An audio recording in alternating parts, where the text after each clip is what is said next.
Chapter 1.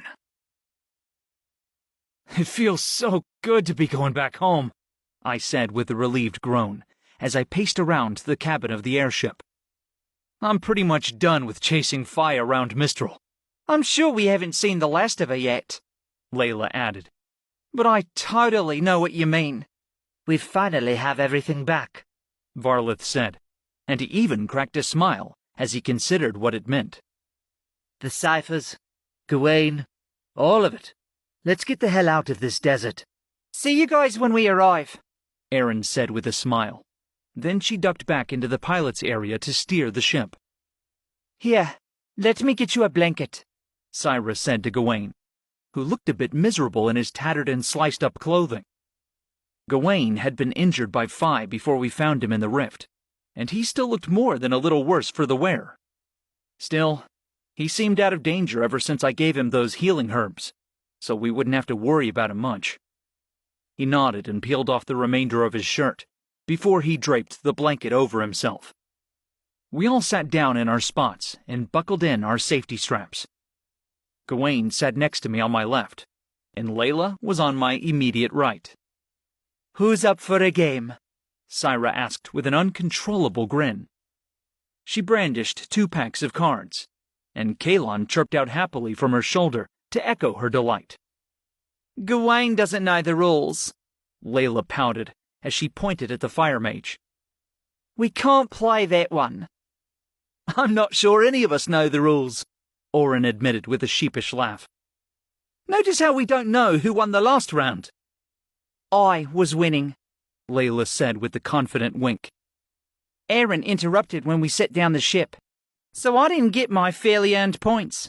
Don't worry, I'll graciously allow you to all say you didn't lose. Thanks. Varlith replied dryly. How are you possibly winning? Orin wondered with genuine interest. Did you have more heart cards than the rest of us?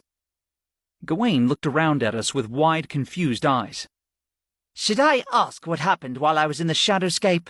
Or should I just accept this as normal? This is what you get, I'm afraid, I answered as I patted him on the back. Maybe hanging out with you all is my penance for what I've done, Gawain mused with a soft sigh. Actually, you could be right, I considered out loud. You burned Erin's last airship, so it's only right that you suffer while you're on this one. I burned her last airship? Gawain asked with a bewildered blink. Yeah, I informed him. Remember when you set the Bothy Highlands outpost on fire? He squinted and tilted his head. I guess so. I remember seeing you had Sarah's mark. You were really out of it, so I'm not surprised you're confused, I observed in a quiet voice. Gawain's eyes grew fearful. I didn't kill anybody, did I? I shook my head and delivered the news slowly and carefully. You injured a lot of people in Millervale, but nobody died. The outpost had lots of building damage, but almost nobody was hurt. You shouldn't worry too much about what you did when you weren't yourself. It was Fi making the calls, not you. Gawain's eyes darkened, and he looked away. I could tell he was going to keep blaming himself for this one for a while, but I would have done the same if I was in his position. I had to make sure Sarah never got a hold of me. I turned my thoughts to lighter things as the group discussed which card game we would do next. We bickered about the potential options and tried to upsell our own ideas about what to play. It was ridiculous and fun, and I caught Gawain laughing a few times, even though he didn't participate in the argument. Finally, we settled on Flip 7, a somewhat childish game that relied mostly on luck instead of skill, but it was fun to bend the rules of it. Gawain barely spoke, and rarely touched his stack of cards, but he flipped them obediently whenever it was his turn.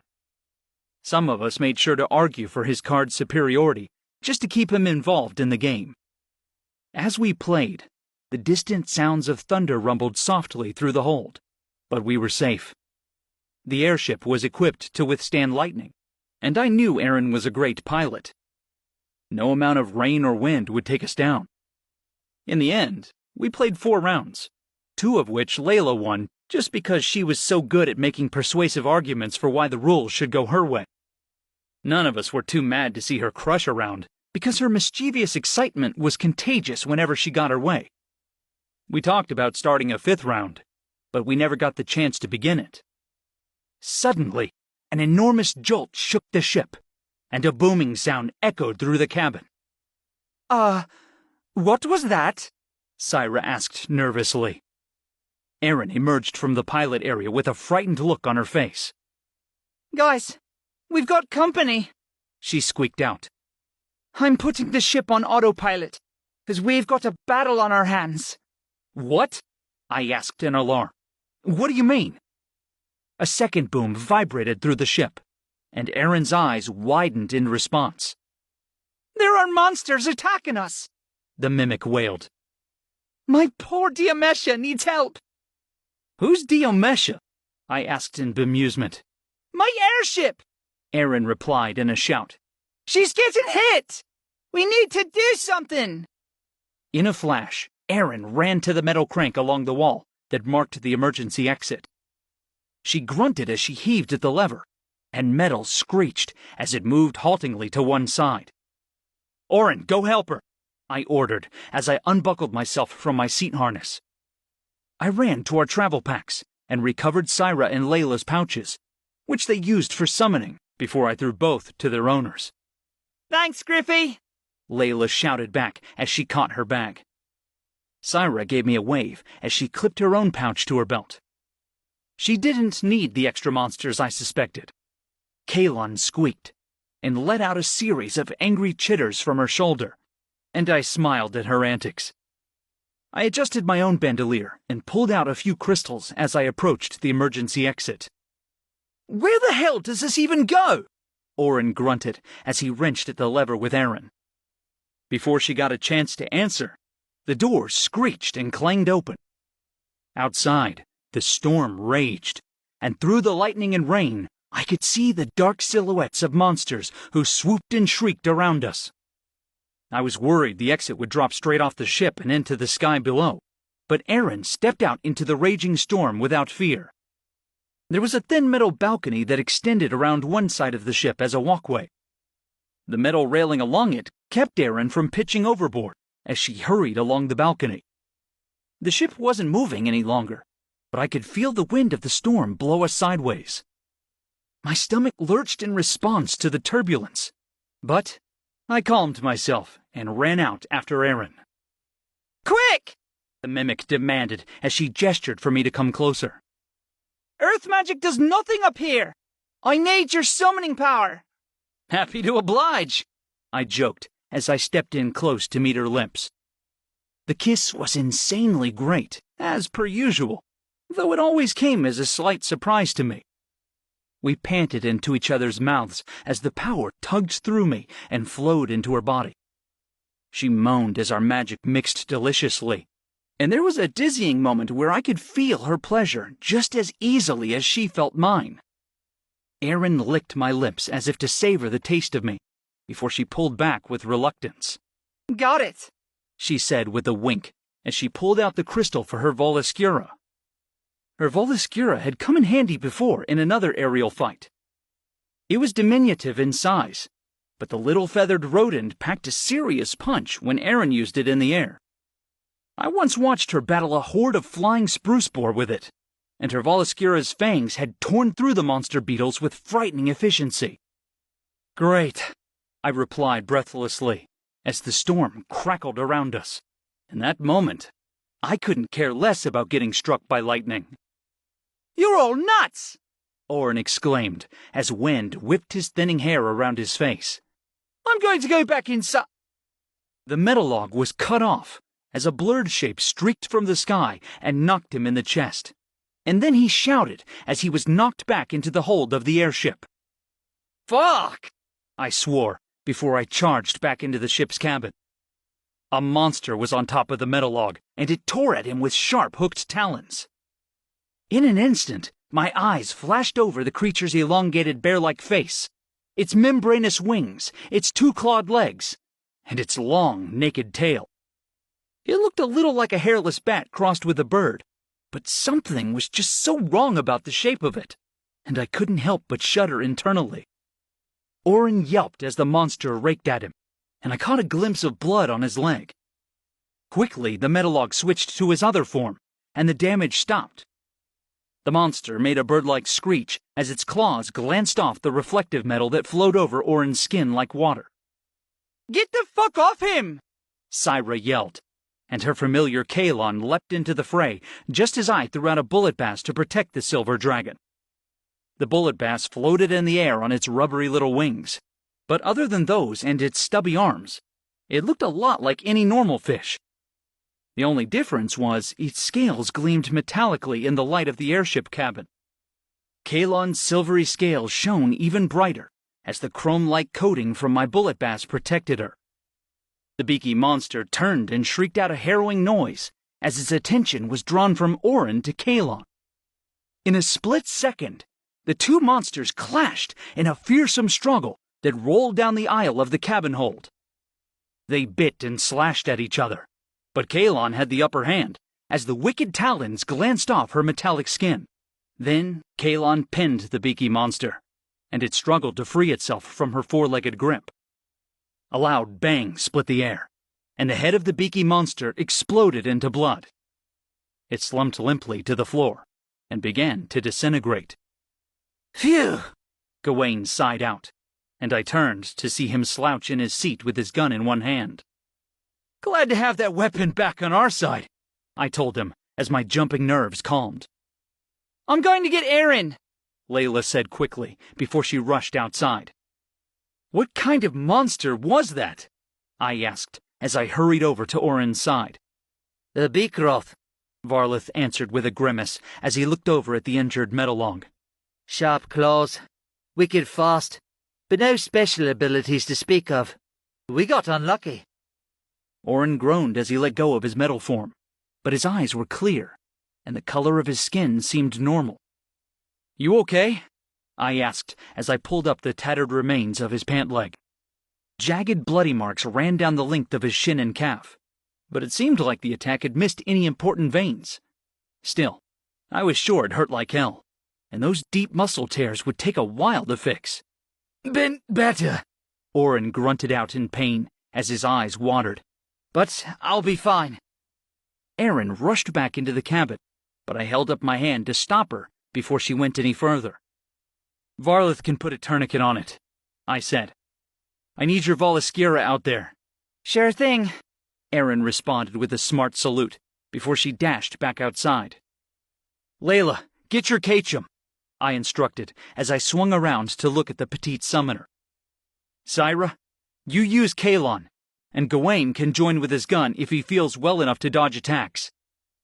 Gawain unhooked his harness and stumbled to his feet to follow us, but I rethought my decision.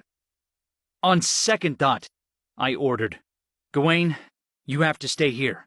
You'll be a liability in a battle. I would have been fine, Gawain responded tartly, but he sank gratefully back into his seat without complaint. The fact he didn't leap into battle was a sure sign the fire mage was feeling pretty bad. Usually, Gawain was more than ready to prove himself in a fight, and I'd never seen him back down so easily. The girls and I ran outside to confront the horde of flying monsters that plagued our ship. For some reason, they had turned their attention away from our ship, and instead, they clustered together as they shrieked and swooped. What are they doing? I asked as I eyed the swarm. Trying to take on my Volaskira, Erin replied as pride filled her voice. Tough little monster, I said with an impressed whistle. It's nothing compared to your pyreworm, Erin admitted. But it does a pretty good job. I had to admit, she made a pretty great point there. I grinned as I removed the grayish-green tinted crystal from my bandolier. It was shaped somewhat like a wing, which seemed pretty appropriate for the shadowy swirling wings on my worm-like creature. I crushed my pyreworm crystal between my hands, and the fell beast emerged with a flash of light and a swirl of smoke. Fuck him up, I ordered with a sly grin, and my pyreworm emitted a short wail of agreement. The verbal command was totally unnecessary, but it sure felt good. My monster clambered onto the metal railing of the balcony and launched itself into the thundering sky. Then Kalon roared, and her pink wings flashed in a series of powerful beats as she took off after my pyreworm.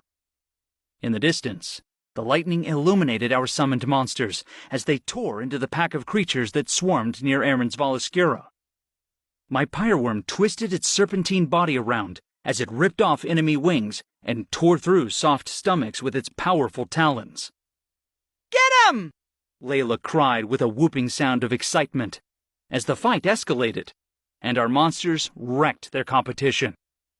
I'd never seen Layla's Ketchum leave, but I knew the near-invisible bat-like creature would be practically impossible to see in the storm. I'd noticed several monsters fizzling and dropping dead out of the sky, so that had to be the work of her familiar's electrical powers. Another jolting vibration shook our airship, and I looked up to spot a flock of beak rocks as they tore at the reinforced metal and canvas frame of the ship. How lightning-proof is this airship? I asked as I eyed the swooping forms of the beak rocks overhead. Completely, Aaron responded over the noise of the thunder. We'd never be able to fly anywhere without protection from electricity, even when there's not a storm going on. Ships get hit by lightning all the time. Great. Let's get inside then, I advised. I'm about to light this place up. He's got that look in his eyes, Syra warned with a nervous, excited note in her voice. I'm not sticking around to see what he does, Aaron joked back. Me neither, Layla added. I threw out my spruce boar, and the large dog-sized beetle emerged onto the balcony beside me. Its red carapace gleamed in the flashes of lightning that cracked across the sky. Its most important function was the metal tree-like structure that grew from its back. This beetle couldn't produce its own electricity, but it sure could harness it better than any lightning rod. It fluttered its wings as it listened to my mental orders, and I grinned as I left it and ducked back into the cabin with my teammates. Should we shut the door? I asked my gathered crew. No need, Aaron replied. All static is directed away from us. Great, I exclaimed. This show should be nice. My bond with my spruce boar let me know when it began following my commands, and it flew to the top of the airship. There, it joined the crowd of attacking monsters that screamed and scraped out our precious ship. My creature was eager to respond when I told it to gather electricity, and its satisfied sense of duty and loyalty echoed down through the bond between us. Lightning crackled against the sky with fierce ripping sounds, and an odd smell filled the air as the charged bolts struck the top of the airship. The hairs on my arms stood up as my spruce boar gathered electricity down its metal tree and into its body, and I laughed in disbelief as I felt the power enter my summoned creature. The beetle must have been lit up like the afternoon sun as it tried to contain all that electricity. Just when it couldn't hold the lightning any longer, I ordered my spruce boar to discharge it, all in one complete blow. Suddenly, a percussive crack of sound split the air as my spruce boar obeyed. My ears rang, and the sky outside the door lit up with pure white-hot fury as lightning raged around us.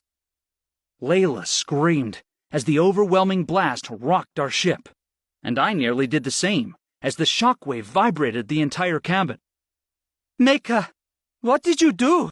Syra asked breathily as the white light faded and the sky's fury calmed. Monster bodies began to drop from the air, and every one was fried to a blackened, unrecognizable crisp. I rushed out to watch the aftermath of my spruce boar's blast. I'd taken out way more monsters than I thought possible, and the air smelled unnatural in the wake of all that electricity. Even some of the swarm my pyreworm had engaged with were now shocked dead, and they plummeted earthwards like stones. I think you took care of things, Erin said with awe as she emerged onto the balcony beside me. Though you gave Kalon a little bit of a shock. I'll tone it down next time, I promised. Even I was a little stunned by the effect. Erin was right about things being taken care of, since the fight was now reduced to our monsters picking off the survivors of the electric blast. Varlith came out onto the balcony beside us and marveled at the sight of the final moments of the battle. I wonder where the rift these monsters came from is. Could be anywhere. Plus, it's impossible for us to spot with this storm going on, I guessed. Besides that, we now have 2 injured members of our team we need to get home to Meriden. Honestly, I'd be surprised if there were any more than what we just killed, Aaron said with an amazed laugh. I'm sure the rift will be a piece of cake for whichever response squad takes care of it. The storm raged around us, and we quickly recalled our monsters before we went back inside. Varlith and I closed the heavy emergency exit door with a metallic clang before we returned to our seats. In the meantime, Syra and Layla helped Oren back into his own chair. Aaron came over and took a good look at the tourniquet around his leg. Looks like the wound is clotted up now, the mimic said as she examined his injury. I'll take off the tourniquet so he doesn't lose the blood supply to his foot. Sounds good, I said, as our team settled back into their places. When Erin was done with Oren's leg, she went back into the pilot's hold and started the ship up again. The airship lurched to life around us, and we got back to the short journey as we returned to Varley Enclave. Still, the whole team seemed a little tense, and our conversation was full of dark humor and nervous, relieved laughter as we talked about the attack of the flying monsters. Nobody liked the idea of plummeting from the sky, not even battle-hardened mages like us. At long last, Aaron scampered out from the pilot seat and grinned at us happily. Welcome home, she said in a chipper tone. It's still raining buckets, so get ready to put on your hats after we set down. It also might be a bumpy one because of the storm. Thanks for the warning, I called after her retreating figure as she ducked back into the pilot's room. Boy, she really loves this airship, Layla sighed. Not even getting poured on can put a damper on her spirits. I like the rain, Syra added with a gentle smile. Maybe she does too. I don't believe I have a hat with me, Gawain said with amusement. We looked over at him. Underneath the blanket, the fire mage was shirtless and covered in blood, and one of his pant legs had been cut short to the thigh. I think I have some extra clothes that'll fit you, Oren offered. That might be helpful, Gawain admitted with a self-conscious laugh. The airship's descent was extremely turbulent, and all the shaking and dropping was enough to make me feel a little queasy. Layla and Syra both stared wordlessly around the cabin with sick looks on their faces. Gawain tipped his head back and grimaced through the whole ride, as the turbulence upset his injuries. Orn and Varlith didn't seem too bothered, but I guess they had experienced plenty of bumpy airship descents over their years of flying, since they'd been at the academy longer. Finally, the airship touched ground, with a heavy jolt that rattled the entire hold. Did we live? Layla asked warily as she fumbled with her seatbelt. Erin popped out of the pilot's hold with a spring in her step and a pleasant smile on her face. Hey, everybody! Boy, fun ride, huh? She asked. We stared at her as murderous intent grew behind our gazes. I would like to get off this ship now, Gawain croaked out as he undid the latch on his belt. Say that again, I agreed eagerly as I stood and stretched out the kinks in my back. Erin waved a loving goodbye to her airship, and we filed off like drunks as we stumbled away from the ship. It really was pouring, and the street outside was on the verge of becoming flooded as water raced down the gutters in gushing rivers. I hadn't packed a hat for our short little trip, so my hair was drenched within seconds of when I exited the airship. Gawain was fully clothed now, but he didn't have a hat either, and we exchanged sad looks as the rain poured down our faces in rivulets. Layla and Erin had both only brought wide-brimmed sun hats proper for the heat of the desert. The intent was good, but the water soaked through them quickly and left the hats as little more than soggy cold straw. Syra was lucky to have a cloak with a thick fabric hood, and Oren and Varlith both had leather hats. Oren had to lean on Varlith as they walked, and they made slow progress because of the metalog's leg injury. We made our way through the streets and back to the academy in a hurry, since none of us wanted to stay out in the freezing rain for long. The streets were mostly empty as the residents of Varley took shelter from the weather. Luckily, our mission was officially sanctioned this time, so we could enter through the main entrance. After a quick knock on the enormous oak doors at the front of the academy, the spell activated, and the doors creaked slowly open. I wish they'd focus on speed instead of fanfare, Layla lamented as we waited for the opening to widen so we could slip through. Finally, the tiny crack between the doors was big enough for a person to comfortably enter, and we rushed single file into the lobby of the academy. Thunder boomed outside, and we all shivered as we dripped water onto the floor. I squeezed water from my hair and took the opportunity to glance around the room again. The alabaster columns and red carpeting still looked impossibly fancy to me, but they were also familiar. I met eyes with the statues of all the famous mages, and it was just like coming home again. And this time, we brought everybody back. My eyes caught on a large pale sheet of paper that lay upside down near the lobby stairs. I walked over and picked it up to see what was on the other side. Oh, I realized out loud as I read it. It's an announcement for a voting day. The handwritten announcement detailed several voting locations and times, all of which occurred on the 12th of the month. We left on the 11th, so the voting day could be tomorrow, hypothetically. As I stared at the wrinkled paper, though, I got the feeling we had been gone a little longer. Cool, Layla breathed as she looked over my shoulder. Nia really did it, didn't she? She's so smart. She is, I agreed with a happy laugh, as I imagined spending more time with her again. That's Kennefic, Gawain exclaimed with a surprised whistle as he took the paper. I think she's more formidable than her father. I wasn't so sure, but Gawain hadn't been personally threatened by the man like I had. Come on, I directed with a smile as I looked over my team. Let's go get everybody's injuries looked at. I want us all in great shape for whenever Sleek calls us in to report. We should check in with Arwen, too, Syra added. I'm sure the scholars will want these ciphers as soon as possible. Plus, I'd rather hand them off to somebody else sooner rather than later, Gawain said as he smiled warily and tapped at the leather bag by his side. Definitely, I agreed as my chest warmed with satisfaction. Kind of amazing that these 2 tablets could be the final step in saving humanity. I know, Syra admitted with a laugh. I'm dying to take a look at them myself. And I'm not even a researcher. We hustled through the halls and left a trail of dirty water in our wake. I felt a little bad for whoever had to clean up after all the mages in this school, but that was the price of fighting. I rarely came home clean from a victory, but I didn't mind a good dirty battle. When we reached Merridin's clinic, I made sure to hold everybody back so I could knock on the door first. My whole team stopped and stared at me in confusion. What are you knocking for? Aaron asked in bewilderment. It's the reception area. There aren't any patients inside.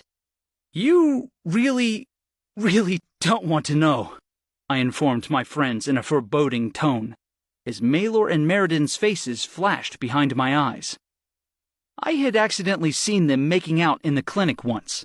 The ghostly specter of what I saw loomed fresh in my mind.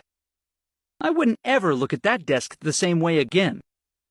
Okay, we've knocked, so let's go in, Farleth said with an amused huff. I relented and went inside without further pause. A nurse was seated at the chair behind the desk, and he peacefully took notes on his clipboard as we walked up. We just came back from a mission, Erin told him as she leaned tiredly against the desk. 5 of us have light injuries. 2 are moderate. Oh, you're that mimic, the nurse said as he blinked at Aaron. I remember you from first aid training. Have a seat, and I'll go get Merridin right away. The nurse tucked away his clipboard and disappeared through the side door. We collapsed into our seats in the waiting room, but Merridin burst into the room, almost as soon as we sat down. You're back, she gasped as she came forward to examine us with deft hands. Oh, I'm so happy. And Gawain too, poor thing. She held him by the sides of his head and turned his face from side to side as her expert eyes scanned him from head to toe. Hi, Merridin, Gawain said weakly. Let's get you into a room right away, dear, Meriden advised as she helped him to his feet. Come on, up you go. Oren limped over to her, and Meriden's eyes landed on his blood-stained leg. Nicker, you kids, she gasped. Oren, you come too. Immediately now, and I'll hear no complaints. Does anybody else have a limiting injury? I'm pretty sure Erin sprained her wrist, Layla piped up. Even though she won't say anything about it. I've seen her holding it weirdly. This was news to me, and I turned to stare accusingly at the orange-haired mimic. Erin smiled sheepishly. I thought it would get better. Besides, it doesn't hurt much. She must have heard it when Phi attacked with that blue shockwave of magic. I was preoccupied with the mental battle, so I never saw the outcome too clearly. Come on, let's get you in for treatment, Meriden advised Erin firmly. You should never hide an injury, young woman. Gawain gingerly lifted his shoulder bag over his head, and I helped him transfer it to me. Can we go see Arwen while you're treating them? I asked. I suppose so, Meriden hummed out thoughtfully. Just stay in her lab, okay? I'll fetch you when we're ready for you. Meriden led Gawain, Oren, and Erin through the door back to the clinic treatment area, and we shuffled past them. I led my little group through the other fork and down the hallway to the research labs. I knocked on Arwen's door, and she answered with a distracted call to come in. She swiveled around in her chair with shock as she saw the four of us. Don't worry, I began quickly. Oren, Erin, and Gawain are fine too. How long have we been gone? Syra asked curiously. I forgot to ask Meriden. 7 days. Arwen answered with relief in her voice. Of course, it's not unheard of for the teams to be gone for a while, because of the time difference. But this was no normal mission. I'm sorry for worrying you, I said as I stepped into her office alongside my friends. The mission turned out to be a success, actually. I took the ratty blood-stained shoulder bag off and reached inside to pull out the ciphers. Despite all the fighting, the 2 stone tablets were smooth and unblemished, and they gleamed in the light as I set them on the table. Thank goodness, Arwen breathed as she heaved out a sigh of relief. After the news I've just gotten, I'm happier than ever to have all the ciphers safely in our hands. News? I asked with concern as I took in Arwen's appearance. The shapely redhead was as beautiful as ever, but her posture was slumped, and her eyes were uneasy and haunted. Something troubled her deeply, but that could have been one of the hundreds of challenges we were currently dealing with. Is it the voting day? Farleth asked with a worry in his voice. Did General Kennefic get ruled out? No, Arwen rejected with a shake of her head. The voting went fine. General Kennefic is actually slated to become the next Grand Mage, and everybody seemed happy with the outcome. It's the ciphers, actually. My stomach did flips as I stared at her grave expression. What went wrong? I asked, as a hollow pit of worry carved itself into my gut.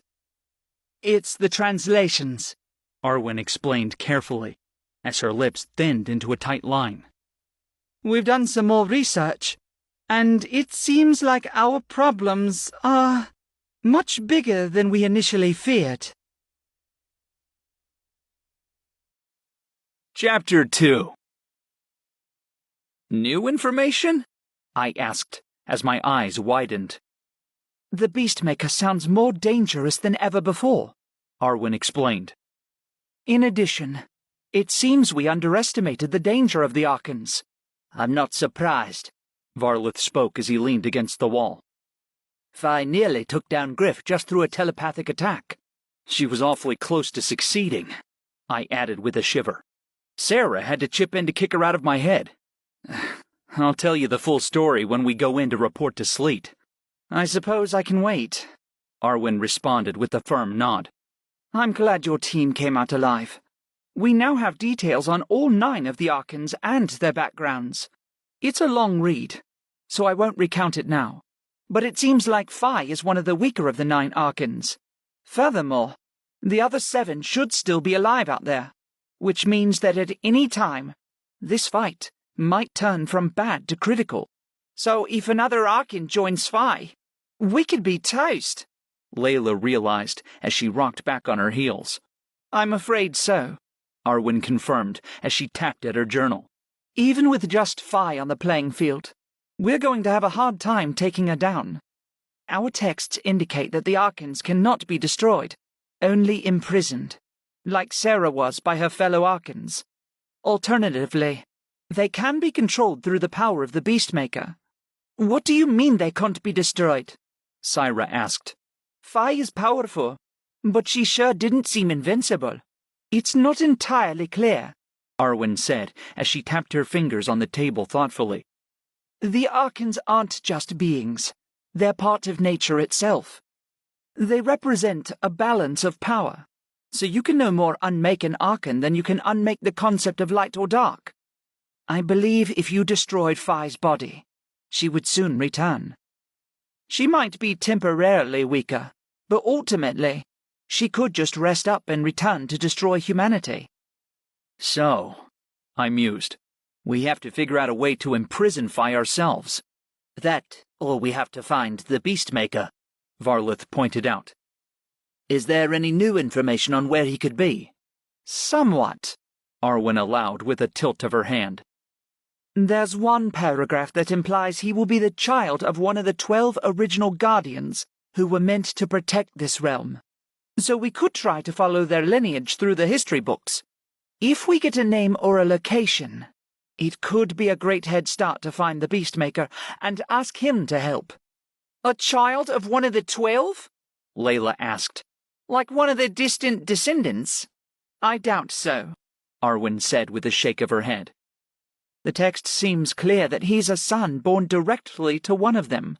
However, that's the least of my concerns.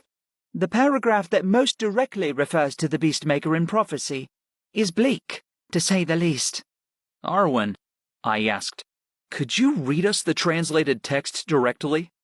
Sure, the red-haired professor agreed, and she started up in a clear, neutral recitation of the prophecy. Beastmaker, breaker of the 12, wielder of the fell and bearer of the 9 marks. In shadows sent, Beastmaker, in shadows delve. In his ears all cries of mercy will fall to dust. In his eyes blood shall paint the streets in rust. Around him the broken return in kind, yet different still. Monster and man alike will kneel to his power. He shall rule the worlds, rip the skies asunder, and nothing the same will ever be. Years may pass, and years may change, yet prophecy's Beastmaker shall remain. We fell silent as we considered the words of the prophecy. I knew they were a little different from how they were written in the original language, but the meaning seemed unmistakably dark. He sounds kind of evil, Layla said hesitantly as she broke the moment of silence. Kind of? Varlith repeated with disbelief. He sounds like a monster. I can't believe the Arkans have been the worst of our problems with this guy around. Maybe he's not around, I wondered. We haven't seen a single indication of him so far. So? Layla added. Maybe we should just ignore him. This prophecy thing was written centuries ago. Why should we trust it to still be accurate? I see what you're saying, but I still don't like this, Syra worried in a low voice. This Beastmaker should be like the biggest player in this war, but he hasn't ever shown his face. Maybe he's behind the more frequent rift threats? Maybe this whole time Phi has been working with the Beastmaker, and we simply haven't laid eyes on who we're fighting. We haven't noticed him. But it doesn't mean he's not there. He could be hiding himself until he can strike us when we're weak. I don't see any of us getting much weaker than this, I pointed out. He's supposed to be this crazy powerful guy, so he shouldn't have a problem fighting us. Maybe something went wrong with him. He could be in a coma, Layla suggested. Or dead, Varlith added with a shrug. I hate to say it, but I don't think we should jump at shadows based just off this old prophecy. Let's ignore the Beastmaker and pay attention to the problems we can see. We need to imprison Phi and get Sarah out of Griff's head. And that's that. Arwen smiled. I'm glad you're such a go-getter. But the final decision on how we will act will be up to Sleet. I'm giving him this report tonight, And of course I'll tell him you were all back as well. I'm sure he'll call a meeting first thing tomorrow. How's the headmaster doing? I asked curiously. Arwen sighed. Just a little better. Which means he's healing slowly. It's because he won't stop trying to handle all of his duties to rest. So I'm afraid it will be a little while before he's entirely back to normal. He's a stubborn old man, is what you mean, Varleth joked good-naturedly. That he is, Arwen agreed with a laugh. Now, you guys still look like you haven't been treated by Meriden. So I assume she'll be breaking the door down any moment. Am I right? Meriden's too nice to break down any doors. I disagreed. But she'll definitely be looking for us soon. So we'll go. We met Meriden in the hallway on the way back to her, and she showered us with praise for our prudence in getting treated. None of us mentioned that it was Arwen's idea, so we basked in the motherly glow of Meriden's care for the next hour until we were released. After that, Layla and I tracked down Braden and Nia in the library for some long-awaited catching up, since we'd been gone for a week on their side of things. Our friends were overjoyed to see us back, and we made sure to tell them everybody made it, even Gawain. Nia gave us all graceful, reserved hugs full of emotional restraint that were worthy of any noble's tea party. When she got to me, I made sure to reel her in for a real bone-crushing snuggle, and it made us both dissolve into laughter. Sorry, Nia apologized as she wiped the tears from her face. I'm just so used to political functions these days. Everything has to be so polite and withdrawn. As a Wilds boy, Griff is the perfect antidote to politeness, Layla quipped teasingly. I laughed and elbowed the petite summoner in the side lightly for the jibe. It's true, I confirmed solemnly as I sobered up. In the Wilds, we eat manners for breakfast and piss rudeness. We're actually the major producers of swearing and mockery. What a boorish, vile place, Nia agreed with a huge smile, and no real heat in her voice. It's pretty great, I returned with a wink. It's good to see you, man, Braden greeted as he closed his book and set it down. How about I get one of those wild hugs? I grinned and held out my arms as my enormous friend enveloped me in a bone-crushing hug that squeezed the breath from my lungs. I laughed and tapped his back until he let go of me. Not fair, I wheezed out dramatically as I held my chest. Sorry, Braden apologized, but his smile didn't shrink an inch. I just couldn't resist. The four of us hung out together for the next few hours, and Layla and I gave them the full story of what happened on our mission. Braden would be out of the loop for Sleet's meeting, since he was mostly uninvolved with missions at this point. In turn, Nia and Braden updated us on everything that had been going on at the Academy while we were gone. General Kennefic had been voted up to Grand Mage with a whopping 81% win, though Nia wished voter turnout had been higher. You're kidding, I asked in surprise. We've never had to vote for a mutiny or an uprising or anything like that before. I'm just impressed people knew what the right decision was. She sighed and smiled, but I could tell she didn't quite agree with me. It was just like Nia to be unsatisfied until she'd gotten everything absolutely perfect. At dinner, the whole team joined in to eat together except for Almasi, who was always on another mission, and Gawain, who was still resting and recovering in the clinic. Arwen dragged herself from the labs to join us for a quick dinner. She checked in with the clinic before she left, so she had more information from Meriden on the Fire Mage's condition. Apparently Gawain was pretty badly malnourished from his time under Fi's control, so he would be doing a lot of sleeping and relaxing as his body tried to make up for lost calories. Do you think he'll be at the meeting tomorrow morning? I asked the flame-haired professor. I'm not sure, Arwen admitted. But I think Sleet will want to hear his side of the story. I'm sure Kennefic will also want some reassurance from Gawain himself that he won't betray us again. He won't, I said firmly. I believe you, Arwen said with a smile. I'm sure Gawain himself will be just as convincing. He looks so pitiful, Layla added with a snicker. Kennefic and Sleet are sure to be nice to him. We had a good chuckle about that one, and everybody dug into their meal with hunger. It was some kind of spicy rice bowl with sauce and eggs today, which Syra informed us was a Western dish called laknashella. Braden fell in love with it and had at least 5 servings, while Layla tried to match him unsuccessfully. It was a great end to a hard mission, and I went to bed just as happy as I was exhausted.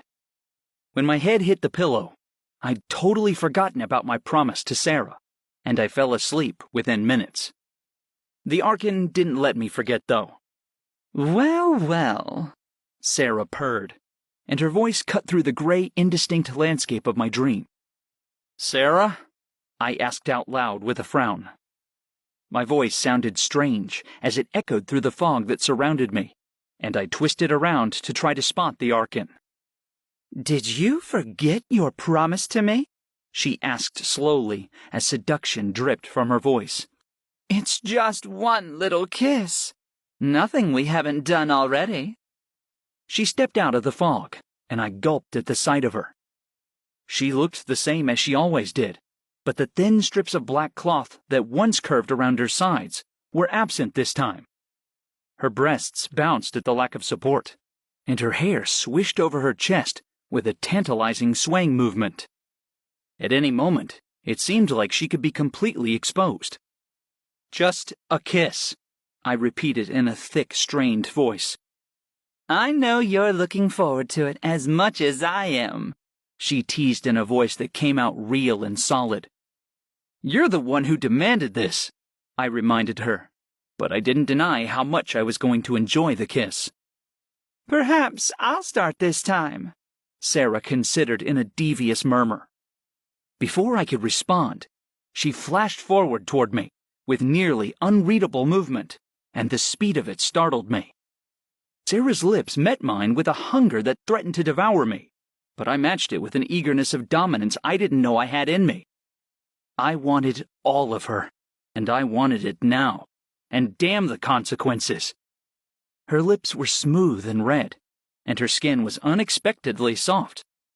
She looked as firm and unyielding as alabaster, but the Archon molded as easily as clay against my body.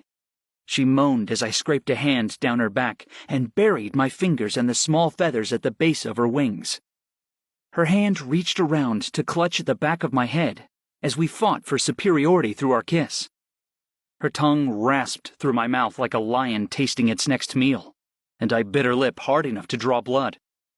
The salt and metal taste of it bloomed through my mouth like a warning, but I ignored it. She was the sun once again, and she was as radiant as she was deadly. I gasped for air as I began to run out, but her kiss was an attack I couldn't pull myself away from.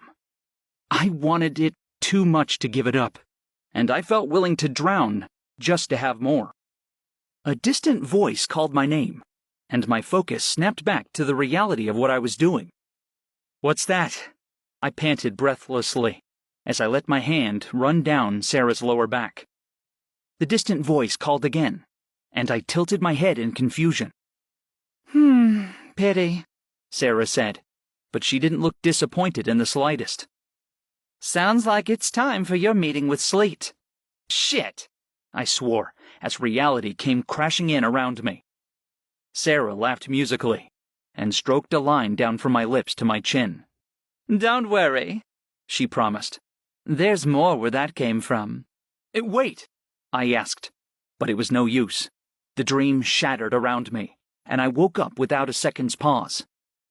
Griff, Arwen called through the door. Wake up. Your team has an official report to make. Coming, I answered with a voice that crackled with sleep. It felt awful to be interrupted in the middle of my dream, but it was probably for the best. I didn't know if I would have taken things further if I'd been left to my own devices. It seemed like a really bad idea for me to give Sarah even an inch, since I knew she'd take a mile. I followed Arwen to the secret meeting report room yet again, where General Kennefic, Nia, and all 6 of my mission teammates joined us. Kennefic looked tired, but he didn't seem as despairing as he was the last time I saw him at one of these meetings. I leaned back in my chair and expected for us to start soon, but we'd have to wait for Sleet first. Gordren walked in after a few minutes and sat quietly at one of the unoccupied chairs with an uncharacteristic silence. It was my understanding that Sleet had taken over most of the headmaster duties again, so Gordron didn't have much of a role in running the academy anymore. I could tell with one look at the man's face. He only had one concern in his head, and that was his son. Finally, Sleet came through the door, followed by Meriden and Gawain. I strongly suspected there had been an argument about whether Gawain should be allowed to attend the meeting, despite his poor health. Meriden followed the fire mage with a stern look on her face, and a glass of water in her left hand. It seemed just like Meriden to insist on keeping the fire mage healthy by coming to the meeting personally. She would fight tooth and nail for any of her patients, and she didn't care about politics or protocol getting in the way. Gawain? Gordron choked out as his eyes landed on his son. Gawain smiled hesitantly back at his father, but the fire mage's uncertainty quickly turned to surprise as Gordron got up to rush over to him. The big man gave his son a heartful hug, and tears formed in both of their eyes. I'm glad to be back, Gawain said quietly as he returned the embrace. I'm so sorry for doubting you, Gordron struggled to say. I'm so sorry, my boy. I'll believe in you from now on. Don't apologize, Gawain replied with renewed firmness.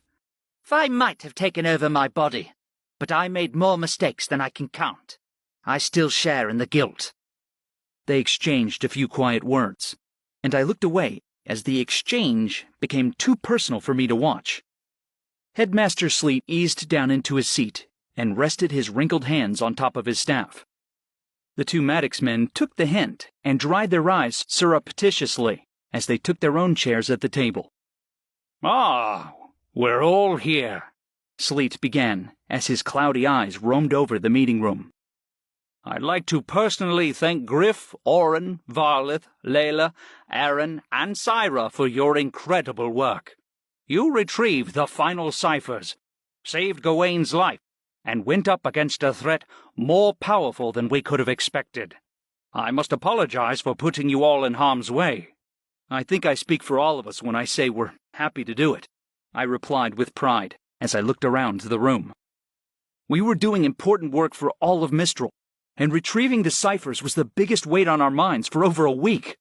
The fact that we got to rescue our friend as well was the perfect reason for us to go.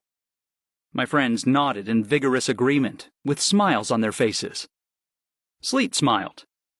"I'm very glad to hear that. Now, let us have the full story from the beginning to finish." Just like before, we took turns narrating the journey. Sleet seemed particularly concerned by the near opening of the permanent rift, as did Arwen.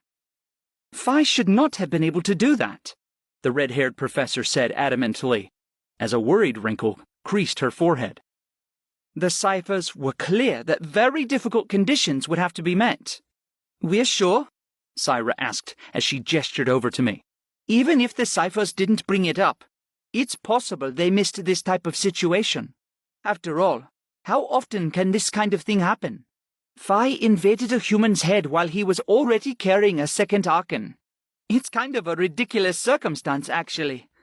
Besides that, Fi's been around for what, thousands of years? Maybe she's stronger than she was when the ciphers were written, Layla added with a convinced nod of her head. Arwen glanced at Sleet uncertainly. I suppose, the red-haired professor allowed, but her tone was still worried. "I suggest you students don't worry about this new question," Sleet interjected with a firm voice. "We will research it more, but I urge you to make no assumptions until we know for sure what happened."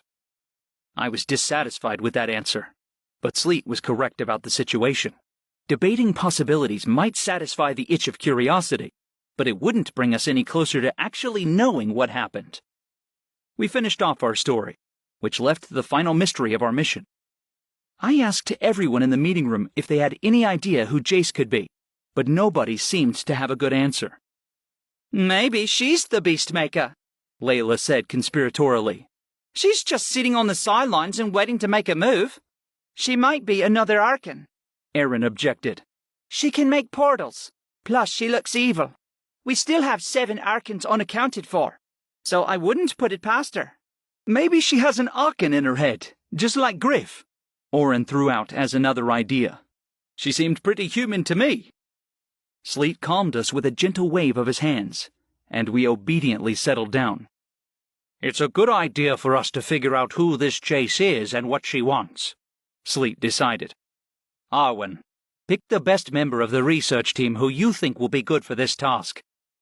We may find nothing, but it may be that Jace is an important player in this war. General Kennefic shifted in his seat to look in Gawain's direction, and the rest of us followed suit. Gawain, Kennefic addressed the fire mage. I'm afraid you have important information about Fi that the rest of us weren't privy to. If you can tell us everything you remember, it could be extremely helpful. Meriden shot upright in her seat. I cannot allow you to interrogate this young man.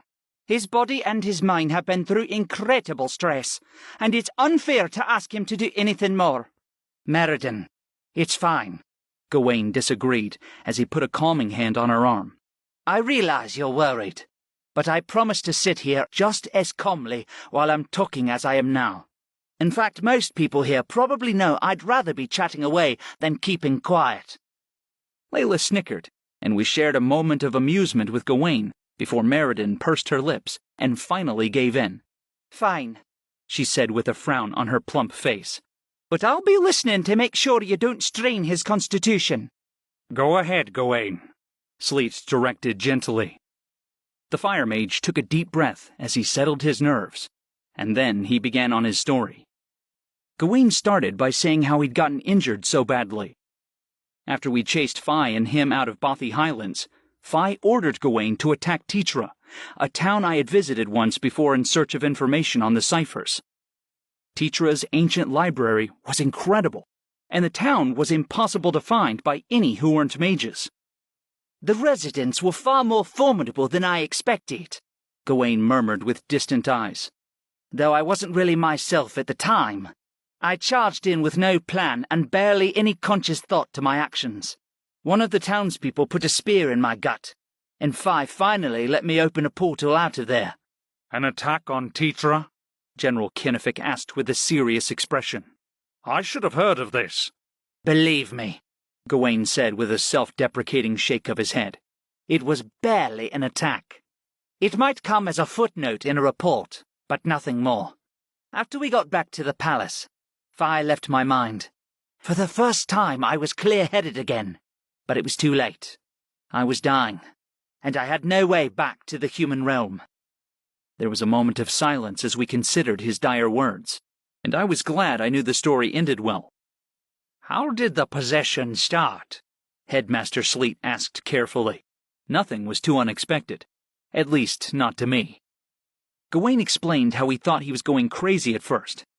Fi didn't reveal her name, and he didn't recognize her voice in his head.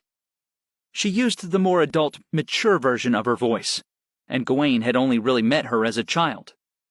Fi bothered him, but Gawain feared our reactions, so he kept quiet and decided that if he ignored it, the voice in his head would soon go away. Instead of going away, Fi only bothered him more. On a frustrated whim, Gawain began to respond as he listened to the voice's demands. After he started to engage Fi regularly, her torment only got worse. She would scream and yell at him in the middle of the day, or she would turn sinister and threaten him in his dreams at night. At times, she would throw tantrums worthy of any child, but she would also tempt him with clever little jibes about how much stronger he could be if he only let her take over. By the time we went to Raylor's stead, Gawain was on the edge. Every day he considered spilling and telling us everything, or running away from it all, or going back to the academy to ask Meriden for help. He felt crazy, since he couldn't tell whether the voice was real or not. Fi dissuaded him from ever telling anybody, and she threatened him every time he considered trying to get help. In the evening before he took the ciphers, Fi wore him down the rest of the way. This time, when she tried to seize my mind, I let her do it without a struggle, Gawain admitted with a guilty shake of his head. Part of me was still convinced she was just in my imagination. What's the harm in letting a hallucination have its way? So I let her in. As soon as I did, I realized I'd made a terrible mistake. I winced as I imagined what must have gone through his head. I couldn't imagine the fear and panic if I suddenly found myself being controlled by a monster I thought wasn't real. Sarah was a powerful, dangerous seductress, but she was patient enough to explain everything as she waited for me to give in to her demands. I was incredibly grateful that Sarah's presence in my head was always clear, and I'd never had to weather it alone. I was in a far better position than Gawain ever was. Maybe I had more of a chance against my own Archon than I'd previously thought. "You let her in?" I asked Gawain as questions raced through my head. "She didn't simply overpower you?" I think it was a little of both, Gawain answered as he hunched further in his chair.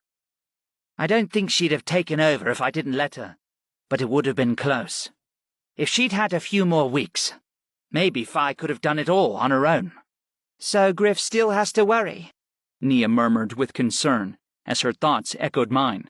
Griff is strong, Gawain said reluctantly, as he cast a discerning eye over me. I hate to say it, but he's such a stubborn ass, I doubt Sarah will ever take him. Thanks, I said with an amused huff of laughter, but I was honestly touched by his confidence in me. I'll keep that compliment in mind. Don't think we're not going to keep an eye on you anyways, Varlith added as he cocked an eyebrow in my direction. I'm going to consider Sarah as a serious threat, even if you won't.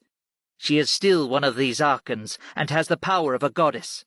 One of us should be with him at all times, Layla added with a serious glance toward me. Day and night, both. At least one of us, Nia corrected with a slight nod. Better get used to it, Griff, Syra added with a severe look at me. You're going to be watched carefully over the coming months. Now that we're on the topic of the coming months, Arwen brought up with an unimpressed raise of her eyebrows. I think we need to discuss what you're all going to do for school. It was easy to forget about classes while we did so much work to save all of Mistral. But Arwen had a good point. Without the rest of our schooling, we would have incomplete knowledge and practice, and that could put us in danger. There was a good reason mages had to go through so much training, and much of it was to prepare them for battles. They've missed so much of this semester already, General Kinnific said, as he gestured one hand toward the group of us. We can't possibly ask them to join classes now. Nia hasn't missed as much of the rest of them, but even she is far too behind to start now. Calm down, Kinnific, Headmaster Sleet said kindly, as he rested a gnarled hand on his staff. I won't make them join classes at this point. I propose private tutoring is the best way for them to catch up. Arwen? You read my mind, the red-haired professor agreed with a smile. I'm happy to tutor the entire group at an accelerated pace. I know they can handle it, and perhaps if they learn quickly, they can return to classes for the second semester of this year.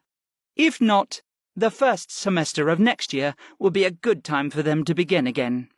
It will be difficult, Sleet informed her. Varlith and Orin need fifth-year curriculum, while the rest of them will need second-year teaching. It won't be a problem, Arwen said with a confident smile. Then I believe our meeting is concluded, Headmaster Sleet said with a large smile that crinkled the lines around his eyes. Thank you all for your hard work. Your success is something you should be proud of. Thank you for giving us the chance to help, I said gratefully as I got up to leave. My team echoed my thankful sentiments to the headmaster as we filed out the door. Gawain gave his father a quick hug before he followed us out, and it felt good to see them getting along so well. Happy to be back? I asked Gawain as he hurried to catch up with us, as Meriden followed in quick succession. I don't know what's worse, Gawain griped with an expression of disgust. The taste of Meriden's medicine or seeing your stupid face? You sound happy, I decided with a grin. Good to have you back, man. Sure, Griff, Gawain responded with a snort of laughter and a wry smile. Good to be back. I almost missed you. Oh, no, that would have been a disaster, I said with mock severity. Are you sure you can handle breakfast without me? Should I come with you to the clinic? Somehow I'll manage, Gawain snarked back as he limped away with all the bristling dignity he could muster. I waved goodbye to his back, before Meriden ushered him away. Gawain was free of his Archon, but Fi only abandoned him once he was near death. What would it take to get Sarah to leave me? Don't get any clever ideas, Sarah purred as her mind twined with mine. I'm keeping you for as long as possible. Why me? I wondered. Of course, Sarah decided not to respond to that. The Dark Angel Archon always ignored me right when I wanted answers the most. I knew Sarah had some kind of criteria for the body she had chosen, but she never told me why I was picked. My worries couldn't last long. Our mission was a huge success, and my team participated in our own personal day-long celebration. I caught up on my sleep that morning, and in the afternoon, we all met to plan our victory festivities. We all went out for drinks and dessert, though Arwen and Ashla were stuck in research. Orrin and Gawain went back to the clinic, and Brayden had a date with a lady friend later. Brayden emphasized the friend part, but I made sure to give him plenty of winks and gentle ribbing. Brayden blushed as he denied everything, but he eventually admitted he probably wouldn't be back in our room tonight. The rest of us went to the Retching Goblin for drinks, though it ended in the form of a tipsy trip around Varley Enclave as we visited everybody's favorite food stands for an extended round of dessert. Caramel apples, honey cakes, plum pudding, and berry cobbler were the highlights of our journey around the city, as well as hand pies filled with caramelized onions, ground mutton, and creamy cheese. The last one was due to Varlith, who didn't have much of a sweet tooth. The thin gypsy was a picky eater, which surprised nobody, since we'd all watched him get food at the Academy cafeteria. We were all stuffed full and sober by the time we got back to the Academy doors, and Layla clutched tightly to a paper bag of extra desserts that we had decided to put together for Gawain. Want me to take that down to him? I asked as I pointed at the bag. Nah, Layla replied with a joking smile. He's actually a good guy. I don't mind getting the opportunity to go down and tease him about it. At this point, I might as well say, we're friends. I gawked as I stared at the petite summoner, but I let her go without argument. The idea of the mischievous prankster getting along so well with Gawain's pessimistic outlook was surprising, but maybe they were just opposite enough to become good friends. Layla turned and left with a skip in her step, as she whistled a drinking tune to herself. Weird, huh? Syra commented as she watched Layla vanish. Don't worry about it going anywhere, since he's not her type, and all she ever does when you aren't around is talk about you. The tawny-skinned summoner gave me a sly, pointed look, and I grinned in response. Layla and I were more than a little attached, so I wasn't worried in the slightest. It's nice to see Gawain make friends, I replied before an enormous yawn interrupted my sentence. Well, I'm definitely tired enough to sleep tonight. Good, Cyrus said with a subtle smile. However, we've decided it's my turn to stay with you tonight. Nia and Aaron waved goodbye as they walked back into the academy without us. Varlith took a calculating look at Syra and me, and beat a hasty retreat as well. Your turn to stay with me? I wondered out loud. That should be nice and relaxing. I'd be up for doing more than relaxing, Syra hummed close to my ear as she pressed her shoulder to mine. That is, if you're okay with it. Of course I am, I responded as my eyes widened. Heat pulled in my groin as my imagination took over. The implication was obvious, and I gave the tawny-skinned summoner a lopsided smile as I traced one hand down her back. We kissed lightly, and her full lips tasted like warm, sweet caramel against mine. Let me get some things from my room first, Syra whispered as her eyes trailed down my body. I'll need clean clothes for tomorrow at least. Of course, I responded with a pleased smile and a wink. I'll be waiting for you. When I got back to my room, I left the door unlocked, and I kept the lighting dim and warm with just a few candles. I undressed slowly before I relaxed in the comfort of my bed. My worries faded into the distance, and I smiled as I considered all the successes we'd had recently. My door opened with a quiet clicking noise, and Syra stood in the doorway with a sultry smile on her face. "Ready?" I asked her. "More than you can know," Syra responded, and her breathy voice ignited a slow, smoldering desire within me. Chapter 3. Syra entered into the dim room, and her expression grew pleased as she took in the candles and my position in bed. Kalon was gone, though Syra now carried a pile of folded clothes in one hand. She wore nothing but a sheer loose white dress with a fabric sash tied around her waist. Syra set her pile of clothes down on the dresser before she untied the sash of her dress and dropped her dress around her legs. It pulled around her feet, and her lips parted slightly as she watched me sit up. I patted the spot next to me, and Syra slipped under the covers without pause, even as she pressed forward to kiss me deeply and thoroughly.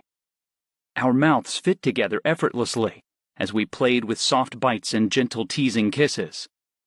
She moaned breathily as we pulled apart, and I ran my hands down her chest to palm her generous breasts.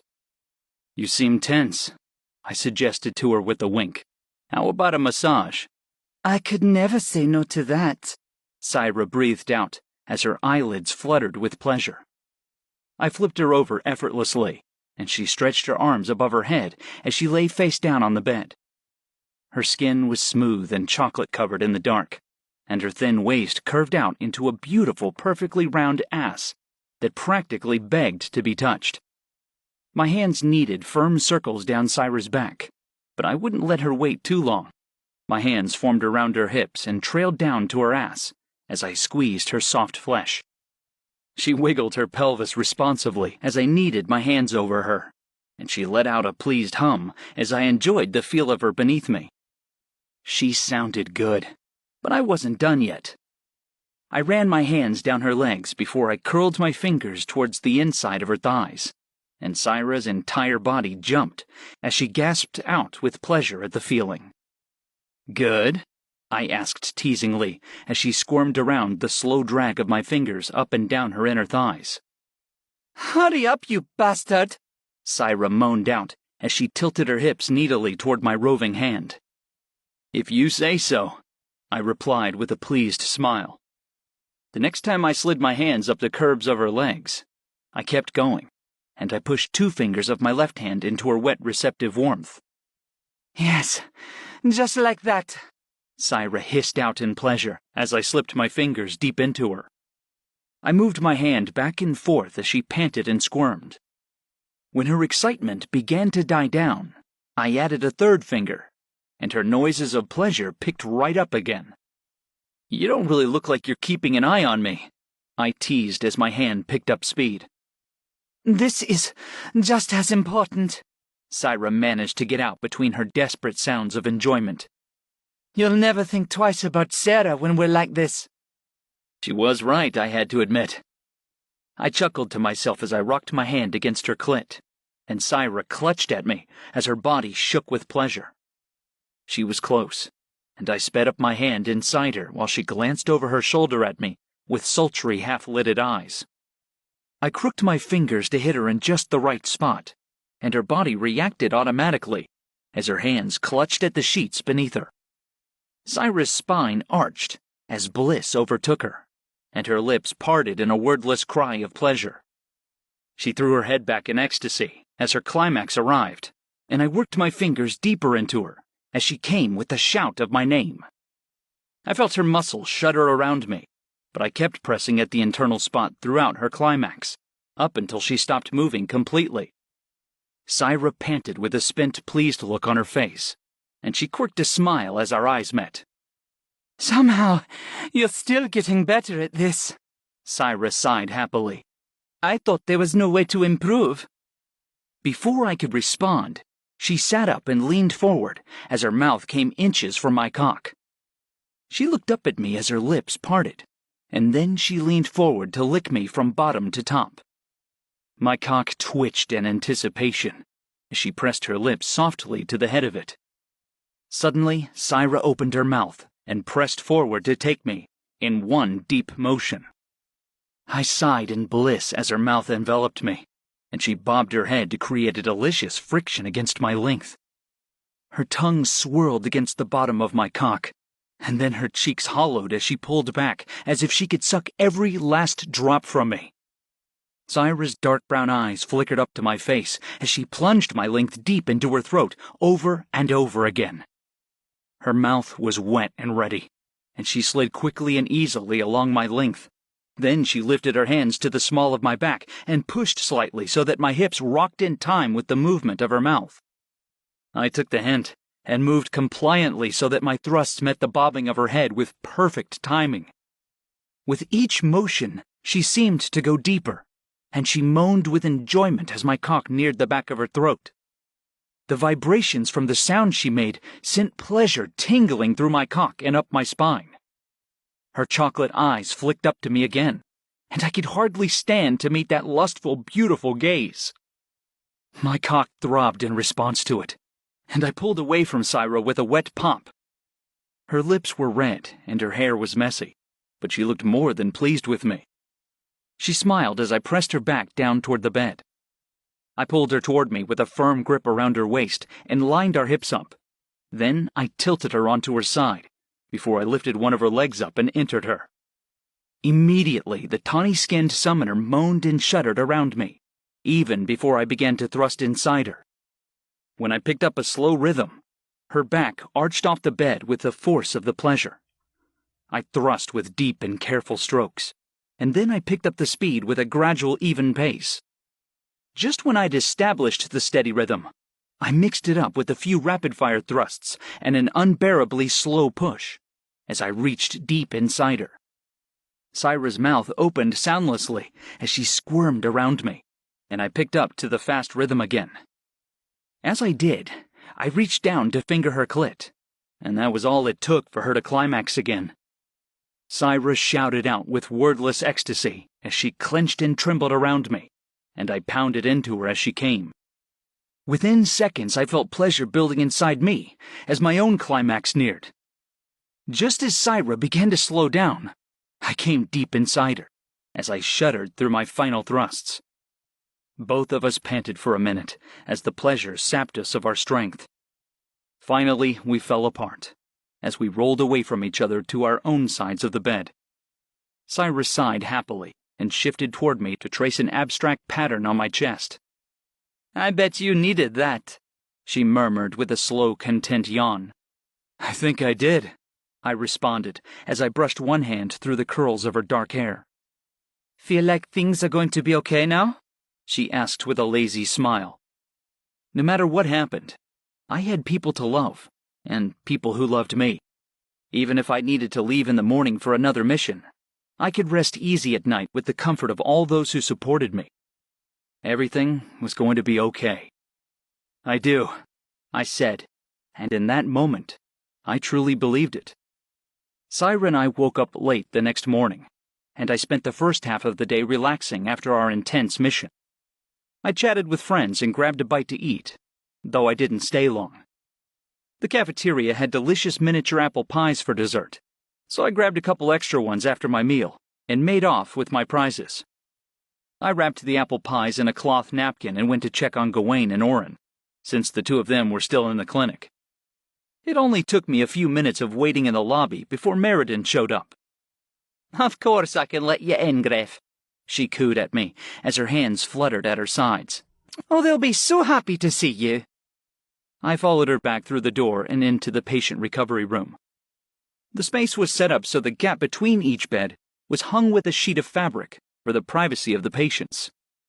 Oren and Gawain had beds right next to each other, but their sheet was pulled aside so they could see each other. Oren sat upright on his bed and hummed cheerfully to himself as he flipped through a book, but Gawain slouched in his bed and stared glumly out the window like a grounded child. "Hey, guys," I announced as I strode through the door. "I can't believe you're partying together without me." Like hell we are, Gawain snapped from the closest bed. I can't get him to stop offering to get me things. I looked over at Oren, and the metalog smiled and waved at me in response. Griff, you came to visit. That's so nice of you, he said to me with a huge appreciative grin. Do you want me to get you some water? I think I can get it myself, I assured him, since I'm the only one in this room with 2 functioning legs. What's this I hear about Gawain disrespecting you? Oh, he's fine, Oren dismissed with a smile and a wave of his hand. Gawain's been super nice, actually. I threatened to steal your crutches, Gawain muttered darkly. I would go through with it too, but Meriden wrapped my knee so tightly I can't even sit up. Aw, I'm sorry, I said as I walked over to sit on his bed. Want me to kiss it better? Kindly move your ass before I move it for you, Gawain suggested through gritted teeth. Somebody needs more pain meds, I commented as I chuckled to myself. Oren, why didn't you ask him if he wanted any? Don't worry, Oren assured me.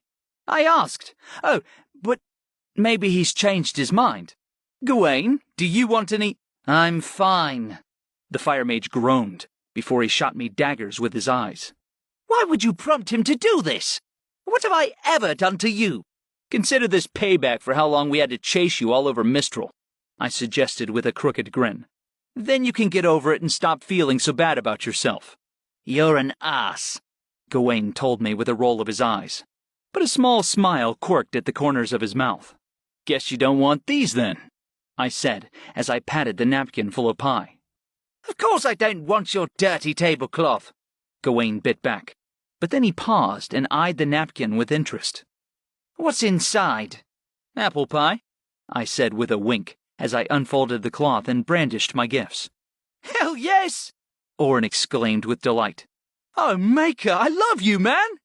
As you should, I teased. I got up to hand the metalog his miniature apple pie.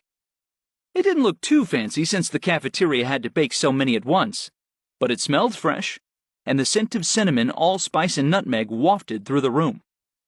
I love the cafeteria's pies, Oren breathed out, and he positively melted as he took it from me. So, Gawain, I asked as I cocked an eyebrow, you don't want any pie? Fine, fine, give it here, he grumbled with a glower in my direction. I'm not sure you deserve it yet, I wondered aloud to myself with a hum. If you do, I'll be nice to Oren, Gawain proposed as his nose wrinkled. It's your fault if I drown under all the water he gives me. Deal, I agreed with a smirk as I handed the remaining pie over. Just then the door opened, and I glanced up to see who it was. To my surprise, it was Headmaster Sleet, not Meriden, who loomed in the doorway. Headmaster, I asked in surprise. What's going on? There is a new rift, he rumbled out. Is it Phi? I questioned as my eyes widened in alarm. No, he assured me with a slow shake of his head. Just a normal rift. However, Valet Enclave is running low on monster response teams. So you need me, I confirmed as I got to my feet. You and Varleth are the only combination of leader and banisher that I have available, Sleet explained with a reluctant smile as he stroked his wizened white beard. I realize you weren't appointed officially, but you've done very well so far. I'll send Arwen with you on this mission as a healer, but she can step in if you're not comfortable heading up your team. I should be fine, I said with a determined nod. Who else am I getting? Nia will remain with you inside the rift entrance, he replied. Aaron will be your pilot, and you may use her in the fight as well, if you think it is wise. Sounds good, I replied. Thank you, sir. I've sent people to inform your other teammates, Sleet continued. I decided to let you know myself since I was already in the clinic for a checkup. And Griff, good luck. Hopefully I won't need it, I replied with a wry expression. Sleet chuckled and shook his head as he turned to go, and his cloak swirled behind him. I don't believe you will, the headmaster said with a smile and a parting goodbye, before he strode away. The door closed behind him with a click of finality, and the three of us glanced back to each other. I think he really respects you, Oren said with a wondering tone. I've never heard of anybody else getting a personal call from the headmaster for a mission. We're just short on hands, I disagreed. He'd do that for anybody, Yeah, right. Gawain snorted and smiled. Be happy. It means you've been doing a good job. Pride swelled in my chest, but I waved them off with embarrassment before I fumbled over a quick goodbye.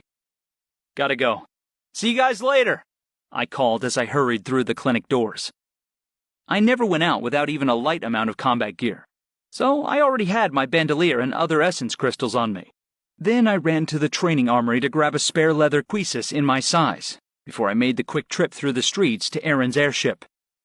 When I got there, I encountered Aaron at the ladder into the airship. Her short orange hair fell to her chin and looked fluffy and soft from the Academy's high-quality conditioner and pink detailing that contrasted nicely against her beautiful eyes.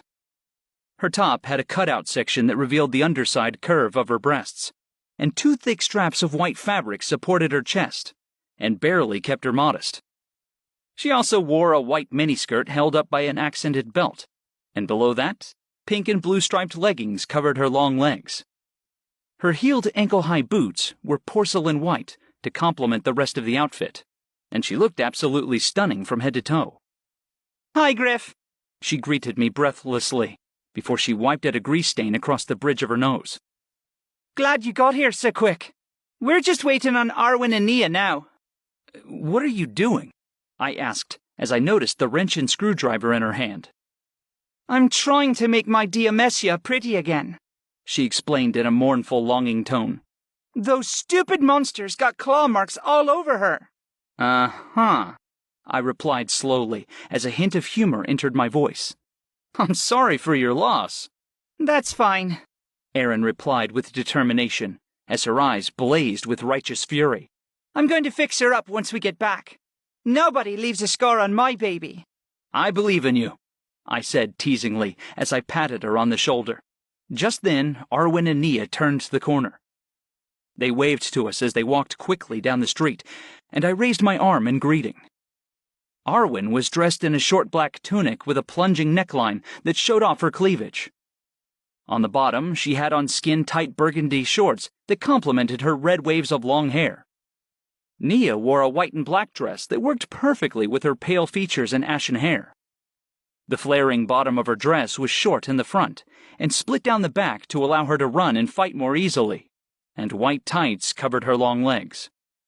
Her hips swayed as she walked, and I had to tear my eyes away from the gorgeous, perfectly rounded curves of her ass. Ready? I asked as they neared. Ready as ever, Nia responded with a soft smile. I haven't seen you in the role of leader very recently, so this could be quite fun. I hope so, I replied agreeably, before I turned to Arwen. Are you okay with not being in charge for this one? Maker am I ever, Arwen laughed out as she nodded. This is actually quite standard in terms of monster response teams. You're a bit young for it, but it's normal for the main leader to step aside to nurture the growth of a new one. Oh, really? I asked with curiosity, since this was news to me. Of course, Arwen replied with a grin. I've done this a couple times before, actually. We try not to throw young mages off the deep end by asking them to take full command immediately. That makes sense, I said with a nod. In that case, are we all ready to go? I guess I can be ready, Aaron said with reluctance in her voice. I can fix Diomessia when we get back. That's the spirit, I replied with a smile. Everybody, on board! Nia and Arwen followed me up the ladder and into the hold of Diomessia. Varlith was already there, and he looked solemn and businesslike as he sat in his chair with his full battle armor on. Since Varlith was a banisher, he was given a few heavier metal pieces for protection, and he even wore a chainmail shirt under his black cloak. It would slow him down a tiny bit, but it was vital that banishers stayed safe rather than risk themselves just to fight. Besides, every time I saw Varlith in a fight, he almost moved quicker than I could track. Aaron disappeared into the pilot hold, and the rest of us strapped in. The airship jolted and banged around a little as we took off, but we soon got off the ground without incident. I breathed a sigh of relief and caught Varlith doing the same. We both remembered the airship attack a little too well.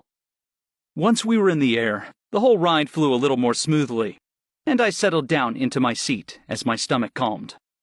Too bad we don't have Syra's cards, Varlith commented. I'll miss losing to that little tyrant you guys call Layla. It wouldn't be the same without Gawain here, I argued. His suffering makes the whole game sweeter. I snorted out in laughter, and Varlith smiled along with me. Arwen and Nia exchanged looks before they both rolled their eyes at us. Aren't you supposed to be the leader? Nia teased. You sure don't sound like one. I'll fix it, I replied with a pleased shrug. I order you to see me as leaderly. I'm going to fight alongside a child. Nia sighed, but her eyes sparkled with amusement. Arwen, is this grounds for you to take over command? He's clearly failing his job. Morale does seem to suffer whenever Griff speaks. Arwen teased back. Maybe I should. Hey, I complained. Just because I have a tiny Wilds accent, that's no reason to make such an unjust claim about my team's morale. In fact, I think that's technically discrimination. Arwen, you could be fired for that. That's not the only thing I could be fired for, Arwen murmured with a thoughtful tilt to her head.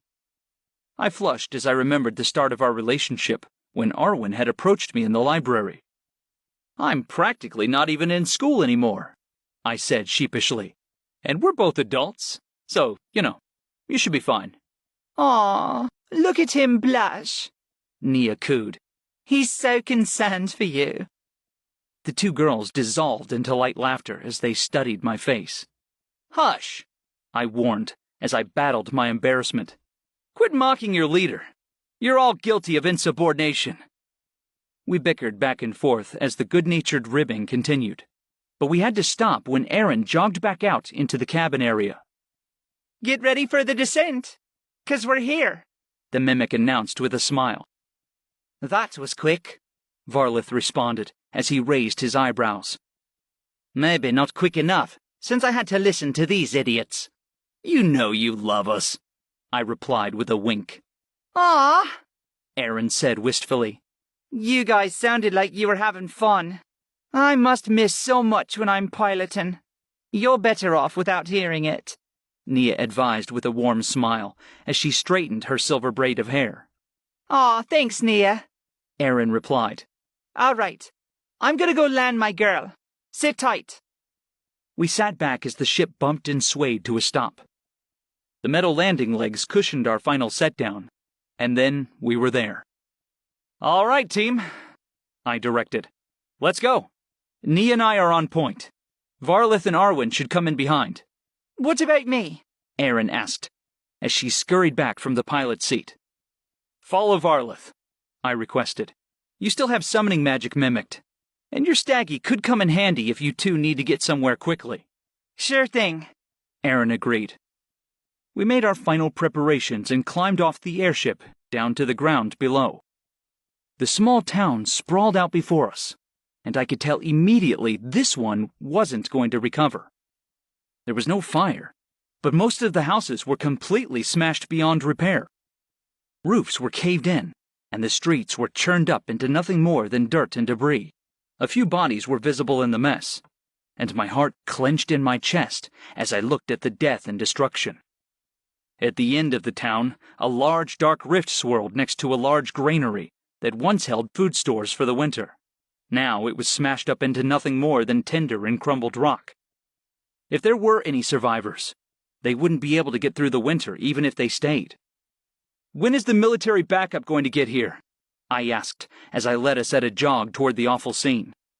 Should be just a couple of hours, Aaron said, and her once cheerful demeanor was sucked dry. Preparations will take an extra half hour at least, and their airship is bigger and slower. Maybe 4 hours tops? I gritted my teeth, but I couldn't do anything about the time gap. We would just have to do the work ourselves. Get ready, I warned. This is going to be a rough one. Right then, the rift grew and rippled violently as something large began to come through. Oh, Maker!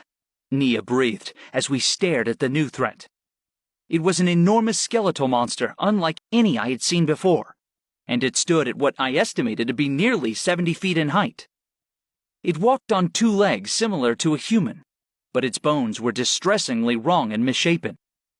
Its bottom legs ended in 2 hooves, and its front arms curled into the bones of humanoid creatures.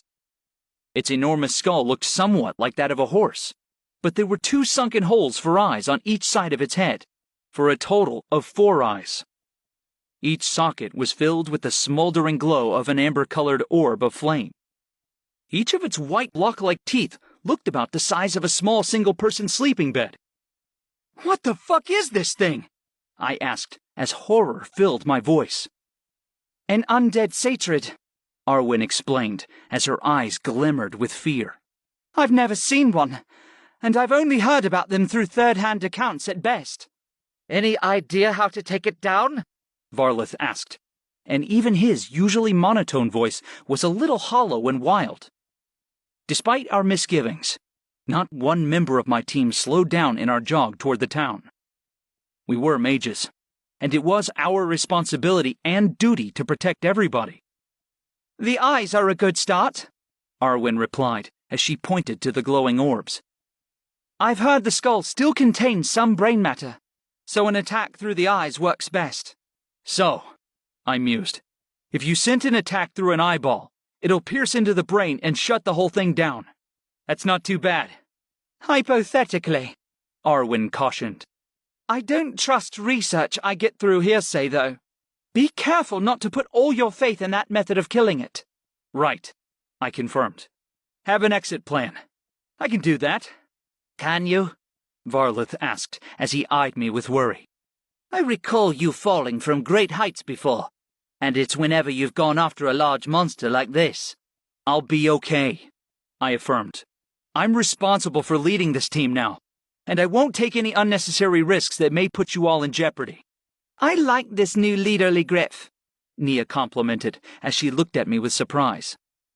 Finally, we arrived close enough to the town that the first monsters noticed us. 6 identical monsters charged from the debris of the town, and they bellowed with wild rage as they crushed rubble underfoot. As my team froze, the beasts spun to face us, and I got a good look at what they were. These monsters were mindless and brutish, but each was twice the size of a rhino. They had thick bone shoes that emerged from the bottom of their legs, and their massive bone heads swung around to peer at us with poor eyesight. Glowing red eyes swam at the sides of their skeletal heads as they pawed frantically at the earth before them. It seemed clear to me that the undead satyrid was not too dissimilar from these grunts. "Ramblers?" Aaron asked nervously. "Yep," I confirmed, as I recalled my last encounter with this kind of monster. They were big and mean, and they didn't stop once they locked onto you. Their bony protrusions were as tough as steel, and they could kill you in an instant if you weren't protected from their crushing power. I'd barely managed to take out one rambler with my bullet bass and my Kalgori.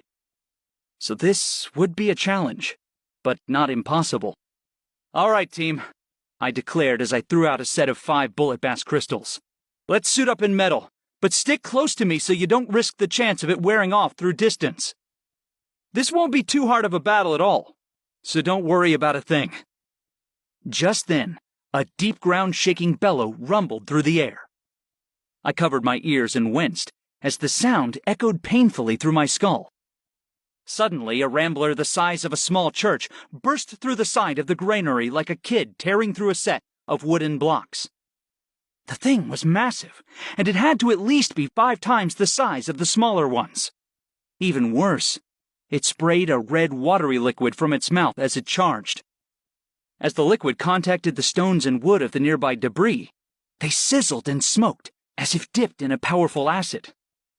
Well, shit. What was that you said about not worrying again?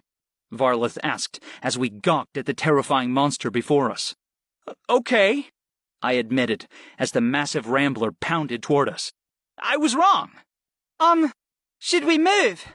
Aaron asked. "Nah," I said calmly. "Let's wait a little bit. The faster it goes, the worse its turning radius becomes. I want it to be unable to follow us." "I'm afraid the other ramblers aren't going to wait around," Arwen pointed out. She was right. The group of 6 smaller ramblers roared out one by one as their bony heads swung to focus on us. In mass, the group of ramblers began to run without any sign of restraint. It seemed like they were committed to their charge toward our group. I commanded my bullet basses to cover us with metal.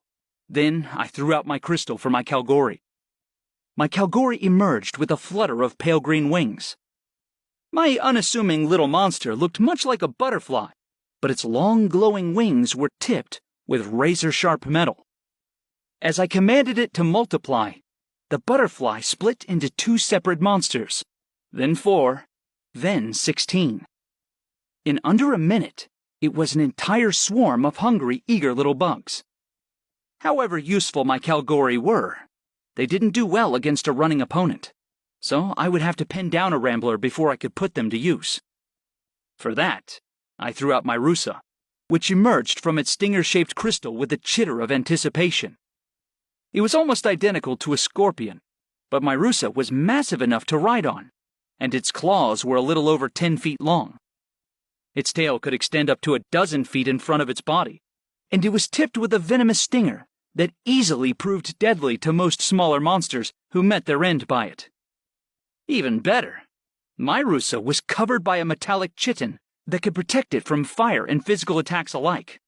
Then I took a small essence crystal off my belt and threw it atop my Rusa, and it shattered to reveal a speed slug. My speed slugs weren't very impressive to look at, since they were simply green, slimy monsters about the size of my forearm. However, when I attached one to a monster or a person, the slug greatly enhanced their speed, and I found my speed slugs to be a very valuable addition to my team. Summoners usually looked down on such minor monsters, but I only cared about results, so I wanted to use whatever worked best in my battles. The smaller ramblers neared us as they thundered through the ruins of the town, and my skittering Rusa met the one at the head of the pack. The Rusa made a sound like metal on metal as it collided with the lead rambler. "Start taking on the other 5!" I ordered as my monster fought the rambler. "I've got this one!" Aaron cheered as my Rusa used its metallic legs to pin down the rambler in its tracks. I ordered my creature to push diagonally at the rambler's flank, and the rhino-like monster collapsed with a bellow as its own momentum was used against it. My Rusa stabbed forward with its stinger, but its tail barely put dents in the tough exterior of the rambler, and the bony monster showed no symptoms of venom. That was fine by me, since I didn't expect the Rusa's venom to work on these monsters anyway. The rambler thrashed as it struggled against my Rusa, but it couldn't escape the 6 powerful legs and claws that pinned it down. That was where my Kalgori came in. My swarm of butterflies reached my Rusa quickly, and my scorpion-like creature scrambled away as it followed my orders to retreat before I recalled it. On the ground, the rambler slowly lumbered back to its feet, but it was too late. My Kalgori surrounded the rhino-like monster, and it never had a chance to muster up the speed to escape. My Kalgori spun into a storm of whirling, flashing blades, and the rambler bellowed as it was dissolved into nothing more than small chunks of flesh and bone. Blood and viscera sprayed out in a wide arc that painted the ground with red fluid. "Disgusting," Nia commented as she looked at the aftermath of my Kalgori attack. "Good to see that your fighting style is still as gruesome as ever." Yeah, I joked back. "I don't see you putting any effort to stop these things." Nia rolled her eyes as her fingers twitched over the intricate spell in her hands. It had grown to a massive size, and the swirling ball of ice and wind in her hands looked amazing as she spun it on her delicate fingers. "Watch and learn," she advised me before she tossed the ball at the closest rambler. In an instant, her spell exploded into a forceful gale dotted with shards of knife-like icicles. They flew with bullet-like speed toward the group of ramblers, and the monsters bellowed as they were hit by the attack. Ice slashed through them and tore deep, bloody marks into their hides. The nearest 2 ramblers collapsed and twitched out in spasms and shuddering moans as they died. The next 3 staggered as they were hit by a few ice shards, but those remaining ramblers continued to charge at us with nothing in their minds but fury and bloodlust.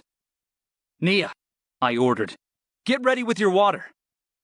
I threw out a trio of drill moles, and I ordered them to churn a deep, wide furrow in the earth in front of us.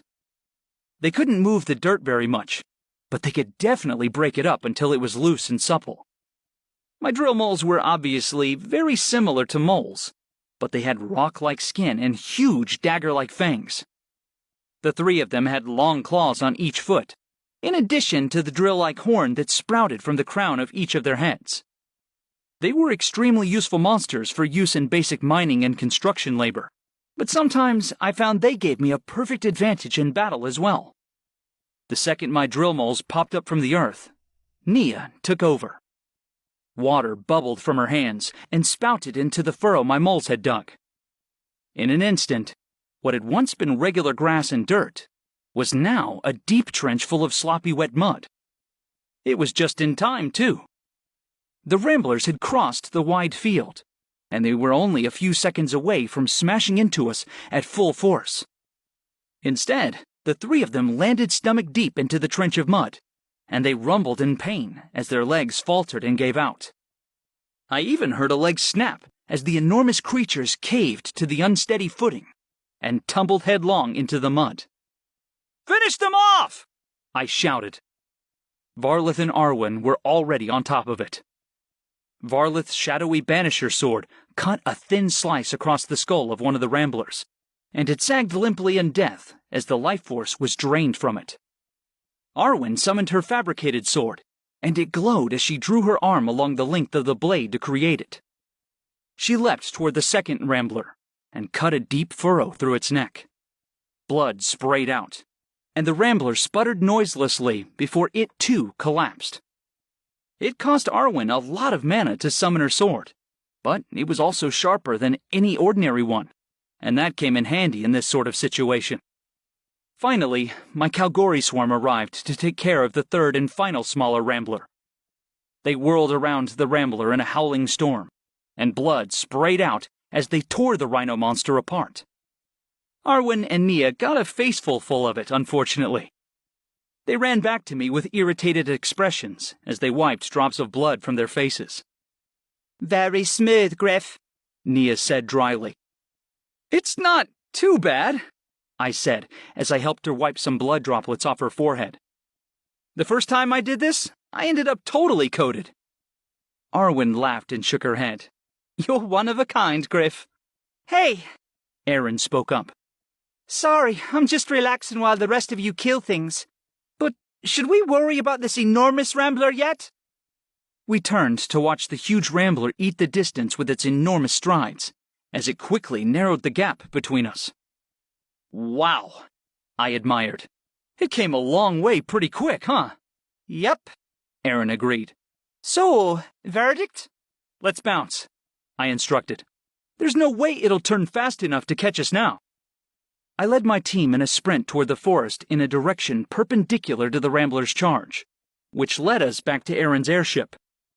The Rambler roared and swung its bony head toward our group as we sprinted, but I was confident it still wouldn't be able to stop in time.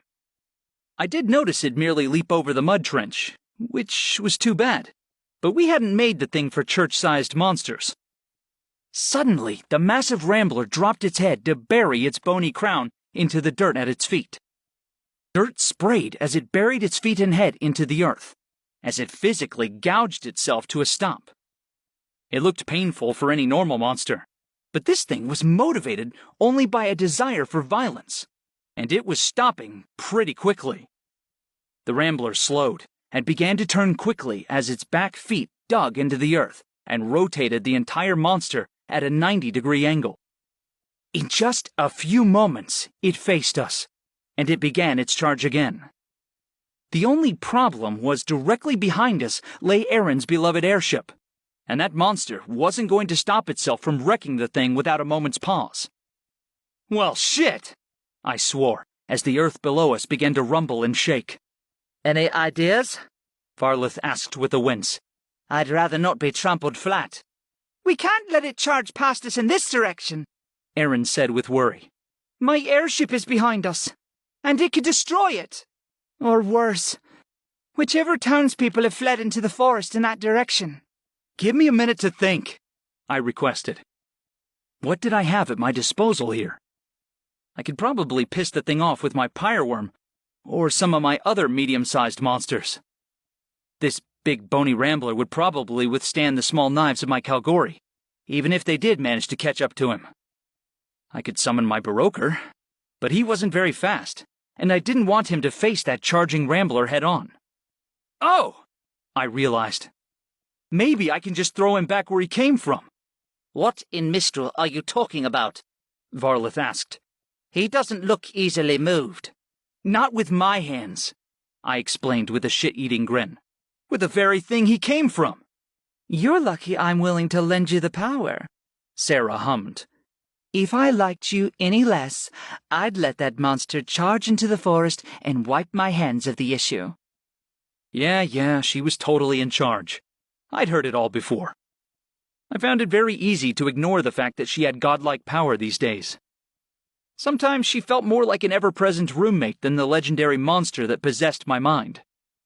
Touching, Sarah purred. As roommates, I have to say you look positively delicious. I would just sleep in your bed every night. Well, there wouldn't be much sleeping happening.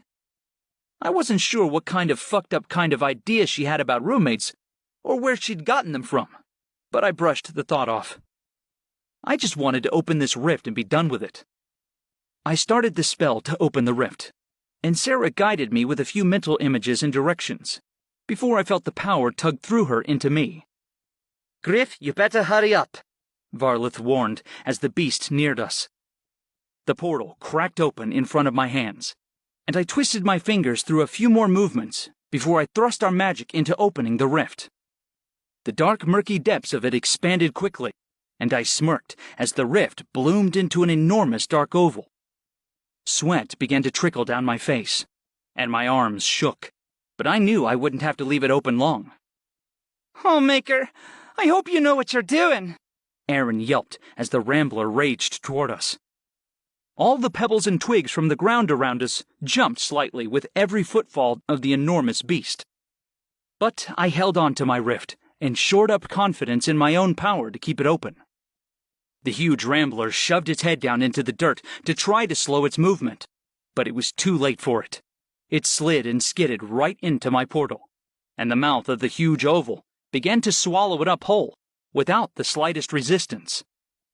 When it was most of the way through, I reversed the thread of power, and the portal clapped shut at an incredible speed. Not all of the rambler made it through.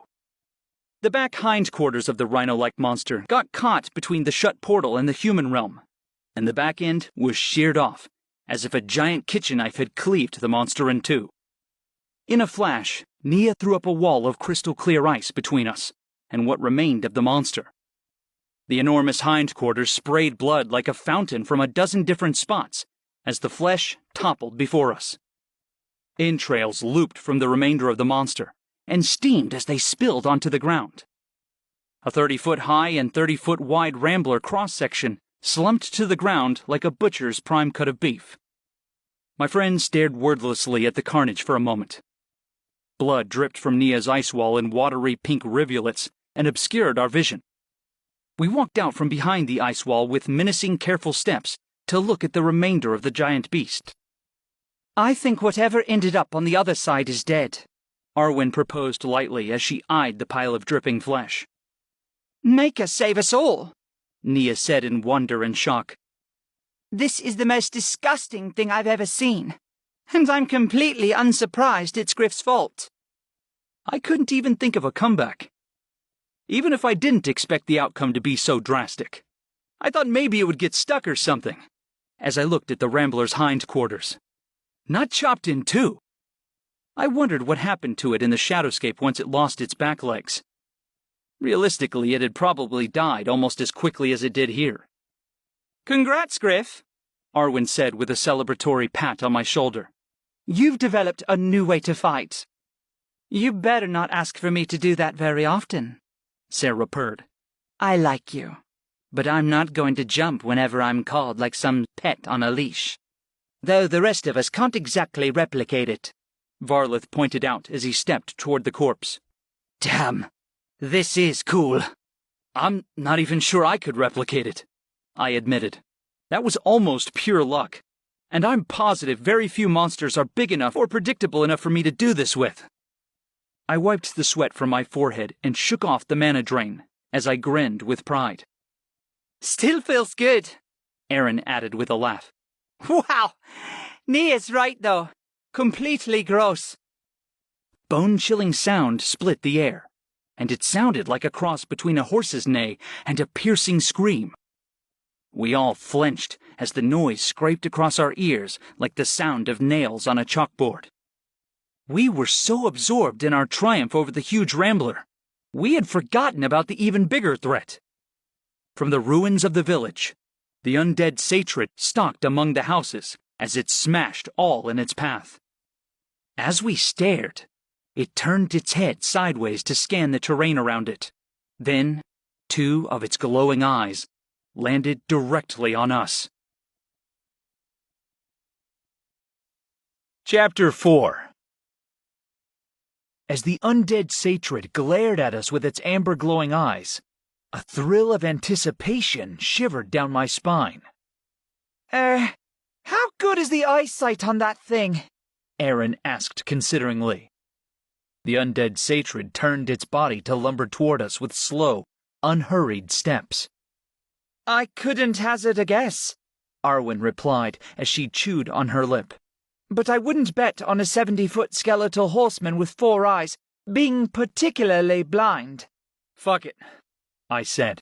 I'm not waiting for it to come eat us. We're gonna bring the fight to it. I'm all ears, Varlith chuckled out.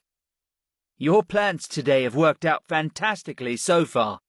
Let's hear it, Nia added. Great, I started with a grin. Aaron's going to summon her staggy and ride it with Nia toward that big guy. I want Nia to just pour on the ice like crazy. But don't try to do any serious damage to it. Focus on his legs above the hooves, and that should do the trick. Frostbite, Varlith commented lightly. The bane of any monster. Ha ha, I replied with a dry tone. You may laugh now, but this thing is enormous. It's gonna suck for it when it falls over.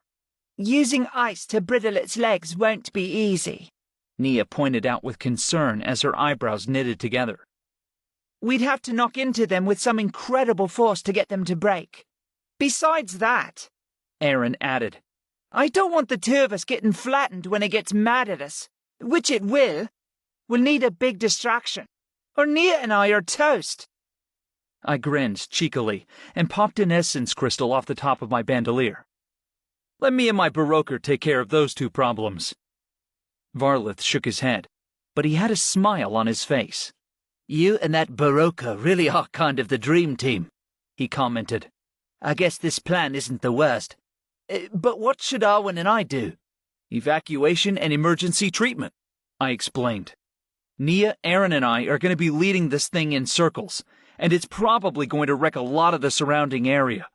If there's anybody trapped under rubble or hiding in untouched houses, I want them out and safe. I'm not sure any survivors are still in this village, Arwen admitted as she cast a worried eye over the ruins of the town. However, I understand your concern. We'll be better off looking than just standing around and biting our nails. Great, I responded with a nod. Stick close in case we need medical treatment.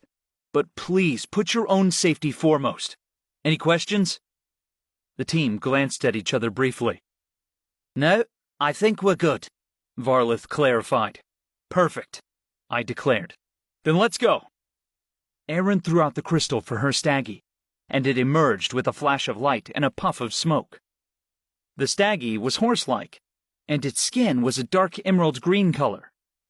It had deep galaxy black eyes, and a faint aura of celestial dust trailed behind it as it pranced around us. A horse to fight a horse, Varlith murmured. Nice. Hopefully more effective than nice, I replied as I examined the massive distance we had to cross to get to the undead satred. Maybe I should give the rest of you a ride. Arwen's eyes widened, and Varlith gave me a nervous look. Sure, Arwen replied with her worried eyes focused on the crystal in my hand. It'll be fine, relax, I assured them, and I threw out my Baroker crystal. The monster that emerged had a hollowed red body covered from head to toe in burgundy armor. Flames licked up the pieces of his plate mail, and one hand carried a sword that glowed with the dim embers of fire. He was massive, probably nearly as tall as the undead satyr, and his helmeted head turned slowly to peer at us on the ground. "Hey, buddy!" I greeted him with an excited grin. "Ready to kick some ass?" He rumbled back a wordless noise I could only take as agreement, and I felt his vague contentment echo down the bond between us. With a mental command, my Baroker leaned down and placed his hand on the ground. His fingers stretched out gently as he flattened his palm. Varlith and Arwen looked a little uncertain about the whole situation, but they followed me as quickly as I clambered on board my monster's palm and asked him to raise us up. The Baroker lifted us high into the air before he settled his hand next to the top of his helmet. I climbed off first before I helped Varlith and Arwen into their own secure spots atop the Baroker's head.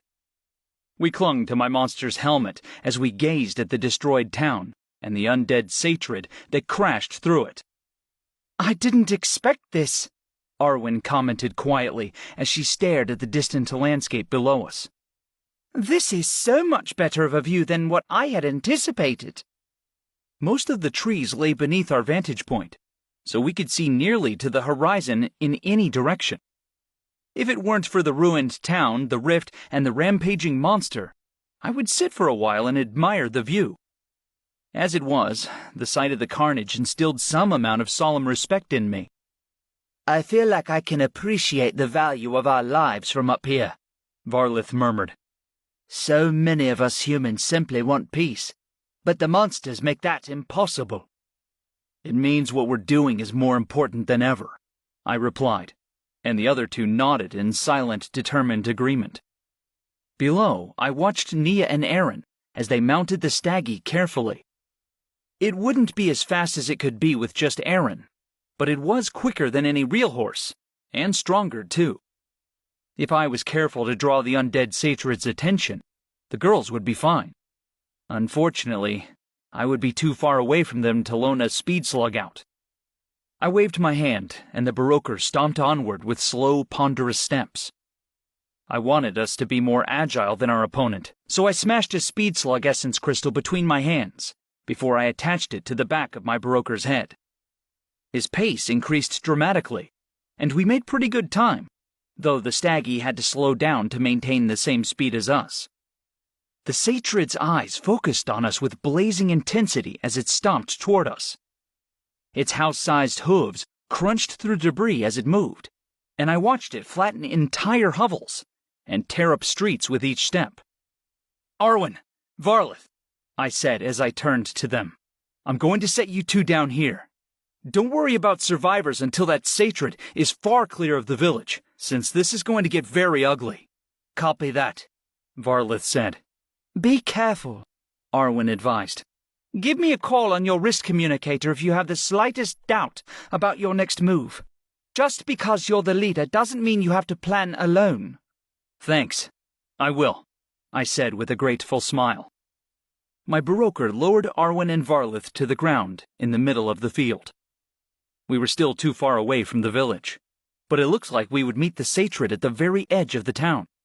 "Good luck," Varlith wished me as his voice crackled from the standard-issue Monster Response Squad communicator on my wrist.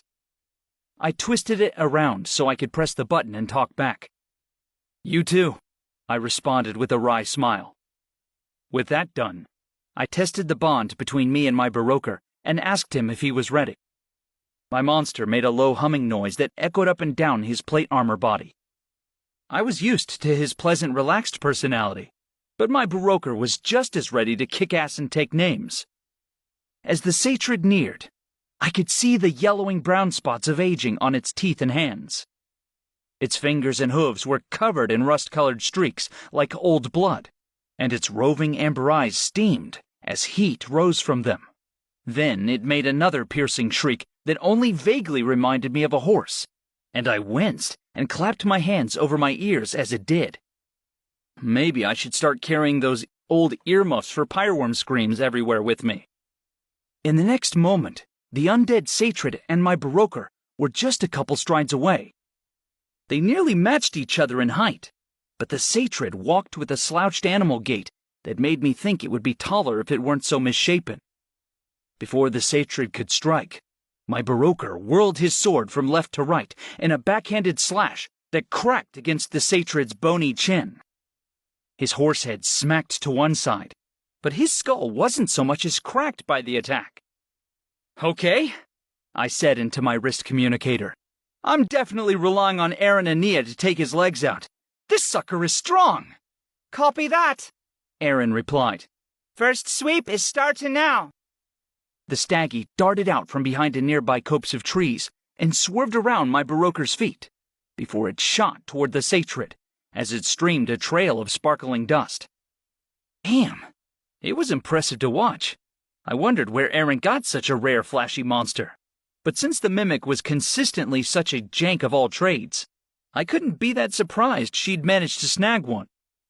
As Nia rode on the staggy's back, she twisted her fingers around a giant ball of swirling ice magic.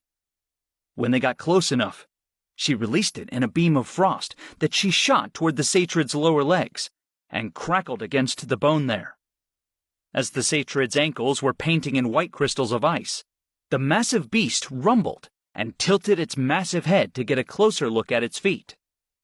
"Oh, no, you don't!" I warned him as I commanded my Baroker to attack. My Baroker's armored left hand flashed forward in a quick jab to the ribcage of the Satrid, but the blow merely glanced off its chest.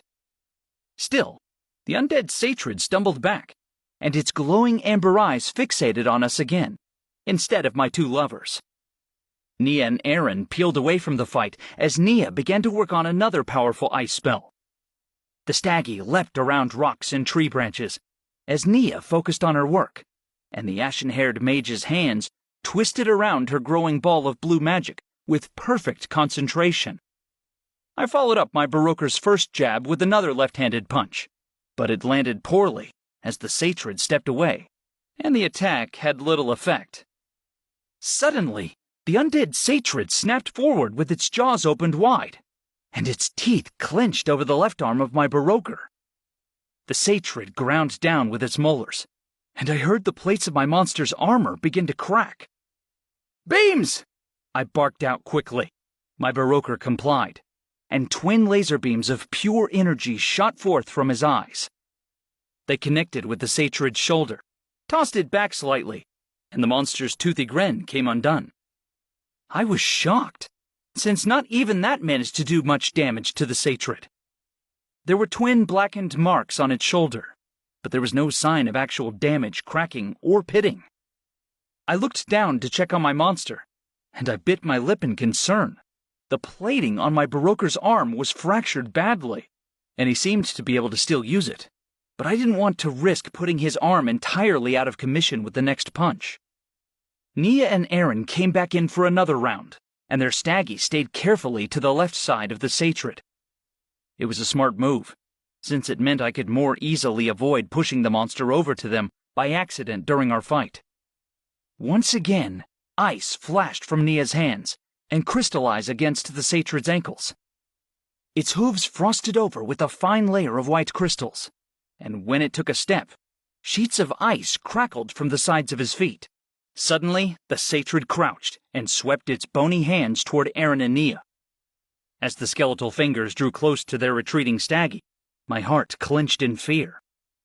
My Baroker slammed its sword horizontally across the side of the Satrid's skull, and the undead monster stumbled backward a step, but its focus didn't change. It reached again for Nia and Aaron, but I wasn't going to let that happen.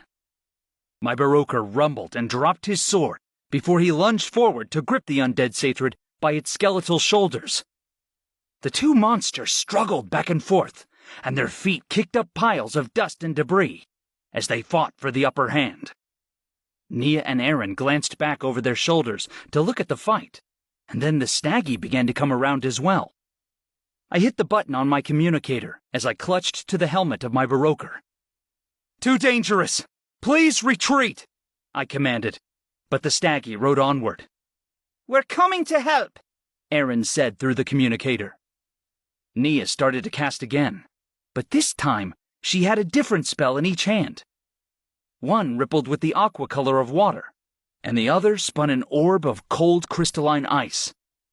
She couldn't be double casting two complex, powerful spells like that, could she?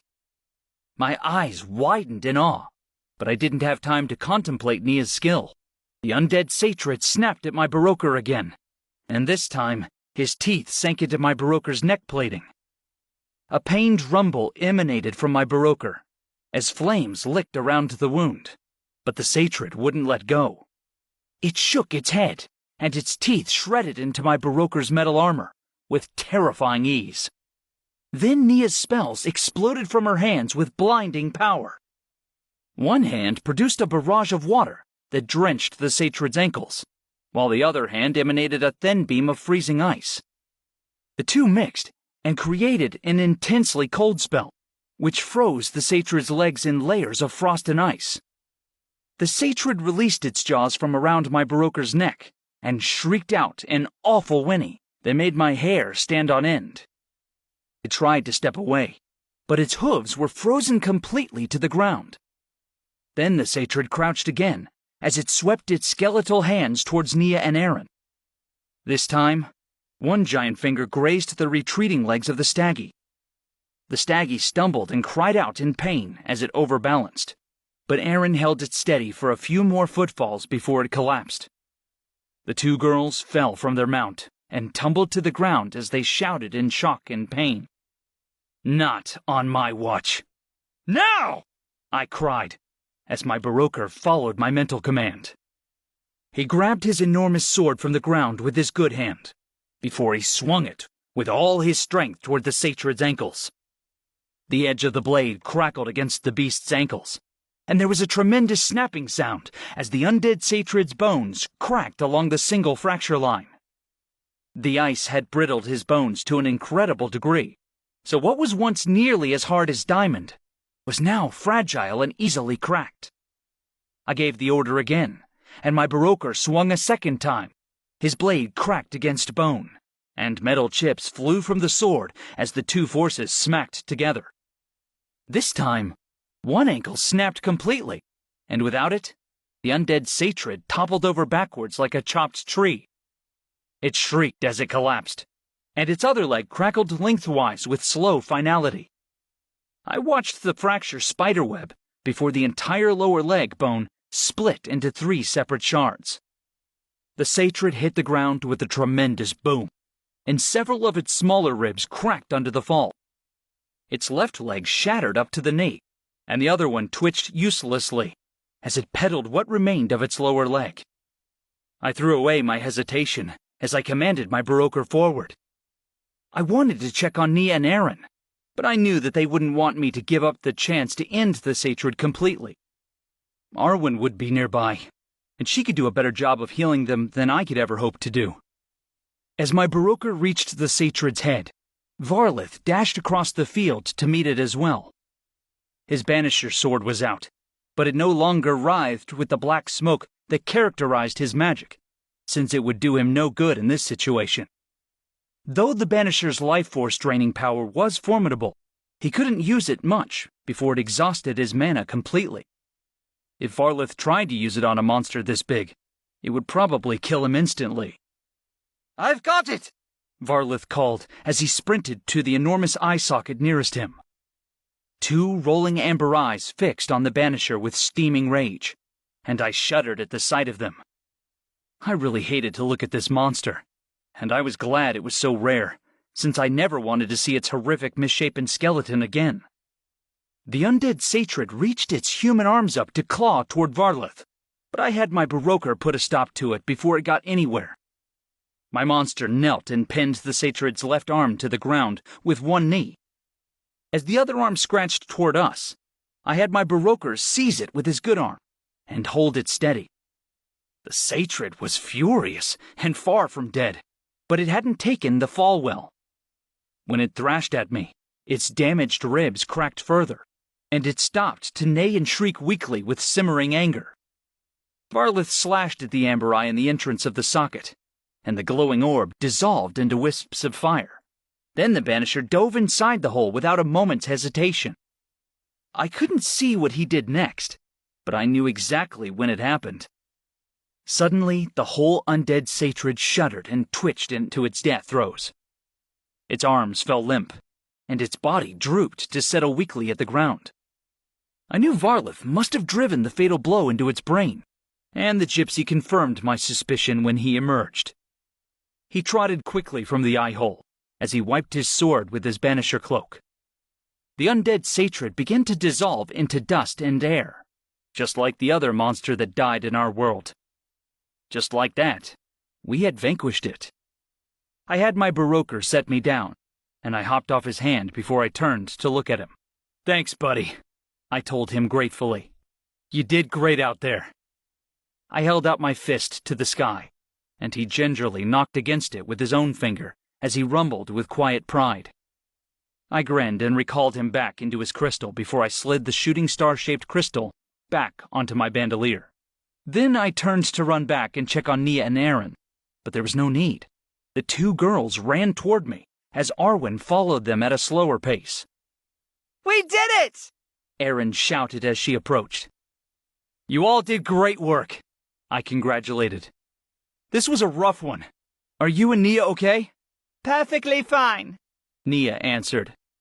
They had a few bruises and scrapes, Arwen explained. It only took me a few moments to fix them up. Great to hear, I said with a pleased expression. All right, ready to go bust that rift down? Let's get to it, Varlith agreed before his voice sobered. By the way, I looked around for survivors in town, but I didn't find anybody. Neither did I, Arwen added with a solemn shake of her head. The military should be here soon to do a thorough, organized sweep. Not too unexpected, I mused as I twisted my mouth into a thin line. Let's get to that rift. I want to try to shut it from outside.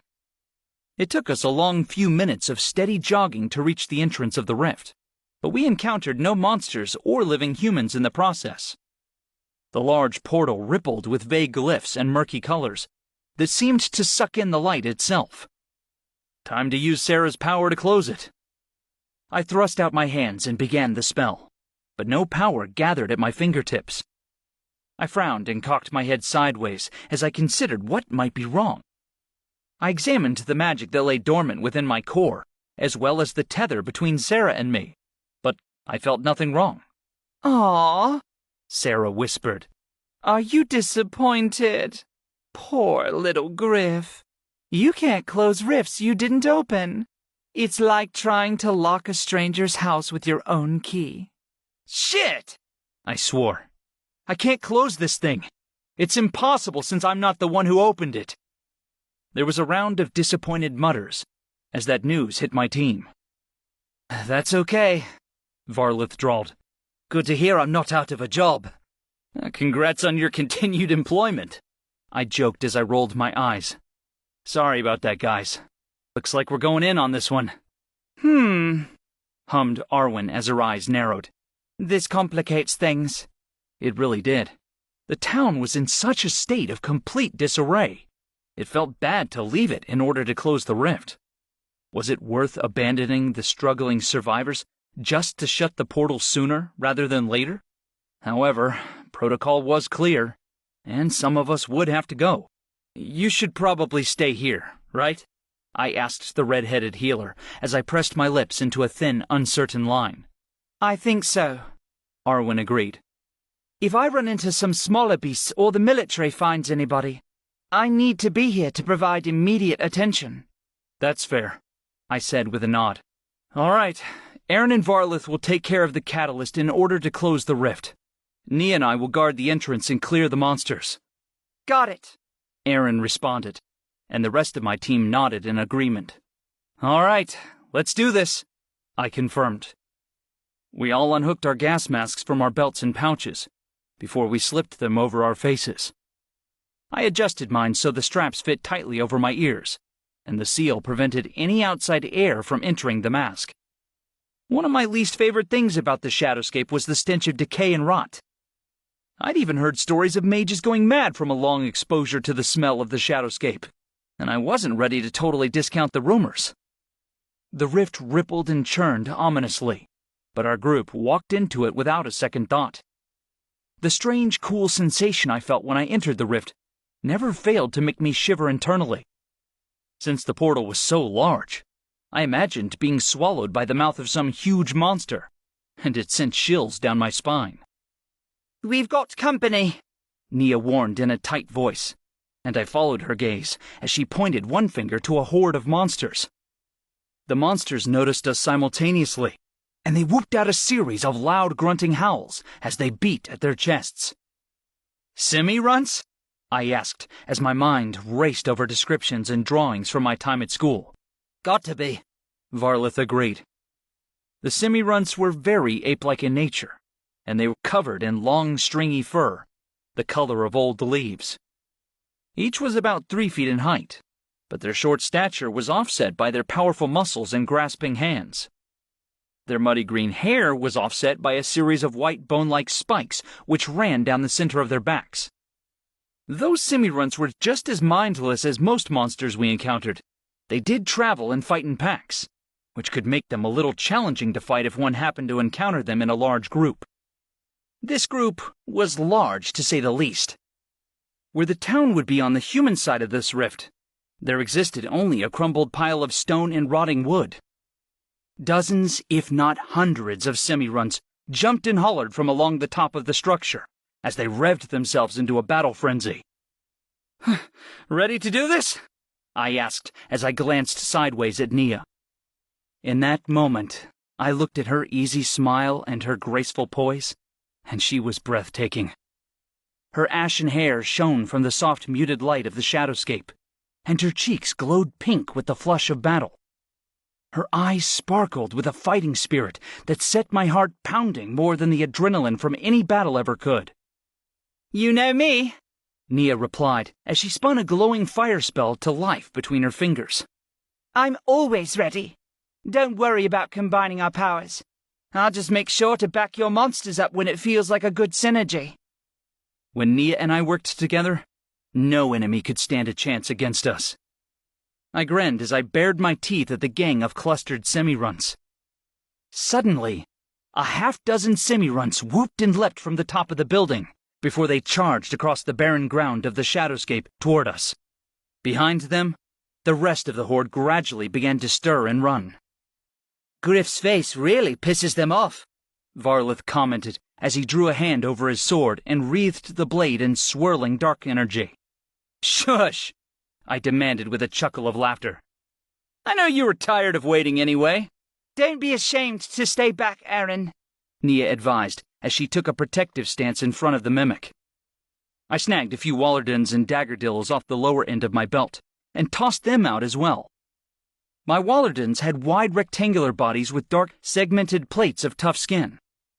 They were appropriately named, since Wallardins were quite similar to heavy stone walls. My daggerdillos were roughly pig-sized, and their armor was much like that of an armadillo. They could curl into balls, and metal spikes protruded from their backs as their only defense. Normally, the two monsters would serve little use on a serious battlefield, but together, they were a very effective barrier against attack. The metal spikes of my daggerdillos protruded through the bodies of my Wallardins, and together, my monsters served as a jagged barricade against our enemies. The first semi-runs didn't stand a chance, and 5 of them ran headlong into the spikes without the time to stop themselves. The next group got wise to the danger and nimbly grasped the daggerdillo spikes to hurl themselves up and on top of my Wallardins. That was a new one. The semi-runts mounted my barricade and stormed over the top of it, but Nia didn't give them a chance to come back down. As they appeared over the edge, she released a parallel jet of fire that scorched the air and set the semi-runts ablaze. The ape monsters shrieked as they burned, and their bodies crisped as they died en masse. I tossed out 4 bullet basses to cover us, and chrome melted over our skins to protect us from the heat of the flames. The smell of burning fur mixed with the stench of the Shadowscape and permeated my gas mask in one disgusting blend of odors. "Ugh!" Erin muttered as she stepped back away from the fire. "Might be a good time for you and Varlith to take off," I advised her. "Nia and I have this covered, and it's more important for us to take care of the catalyst quickly. Got it. Erin agreed with a sharp nod as she pulled her staggy crystal from her pouch. You have enough mana to use that twice? I asked. Summoning the same monster more than once in a short period of time could be really draining on the summoner. Erin hadn't used much mana today, but it would be a significant cost if she did use the staggy twice in a row. Don't worry, Erin assured me with a wink as she tossed out the staggy crystal. Doesn't take much mana to keep my staggy from going out of control. It's not exactly a predator, so I don't have to keep it from wanting to kill everything it sees. I turned to stare at the staggy, but it just pawed at the cracked dry earth with one hoof and snuffled at the ground. My Baroker doesn't want to kill everything it sees, I responded with a note of indignation to my voice. Keep telling yourself that, Varlith quipped teasingly before he heaved himself onto the staggy's back. I'll just nurture my fond memories of it trying to crush you into tiny little pieces during the Magicai-Nito exams. I gave the Banisher my best scowl, and he threw back his head with laughter. Good luck, Erin told Nia and me before she gave a little wave and commanded her staggy to ride.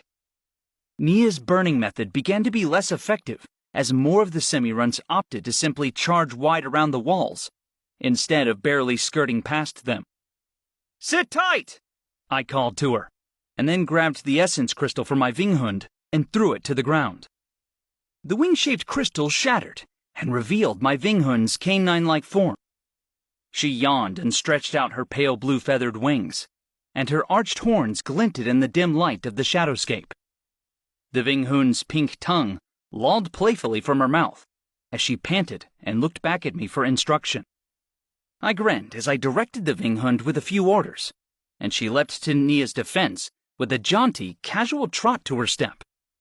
As I watched, she lunged and tore through 2 semi-runts at once, and the apes whooped in anger at her as she made quick work of them. Even though I knew it would require more mana, I plucked another essence crystal from my bandolier and tossed it in the other direction, and my Rusa emerged for a second time with an insectoid chitter. My scorpion monster dashed forward into battle, with very little instruction from me, and I watched it sweep its pinchers through huge swaths of semi-runts at once. Ape monsters hollered in anger and bared their long fangs as they leapt for my Rusa, but the semi-runts barely scratched its metal carapace. Lightning, look out! Nia called as she tossed a spell toward my Rusa. A ball of yellow electricity raced over the metallic back of my Rusa and reflected off in a tremendous spray of arcing static. Semi-runts shrieked as they fried in electricity, and Morpher caught on fire as the lightning crackled across the field.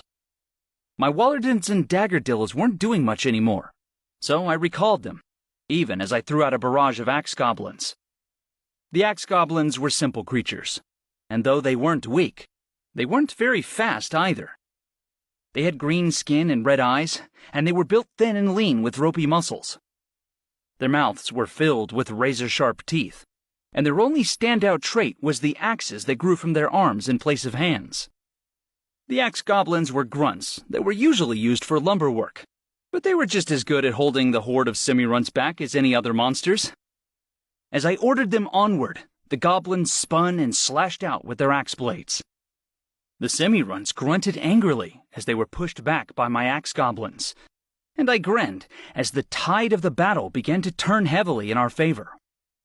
A couple of semi-runts slipped past my Rusa and drew close to Nia, but I dashed in and drew my Rhine dagger as I stepped in front of her. The first semi-runt fell to an uppercut stab to its neck. Nia flashed out one hand with a sword of compressed wind, and the blade beheaded the other semi-runt cleanly. Nice one, I complimented with an eager smile. Same to you, Nia shot back with a wink, even as she shot out a spray of ice darts. Say, got any monsters that can speed this thing up? Baroker, I replied with a shrug.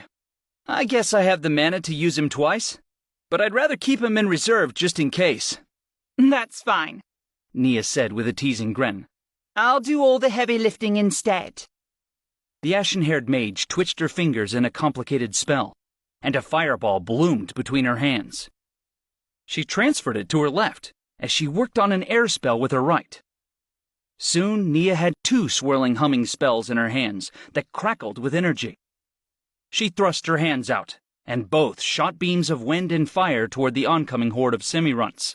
Then she tilted her hands inward until the beams crossed ever so slightly.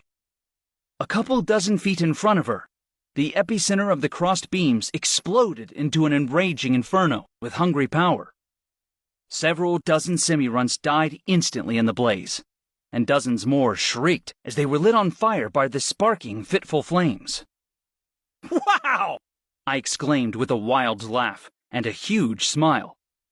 Fire likes being fed wind, Nia explained as she smiled back at me. within moderation, of course. "No kidding," I replied. "Let me help you out then." I commanded my Vinghund to take to the sky, and I directed it several feet above Nia's twin streams of fire and air.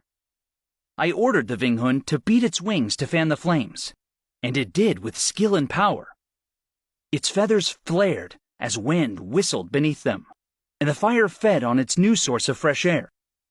Fire roared in my ears as the flames burst into enormous raging inferno that consumed everything in its path. Semi-runts were slaughtered instantly, and it looked like we were nearing the end of the horde.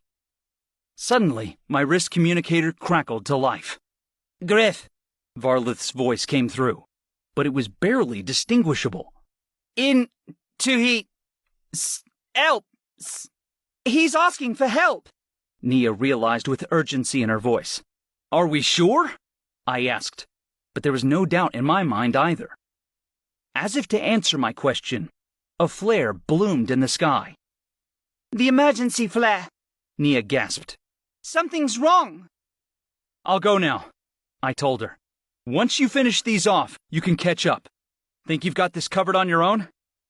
I called for my Vinghund and Rusa to follow me, since I didn't want to put them away and risk draining my mana to bring them out a second time. I recalled the rest of my monsters and gave Nia a careful, concerned look as I turned to go. I'm definitely okay here, Nia replied as she tossed out another orb of fire. Please hurry, Griff. I'm worried about them. Me too, I said with grim concern in my voice. Me too. I got my bearings on the flare and took off running. Chapter 5. As I chased the flare down, I hopped on my Rusa to pick up speed, and my mind raced over what could have gone wrong. Were Varlith and Aaron injured? Was it serious? Usually when a banisher went to close a rift, they weren't bothered by many monsters. Monsters were drawn to magic use, and the team members who guarded the gate almost always used enough magic to draw most of the enemies to themselves. I glanced over my Vinghund and asked her to fly overhead. She gave a huff of air and sprinted ahead before her wings carried her from the ground. If she saw Varlith or Aaron, she would let me know through the bond. My mind turned in circles as I worried about them. There was no guarantee that there weren't monsters lying in wait near the catalyst, so Aaron and Varlith may have run into some. I'd responded to flares before, and the situation was usually dangerous because a big monster had shown up. I hoped that hadn't happened here. It seemed like we'd already gone through quite a few large monsters just to get into the Shadowscape itself. The smoke from the flare still hung faintly in the sky, and I fixed my eyes on it as I directed my Rusa across ruins and cracked earth. The roiling distant storm that characterized the Shadowscape made it difficult to see how far I was from the flare, but I suspected I was close. Suddenly, my Vinghund sent a small twist of alarm through the bond. She had spotted a monster running below, though I didn't get much more information out of her. I didn't want to be caught on top of my Rusa in the middle of a serious fight, so I hopped down and gave it a pat on one metallic leg before I took off at a sprint. The landscape of the Shadowscape gave way to more crumbling buildings, and my eyes scanned them anxiously as I ran through the ruins. My breath fogged my gas mask as I skirted another ruined wall and turned the corner. Aaron and Varlith nearly ran into me, and we stumbled apart in surprise as we examined each other. My Rusa skittered to a halt behind me, before it backed away slightly to give us space. Erin was missing one legging and a shoe, but apart from her scuffled foot, she seemed okay. Varluth looked like he was in the same condition as when I last saw him, even though his dark cloak was now covered in dirt. "You're okay!" I exclaimed as I scanned my friends. Not for long, Erin said with wide eyes. I had to recall my staggy. Something attacked it. Something? I asked. It took the staggy down, and now it's chasing us, Varluth panted. Either come up with a plan of defense quick, or start running, 'cause we have to go. Are we near the catalyst? I asked as I ran my hands along the essence crystals in my bandolier. It's close, Varluth confirmed. All right, I said with a grin. We'll fight here. Suddenly, the telltale scratch of claws on stone sounded above us. Look out! Erin cried as she pulled me away from the ruined wall. I stumbled away with Varluth in tow, just as the monster pounced on the spot where we'd been. It landed with nimble agility before its head swung up to glare at us. I expected a big cat-like monster or some kind of wolf, but the beast in front of us wasn't even close to either. It was covered in dense curly fur like a sheep, and its body was more like a herbivore than any kind of predator. Its face was stretched and deer-like, with 2 long ears, and its furry legs ended in 4-toed paws with claws. It was almost the same size as a rambler, and each of its huge paws were bigger than my face. As I gave a quick order, my Rusa skittered over to my side and brandished its metallic claws at the strange monster. The 2 beasts stared each other down, but neither moved a muscle. It's like some kind of nightmarish alpaca, Erin said with a tremble in her voice. The monster's mouth slowly opened, and it revealed a row of pointed teeth that dripped with yellow viscous fluid. What's an alpaca? I asked as I frowned at the strange monster. a southern herd animal, Varluth said. I've never seen one, but I'm pretty sure they don't have claws and fangs. I haven't read much about the South, I admitted. They could have flying pigs and I'd never know. You didn't know about the flying pigs? Varluth asked, but his tone was clearly joking. Afraid not, I replied with an eye roll before I returned to staring at the monster. Why won't this thing just get it over with and attack? Its gaze was fixed on my Rusa, but the strange monster was frozen in position, as if it were waiting for something to happen. Dunno, Erin confessed. but I really don't want the Rusa leaving us exposed. That's fine by me, I said with a smile. I've got other plans, and other monsters.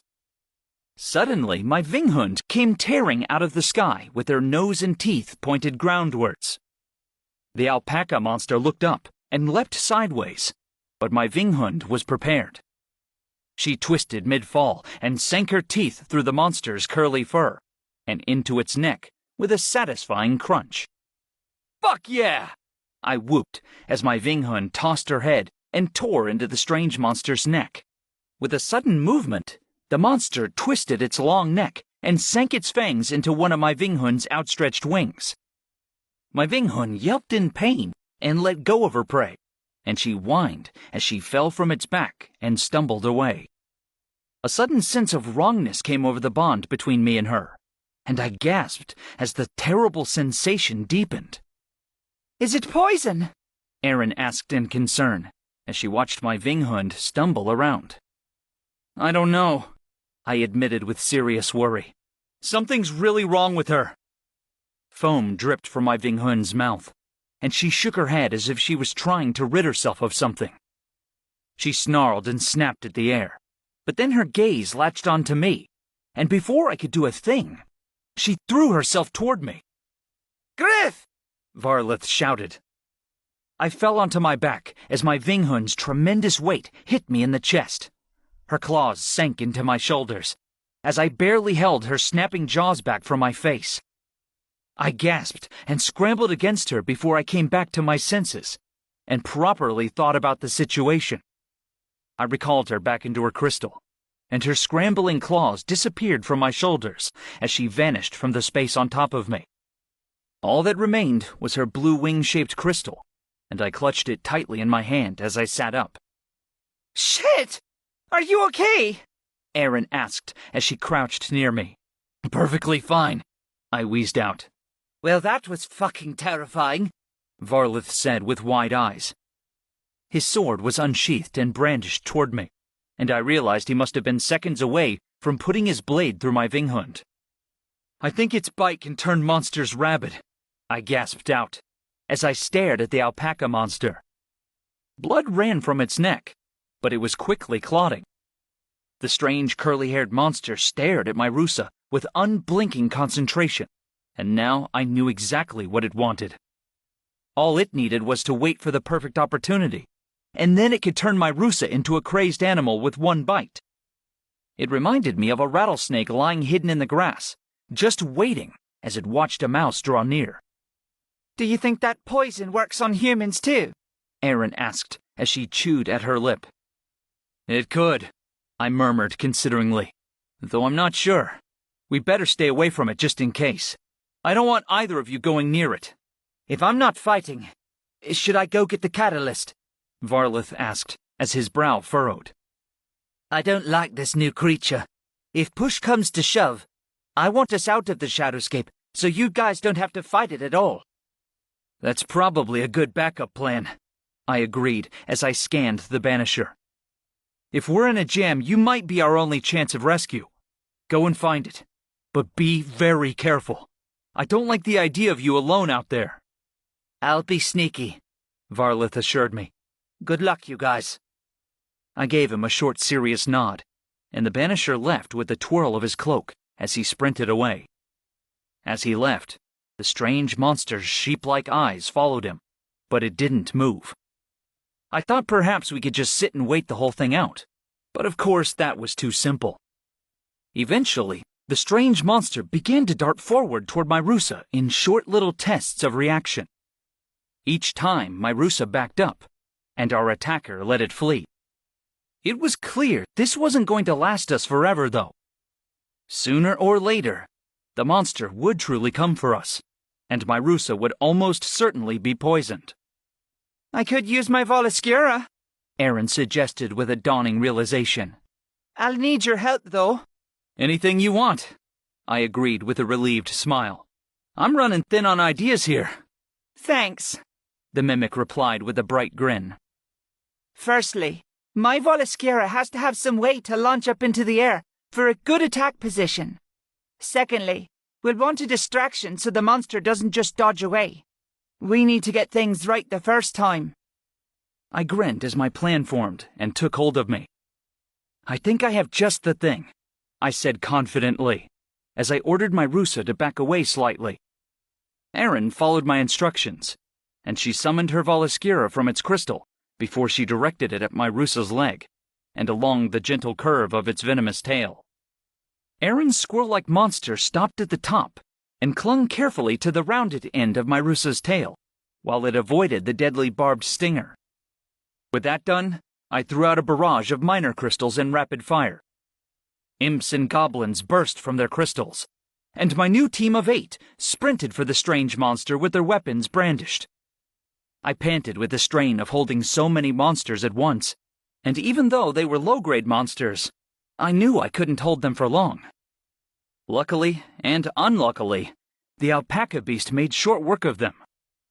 Its claws slashed through torsos as it kicked and bucked at its attackers, and its fangs sank effortlessly into each of my flying imps whenever they drew near. The strange monster was quick, and it could leap much higher than I predicted it could. It quickly put 5 of my 8 out of commission, but that was fine by me. "Launch!" I shouted, and my Rusa followed my command perfectly. It swung its long, powerful tail in a round arc, and the Voloscura let go at the apex to soar straight for our enemy. My distraction worked perfectly. As the strange monster kicked, bit, and spun to fight my minor monsters, the Voloscura slammed into its neck like a speeding bullet. The little squirrel chittered and tore through the wound my Vinghund had started, and the alpaca-like beast could no more bite the attacking Voloscura than it could bite its own neck. In this case, size was everything, and the smaller monster was the winner. Then our enemy dropped to the ground to roll and tried to dislodge the Voloscura, but the little beast hung on and buried its long fangs deeper. Finally, the strange monster stood again and staggered forward. I only had one imp left, but the Voloscura had done its job. Our enemy collapsed with a soundless gurgle of blood, and within seconds, it was dead. Its clawed paws curled and twitched in its final moments, and then it was still. Erin's Voloscura limped free from the corpse, and Erin ran over to her monster with obvious relief. You did such a good job, she cooed to her Voloscura as the little squirrel snuggled into her hands. Now rest. You deserve it. I smiled as I watched the mimic interact with her monster. She wasn't a fully fledged summoner, but I was happy to see her bonds were just as strong. Should we join up with Varlith? I asked as she returned her monster to its crystal. He must be getting close to the catalyst by now. I think so, Erin agreed as she climbed to her feet. He went that way, so we should... Suddenly, the Shadowscape rippled and dissolved around us. The barren ground beneath my feet turned to lush green grass, and the ruined wall turned into a stone cabin in the middle of a lumberjack's camp. Trees surrounded Erin and me on all sides, and I turned slowly to get my bearings. Varlith must have found the catalyst and destroyed it, I realized with a smile. He did it! Erin said with a happy laugh as she ran over to me. We did it, I corrected with a grin. You were amazing! You and your monsters did such a great job! The mimic threw her arms around me, and I returned the hug as I spun her around with a chuckle. Do you think we should look for Varlith? Erin asked as she drew away slowly from the embrace. We'd be equally likely to get lost, I decided with a shrug as I scanned the dense woods. I'm sure he'll find his way back to town, and we should do the same. Luckily, that big granary will stand out. Well, what was left of it? After the Ramblers and the Satrid, the entire town was mostly debris. Erin and I had an uneventful trip back through the forest, and we arrived back to the edge of town. The village looked basically the same as when we had left it, but now, soldiers picked through the ruins of what was left. A large airship filled part of the field outside town, and the basic infantry symbol of the military, a rifle crossed over a white shield, was painted on it. We must not have been gone too long, I said as I compared the position of the late afternoon sun with the scene in front of us. Just a few hours, maybe, Erin agreed. Let's go report back to Arwen, I suggested as I led us out of the forest and into the ruins. As we walked, I scanned for survivors, but I didn't see much evidence of any. Bodies were everywhere, and most of them seemed to have died from being crushed either by monsters or by falling debris. It was a grim scene, but I knew some must have survived, even if this town was mostly decimated. We had closed the rift in time to keep the problem from spreading to other towns. A pair of soldiers noticed us before too long, and they ran from the entrance of a crumbling house to greet us. We're two of the mages who went into the rift, I explained in a tired voice. There should be a third still in the forest, so keep an eye out for him. Any idea where the healer Arwen Hamner has set up her tent? Near that little airship, a short freckled soldier indicated as he pointed toward Erin's Diomesha. Thanks, I said gratefully, as Erin and I saluted the soldiers. What about Nia Kinefik? Ashen blonde hair? Elementalist mage cloak? The soldier nodded his head. I believe I saw her with Miss Hamner, but I don't know if she's still there. Excellent, I replied with a grin. Come find us there if you spot any dangerous monsters. Sure thing, the freckled soldier agreed. Honestly, though, there's been practically nothing. Doesn't look like many small guys came through this rift. Huh, I commented as my eyebrows raised. That's a relief. Good to focus on survivors. It is, the soldier agreed with a small smile. The two of us have found about 10 so far. They say some people with magic showed up and performed a miracle to take down some big monsters. You mages do good work, you know. You're too kind, I told him honestly with a shake of my head. We wouldn't be able to do anything without the military backing us up. It's true, Aaron said with a solemn nod. we know we're not in this alone. Anyways, we gotta go, I told the soldier as we turned to leave. Have a good one. You too, he replied with a pleased grin. As we walked away, Erin had a noticeable skip in her step, and her eyes sparkled with happiness. I hid my smile as I watched her, and my chest grew warm with the same joy. It felt good to be complimented, but it was absolutely spectacular to hear our efforts had made an impact on surviving citizens, as well as soldiers. Even when we weren't struggling against Phi, our missions held deep meaning beyond simple duty. Closing rifts wasn't just another task. It was something that saved lives. As we approached Aaron's airship, I spotted a white tent set up a short distance away in the shade of some trees. The patients were laid out in a sprawl of tarps, blankets, and bedrolls, and among them hurried a team of healers and military nurses. Arwen was in the thick of it, and she pressed her hands over a patient's wounded stomach as her eyes scrunched shut in concentration.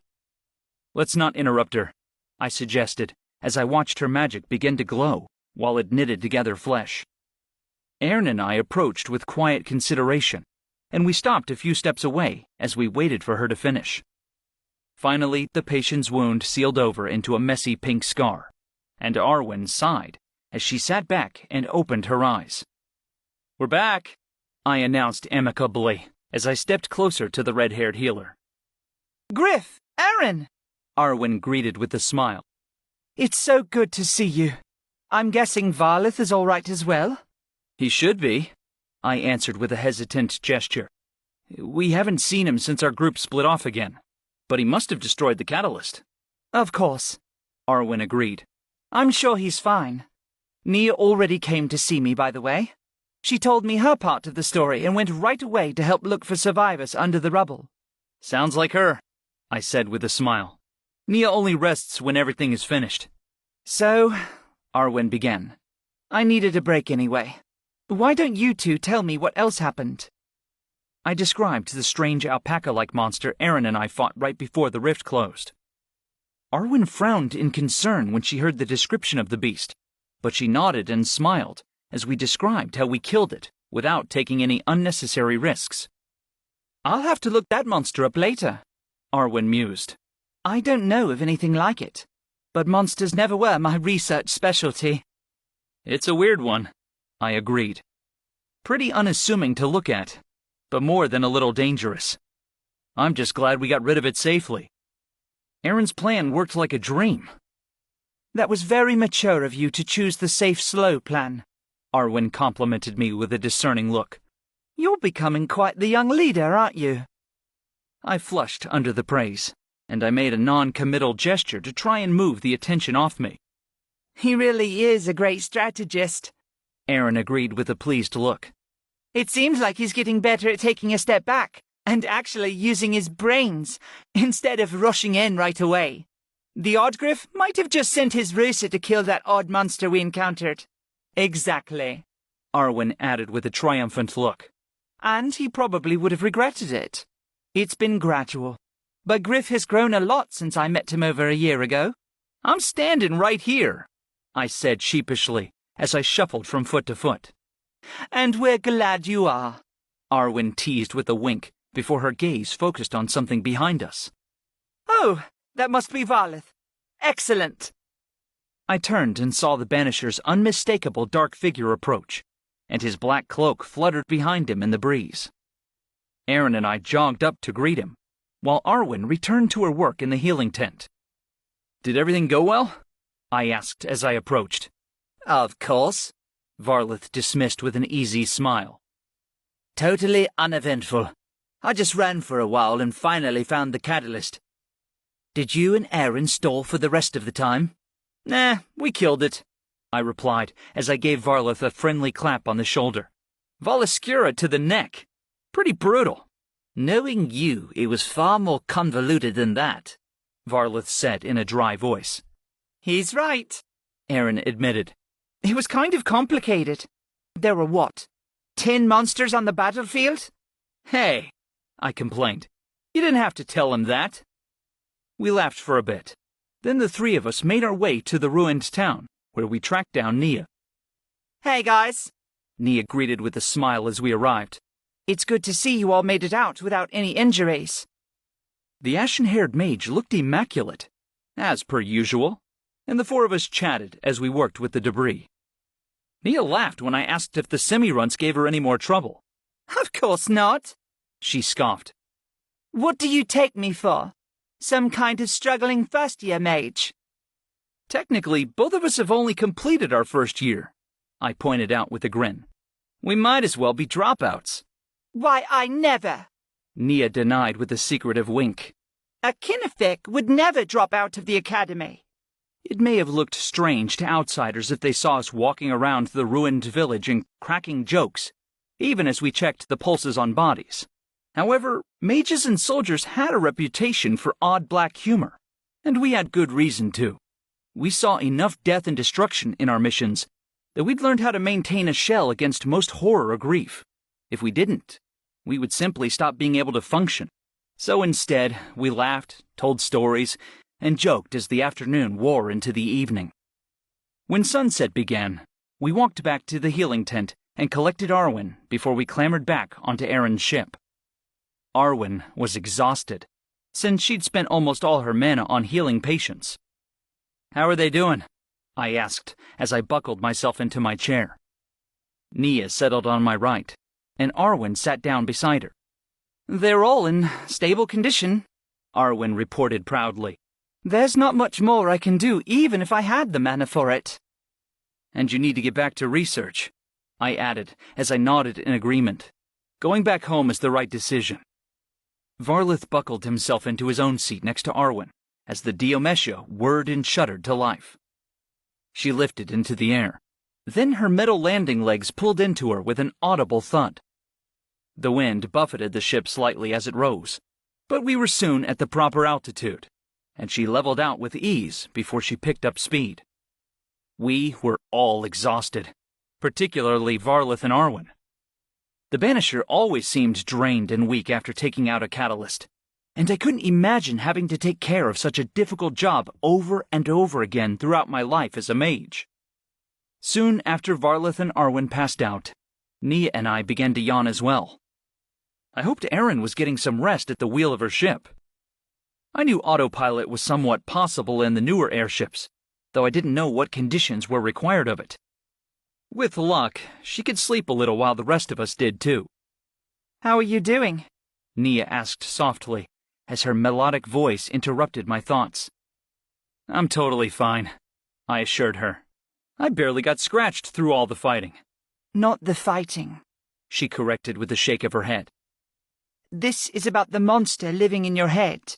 Sarah, how are you holding up against her? I hate to ask, but I want to make sure you're okay." Warmth spread throughout my chest, and a happy peace settled in me as Nia's blue eyes held mine.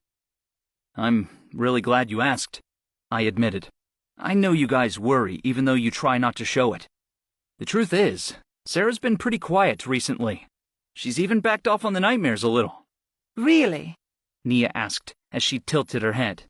"Is that a good thing or a bad thing?" "I wish I knew." I sighed with a small shake of my head. "I think it's a good thing, though. We seem a little more united than before, and getting a good night of sleep is less of an issue." Truthfully, the nightmares had taken a turn towards sexy and seductive instead of frightening. I felt bad for enjoying them, since I knew Sarah's offers always had ulterior motives. But there was nothing I could do about it. I would just have to keep my distance and be wary of promising her anything. "That's a good thing," Nia agreed. "But don't get too close to her just because she lives in your mind. She's been plotting revenge longer than you've been alive." "Good point," I told the ashen-haired mage. "I'll be careful. I'm glad Sarah and I both have got our sights set on getting rid of Phi, but I'm sure she'll go right back to scheming once things come to a head." "I have no doubt," Nia agreed with a sigh, and she leaned sideways to press her shoulder against mine. "I'm glad you're you, Griff. Promise me you'll stay that way." "I'll do everything in my power," I swore to her with a serious nod, and in that moment, I knew I would. Nia burst into a dazzling smile, and her warm, soft hand sought mine. I interlaced my fingers with hers as we leaned against each other. I'm glad to hear it from you. Nia said softly as we pressed against each other. Now, get some sleep. You did a lot today. I'll sleep if you will, I replied before a yawn overtook me. She laughed lightly and nodded, and we settled back against our seats as the airship drifted toward home. Within minutes, I was asleep. The hour flew by, and before I knew it, Erin leaned in front of me as she shook me awake in my seat harness. I asked as I rubbed my blurry eyes. We're there? Yep, Erin confirmed. and boy, am I ready to get some sleep. I bet you are, I replied. My neck was killing me from the odd angle it was stuck in while I slept, but I noticed my fingers were still interwoven with Nia's. The ashen-haired mage blinked sleepily at me and gave me a slow, beautiful smile as she noticed our hands. We let go of each other reluctantly to extract ourselves from our harnesses. Time to get back into a real bed, Varlith groaned as he heaved himself upright.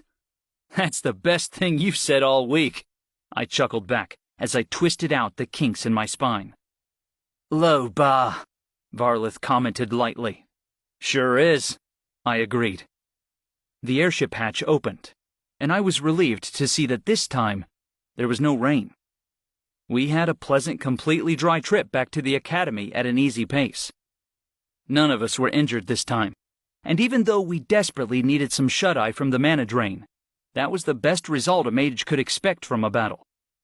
In the blink of an eye, we were through the big wooden doors of the academy and into the heart of the building. My mind wandered in tired circles over the events of the day as I dragged myself back to my room. When I opened the door, Braden woke up and greeted me with a tired mumble. I told him to go back to sleep, and he turned over agreeably in bed. I stripped off my sweaty, blood-splattered clothing and threw it into a pile before I slumped into bed and let my muscles relax. I needed to take a bath, but it could wait until the morning. I didn't want to risk falling asleep in the water, even though it would be a pain to have to remake my entire bed with fresh sheets. My eyes closed slowly, and I eased back into a deep, dreamless sleep. I woke up to morning light as it fell across my bed and over my eyes. I stretched and gathered some fresh clothing before I put yesterday's outfit back on and slipped out the door. I reached the baths only to find Varlith already there, as he soaked in a blissful amount of warm water and hot steam.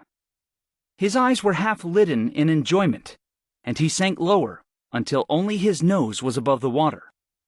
I stifled a laugh at the sight of the banisher, but I decided to leave him alone for now. I could keep an eye out to make sure he didn't drown, but I knew both of us preferred to take our baths in relative solitude. The water may as well have been blessed by the Maker himself. As I soaked, every inch of me released a soreness I didn't even know I had.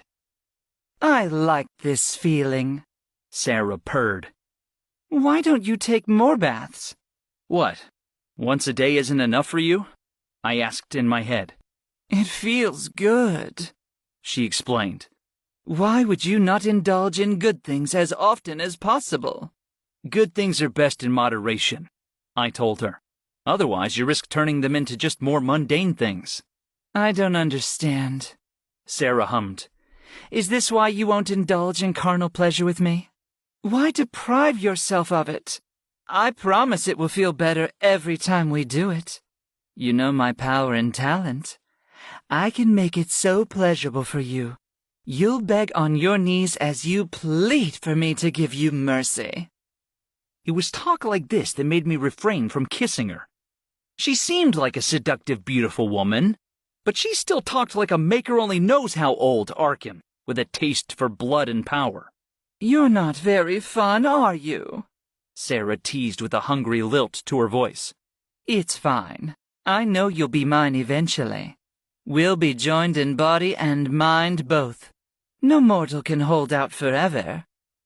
Chills ran through me, despite the heat of the bath, but my will steeled against Sarah's threats. I wasn't about to sit around and listen to her manifestos. So I got out of the bath and dried myself off.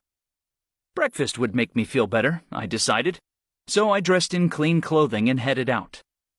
When I reached the cafeteria, I ran into Arwen at the entrance of the room. She looked much better than yesterday, and her amber eyes were bright and alert once again. She'd clearly taken the chance to rest and recuperate some of her mana since our mission ended. In addition, she was wearing an outfit I couldn't remember seeing ever before. She wore a small, flowy skirt made of overlapping black lace that revealed most of her thighs. On top, she had on a professional-looking purple shirt, but the buttons were tight across her chest, and they revealed a tantalizing hint of her generous cleavage at her neckline. Griff, she greeted as she gave me an appraising look. I was hoping to run into you, actually. Now that we have a bit of a break between fights, I think you should spend the next few days getting up to date on your schooling. Oh, okay, I said haltingly. That's probably a good idea. I'm not really sure about joining classes so late in the year, though. Don't worry about it, Arwen replied with a pleased expression. You won't be taking classes. You'll be studying with me. Headmaster Sleet has given me a small vacation of my own, and I'll have time off from research duties this evening. I see, I said with a growing smile. Private tutoring, then? Private tutoring, Arwen confirmed with a wink. In my room, I think. I believe 8 tonight should be a good time, don't you? I wouldn't miss an appointment with you for the world, I replied teasingly. It's a date, Arwen finished, and she gave me one last sultry look as she brushed past me. The scent of flower perfume lingered in her wake, and I watched her leave for a while. My eyes settled on the swish of her skirt around her hips as she disappeared around the corner. Finally, I gathered my thoughts and went in to breakfast, but my mind still raced over Arwen's suggestive words about tonight's tutoring session. This was going to be a long, long day, and I couldn't wait for the end of it. Chapter 6.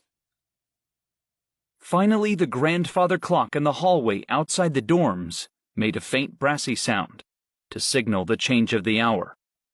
Usually, it was nearly imperceptible to me from my room, but tonight, I was on high alert for that sound.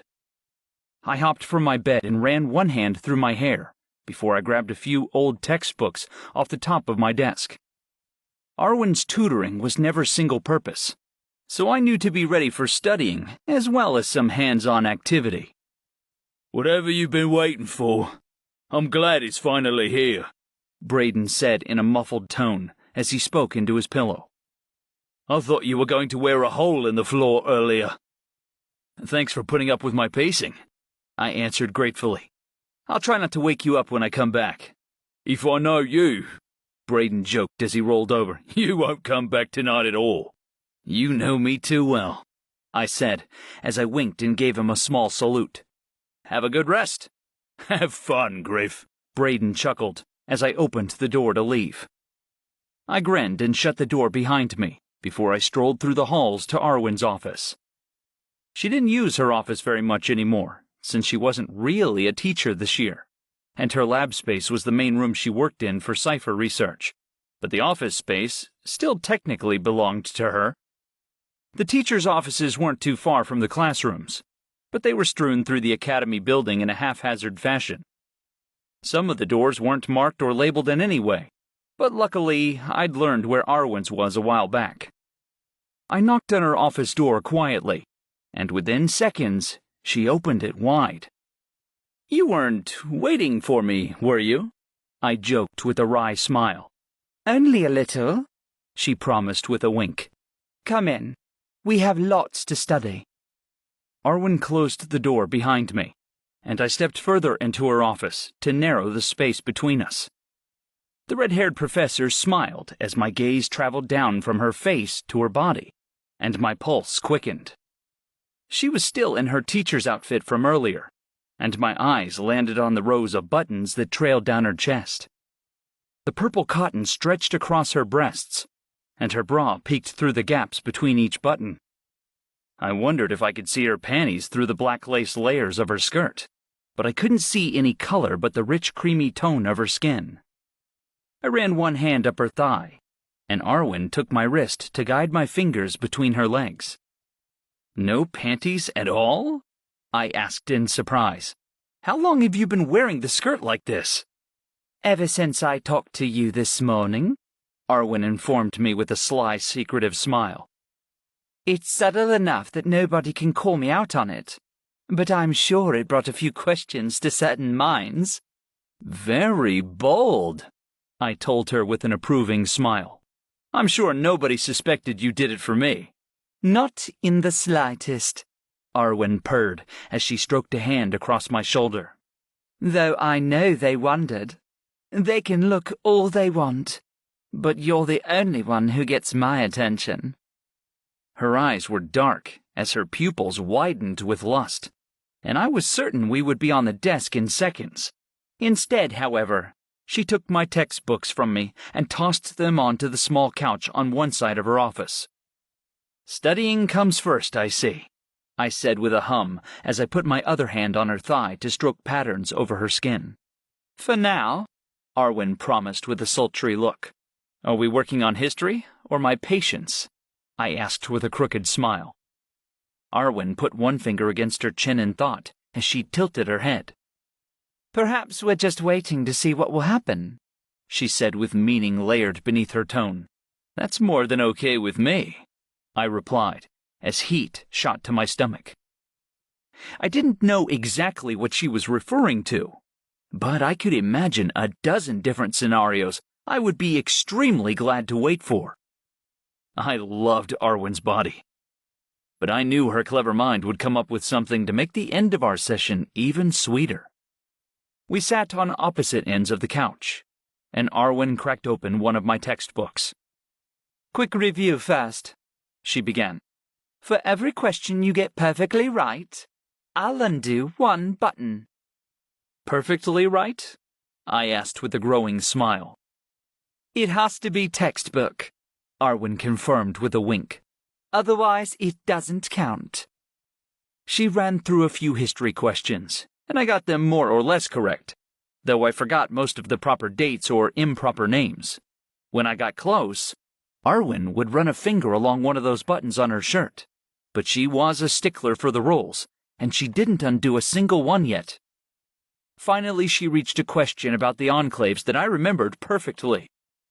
Something in my mind clicked, and I rattled off the dates, names, and relevant details without hesitation. "A perfect answer, Griff," Arwen announced as her hand raised to her chest. "Congratulations." Her fingers twisted deftly around the button, and with a small pop, it came undone. Her cleavage turned from tantalizing to downright unfair, and I was sure she could hold a pencil between her breasts if she wanted to. Her bra was more than a hint exposed now, and my eyes roved over the black lace of it. "Matching bra and skirt," I commented. "You were planning on this for a while, weren't you?" "Of course," Arwen admitted easily as she turned a page in the textbook. "I'm always looking forward to spending time with you, and I didn't want to miss a good opportunity when it came up." You're a wise woman," I complimented her as I dragged my eyes away from her cleavage. "I aim to be," Arwen returned with a wink. "Now, next question." Now that I was properly motivated, my mind raced over the possibilities for dates and names as I delved back to the days I had learned this material. It took me half as long to get the next question spot on. This time, Arwen undid a button from the bottom of her shirt, and she revealed a pale section of taut stomach. "Best for last," she quipped with an innocent look toward me. "You think I only care about your boobs?" I asked as I cocked an eyebrow. "You're sorely mistaken." "You have to admit they're your favorite part," Arwen accused lightly as she smiled at me. "It's a toss-up," I hummed as I tilted my head in thought. Ass or boobs? Ass or boobs? "Fine, fine," Arwen conceded. "One of your favorite parts. My point still stands." "All right. Next question." We went back and forth for a bit until we reached a section of history I knew very well, since I'd read an entire book on it in my free time. The history of swordsmithing and weapon advancements was well under my belt, and I rattled off textbook answers as quickly as she could ask them. 1, 2, 3 buttons went, and Arwen revealed the entirety of her lower torso as she followed our rules to the letter. A 4th button went, and the lower part of her black lace bra peeked out. Only 2 buttons remained, and my heart throbbed as heat pulled in my stomach in anticipation. What's the exact date of the Halroran Rift opening? Arwen asked with a sly smile. The year was 1248, I said confidently. Correct. And the day and month? Arwen asked with half-lidded eyes. November, I said hesitantly. 28th? Correct, Arwen affirmed as her eyebrows shot up. Even with the uncertainty, you remember better than you think you do. I guess so, I said with a slight shrug. Don't undersell yourself, Arwen said with a smile as she undid the second to last button. You're one of the sharpest students I've ever had, Griff.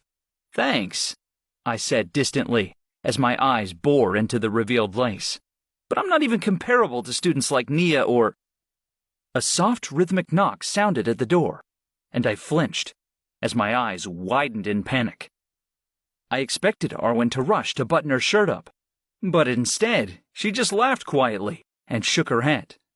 Speak of the devil, she said with a wry tone before she raised her voice slightly. Come on in. The door opened, and Nia stood in the entrance. Her hair wasn't in a braid for once, and it framed her face like a white cloud. Nia was barely dressed at all, and she wore nothing but a small one-piece shift dress for sleeping, but it didn't even come close to covering her ass.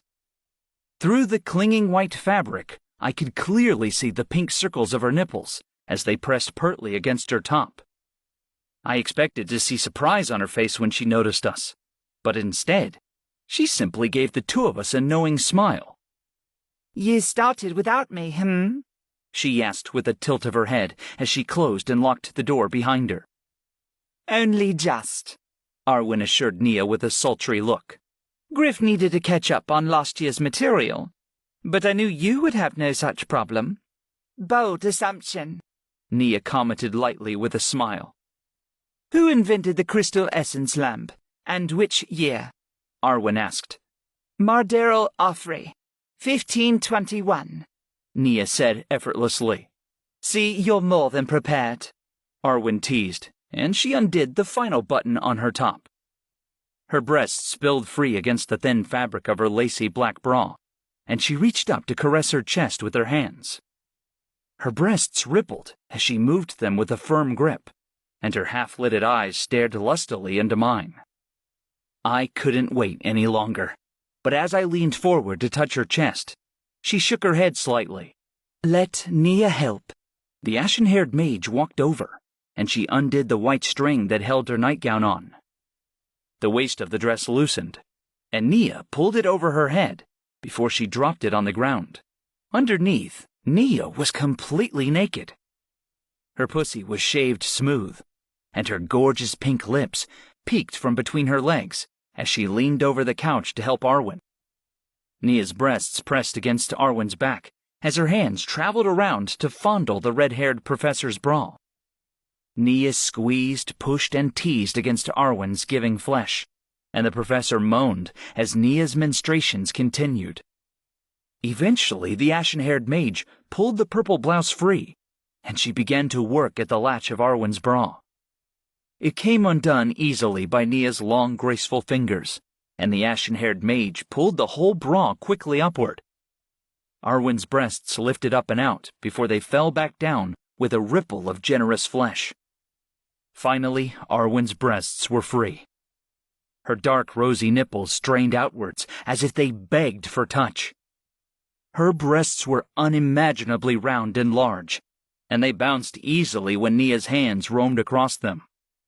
I strained forward, but I waited obediently for them to give me the okay to touch. Arwen shook her head again, and Nia moved to crouch beside the sofa. The ashen-haired mage leaned forward and took Arwen's left nipple in her mouth. She sucked and swirled her tongue around before she bit gently, and Arwen arched her back in a pleasured response.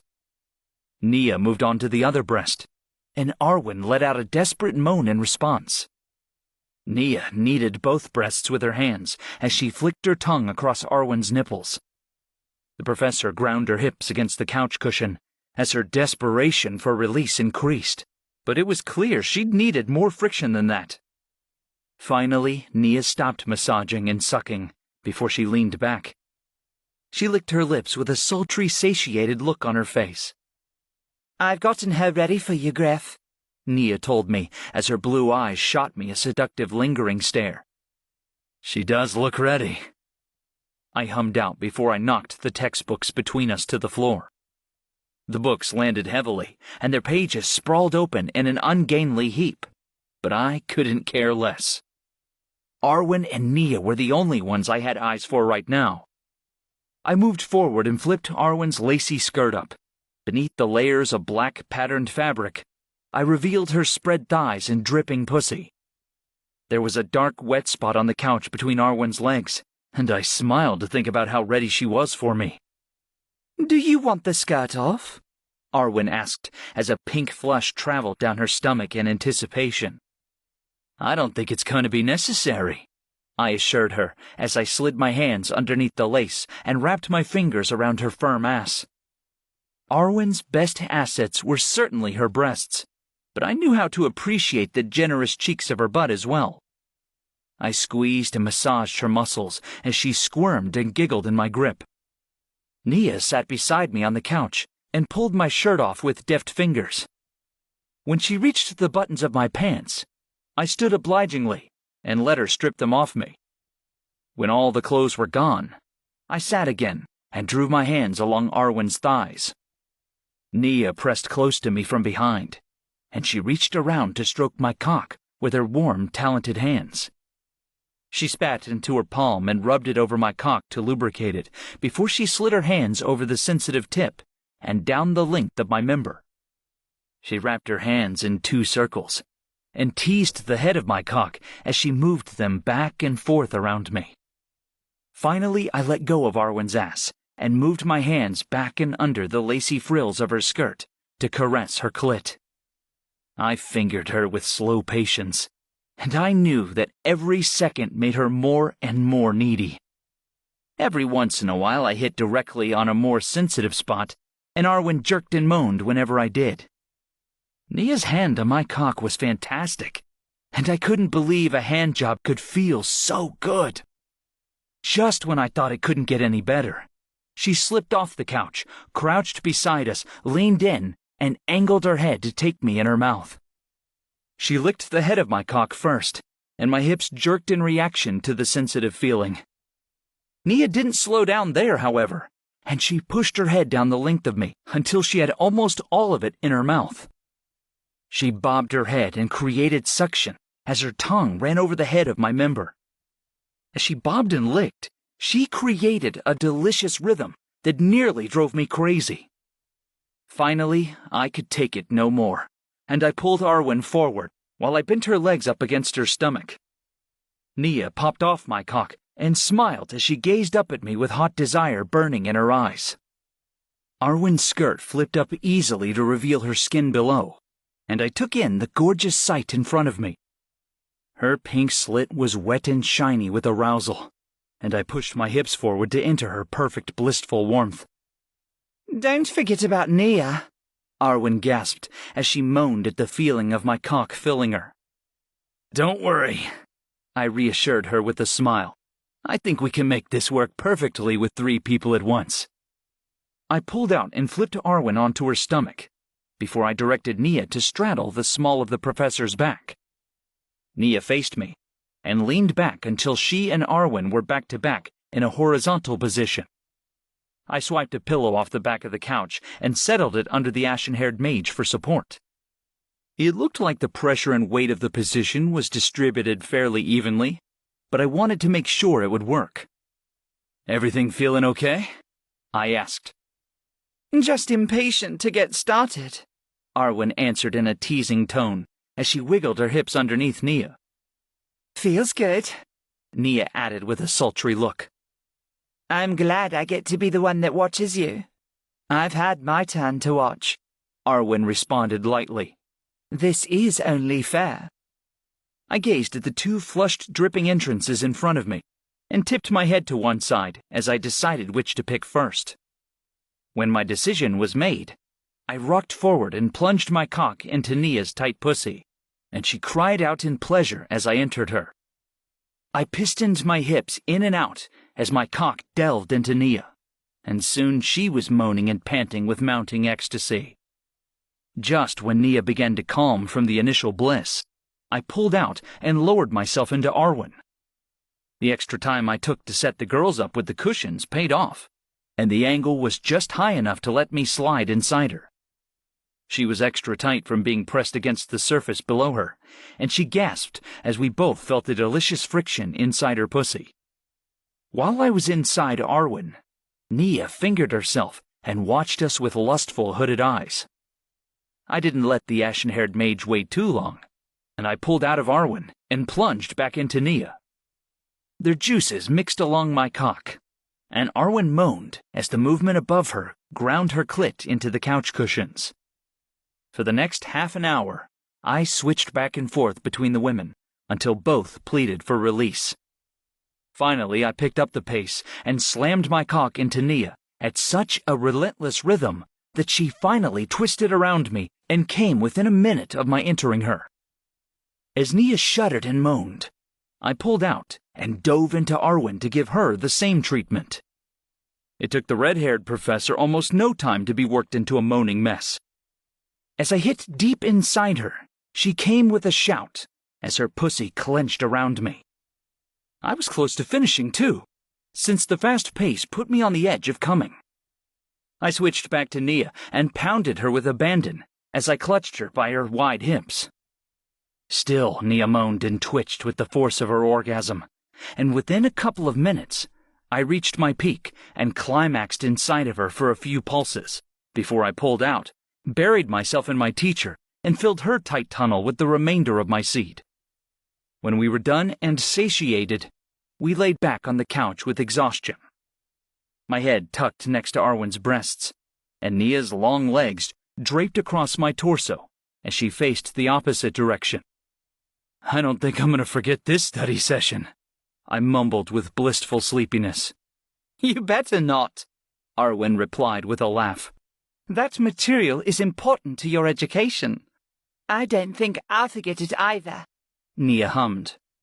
I'm not sure you're even capable of forgetting, I teased the ashen-haired mage. You've got that Kinnific memory. I study when nobody's looking, Nia told me with a yawn.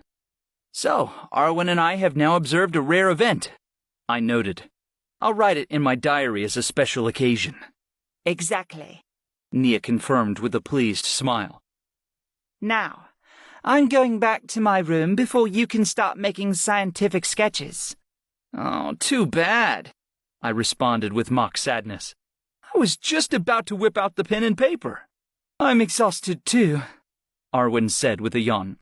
You kids have your ridiculous stamina, but I need to get back to research in the morning without falling asleep on my desk. I better turn in. Sounds like all three of us are ready for bed then, I said as I stood and stretched. Wait 1 minute, Arwen interrupted me with a smile. I figured our study session would turn into pleasure pretty quickly, so I wrote out a detailed guide of what you two need to know from the first month of this semester.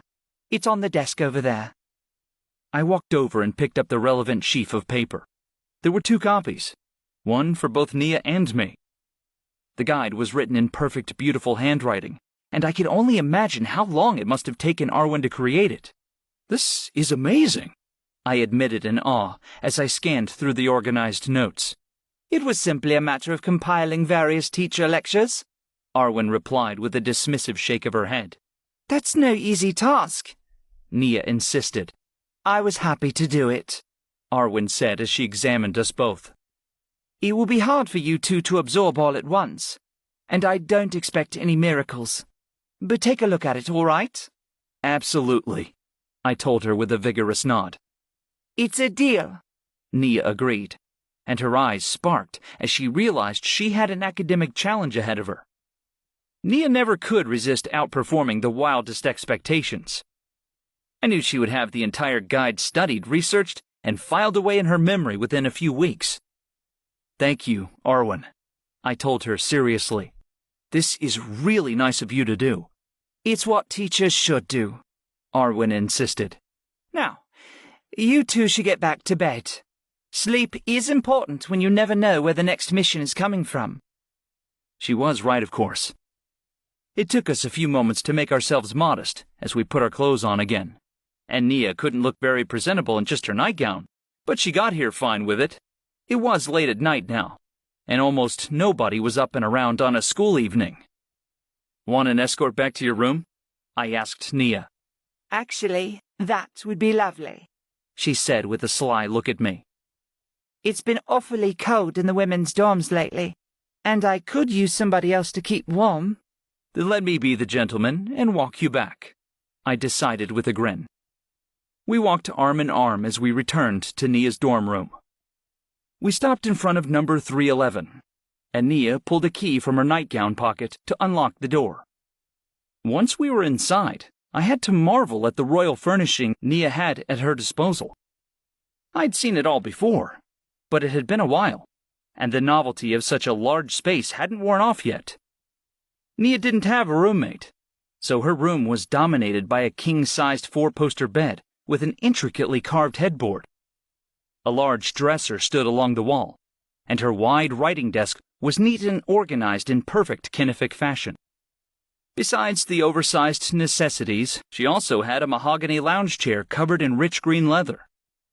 Nia and I stripped our clothes off again before we nestled in together in the bed, and the satin sheets slid like cool water against my skin. My arm tucked around her shoulders, and Nia sighed happily as she leaned her head against my chest. You and Arwen really know how to scheme, I chuckled as my mind ran over the events of tonight. We figured if we put our heads together, we could come up with something nice for you, Nia explained with a pleased smile. It was more than nice, I hummed. I think it was just what I needed. Good, Nia replied, and her lashes fluttered shut against my chest. I think I'll sleep well tonight. She settled against me, and I ran my fingers through her soft pale hair. It glowed faintly in the moonlight from outside her window, and she looked more like an angel in that light than Sarah or any Arkan ever would. I think I'll sleep well too, I agreed. We both drifted off, and my sleep was dreamless and peaceful with Nia in my arms. In the morning, we woke up slowly and stretched as the sun fell across our bodies. Nia's pale skin looked like it was dripped in gold, as sunbeams of soft light reflected off her face and breasts. A sudden gurgle of noise split the silence, and Nia put her hands over her stomach as she blushed. Hungry? I asked her, as I chuckled at her reaction. Just a little, she admitted. I guess I didn't eat enough at dinner last night. We can go get breakfast now, I said as I patted her on the stomach. The baths can wait until later. You're not allowed to starve on my watch. I'm not starving, Nia insisted as she rolled her eyes. I'm just ravenously hungry to the point where I might consider eating a drawing of an apple if I don't get fed soon. Sounds normal enough, I replied with a casual shrug. Come on, let's get dressed. We rushed through our morning routines, and I hopped back into my clothes from yesterday as Nia put on a fresh blouse and shorts. Then we hurried out the door together and made our way down to the cafeteria. The line was busy since we came an hour before classes started, and we lined up impatiently behind the rest of the tired students. As we waited, I looked around the cafeteria and spotted Varlith, Layla, and Braden at a table together in the corner of the room. Once we got our plate of hash browns, fresh fruit, sausages, and pancakes, we hurried back to our friend's table. As we approached, I listened in amusement to the conversation Braden and Layla were having. I think everybody must look at us like we're these phantom students, Layla insisted. We walk around the halls like we're going places, but we never turn up in any classrooms. We come to the cafeteria for regular meals, but sometimes we don't show up for weeks on end. That's normal, Braden assured her. More than a few students are on monster response squads, and everybody knows you can get delayed for days or even weeks while you're in the Shadowscape. Humph, Layla grunted. I don't buy it. We're just gone way too often. In fact, I'm sure some people even know we were wanted by Miriam and her little tyranny squad. Tyranny squad, Varlith echoed as he snorted into his hash browns. Then Sleep pops up out of nowhere from recovery, and we're like best buds with him, Layla continued with a sage nod. People definitely think we're up to something heinous. I'm sure they're throwing around all kinds of rumors. Hey guys, I greeted them as Nia and I sat down at their table. Are we talking about how famous we are? Yep, Layla confirmed as her hazel eyes sparkled with mirth. I think we must be celebrities among students. Funny how nobody's staring at us then, I commented with a grin as I stabbed a sausage with my fork. Come on, Layla argued. Academy students are smarter than that. They're using secret techniques like mirrors and stuff. Uh-huh, I drawled as my eyebrows rose. Look, Layla said as she jabbed a finger toward a nearby table. See that kid over there with the book? He's only pretending to study, but he's really listening in on our conversation. Actually, I pointed out as I watched the student, I think he's annoyed we're talking so loudly on this side of the cafeteria. A lot of kids like to eat and study back here. Oh, well, whatever, Layla retorted. He can be a nerd and also be eavesdropping. Multitasking is a thing. We both laughed, and I shoveled pancakes into my mouth as I shook my head at Layla. Breakfast was so good. We all dug in to eat instead of continuing the mock debate. Then a familiar woman entered the cafeteria and stopped as she scanned the room. Her dark coils of hair and mahogany-colored skin were instantly recognizable, and I lifted my brows curiously as I watched her. "What's Professor Li Xian looking for?" Braden asked as he swallowed his food. The professor looked our way, and her face lit up with purpose before she strode toward our table. Us, it seems like, I realized. This could be great news or bad news, but I think we can count our little vacation over. Li Xian came right over and leaned close. We've got a situation on our hands, students, Li Xian told us, and her dark eyes glittered with worry. What is it? I asked in a hushed tone. She glanced around and chewed on her lip before she bent closer. It's Phi, Li Xian whispered. She's been spotted in a new location, according to some reports we just got in. My heart dropped, and the taste of breakfast grew stale in my mouth. Is Sleet calling a meeting? I asked in a low voice. Yes, and it's about to start, Li Xian answered grimly. You better finish breakfast right now and get over there. Braden, you can attend too, though you'll likely stay here. Got it, Braden answered seriously. We'll be there right away, I assured her. Li Xian hurried away again, and we gave each other worried glances as we considered what the new reports would mean. At least we have a lead now, right? Layla asked. I'm not sure if this is better than no news at all, Nia hummed as her mouth twisted in concern. I want to come to the meeting and listen in, Braden put in. That's a good idea, I agreed with a nod. I wonder if Gawain and Oren will be there. Probably, Layla guessed as she gulped down hash browns. Let's get moving, Varlith added. I want to hear what exactly happened. I stuffed my mouth with pancakes and sausage before I grabbed my plate. My friends followed as I scraped my plate into the trash and set my utensils in the cafeteria bin, and we cleaned up in record time. Then we took the short trip to the secret staircase that led to the meeting room. We waited until there were no students in our immediate line of sight before we ducked down the stairs and through the door.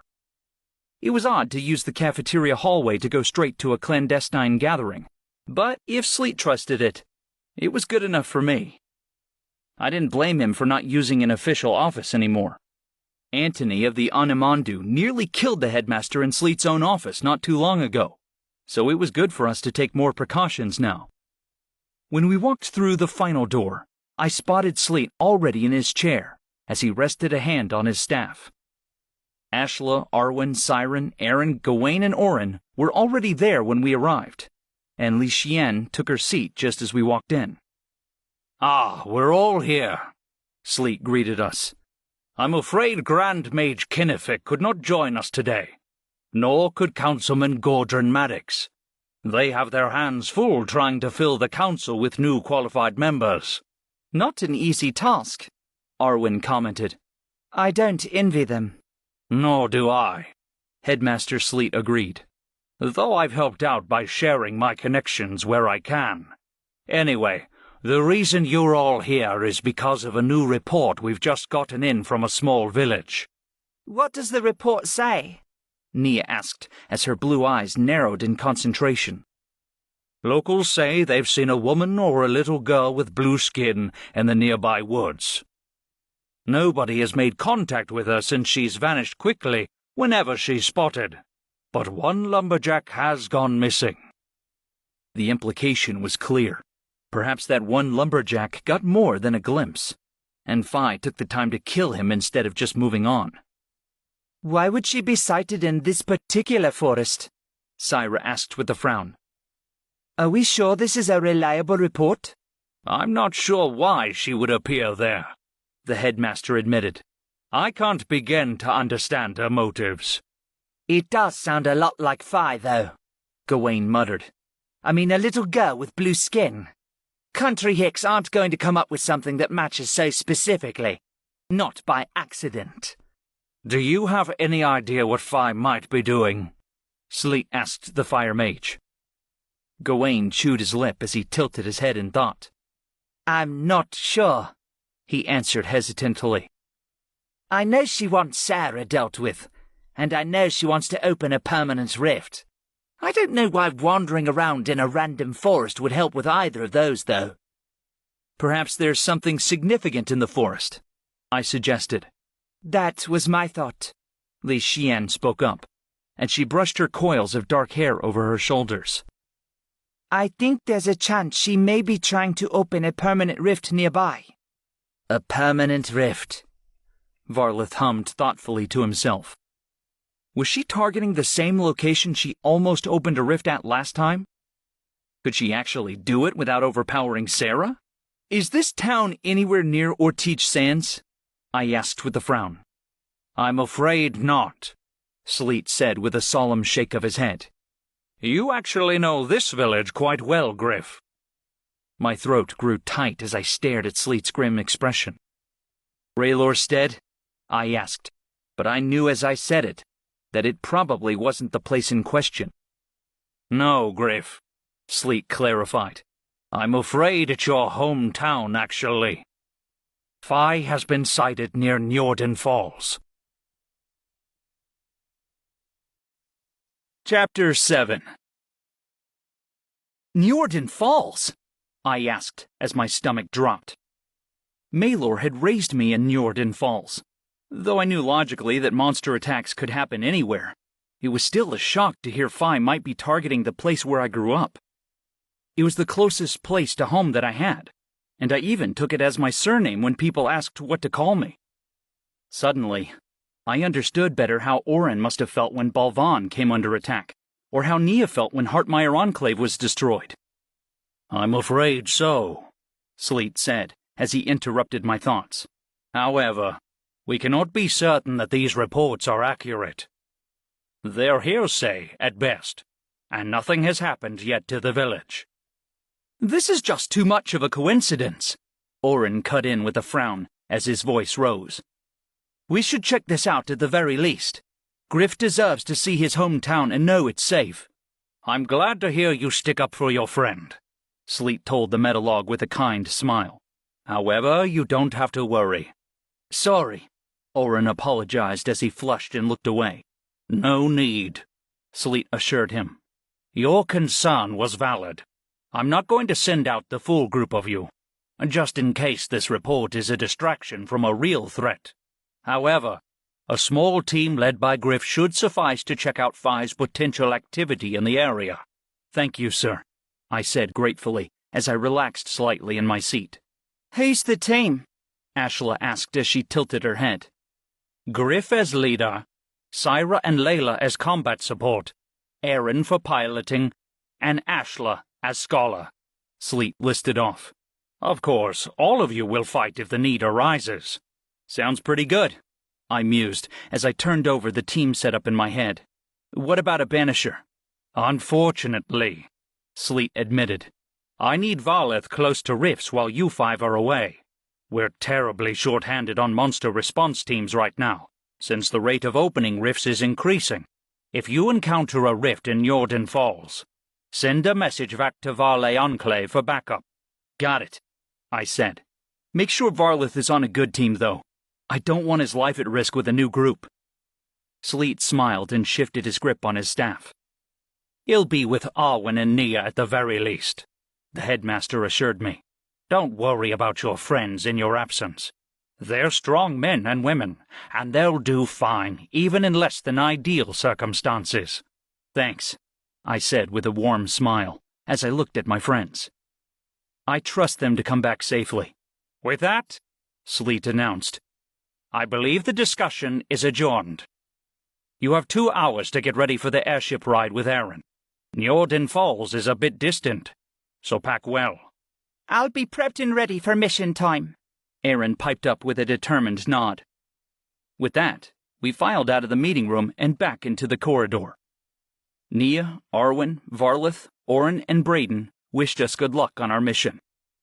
Don't get killed out there, Gawain requested in a drawl. I need other students to practice duel with when I'm healed up. You may have to shoot me so we're more even, I joked. In your dreams, country boy, Gawain sneered. Have fun relaxing while the rest of us do the hard work, I mocked as I gestured at his leg. I'm just matching your level of effort, the fire mage sniped back. I laughed as Gawain rolled his eyes and turned to walk away. Orin hurried after him as his crutches worked frantically, and we waved goodbye to the metalog as he left.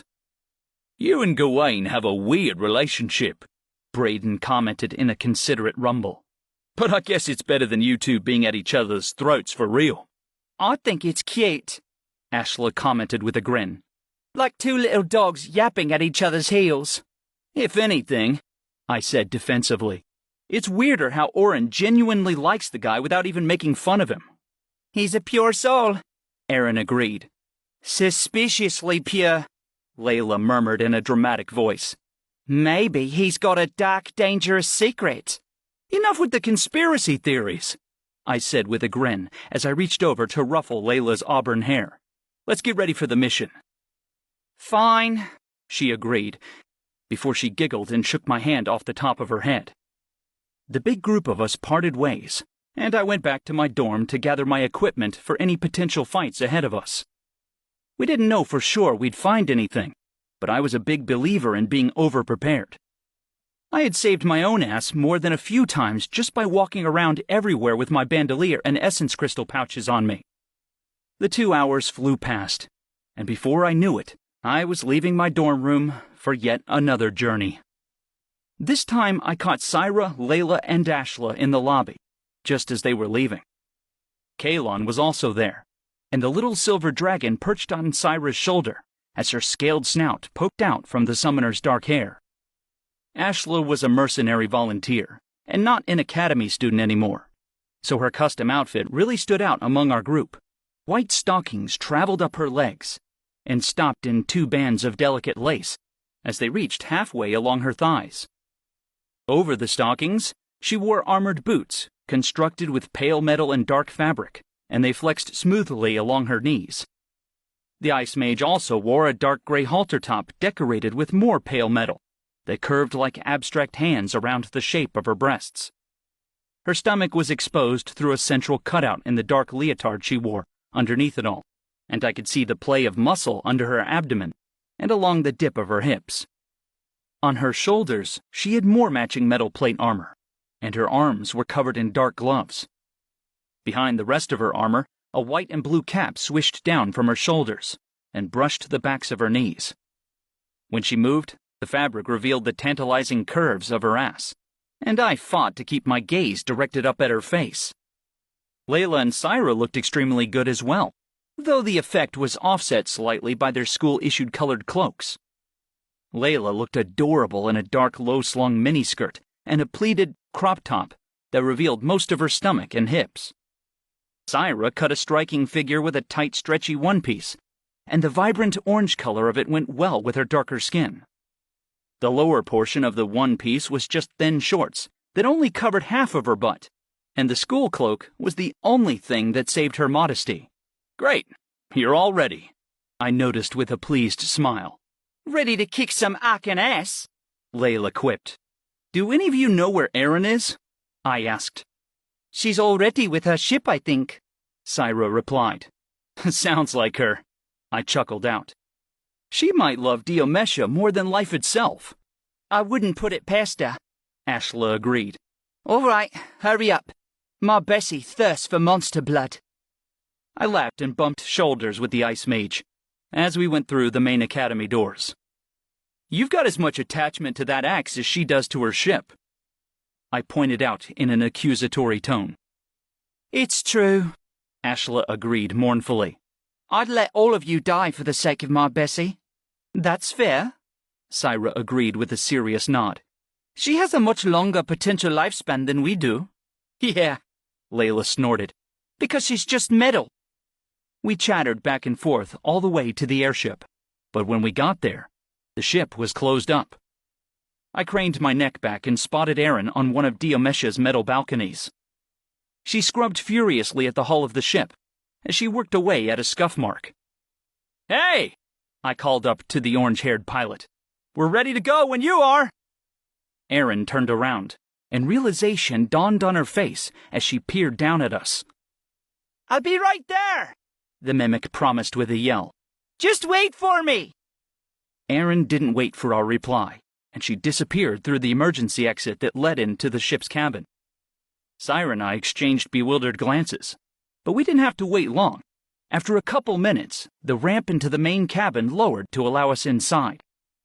Come on in, Erin spoke up in an echoing voice that emerged from the interior of the airship. We filed in dutifully and took our seats. Layla ended up on my immediate left, and Ashla sat on my right. I watched with interest as Erin rushed around with a pad of paper while she checked things off a list. "Is that a safety check?" I asked curiously. Nah, just for fun, Erin replied without looking up. I'm playing a scavenger hunt I set up for myself in my own ship. I blinked in surprise and stared at her as she rushed off again. It certainly wasn't the answer I expected, and it seemed a little weird to do right before a mission. Layla snickered and leaned over to whisper in my ear. It's sarcasm, Griff, she explained with a secretive wiggle of her eyebrows. I knew that, I protested in an exasperated huff, but it convinced nobody. The whole group of girls erupted into snickers and giggles at my expense, and eventually I joined in with my own rueful chuckle. Erin told us to strap in before she vanished into the pilot's hold. Everybody checked their safety harnesses, and we looked around expectantly as bits of machinery began to hum and vibrate. Then the ship took off with a buzz of noise and a mechanical clank. Our chatter died down as we waited out the nerve-wracking rise of Diomesha. The air buffeted us as we traveled through the different eddies of wind, and the ship swayed and rocked as it rose. Finally, we began to level out, and the four of us released silent breaths of relief. Griff, can you tell us about Njorden Falls? Ashla asked, and her voice split the silence like a woodcutter's axe. Sure, I said after I got over my initial surprise, but I don't think there's much to tell. That's fine, Ashla assured me. I'm just curious. Well, I began thoughtfully as I ran one hand along my safety harness. It's small, of course. The people are friendly and close, and everybody knows a little about everyone. People will recognize you then? Syra asked. I'm not sure, I admitted with a shrug. Malor and I started traveling around when I was 14. I don't think I've changed that much since then, but it's true, I'm no longer the child they probably remember. Is it pretty? Layla questioned me with an eager expression. What? The village? I asked. Yeah. The petite summoner said insistently. I think so, I replied with a growing smile. Of course, I'm biased. But there's this cute little waterfall, a nice stream, and a lumber mill right on the river. Malor did a lot of lumbering work to make ends meet when I was young. And I remember he taught me to summon axe goblins right in the forest there. The tree leaves turn red and yellow in the fall, and the stream gets frosty around the edges. I used to jump around the banks and crack all the thin ice I could find. It sounds nice, Layla said with a wistful voice. I wish I grew up in a place like that. In a guilty instant, I became acutely aware of Layla's past. She grew up in the slums of Varley Enclave, and she'd never even been out in the wilds before she became an academy mage. It was easy for me to forget that even my strange orphaned childhood was filled with more beauty and kindness than some of my friends had seen through their entire youth.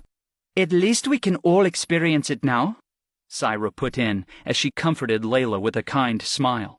Fighting monsters is dangerous and difficult, but it pays off with this sort of experience. I'm glad you're here with us. Me too, Layla agreed, and her anxious expression melted into a smile. I'm even happier to have you guys with me than I am to be able to travel, honestly. We were cheered by her words, and we spent the long flight in relaxation. I rifled through my travel pack and read over Arwen's guide of notes for our second year. There were some parts I already knew, like some of the history that didn't deal directly with Enclave technology, and I took out a spare pen to cross those off. Syra pulled out a thin stick of vine charcoal, and she used it to draw idly in her sketchbook. Ashla read through some old journals that contained strange writing I assumed had to do with research. Layla fell asleep in an instant, and I could hear her slow, heavy breathing from the seat next to me. Hours later, Erin poked her head out to tell us we were about to land. In just a few minutes, the airship lowered down and settled into a resting position. That's it, Ashla announced as she stretched her arms above her head. Finally, we're here. Home, sweet home, I added softly. On my other side, Layla yawned sleepily and undid her harness with clumsy hands. What time is it? The petite summoner asked as she fixed a few stray strands of her auburn hair. It should be about 5 in the afternoon, I said after some quick math in my head. Erin had mentioned the estimated travel time before we started, so I couldn't be certain of my guess, but it was probably close. All right, Erin said as she emerged from the pilot hold. Let's get this show on the road. The orange-haired pilot pulled a small lever on the side of the cabin area, and the boarding ramp lowered down to the ground.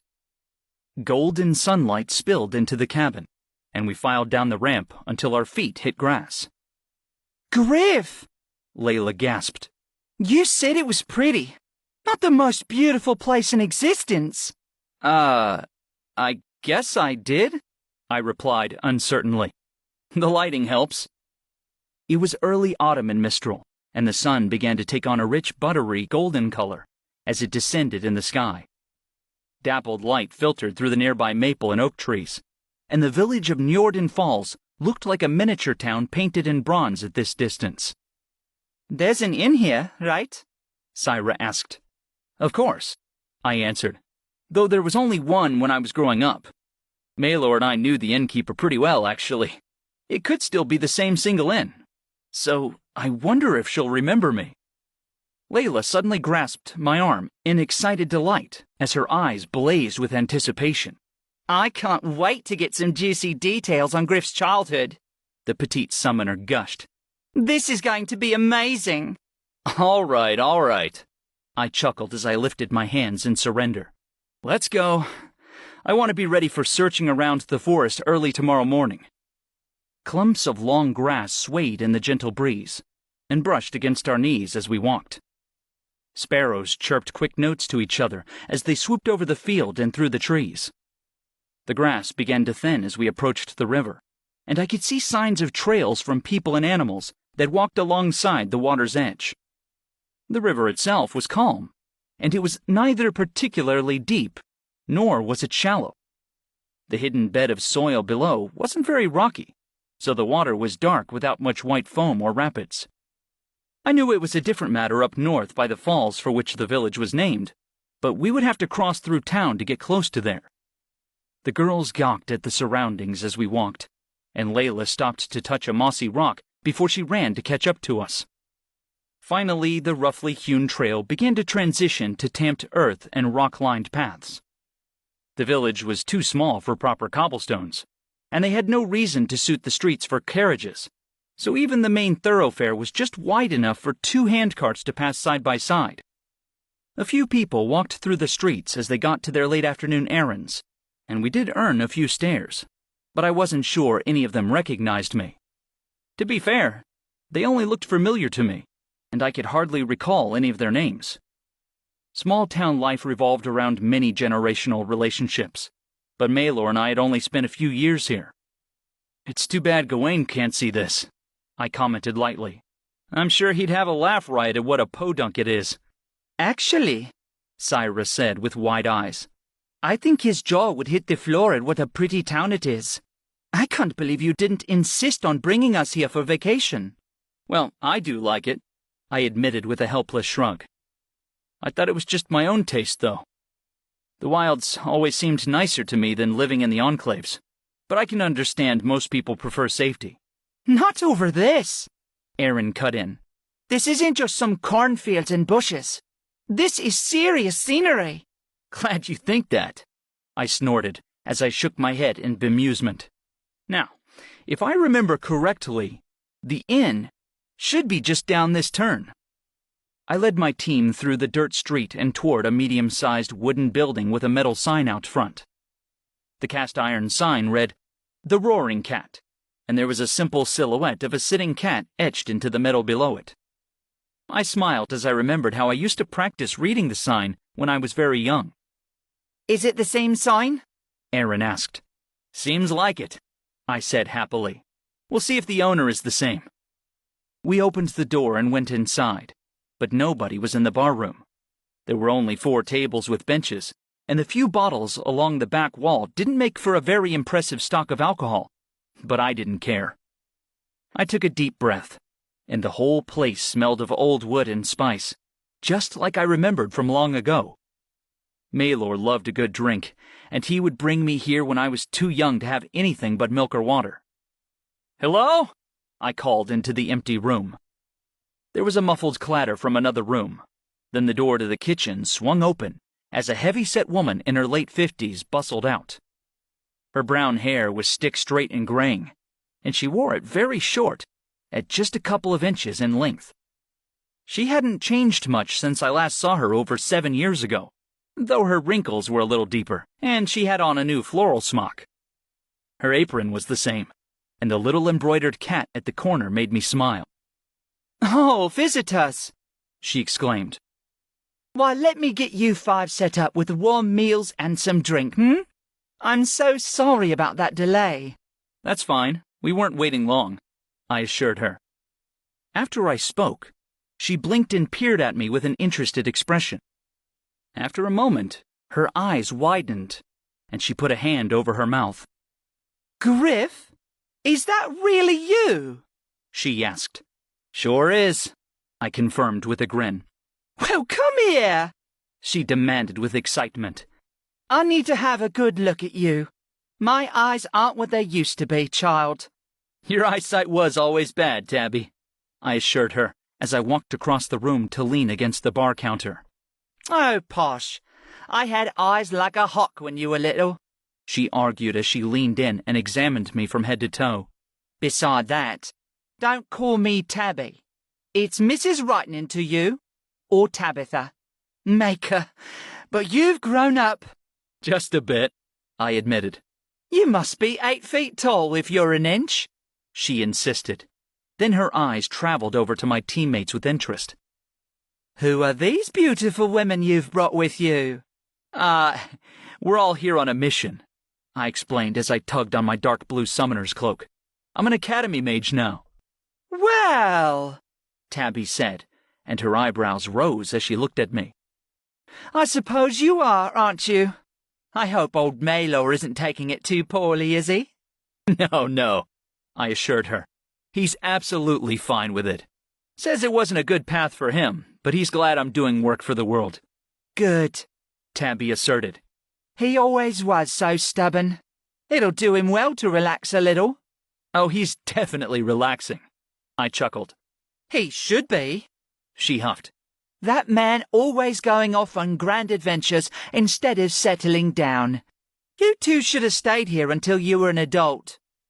I turned out fine, I assured her. It was good for me to travel. Bah, Tabby harumphed. We'll agree to disagree. Now, introduce me to your friends. I turned to gesture my team closer, and they walked up to the bar to join me and Tabby.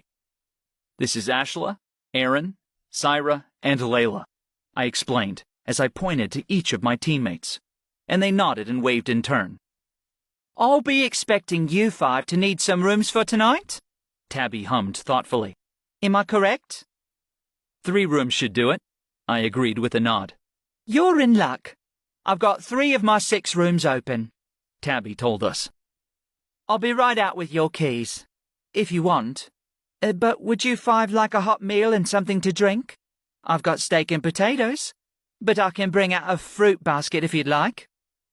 That would be lovely, I responded. Hot meals for all of us, I think, and a beer for me. And I'll have a beer too, Syra added. Wonderful, Tabby chirped. Now sit yourselves down at a bench and I'll be right out with some dinner. She hurried away through the door into the kitchen as she hummed a simple off-key tune to herself. We chose a table in the corner, and as soon as we sat down, Tabby hustled back with a plate of baked potatoes, still hot from the oven. You may want to hold off on yours, Griff, Tabby hinted with a wink at me. I'm making up something special for you. Aw, you don't have to, I assured her, but she simply smiled and hurried away again. As Tabby went through the kitchen door again, an orange cat slipped out and twined its way through her legs as it entered the bar room. He meowed and trotted over to greet us with his tail held high. Cute cat, Syra cooed as she leaned over to pet him. If I'm not wrong, his name is Shameless, I said as I smiled at the orange cat. He was pretty young when I left, so I think it's him. He does seem pretty shameless, Syra observed with a laugh. Came right over to beg for petting. I may have spoiled him a little when I was a teenager, I admitted sheepishly. Every time I came in, I'd spend more time petting him than eating. Let's get to the real point, Griff, Layla accused. You never told me you had an innkeeper for a mother. She's not anything like a mother to me, I said with an embarrassed smile. She and Malor were friends, so we knew each other well, but she always insisted she was never good with children. No motherly instinct. Nothing like that. Layla said suspiciously. She might not be good with kids, Syra added as she gestured at me with her beer bottle. But she's definitely good with you. We were interrupted again when Tabby came back out with a large tray of 5 juicy steaks. The aroma of pepper and lemon filled the room, and my mouth watered as Tabby set the steaks down in front of us. There you go, she said. 1 rare steak for each of you. I'm afraid they're not the prettiest, but I never learned how to dress 'em up fancy like they do in the city. It smells delicious, Layla gushed. We don't care about how it looks. What a dear you are, Tabby said happily. Griff, you've found yourself some nice friends here. I know, I responded with a grin. I don't deserve them. Tabby moved to leave us, but Ashla stopped her with a hand on her arm. Don't go, the ice mage insisted. You and Griff are so close. You should eat with us. We want to hear some stories about him when he was young. Aha! Tabby chortled. I'm sure you do. Griff was quite the precocious child. Are you sure you want me eating with you all? We do, Syra added in eagerly. Fine, fine, Tabby agreed. I'll come sit once I've got my own dinner. I'll just be another minute in the kitchen. Take your time, Ashla offered lightly. Tabby hurried off, and I shook my head ruefully. I can't believe you're going to ask about me, I groaned. It's a moral obligation, Ashla spoke seriously. We have to know, or we'll die of curiosity. This is only fair. Fine, I mumbled reluctantly. Just keep in mind how young I was. Don't judge me for whatever you hear." "Oh, this is gonna be good," Layla giggled as she tucked into her steak. "Delicious food and an embarrassing story time all at once." Tabby came back, set up her own chair at the end of our table, and tucked into a small steak and potatoes meal of her own. "Now," she started with a laugh. "what would you like to hear first?" "Start with the beginning," Syra requested. "When Malor found him and all that. I bet Griff was a cute kid, huh?" "I suppose he was," Tabby replied thoughtfully. "To tell you the truth, I don't think very highly of most children. I wanted nothing to do with Griff when I first saw him." "Sounds like you," I snorted. "Hush," Tabby told me. "Anyway, Malor brought him back from the Njorden forest, and we all went into a tizzy trying to figure out who he belonged to." "The forest?" Syra asked. "Didn't Malor find him after Griff's village get destroyed in a fire?" "Oh, well..." Tabby stalled as she twisted her hands nervously around each other. "To be honest, nobody can be sure what happened to Griff." "What do you mean?" I asked as I frowned in confusion. "I thought he found me in another town." "Afraid not," Tabby admitted, and her expression grew pained. "I'm sorry. I thought he would have told you by now. You were only about 4 or 5 years old when Malor found you in the woods here, and you insisted your village had been destroyed by monsters." "It was," I insisted. "I remember it burning. I remember the monsters. It was in ruins, I swear." "I believe you," Tabby told me kindly. "but I'm afraid we couldn't just find any answers about where you came from. Njorden Falls is quite far from other towns, and we never heard stories about any nearby open rifts." "I don't understand," I told her as I shook my head in confusion. "I'm very sorry, Griff," Tabby replied sadly. "I thought he would have told you about the confusion in your past. It doesn't change anything, really. Malor decided to let you believe what you wanted, and the mystery of your hometown has persisted all these years." I mumbled as I fought to gather my composure. "I guess that makes sense. I'm sure he didn't mean to hide it from me." My friends looked a little stricken with worry as they shifted their eyes from Tabby to me. I gave them a reassuring smile as I fought to put this new information behind me. Malor probably thought nothing of the way he'd simplified his story, and I knew I wasn't wrong about my village being destroyed by monsters. "I might still have my diary from the day Malor brought you in," Tabby suggested as she gave me a guilty pat on my shoulder. "I could look to find that, if you'd like.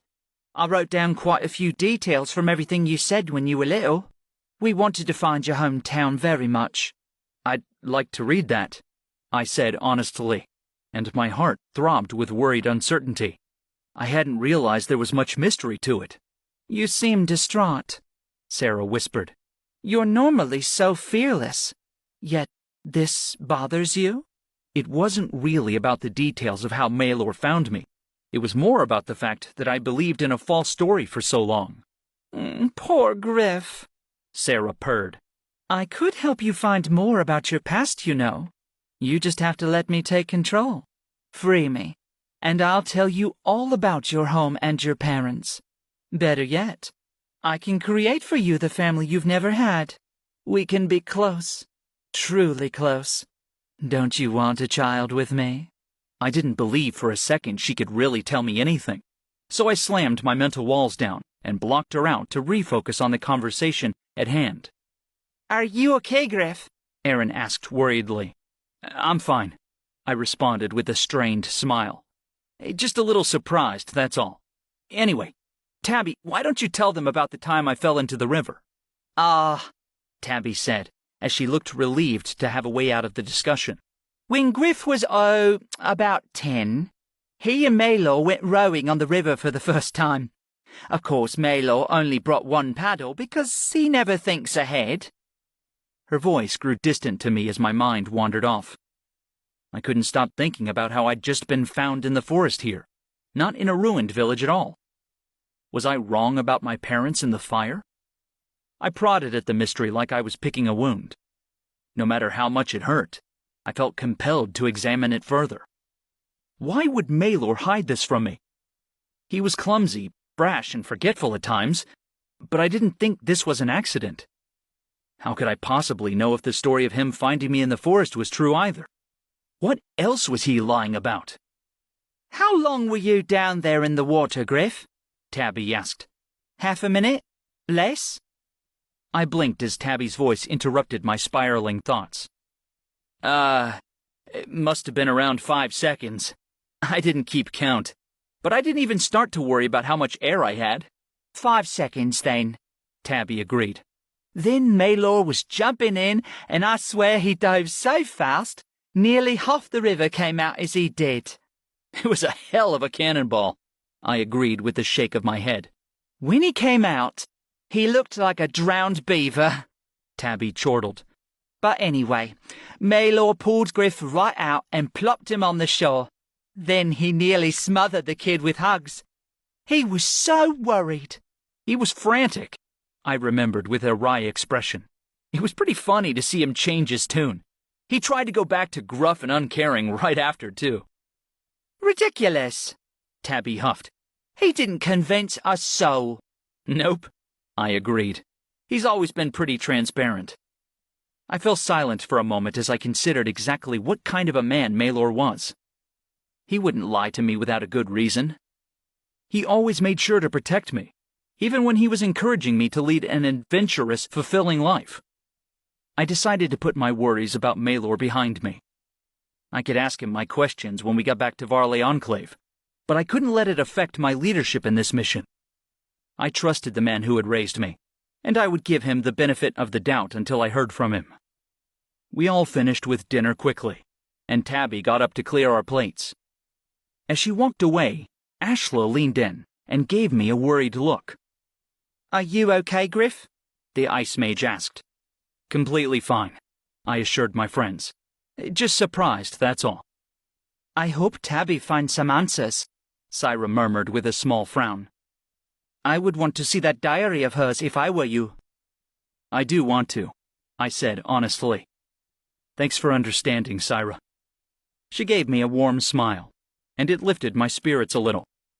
Man, I'm tired, Layla sighed out. I've got to hit the bed before I fall over. What are the sleeping arrangements going to be? I'm sure Tabby meant for me to take one room alone and for the rest of you to double up, I admitted. Not a chance, Layla said with a grin. How about 2 of us get to sleep with Griff, and the other 2 get their own rooms? Sounds fair, Syra said with a glint in her eyes. Griff, Ashla proposed. How about you go up to your room while we settle this? Sure, I agreed, as my eyebrows shot up in surprise. I'll be in room 3 then. I swiped the key off the table and made my way up the staircase. Maylor had his own place while I lived in Njorden Falls with him, so I never used any of the Roaring Cat's rooms, and I always wondered as a child what they looked like. The room was cat-themed, of course. The bedspread was embroidered with a large black paw print, and there were 2 paintings of cats on the walls. I settled my travel bag on the floor at the end of the bed, before I pulled back the bedspread. The sheet underneath had a cat embroidered on it as well, and I started laughing to myself as I stared at its expression. The door opened behind me, and I turned to see Ashla and Aaron hesitate as they gave me strange looks. Wow, he's having so much fun without us, Ashla commented. Do we even need to be here? We're here to sleep and keep Sarah out of his dreams, Aaron snorted. Besides that, we're getting up so early for our mission. We'll want to crash sooner rather than later.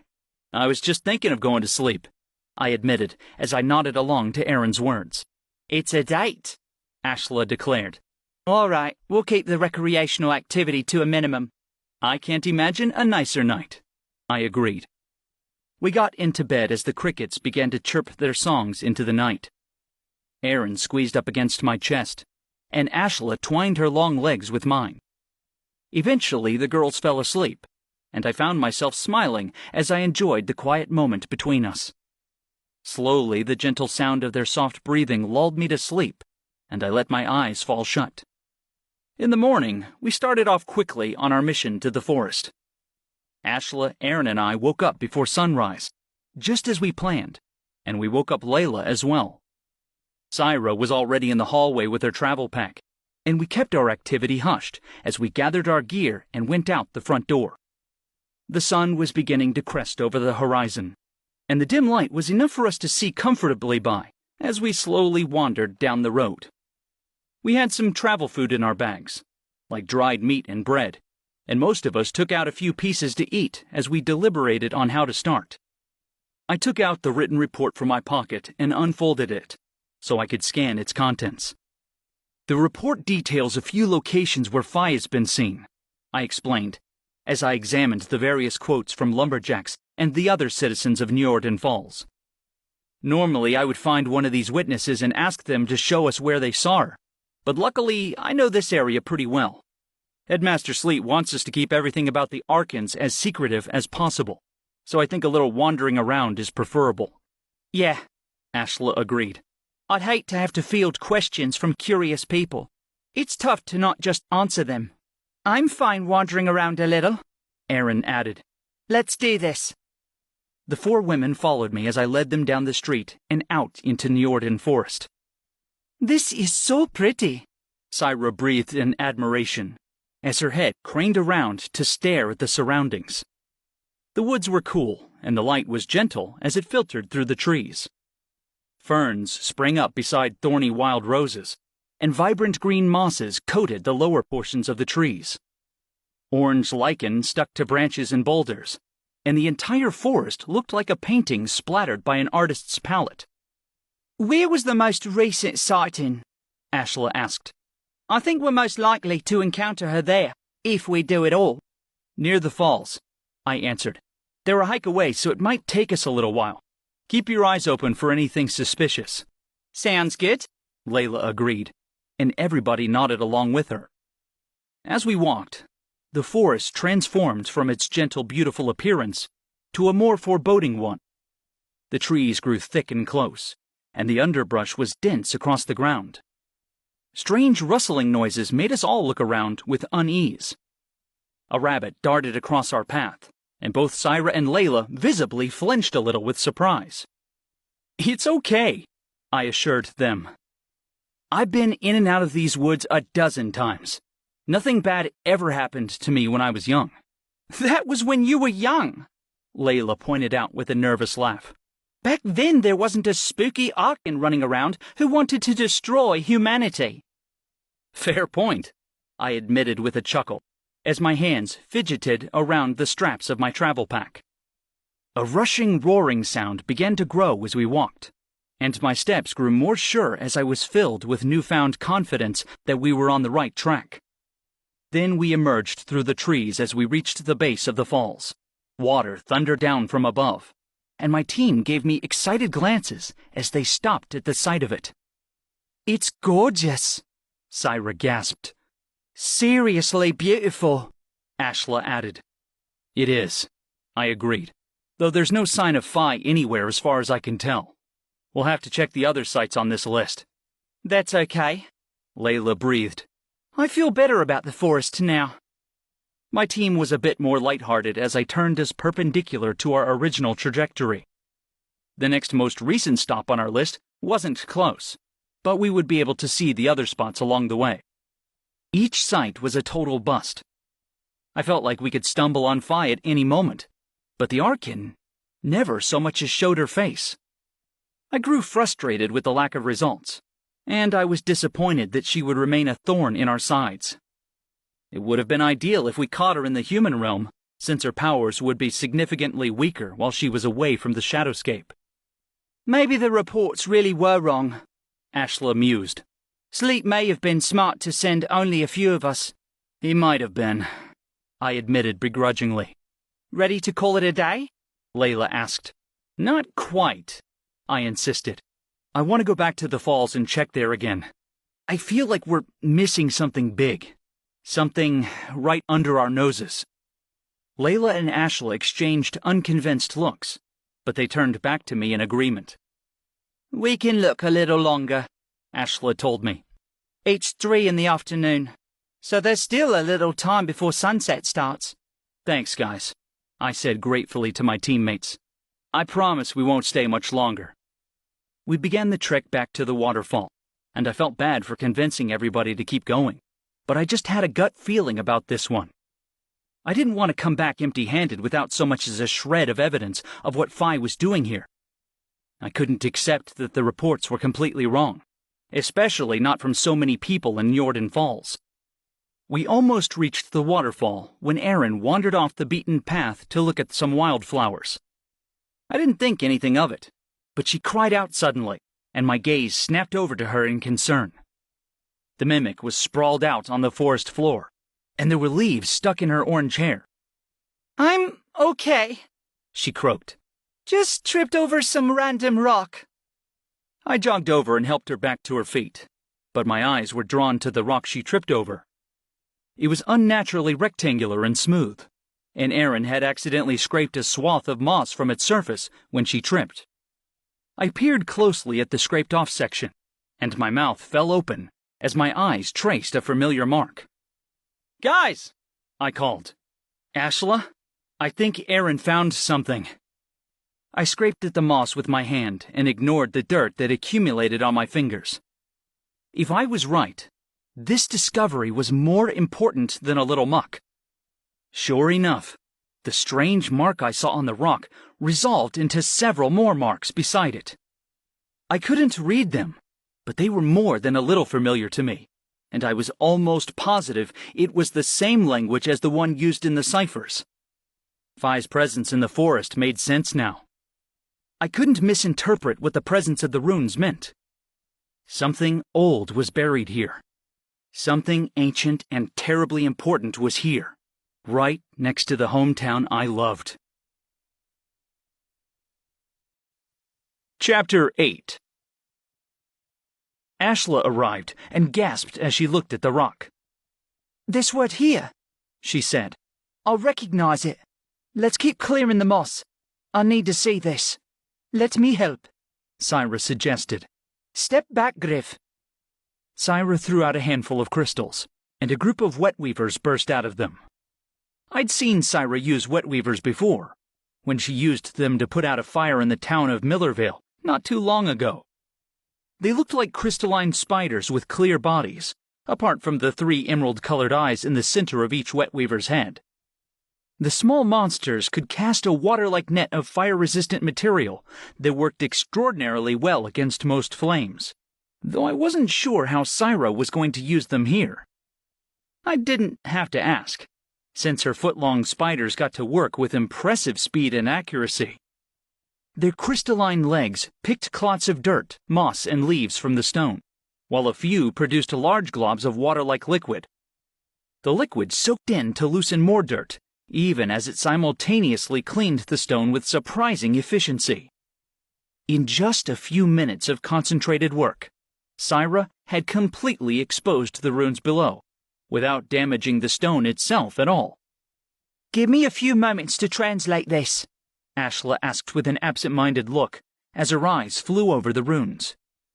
She rifled for a notebook in her travel pack so she could jot down her observations as she worked on the translation. I need to get some of those, I marveled as I ran a finger along the stone. The surface was slightly slimy with the remnants of the wet weaver's liquid, but I was impressed with just how safely they'd excavated the ruin. They're very handy, Syra agreed. I'm lucky to have them. If they were less rare, you could absolutely get a team of your own. I'll think of something else, I promised myself. My drill moles are great for digging, but not like this. I've got it! Ashla exclaimed. Really? I asked as I peered at her scribbled work on the page. The Ice Mage was certainly less neat than Arwen, so I couldn't decipher much from what she had written. Well, I don't have all of it, Ashla admitted. I'd have to bring it back for the researchers to figure out. But I do know 2 words. Gate and Shadowscape. Why would Njorden Falls have ancient ruins from at least centuries, or possibly even millennia ago? Nothing interesting ever happened in Njorden Falls when I lived there with Maelor. Still, this had to mean something, and I suspected the sightings of Phi and the ruins weren't unrelated. Gate and Shadowscape. I realized slowly. I think Sleet was right. Fi wants to open up a permanent rift, and this location might actually be one of the 9 she can use to do it. Here in your tiny hometown? Layla said with disbelief. What are the odds? They've got to be slim, I agreed. But the evidence seems clear. Well, what about the last permanent rift? Syra asked with a thoughtful tilt of her head. That was in Orteach Sands on our side, and we didn't see any stone ruins marking it as such. That's true, I admitted. But they would have been in the middle of the desert. Look how covered this stone was. And it was only in the forest. You think the shifting sands covered it? Syra asked, and she paused as she considered the possibility. I suppose that does make sense. Sand formations change all the time, and Orteach Sands could have changed dramatically since the permanent rift location came into existence. It doesn't beg the question how they came into existence at all, Ashla pointed out thoughtfully. I bet the Arkans made them, I guessed. 9 godlike Arkans who wanted to take over the human realm, and 9 permanent rifts because of them? I waited for a response from Sarah, since she usually perked up her attention whenever the Arkans got mentioned. Wouldn't you like to know? Sarah asked with a dangerous, alluring laugh. Perhaps a kiss could incentivize me? I was curious, but it wasn't worth risking that again. Last time I was dangerously close to getting lost in the moment. I wasn't sure what I would have done just to keep the pleasure going. If they really all have ruins, Erin proposed, this could be a good way for us to find these permanent rift locations. True, I agreed, as my mind raced over what this could mean. Plus, we know Fi is still trying to open one. Why do we keep only reacting to rifts, when we can get ahead of the problem entirely? We should set up guards for both Orteach Sands and for here. That way we already have a defensive force in place, if and when Fi decides to show her face. Good idea, Syra said approvingly. I'm sure Headmaster Sleet would have decided the same thing with this information. We should all go back to Varley Enclave, Ashla put in decidedly. We can't just speculate on what Headmaster Sleet would decide. We have to actually know his orders. We need to tell Sleet what we found. I agreed that Sleet should probably know, but the thought of leaving Njorden Falls behind made my stomach knot with tension. How could I get back on the airship while I knew Njorden Falls was being stalked by Fi? One lumberjack had already disappeared, and the whole town was sitting next to a ticking time bomb of a rift. No, I couldn't leave them. I wouldn't let my hometown be wiped off the map like that. Hold on, I said. We can't possibly leave now that we know Fi has definitely been around here. She intends to open a permanent rift, right? Probably, Ashla admitted. But she hasn't done so yet. We don't know why she hasn't. I argued with conviction. Maybe she's been looking for this ruin, and now that we've uncovered it, she can open the rift. We have to stay. She opened the one in Orteach Sands from the Shadowscape side, Erin pointed out as her eyebrows knitted together. I don't think she has to have the marker revealed. Or, I suggested as I sought for an explanation, maybe she just needs to gather a little more power, and then she'll throw it wide open. My teammates looked a little uncertain, and I could tell that they had some misgivings about my guesses. To be honest, so did I. I understand you're worried, Ashla said with understanding in her expression. But we have a duty to report this. I know, I said as my frustration grew. The thought of leaving this town helpless isn't something I can live with, though. I know people here, and I just can't leave them to die. Njorden Falls is so far from any enclave. The entire village would be wiped out before a single airship could arrive. He has a point, Layla murmured. You guys can do whatever you want, I allowed with a regretful smile. I won't ask you to stay, but I'm not leaving. We can't let Griff stay alone, Erin put in. Sarah is as much of a liability as Fi. What if she gets free, and we're not there to stop her? It's a bad idea to let him stay at all, Ashla warned. Njorden Falls would fare very badly against Sarah's power. So one of us should stay instead, Layla suggested. How about Griff goes home, and I stay in his place? I'd be happy to relax here and soak in the views. You can't stay alone either. I disagreed as I looked at Layla with concern. That's too dangerous to have nobody around to watch your back. If I does open a rift, one mage alone shouldn't try to stave it off. 2 or 3 mages isn't enough to fight her either, Syra pointed out. I chewed on my lip as I thought it over. I couldn't leave Njorden without knowing it was at least a little protected. And some of us had to go back, but a couple of mages just wasn't adequate. How about this? I suggested. 2 of us can stay, but as soon as the rest of us are back, we ask Headmaster Sleet to send in a military platoon. That way, there's real backup if anything happens. That's a good idea, Ashla admitted. I think I can agree to that. Good, I asserted. So, Layla wants to stay. I think that's a good choice, since her monsters can fight well against multiple enemies at once. Agreed, Aaron put in. I can't stay because I have to pilot the ship back. Right, I said. Should I stay alongside Layla? I refuse to let you do that, Ashla responded seriously. I know you have confidence that Sarah won't overtake you, but things can progress quickly. If she did possess you, could you live with the guilt of injuring people here? No, I admitted hesitantly. I suppose I couldn't. It won't be you then, the Ice Mage said with a confident nod. It has to be me or Syra. I should stay, Syra put in with a smile. I like the surroundings here, so it'll practically be a vacation. In addition, my magic can be used to stop multiple enemies at once, just like Layla's. My Petripede and Wetweavers can be extremely helpful, not to mention Kalon. Kalon let out a tiny growl from Syra's shoulder, and we chuckled at her fierce attitude. I suppose Syra is the best choice, Ashla hummed with a nod. I'm much better at going up against a single larger enemy. All right, I murmured as I looked at Layla and Syra. You 2 can stay, and the rest of us will hurry back as quickly as possible. Please don't do anything rash. The military platoon should arrive within 1 or 2 days.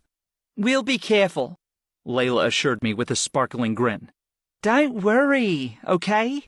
Okay, I agreed reluctantly, though I knew I'd be consumed with concern until the soldiers arrived for backup. Even a regular rift. Please send a message to Varley as soon as possible. You guys aren't a full team, and you'll need a banisher if it's a normal rift. If it's a permanent rift... If it's a permanent rift, Syra finished. We send for the whole damn academy, and hope to the Maker we can fight off a constant flow of monsters without dying. Just be careful, I warned as I sucked in a strained breath of air. Don't try to fix any monster activity by yourselves. Of course, Layla assured me. We're only here as a defensive force. Let's get back, Aaron added. I can fly through the sunset if we hurry. Besides that, I don't want to be out in this forest when the bugs start coming out. I've already gotten more than a few mosquito bites. Ashla sighed. Sorry about that, I apologized. Of course, let's get back to the inn. We should leave on the airship as soon as possible anyway. It took us a while to get back to the inn, and all of us were feeling tired from the long day of hiking around. Layla struggled to keep up with her short legs, and Erin kept tripping as she favored her left knee. Luckily, it was nothing we couldn't fix with a day of rest. Erin, I asked, do you really think you can fly us back safely tonight? It'll be dark for most of the trip. Of course, she answered in surprise. I'll be totally fine, honestly. You wouldn't believe some of the hours the military has had me pull before. I've once stayed up for almost 2 days, actually. Well, morning on day 1 to evening on day 2. I did get to sleep that night. Oh, and that's not even talking about commercial flyers.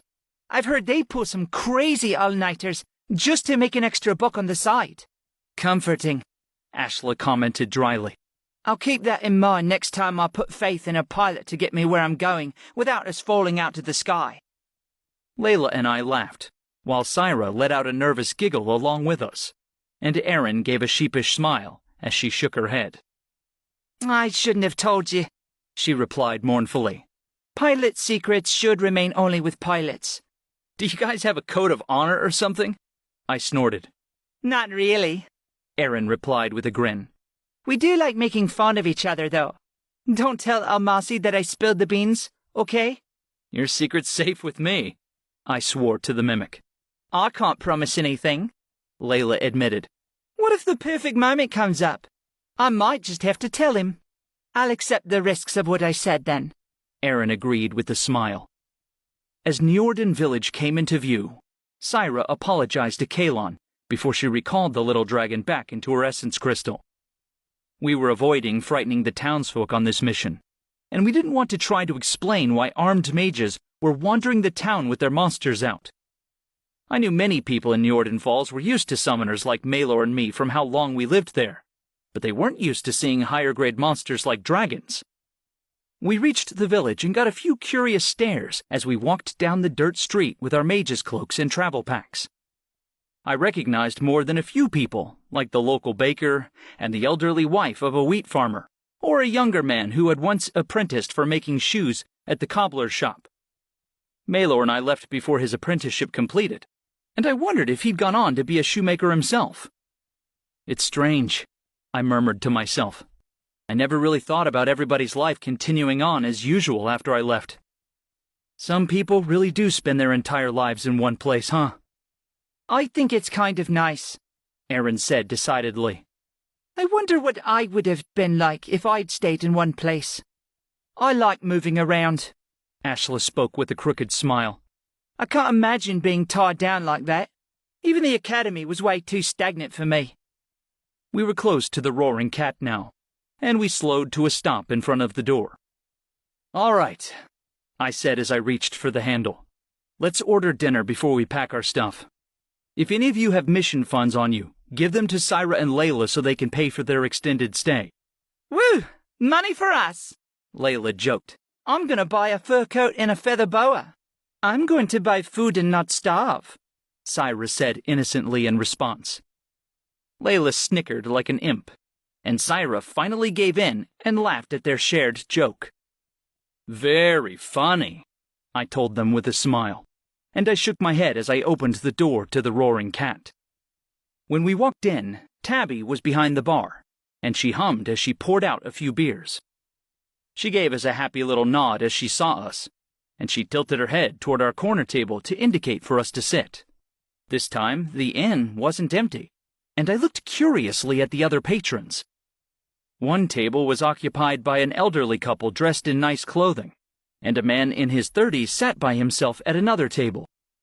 He had the look of a laborer, and I recognized that he was a woodsman or a construction worker by the sawdust in his hair.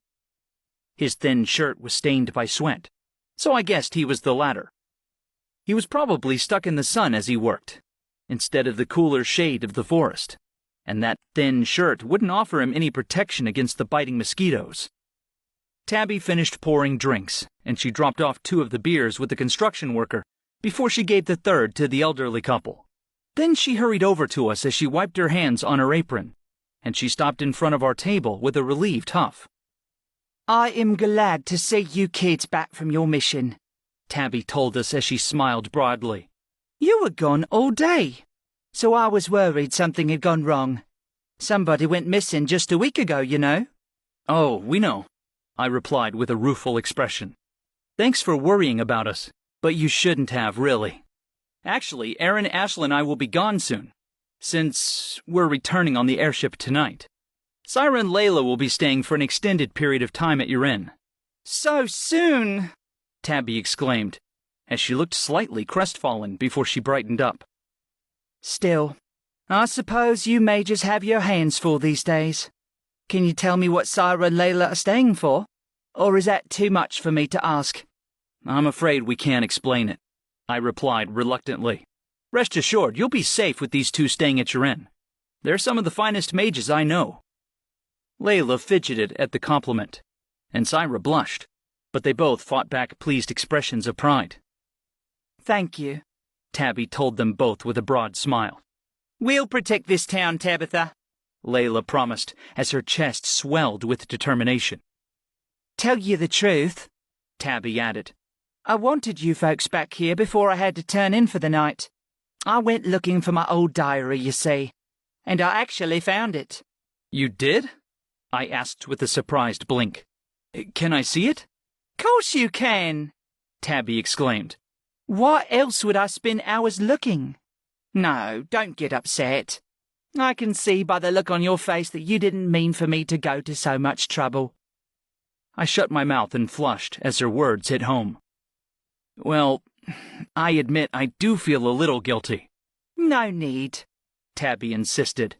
This is about your parents and your family, and you can't tell me that's less important than a few hours spent rooting around in Marcella. Thank you, I said with overflowing gratitude, and my throat tightened as my feelings threatened to overwhelm me. I'll go get it in just a moment, Tabby said.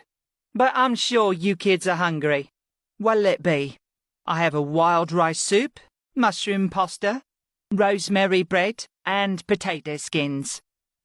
My mouth dropped open as she said the last item on the menu, and a tiny gasp left my throat. I was sure my excitement was embarrassingly obvious, but I couldn't bring myself to care. I thought you'd like that one, Tabby chuckled as she winked. I said last night I'd cook up something special for you, and I know how much you love potato skins. Wow, Layla commented as she peered at my face. He looks like he's gonna faint. Thank you, Tabitha, I said in a serious, wholehearted voice. I'll be grateful to you forever for this. Nonsense, Tabby replied with a wave of her hand. Just give me your order so I can finish plating, and that'll be thanks enough. The five of us gave her our orders, and she nodded as she jotted them down. Before she left, I stopped her with a nervous smile. Maybe the diary can wait until after dinner? I asked hesitantly. If this really affected me, I would be reluctant to sit through an entire meal without any time to think. I would much rather be back on the airship where I could distract myself or pretend to sleep while I thought things over, if it was too much at once.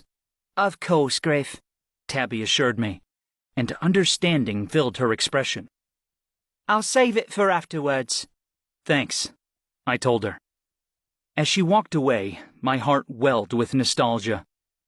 Tabby and I weren't close at the level of family like Maylor and I were, but I certainly had missed her when I first moved away from Njordan Falls. Over the years, I thought I'd grown distant from everybody in my old hometown, but the truth was, they still held a place in my heart. Tabby would always be important to me, even if I never saw her again from this day onward. As she went into the kitchen, Syra leaned forward curiously. She introduced herself as a Mrs. at one point, didn't she? The tawny-skinned summoner asked. I haven't seen her husband, though. That's right, I responded as I grimaced slightly. From what I know, it's sort of a tragic story. She got married in her 20s, like many people do. But her husband died from an illness only a few years later. She's kept his last name, and she hasn't ever shown an interest in remarrying. That's kinda sad, Layla said quietly.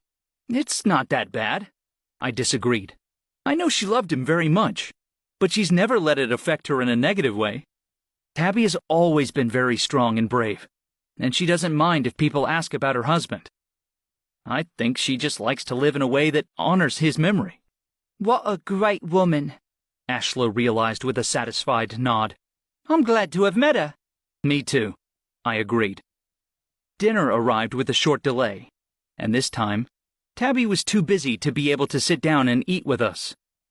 It was probably for the best, because my chest was tight with anticipation, and I was making for a remarkably poor conversationalist over the course of the meal. Being able to eat Tabby's delicious potato skins did cheer me up, though. She topped them with crispy, oily bacon, as well as fresh chives from her herb garden. The wild rice soup and the rosemary bread were mouth-wateringly good, and the mushroom pasta was to die for. She'd clearly used fresh mushrooms picked from the forest, and it showed in the savory range of wonderful and unique flavors that blended with the cream of the pasta sauce. All too soon, we finished our meal with our bellies completely stuffed. It felt good to regain the energy lost during our day of hiking, but it meant I could no longer stall on reading the diary pages about my family. I'm going to love having this kind of food every day, Layla gushed as she sighed happily over her clean plates. I'm starting to get really jealous of you two, Ashla agreed happily as she licked her fork. Then Tabby emerged from the kitchen with a leather-bound journal clutched carefully in her hands. Her eyes were locked onto me, and I could see the worry and uncertainty in her face. My gut lurched in nervous anticipation as she walked carefully over to our table, and I stared at the diary like a guilty man watching for his executioner. Do you want us to leave?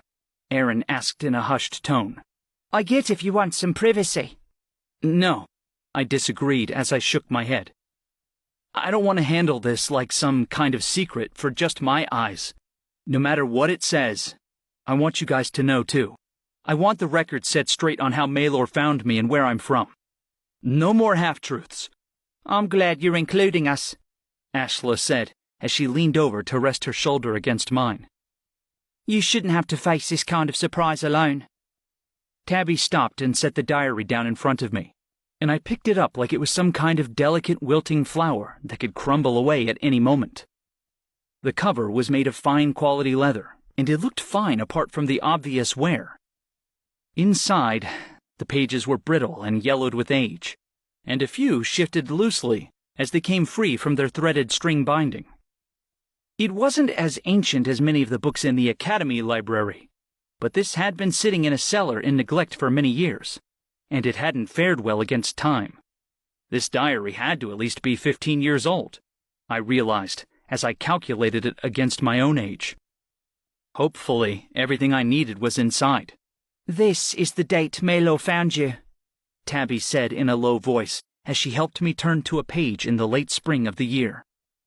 He came into my inn and had a few drinks, and there you were, no older than 5, sitting on a chair by his side and staring around like you'd never seen an inn before. You probably hadn't, I suppose. Maelor with the kid, I said with a strained smile. I bet that was a sight. It was, Tabby said with a chuckle. He'd only been in town for 2 weeks, but I knew him all right by then. His story was certainly odd, so it's no wonder I wrote it down in my diary. She pointed a wrinkled finger at the entry in front of me, and I obediently read her fine cursive writing. Maelor brought in a small child, I read out loud. Perhaps 4 or 5 years old, though he himself seems to not know. He says his last birthday celebration was a long time ago. Perhaps his family was kind to him, and he fabricated this whole story about a village destroyed by monsters? I wasn't very charitable to you in this diary, I'm afraid, Tabby admitted. Children were alarming and chaotic to me, and I disliked having you in my inn. Sounds like you, I said with an amused nod. I'm glad you warmed up to me quickly. Tabby nodded as she smiled sincerely at me, and it spread warmth through my heart. Skip this page, and there's more, Tabby directed as she flipped through to the next relevant entry. Maelor says he found him near the falls, I recited. I have told Maelor the child probably belongs to a family around here, so we asked him what his parents' names are or what his family has for a last name. He was confused until I asked him about what other people call his mom and dad. He said other people call them Genevieve and Rilad, but I don't know anybody here by those names. I think perhaps Griff made them up, since he doesn't want to go back home. Maelor says he will look for Genevieve and Rilad in surrounding towns in an effort to return the child. My breath caught in my throat as the final words left my mouth. I couldn't believe after all this time, my parents' names were simply sitting on a page for me to discover them. Worse, I knew Maelor really had learned them as well, and for some reason he hadn't told me. I couldn't imagine he had been told my parents' first names and simply discarded them from his memory altogether. No, for some reason, Maelor decided on purpose never to tell me. Oh, Griff, Cyrus said in a low, sad voice. I'm so sorry. By the sound of her tone, I realized she and I both knew some grim possibilities for what this paragraph meant. Maelor was lying to me, and the reasons ranged from slightly painful to downright awful. Perhaps he found out my parents were dead, and he didn't want to tell me. Perhaps he found them, but they were hateful, abusive people who would treat me poorly, and he decided not to return me. Even worse, perhaps was the possibility he'd found Genevieve and Renaud, and they simply refused to take me back at all. Some of the better possibilities were that I was lying about my parents' names, and Maylor never found anything. Or maybe I wasn't lying, and he still didn't find anything. I was a little surprised that I failed to remember the names Genevieve and Renaud as I aged, so maybe it meant I really had made them up, as Tabby suggested in her diary. In any case, the result was clear. Now I had a lead on my past I never thought I'd have. But it came with a cost that hurt me even more than the knowledge of the names ever could. The man I'd trusted for so long, the man I treated like a father, had hidden this reality from me for over a decade. Why? Chapter 9.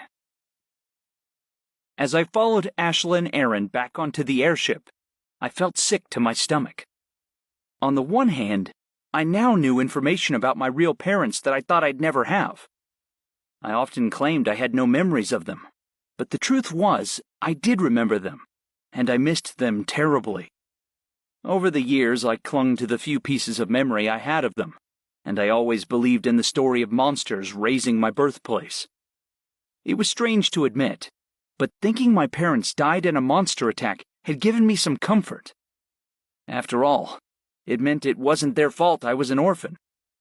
And neither was it my own fault. I always believed my parents loved me, and I secretly suspected they'd died to protect me during that attack. From what I remembered, I had no reason to doubt the naive narrative I'd created for myself. My father was often away for work, and my mother had a warm smile. They laughed a lot, and they were both kind to everyone they met. I even remembered my mother making me potato skins fresh from the oven, and she always smelled of the bread she baked every few days for us to eat. Was it all a lie? Could it be a fantasy I constructed when I was little, and I simply forgot it wasn't true as I aged? I couldn't maintain my faith in my own memory anymore. Do you want to talk about it? Ashla's voice interrupted my thoughts in a hushed tone, as if she were afraid to startle me. I started, but the thought trailed off and escaped me before I could finish it. I don't know. That's fine, Ashla assured me. You don't have to know. I'll be here if you want to talk. I will too, Aaron added seriously, and she looked at me with worry. Well, I'll be in the cockpit actually, but you can call me back for a quick word when we're at altitude. I'm fine, I reassured them, but it wasn't at all convincing, and my voice cracked halfway through the second word. I'll be fine. Maybe sleep is a good idea, Ashla suggested as she chewed on her lip nervously. I think so, I agreed. I'm sorry. No need to apologize, Aaron affirmed. You got some tough news. Time to stop trying to be the fearless leader and start treating yourself like a regular human being. Something about that last part struck me as funny, what with Sarah living in my head, and I cracked a tentative smile. That's the spirit, Ashla said warmly. Let's get this hunk of metal running. Her name is Diamesha, Aaron huffed in offense. I can't believe you dared to call her a hunk. She's a finely tuned war machine, you know. Sure, Ashla agreed. Whatever you say. Just don't act like everything is totally smooth in the flying business, though. I know your pilot's secrets now. Why did I think telling you guys was a good idea? Aaron asked herself in a mournful tone, and she shook her head as she ducked away into the pilot's hold. On the ride back, I tried to sleep, and failed, just as I expected. Instead, I kept my eyes closed and thought about the potential of finding out even more about my family. What if I went looking for Genevieve and Renaud, and I actually found real information? What if I came back to Varley and asked Maylor, and he had the entire story ready for me? Did I really want to know? More questions spun through my head about potential outcomes. Anything could happen, really, and it was possible my parents were both still alive. Hell, it was possible I even had brothers or sisters, or an entire extended family. Would it be a good idea to meet them? Or was that asking for trouble? Besides that, where would I even find the time to worry about them? I had one Arkan in my head and another snooping around Njorden Falls while she tried to end humanity. If I wasted my time on family research, it would be like using my sword to cut my hair when there were two lions about to pounce. Are you sure you don't want to take me up on my offer? Sarah purred, as if she was drawn to my distress. I could tell you so much about your past. You just have to pay my price, that's all. I clenched my jaw and shoved Sarah back into the corner of my mind. She wasn't getting a hold of me. Not ever. And she'd better learn that. Maybe it was smarter for me to ignore the entire parent question. I could simply live my life like I never found this information out. I could talk to Maelor and pretend like nothing happened. I could quietly shove this entire situation under the bed, and damn the morbid curiosity that roiled in my gut. I sat upright and rolled the crick out of my neck as I pretended to wake up. Ashla looked up from her research journal and blinked at me with a gentle, questioning gaze. Ashla? I asked hesitantly. Do you think blood relationships are more important than friends? Of course not, she replied immediately. I find the family I've made is far more important than the one I was born with. My parents weren't bad people, but we simply weren't as compatible in our relationship as my friends are with me. Oh, I said in surprise as I considered her words. I'm glad to hear you say that, I think. Don't ever feel bad for prioritizing the people you love over the people you barely knew, Ashla advised with a slight smile. I know it's tradition to respect one's parents, but that only works with some families. I appreciate those who stuck with their blood through thick and thin, but it's not always the right answer. Huh, I said. I think that's good for me to hear. It is, Ashla agreed, as she turned a page in her journal. Don't overthink it. I wanted to laugh at her blasé attitude, but Ashla wasn't one to just say things she didn't mean, and she was unabashedly strange in many ways. Thanks, I said, and this time, I forced some conviction into my voice. You're right as usual, Ashla. Damn straight, she replied with a huge grin. This time, I laid my head down with the real intention to go to sleep. I was emotionally and physically exhausted, and my body knew it. I listened to the airship creak as Ashla turned pages occasionally, and within a few quiet minutes of listening, I managed to nod off successfully. When I woke up hours later, the airship was in the middle of its descent as it lowered itself shakily to the docking yard of Varley Enclave. Ugh, Ashla groaned. This little thing sure gets tossed around, doesn't it? Diamesha is pretty small, I agreed as I rubbed my eyes. Aaron's a good pilot at least. I can't imagine how it would be with some freshly trained military men at the wheel. Yeah, Ashla hummed. I'm glad they stick with their humongous ships. Me too, Aaron joined in as the mimic ducked from the cockpit. They leave me the quick fun stuff. Ashla and I laughed, and I realized I was feeling much better than I had before I got some rest. Once again, the Ice Mage's suggestions were spot on. I'd have to listen to her more often. We clambered off the airship before we made our way through the empty streets back to the academy. The people of Varley Enclave filed outside to do their jobs as they began to wake up for the day, and I knew the academy would just be starting to rouse for classes. I wanted nothing more than to go to bed and report to Headmaster Sleet in the afternoon, but we didn't have enough time. Layla and Syra needed us, and I didn't like the idea of the permanent rift sitting without a proper full guard.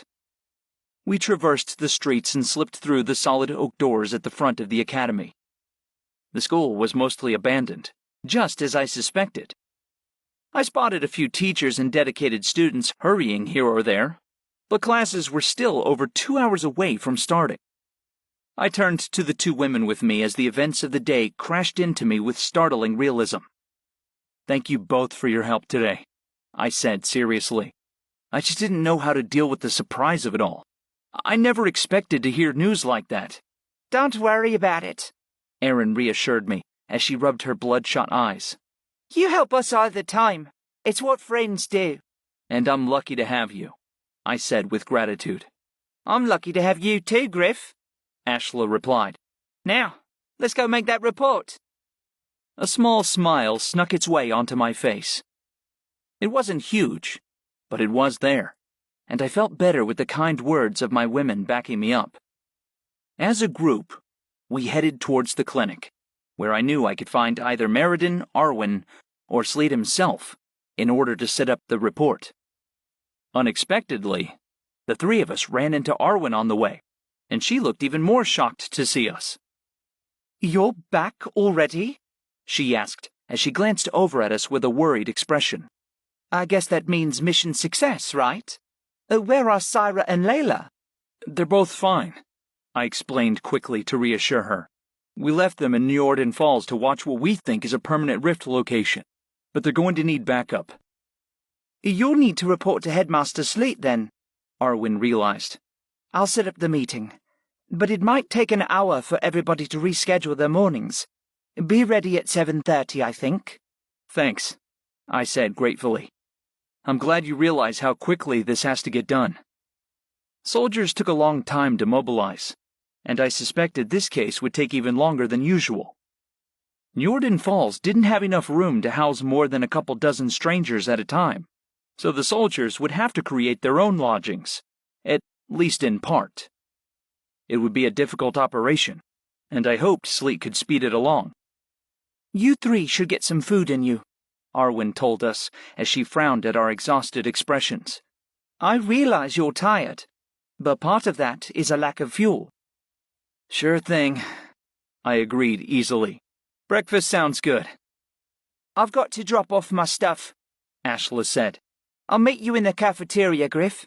Me too, Erin added as she adjusted her travel pack on one shoulder. I'll make sure not to sit down, and that way I won't fall asleep.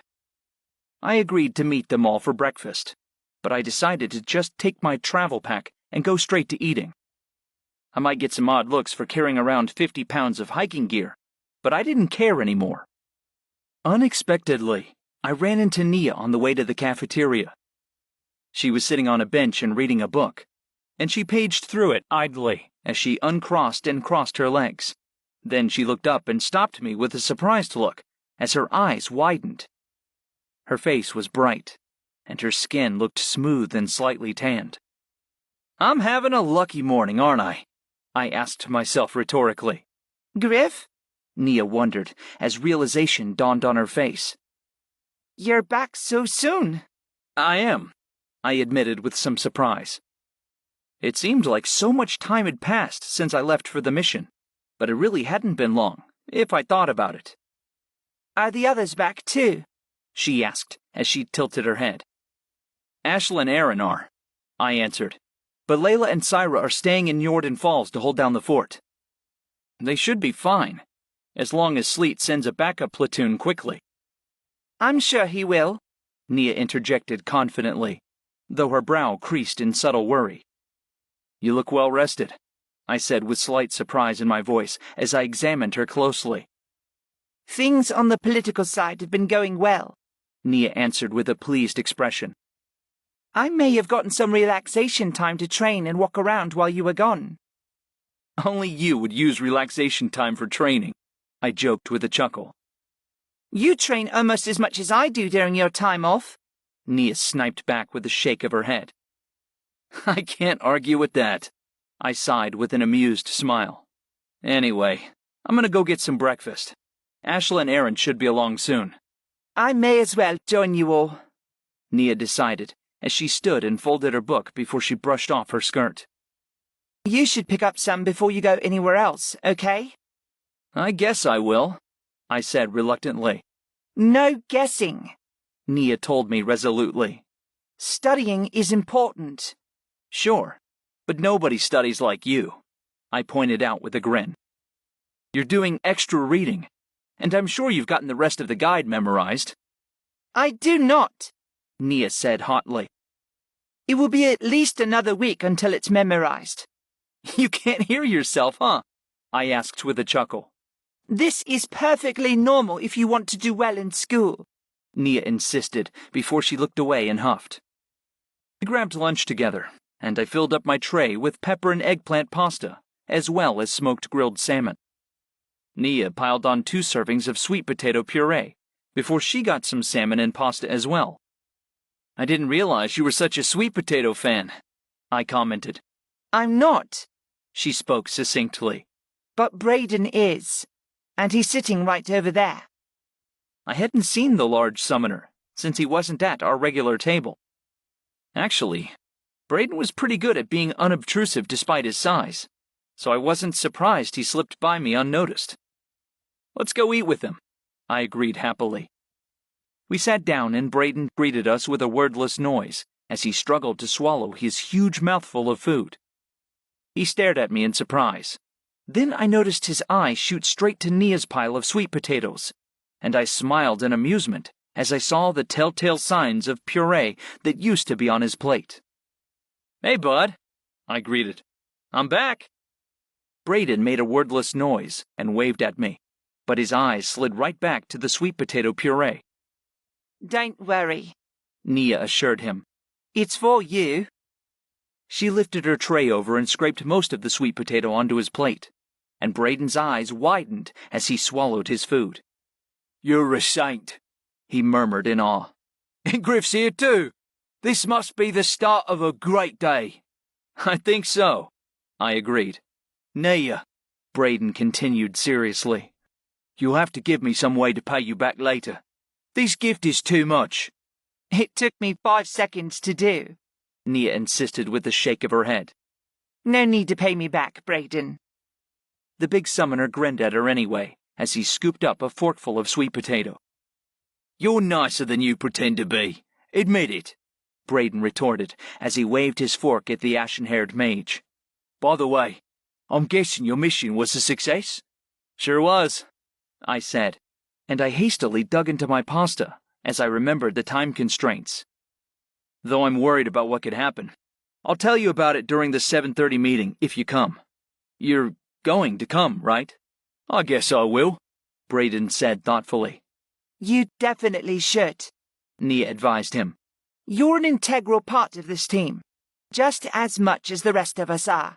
If you say so, Braden hummed non-committally. Part of me worried about Braden's lack of confidence in his own abilities, but I knew he'd get braver if he got the chance to fight again. I was okay with being patient with him, though. Where did Aaron and Ashla get to? I wondered out loud as I twirled my fork through my food.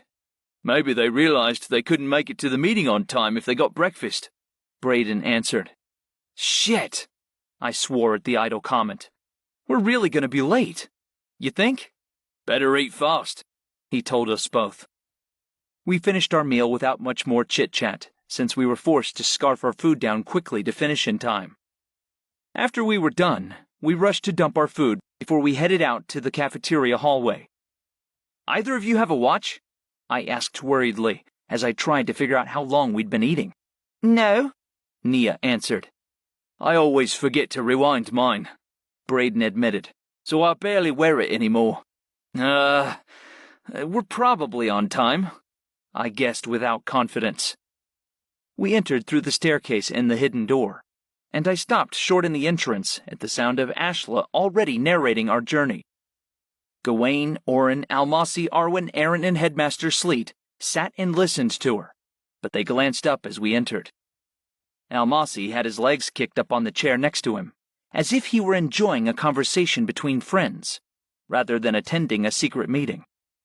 The pilot's blonde hair was ruffled up, and his stubble was beginning to grow out, so I suspected he was run thin by recent monster activity. Arwen had her long red hair tied back out of her face, and it was a look I was unfamiliar with, even though I liked seeing it. There was an ink smudge across her cheek, so I knew she was still in the thick of research. Aaron and Ashla looked pretty much the same as when I last saw them, and both of them seemed relieved to see us arrive. Ashla stopped her narration and gave me a smile.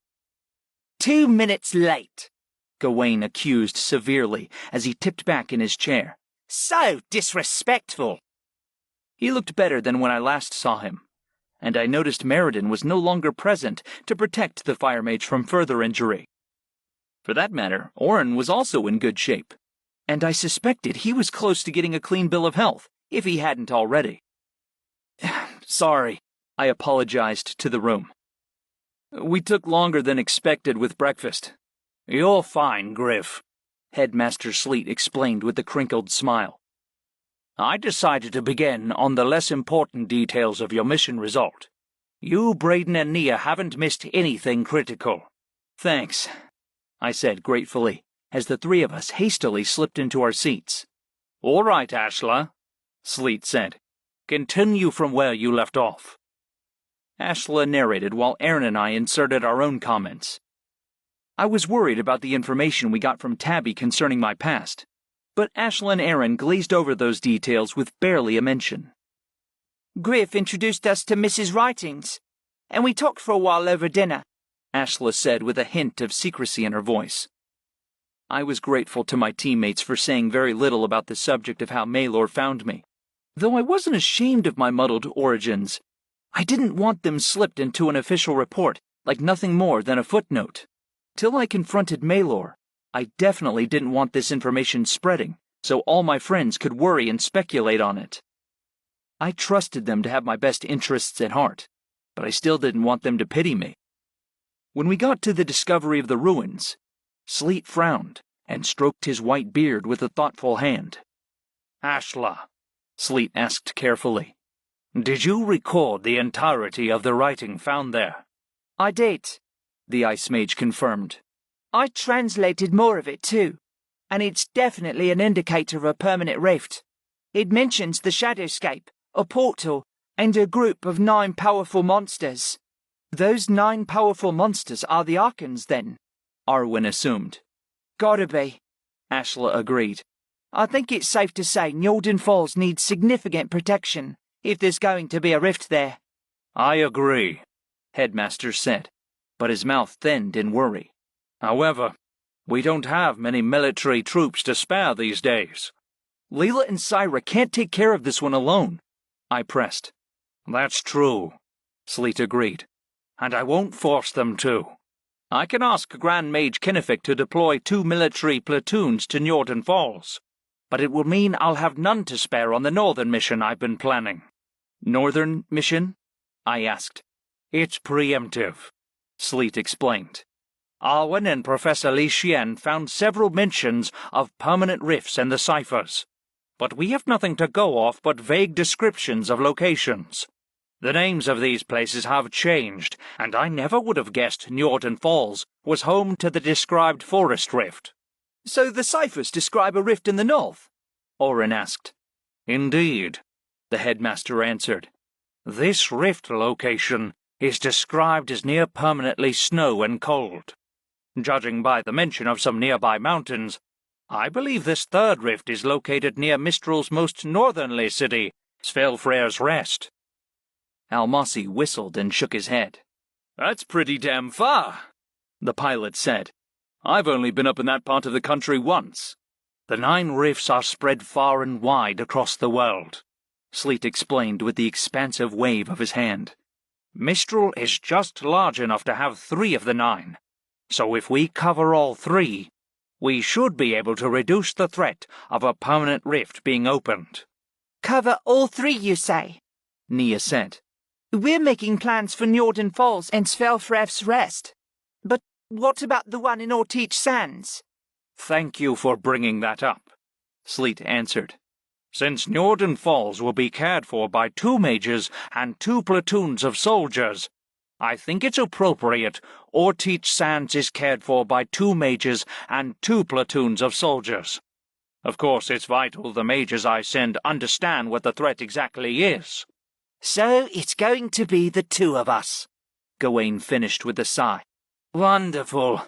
Don't act like you're not raring to be picked.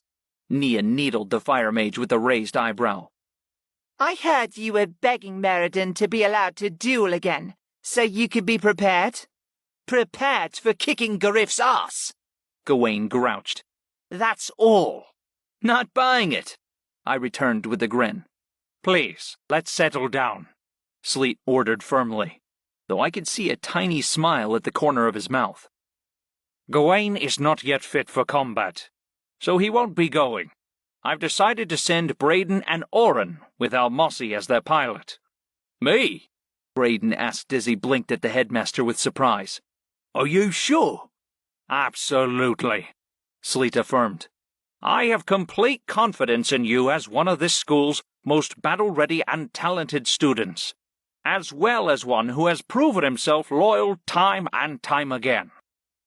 Braden flushed, and his large ears colored pink with a mixture of pride and embarrassment. Thank you, Headmaster, the big summoner said quietly. I should be the one thanking you, Sleet corrected. As for Almosi, though, he is an extremely worthy mage in battle. I want him to return once the 2 soldier platoons arrive in Ortiz Sands. His skills as a pilot are in high demand, so I'm afraid I can't leave him with you. We'll be fine either way, sir, Oren assured the headmaster with a huge grin. Braden and I can handle a lot. What about the Northern Mission? Arwen asked. Have you chosen the members for that team? I have, Headmaster Sleet confirmed. Despite the shortage of banishers, there is a high chance this team will encounter a regular rift or 2 on such a long journey. For that reason, I am sending Varleth along, though I desire for him to remain stationed in the north until this problem with Fi is resolved. Hope you enjoy the colds, Gypsy, Gawain said dryly. I'm fine with it, Varleth agreed slowly. Who would stay with me? That will be up to your group to decide, Sleet explained. The other members of this team are Griff, Ashla, Aaron, and Nia. I would suggest leaving a versatile fighter to help Varleth, but all of you show flexible fighting qualities, so the decision can wait. We'll figure it out later, I agreed. There are too many circumstances we could run into that might change the decision. A wise choice, Headmaster Sleet said approvingly. You 5 will leave for Svel Frere's Rest tomorrow morning. Braden, Almosi, and Oren will leave for Ortiz Sands in the morning as well. It will be difficult to prepare in time for your missions, but it is vital we scout our locations before Fi can do anything. What about the platoons? I asked. I'll ask Kennefic to mobilize them as soon as possible, Sleet answered, but I don't know when exactly that will be. It should be within 2 or 3 days at most. I nodded as the answer satisfied my concern. Everybody going to Svel Frere's Rest will need extra warm clothing, Almosi told us seriously. I nearly froze my arse off last time I was in Svel Frere's Rest. Nothing they sell here is going to cut it. So you might as well save your money and buy your supplies when you get to the city. Thanks, I told the Earth Mage gracefully, as I nodded along to his advice. That reminds me, Sleet commented as he pulled 2 envelopes from the inside of his robe. I'll assign your mission funds to you now. Do you have any questions? I stood to take my envelope, and Oren did the same with his. I resisted the urge to count the money at the table, since I knew it would be enough. Headmaster Sleet somehow always expected just the right amount of unforeseen payment, and we hadn't run out of money on any mission yet. I looked around at the group to see if there were any questions, but nobody seemed to have anything to say. I think everybody is ready, Arwen declared. Let's get to our preparations. We left the meeting room en masse, and I gave my teammates mid-sized portions of our funding so they could buy whatever they needed from town this afternoon. Since the meeting was over and I had all the supplies I wanted, I bit the bullet and decided it was time for me to go and see Maelor. I wasn't looking forward to this, and I couldn't tell how I would react once I saw him. I just hoped he would tell me the truth, even if it wasn't a good truth. I was old enough by now to know what really happened to my parents. First, I went to Meriden clinic to see if I could find him there. I didn't see Maelor anywhere, and I had to keep my hands from fidgeting nervously as I asked Meriden where he was. I asked him to get me a particular medical text from the library, she explained warmly. He's quite old and difficult to find in those stacks, so I don't think he'll be back soon. Perhaps you should catch him in the Retching Goblin at dinner time. Ah, Thank you, I told the healer, as I tried to keep the turmoil off my face. I think I'll just go find him now, though. Good luck, she told me with a perplexed smile. I didn't want to have my conversation with Maylor over a drink in a rowdy bar. This was too important and too fragile of a discovery for me to learn about like any silly barroom story. I left the clinic and headed back in the opposite direction until I reached the library. To enter, it meant a descent from the dining hall using a long spiral staircase. I expected it was adjacent to the secret meeting room, though there was no way for me to know for certain how the magic behind that room worked. The library had multiple branches filled with texts on learning, as well as military and scientific records, fictional stories, and any other text a person could imagine. It was massive, to say the least, and the stacks were outfitted with sliding ladders, so students and teachers could reach the 2-story tall bookshelves. The few open spots of the library were filled with chairs, sofas, and tables, so students could read at their leisure in the silence of the building. At the center of the library, there was a massive solid wooden desk outfitted with shelving units and filing cabinets. The wispy white-haired librarian who worked there was busy marking down returned books on her ledger, but she peered up at me through her thick glasses as I approached. "Hi," I started in a hushed whisper. "Have you seen an older man come in here, looking for a medical book? He's on the heavier side. He's got a scar on his face and he's balding. He looks like a crabby bullfrog left in the sun too long." At the bullfrog comment, the librarian's wrinkled face lit up in recognition. "Ah, him," she exclaimed. "Yes, I've seen him recently. I believe he went to look in the journal section. It's over on your left in aisle 8. "Thank you," I told her with a smile, before I strode off toward the aisle in question. Part of me truly hoped I wouldn't find Maylor. Maybe I would search the entire library, and the several dozen aisles wouldn't yield a single hint of my old mentor. It wouldn't be the worst if I had to go off on another mission without having this conversation. It was so raw and fresh on my mind. Couldn't it wait until later? Worry, Sarah whispered in a taunting echo. I could tell you so many things. All your questions would go away forever.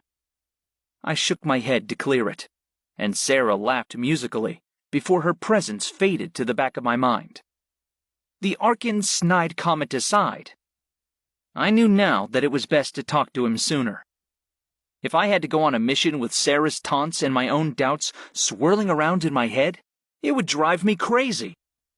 Finally, I caught Maylor on aisle 10, and he was halfway up a ladder. He huffed and puffed as he thumbed through a shelf of books, and he cursed briefly before he climbed a step higher and moved to the next shelf. "Maylor," I called quietly up to him. "Griff!" he called back as he looked down and spotted me. "I didn't expect to see you back so soon, boy." "I need to talk to you," I insisted as I fought against the tightening of my throat. "It's a little urgent, okay?" "Urgent?" Maylor asked, and his bushy brows furrowed in concern as he heard the note of worry in my voice. Despite my misgivings about the lies he told, Maylor certainly knew me well, and he hurried down to meet me without a single complaint, for once. "I'm glad I found you," I said, and my voice shook slightly as I said it. Whether there was fear, anger, grief, or anticipation on my face, I couldn't say for certain. I felt like I'd been cut adrift from my own emotions, and nothing felt right. "What's the matter?" Maylor asked in a rough voice as he examined my face. "I had a mission to Njorden Falls, as you might know," I began, and my voice was heavy with unspoken accusation. "Right," Maylor replied slowly. "And?" "I spoke to Tabby," I explained. It was really nice to catch up with her. "But she showed me her diary from when you found me, and—" I got choked up, and the lump in my throat meant I couldn't continue. "Oh, kid," Maylor said with a broken, guilt-stricken voice. "I'm so sorry you had to find out." "So you did know," I accused. "My parents' names. My missing hometown. You knew all of that. I did, Maylor admitted heavily. To tell you the truth, I really have kept it from you. I didn't mean for it to mount into this huge secret. And, I did always mean to tell you at some point. You got older, and the secret got heavier. And I just didn't want you to be disappointed. Disappointed? I repeated with a raw voice. What does that mean? I did some digging, of course. Maylor started. I wanted to find your parents for you, so you could at least get some closure when you were old enough to learn. However, I never found the answers I was looking for. What did you find? I asked roughly. Nothing, Maylor admitted. Not a damn thing. I looked in libraries. I asked important people, and I gave out your parents' names and your descriptions everywhere I could. I didn't find a single contemporary record that matched your hometown, the attack, your parents, or you. The information hit me like an arrow to the chest, and I heaved out a labored sigh as I let go of the breath I was holding. You never found anything that lined up with my story, I began slowly. That must mean I wasn't telling the truth, right? Do you remember lying? Maylor asked with an open look of regret. No, I admitted. I didn't think you were lying either, Maylor told me, and he lifted a calloused hand to rub uncomfortably along the back of his neck. I looked less and less as the years went on, since I couldn't so easily hide it from you as you got older. Honestly, I still haven't given up hope on finding your parents. When I joined you here in Valet Enclave, I got permission from Headmaster Sleet and went right into the Academy Library to look for hints about your origin. I see, I replied, as the anger drained out of me. So there wasn't really much you hid, was there? Nothing but the mystery, sadly, Maylor huffed with a dismayed shake of his head. I do feel bad for not giving you their names, and I'm really sorry for that kid. I'd take it all back if I could. I'm sorry for jumping to blame you so quickly, I admitted, and my eyes finally welled with tears. Oh, come here, Maylor gruffled. I may not be your real dad, but I bet I give hugs just as well. You are my real dad. Don't be an ass. I crushed into him as I gave him a wide hug filled with the wild desperation of a child. My tears didn't fall, but I swallowed thickly as Maylor's warm eyes surrounded me.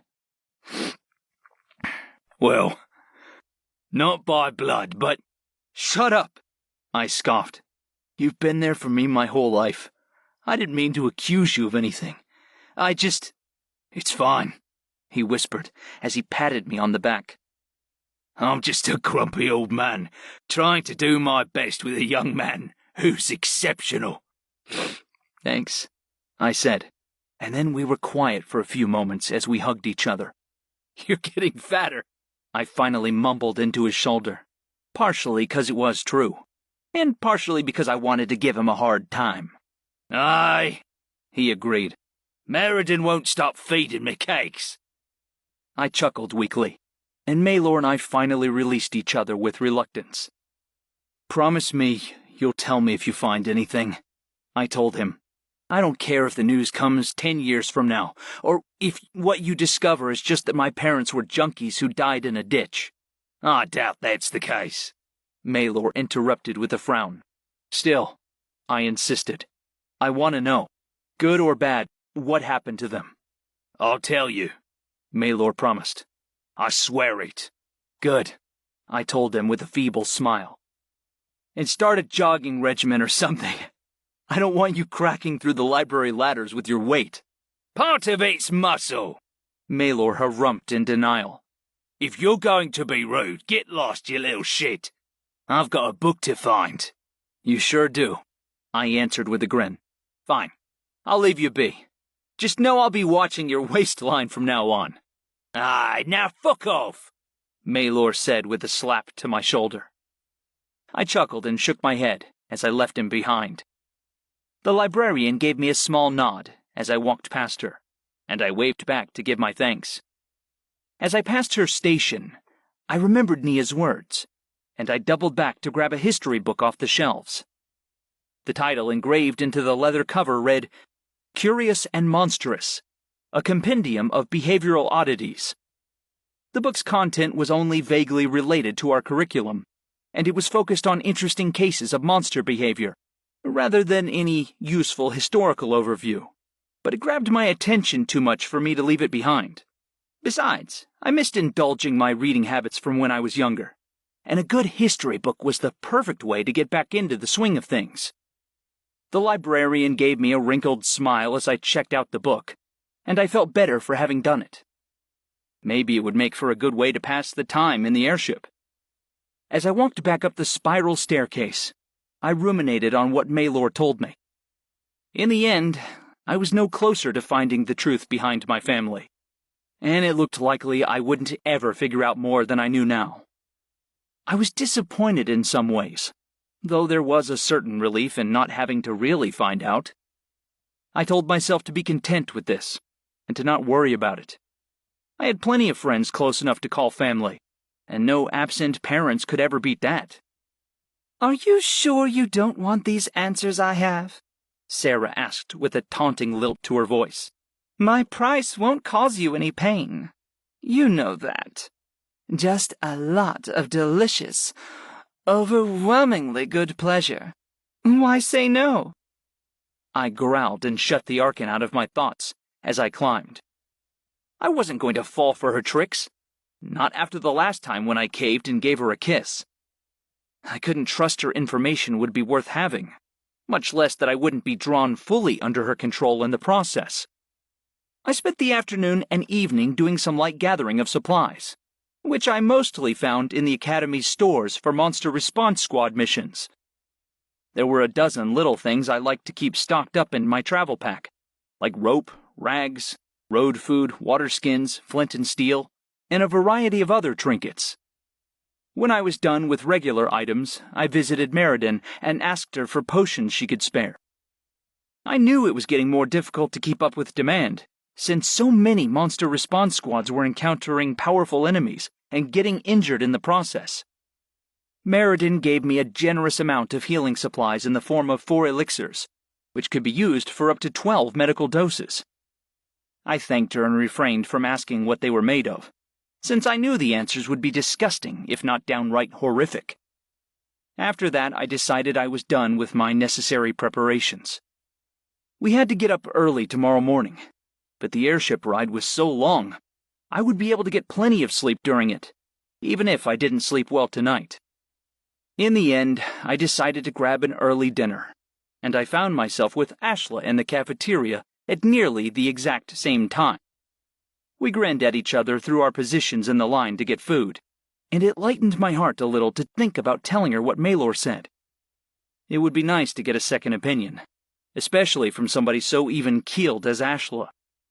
She loved fighting, and she didn't worry about much, so I figured her perspective could be useful to me.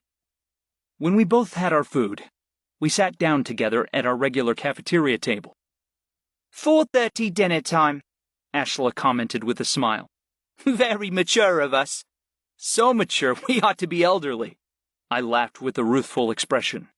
Anyway, not to dampen the mood, but I asked Maylor about my childhood. Did you now? Ashla asked, and her eyes sparked with curiosity. You don't seem like you're on the verge of a breakdown. Was it good news? No news, actually, I explained with a shrug. I suppose it's the same thing, as the saying goes. Basically, Maylor looked for years and never found any more information on my parents. Ashla whistled and stabbed at her potatoes. That's rough, the ice mage admitted with a grimace. Though I guess you get to make up your own stories about who they were. That's kind of nice, I think.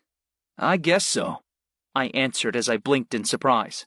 I was trying to pin down this mixture of relief and disappointment, but you just summed it up in one go. Glad it helped, Ashla told me with a perplexed expression. I don't think I have any wise insights, though. You should go see Arwen for that. Arwen is as smart as hell, I agreed. But she doesn't have a monopoly on wisdom. You're a great researcher, an amazing mage, and a top-notch mercenary. All those years in the field have given you some cleverness. I bet you don't even realize you have." "If you say so," Ashla replied with a slight smile. "I just never stick around long enough to master a thing. Bad patience." "Nothing wrong with spreading out your interests," I assured her. "Anyway, tell me about how you made Bessie. I've been dying to know for ages now." We turned to lighter topics, and Ashla grew animated as she told me about the engineering and magic involved in the creation of her axe. She read a bunch of blacksmithing journals dating back decades and centuries, which inspired her to use some of the more painstaking long techniques for crafting the battle axe. I was more than a little impressed with Ashla's knowledge, even though I did get lost a few times as she jumped around in the explanation. At the end of our meal, we were both tired enough to finally be able to go to bed. Each of us had to cover our yawns as we finished off our food. "I hope Sarah doesn't give me any dreams tonight," I wished with a sigh. "Maybe we should both sleep a little easier," Ashla suggested. "How about I join you in your room?" "It'll have to just be sleep," I told her with a knowing smile. "Braden's already there." "Suits me just fine," Ashla agreed with a grin. "I'm even tired enough to fall asleep here if we didn't move." "We better move then," I agreed. We cleaned up our trays and headed back to my room in companionable silence. Sure enough, Braden was on his bed reading when I opened the door, and he waved at us both before he returned to his book. All three of us had missions tomorrow, and it felt kind of nice to see Braden included directly in the fight against the Arkans. I was concerned a little about whether he'd be all right, but I had confidence in his fighting abilities, so I decided not to worry too much. "Good night, Braden," Ashla told the big summoner as she climbed into bed next to me. "Night, Ashla," Braden replied with an absent smile that betrayed his nerves.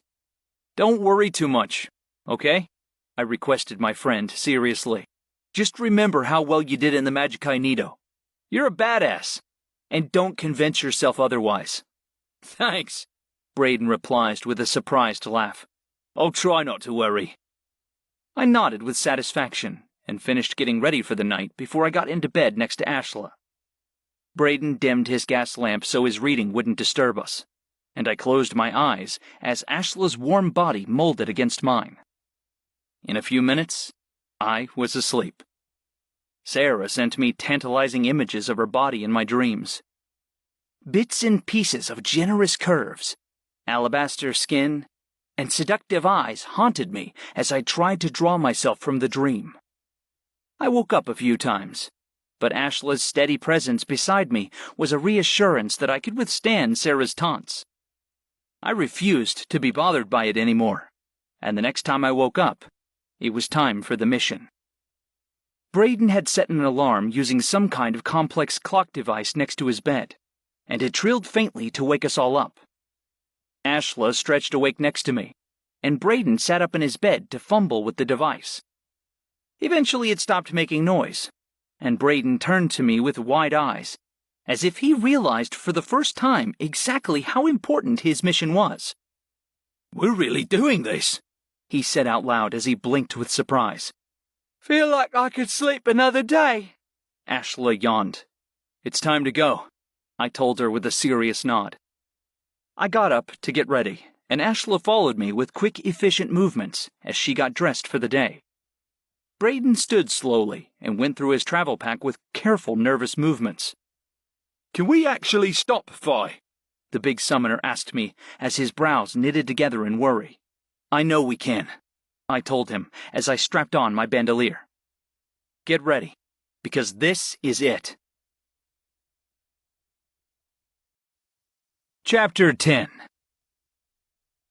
Fun trip, Varlith commented as he walked up the ramp onto the airship behind me.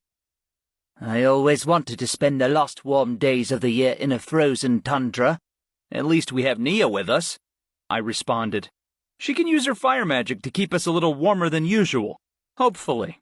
"I've got fire magic too," Erin inserted proudly as she waved a screwdriver at me. "Stole it from Gawain in the clinic." I think he was really disappointed he didn't get a kiss. And Varlith chuckled at the thought of Gawain's rejection, too. I can't believe he was still holding out hope, Varlith said with a pleased expression. Poor guy. Ashla, Nia, and Varlith milled around the airship with me as we loaded our heavy bags and tucked them away so they wouldn't roll around during the turbulence. Nia and Ashla sat on either side of me, while Varlith took his usual seat on the far side of the row, and we strapped in as we prepared for takeoff. Erin checked on the state of the ship's mechanical parts before she disappeared into the cockpit to finalize things. After a few moments, there was a jolt and a mechanical whir as the airship began to rise into the air. As the airship took off, I ran through my checklist of things we would need to buy once we reached Svelfrey's Rest. Despite the city's position on the far northerly end of Mistral's border, it was of a fairly good size, and I had no doubt we would be able to find lodgings and merchants to suit all our needs. Svelfrey's Rest was far too cold to be a tourist destination, but it had well-established trade with towns and cities to the south of it, so it had almost all the amenities we were used to in Varley Enclave. Sleet had given me a report on the city and the area, along with a copy of the relevant translation from the ciphers. There wasn't much to be gleaned from the translation, but I did agree the permanent rift location probably fits Svelfrey's Rest the most accurately. One of Svelfrey's Rest's major exports was ice, which was chopped into blocks by laborers and shipped downriver on boats or in airships for further destinations. Wealthy people and upscale restaurants could use the ice to keep food cold, even past late spring, and start it up again in early fall. It was a concept that was beyond me, but I didn't have much experience with the needs of wealthy households. Svelfrey's Rest also had a booming business in fish. There were several species which swam north during their most mature stages, and fishermen in Svelfrey's Rest could provide some of the biggest, healthiest salmon and trout around. I was a little excited to try their cuisine, though I knew we wouldn't actually have much time to eat at restaurants when we got there. Road food wasn't the worst, though I was a little disappointed to eat it so much in such a short period of time. What's with the name of this place? Ashla asked. Svelfrey's Rest? Why is there even a city this far north? It's an old legend, Nia explained. The explorer from hundreds of years ago, Nolan Svelfrey, was certain the north was full of riches and beautiful landscape that would earn him a lifetime of glory and fame. Seems pretty standard for explorers, Varlith added. Not too out of the ordinary, Nia agreed before she continued her explanation. He and his expedition went further north than any other explorers had ever claimed to go. He originally meant to go an even greater distance, but when they saw the mountain range in front of them, his teammates threatened to mutiny on him. Svelfrey finally agreed they would stop there and build a small encampment while the weather was nice, and that place became Svelfrey's Rest. How did it become a city, though? I asked with confusion. Lies, mostly, Nia answered. Svelfrey and his expedition advertised it as a land rich with beauty and natural resources. More than a few people moved up there for one reason or another, and the city grew quickly. It's true there was some gold to be had in the nearby mountain range, but it ran out quickly. And people just kept coming, Varlith wondered. I guess some people do like it cold, Nia answered with a bemused shake of her head. I suppose the ice for hunting and the fish keep the city nearly as rich as it would have been if the gold didn't run out. I think it also appeals to those who love untamed land, I guessed as I considered the mystery of the city. Could be, Ashla agreed. The airship ride was long, but luckily I packed more than a few things to do. I busied myself by talking to my teammates or reading the history book of odd monster behavior I'd picked up earlier. As I suspected, it was a riveting read, which chronicled everything from swimming goblins to odd cases of monsters communicating with each other. Of course, nothing within the book even came close to the odd monster behavior we saw recently. and there was no mention of anything close to an Arkan like Vi or Sarah. Erin came back into the main cabin of the airship at times to take her mind off the drudgery of flying such a long distance, and we all worked hard to give her exciting conversations to wake her up. Ashla had purchased a folding board game called Checks, and we played several rounds as we tried to outsmart each other within the narrow rules of the game. Varlith and Erin both won twice, while Ashla and I only had single wins to our names. Since we were all new to the game and nobody had much strategy, the outcome seemed to rely mostly on luck. After many hours of reading, playing, napping, and talking with my teammates, we finally arrived in Svelfreyr's Rest. I could already feel the cold seep through the airship walls, and I'd noticed the temperature dropping steadily over the hours as we flew north. The ship landed, and we all unhooked our harnesses before we stood and paced in anticipation around the airship door. It felt great to be able to walk after so many hours of mostly sitting, but I had a feeling we would regret our freedom pretty quickly. Ready, guys? Erin asked as she approached the ramp button. Ready as I'll ever be, Varlith muttered. Go ahead, I told the pilot with a wave of my hand. When Erin dropped the ramp, a blast of frigid air hit us immediately, and Nia started shivering beside me. Ashla whooped and ran down the ramp first as she went out into the snow without waiting for us. She's nuts, Varlith muttered in a low voice. Maybe being an ice mage gives her immunity to the cold, I suggested. I have ice magic, Nia protested. But you're not going to see me running around out there. The ashen-haired mage lifted her hands and twisted her fingers into a spell. A glowing warm orb of orange flame formed above her palm, and waves of warm air billowed from it. Man, that feels good, Erin sighed, and she worked over a similar spell until her own palm was lit abruptly with a yellow ball of fire of her own. Gawain's fire magic runs hotter than mine, Nia commented. Though it won't radiate quite so well without the accompanying wind magic. Ah, well, Erin said mournfully. At least my arms aren't cold. We filed down the ramp after Ashla and looked around, and I had to admit, the scenery was breathtaking. The massive white tundra stretched out with blinding glittering light as the setting sun reflected off the surface of the field. Spruce, pine, and fern trees were clumped across the landscape near the mountains, and the wind swirled dusty snow across the white land. The sun itself was a fiery streak across the horizon, and pink clouds dotted the sky in the opposite direction. This is incredible, Nia breathed.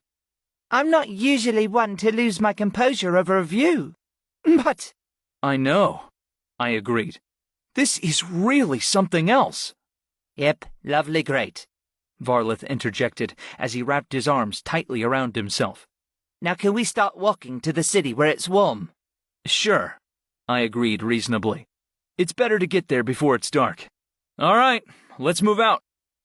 The city itself looked unreal at this distance. Gray stone walls pointed at the sky in an echo of the snowy mountains behind them. Glittering panes of window glass shimmered in the light of the setting sun, and the sprawl of the city rose from the sun like an early spring flower. It looked like something that should never have been built. Yet there it was, a large city tucked between the tundra and the mountains. I could barely see the glint of water far to the west, and I knew that must be the river Svelfreyr's Rest utilized to engage in commerce with the rest of Mistral. I couldn't imagine being a fisherman in such an icy, unforgiving landscape where one fall into the water would likely mean a frozen death. Still, I couldn't blame them if the beauty was worth the risk to them. The snow was deep enough to reach over my knees, and it made walking to the city extremely hard. Erin hadn't landed the airship very far away from the city, but the journey took at least twice as long as I expected it to. Every step was a struggle to climb up out of the snow before falling back down. Eventually, we gave up walking normally and took turns at the head of a single-file line. That way, we could place our boots in the footsteps of the person in front of us, and only one person had to put in the effort to break through the snow. I tried to do the brunt of the work along with Varlith, but Nia and Ashla and Aaron all insisted on doing equal shares at the head of the line.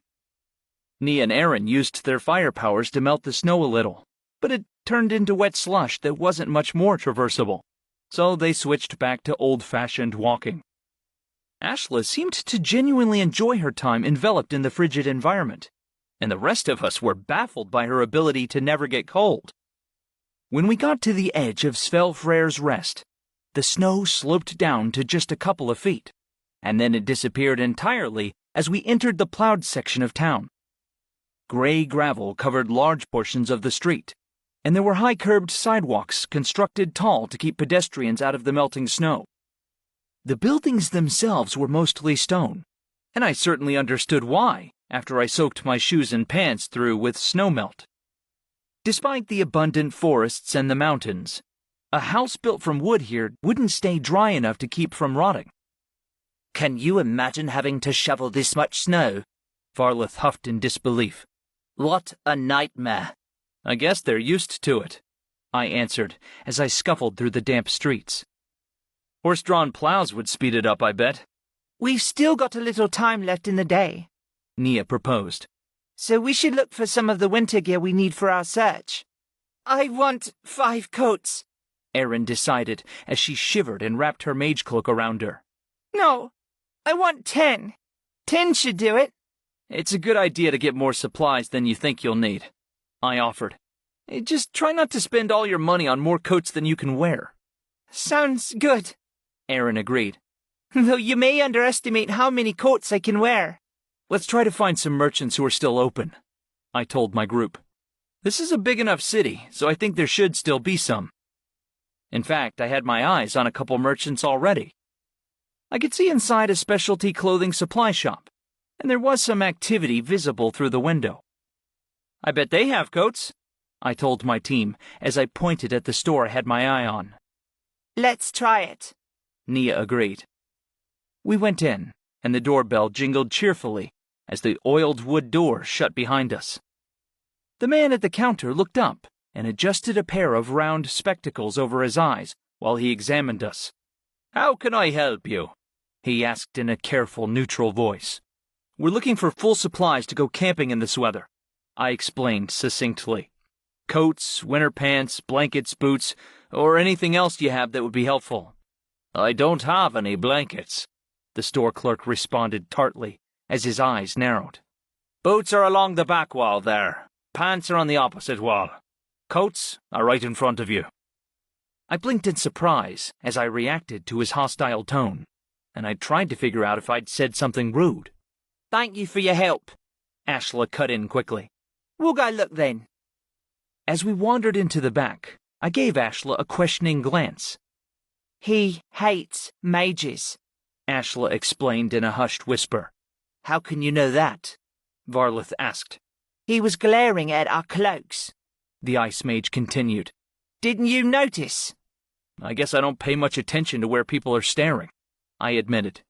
Even if I did, I never would have guessed he hated mages, though. "It's not a rare sentiment," Ashla responded with a sigh. "Though it's getting rarer these days.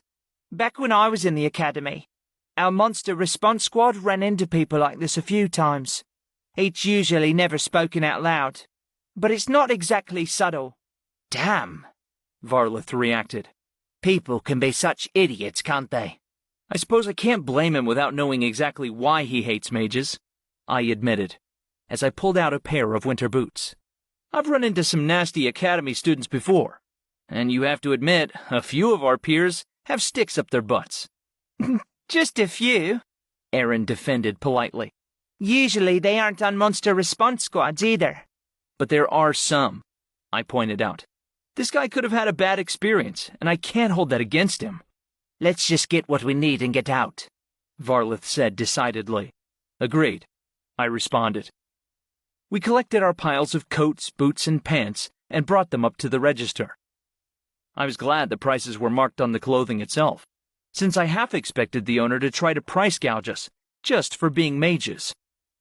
Instead, he merely glared and communicated in short, rude sentences throughout the entire transaction. He even carefully looked over the money we gave him, as if he expected us to hand him fake coins. When it was finally over, we were much lighter in our pockets, but the climate-appropriate supplies would be worth it. I definitely understood why Almasi told us to wait until we reached the city for our purchases. The rest of Mistral got cold in the winter, but it never looked as snow-packed as this did, and I knew the mountains would only drop in temperature as we climbed. We left with a short thank you and goodbye to the tense clerk, and we breathed a sigh of relief when we were back outside. Frosty welcome for a frosty city, Varlith commented when the door closed behind us. It does seem appropriate, Erin agreed, as she clutched her new coat and pants to her chest. I hope this doesn't become a trend in this area. Come on, I told the group. I'm sure the rest of our trip will be completely fine. Who wants some fresh fish and a good night of sleep? Fish, Ashla repeated, and she perked up at the notion of it. I could definitely go for some of that. Then it's settled, I said with a wide grin. Let's get some rooms and eat like royalty. Getting rooms took a couple of tries, it turned out. The first place we tried had no free rooms, and they admitted they never changed the vacancy sign outside when they should. The second place turned us away with an explanation of an unexpected crisis on their hands in the form of a kitchen fire.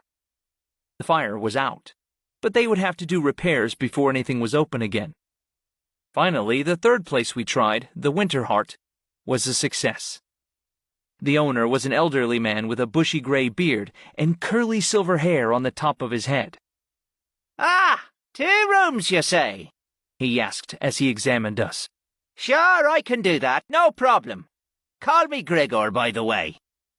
We shook hands and introduced ourselves in turn, and relief swept through me that we'd finally found an inn. Thank you, I said with a wide grin. This is really good news to us. I bet you've had some problems getting rooms, haven't you? The elderly man assumed. Yep, Erin answered. Have you heard about the kitchen fire then? Kitchen fire?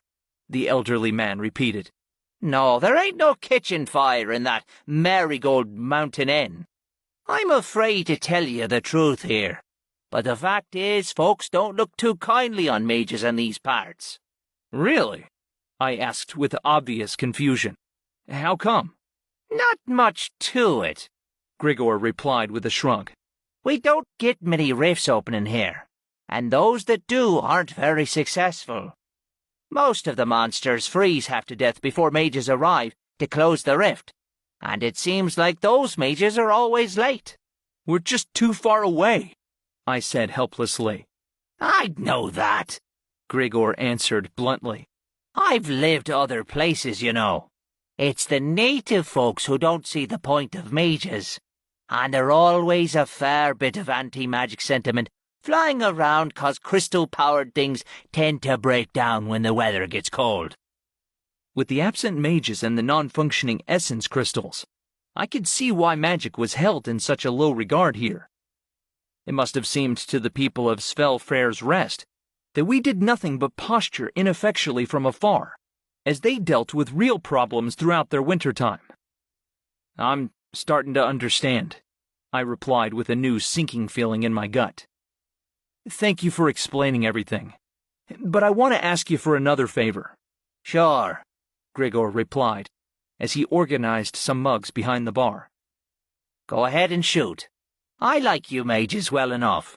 We have a mission to find a certain ruin in this area, I explained. There are likely to be stones with strange writings on them. You haven't heard of anything like that, have you? Not a word, Grigor said honestly. Though I don't bend my ear to tall tales or gossip much, and not unless it can help my patrons. That's okay, I replied as I fought off my disappointment. I do have one important tidbit, though, the elderly man told me seriously. If you're going to be running around looking for ruins in the northern mountains, you ought to be careful. I've heard there's a snowy bear around with an awful temper, and he's likely to attack you if you run across him. Oh, thanks, Ashla told Grigor. We'll be careful, but I'm sure we'll be fine either way. Grigor gave her a long, skeptical look from the corner of his eye. We'll be fine, I assured him. We fight monsters all the time, so one bear isn't going to put a stop to us easily. Suit yourselves, Grigor replied. just know these bears aren't playing around when they attack. Keep an eye out at least. We will, Varlith agreed, but he quickly changed to another topic entirely.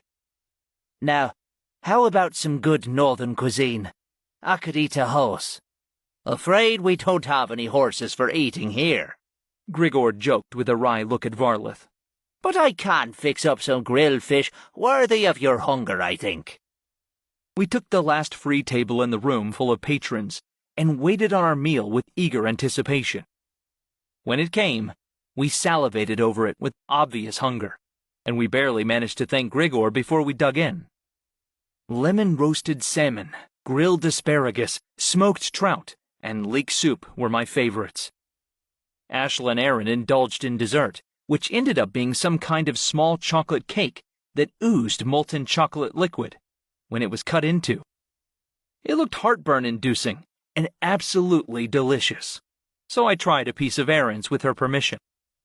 Oh, amazing, I agreed, though I can't imagine eating a whole one. They must stock up on fat for the winter here, Varlith guessed, before he spooned more of the buttery leek soup into his mouth. I can get behind that concept, I said agreeably. After dinner was over, we went up to bed and sorted ourselves into our 2 rooms. It was less space than I'd normally buy for a night on a mission, but I wanted to conserve our funds, in case it took us a long time to find the permanent rift location. Varlith and I shared one room, while Ashla, Aaron, and Nia took the other. Don't look too disappointed, Varlith quipped as he glanced up at my face. Taking a night off from sleeping with beautiful women will make you appreciate them more. I'm not sure there's any room for me to appreciate them more, I said honestly. They're perfect, truly. Ah, well, Varlith responded with a shrug. Enjoy your night of imperfection. I laughed at that and went to brush my teeth before bed. After I was ready, it was a short matter of climbing under the covers, and I fell asleep quickly as I succumbed to my weary eyes and sore legs. Unfortunately, I had an awful time staying asleep. Sarah sent me more dreams of her naked body, and just when I managed to properly ignore the images, the dream morphed into a nightmare of me being hunted by shadow cats. These monsters each resembled a large cat, like a tiger or jaguar, and they were covered in black fur that seemed to engulf the light. Shadows rolled off them like tendrils of smoke as they chased me through the indistinct landscape. Their bright pupilless eyes glowed golden with hunger, and their telltale magical aura of dread and fear rolled off them with deadly strength. As they chased me, the monsters spoke in the voices of my friends, and they each accused me of different crimes as they snarled and snapped at my heels. Brayden called me a coward, and Nia said I was lazy. Varlith asked how I could kill so much and never feel remorse.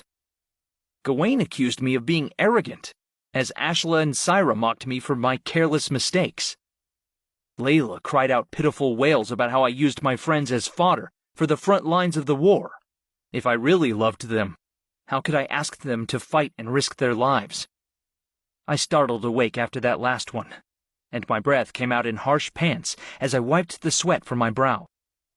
Varlith was quietly asleep on the other side of the bed, and he showed no sign of waking.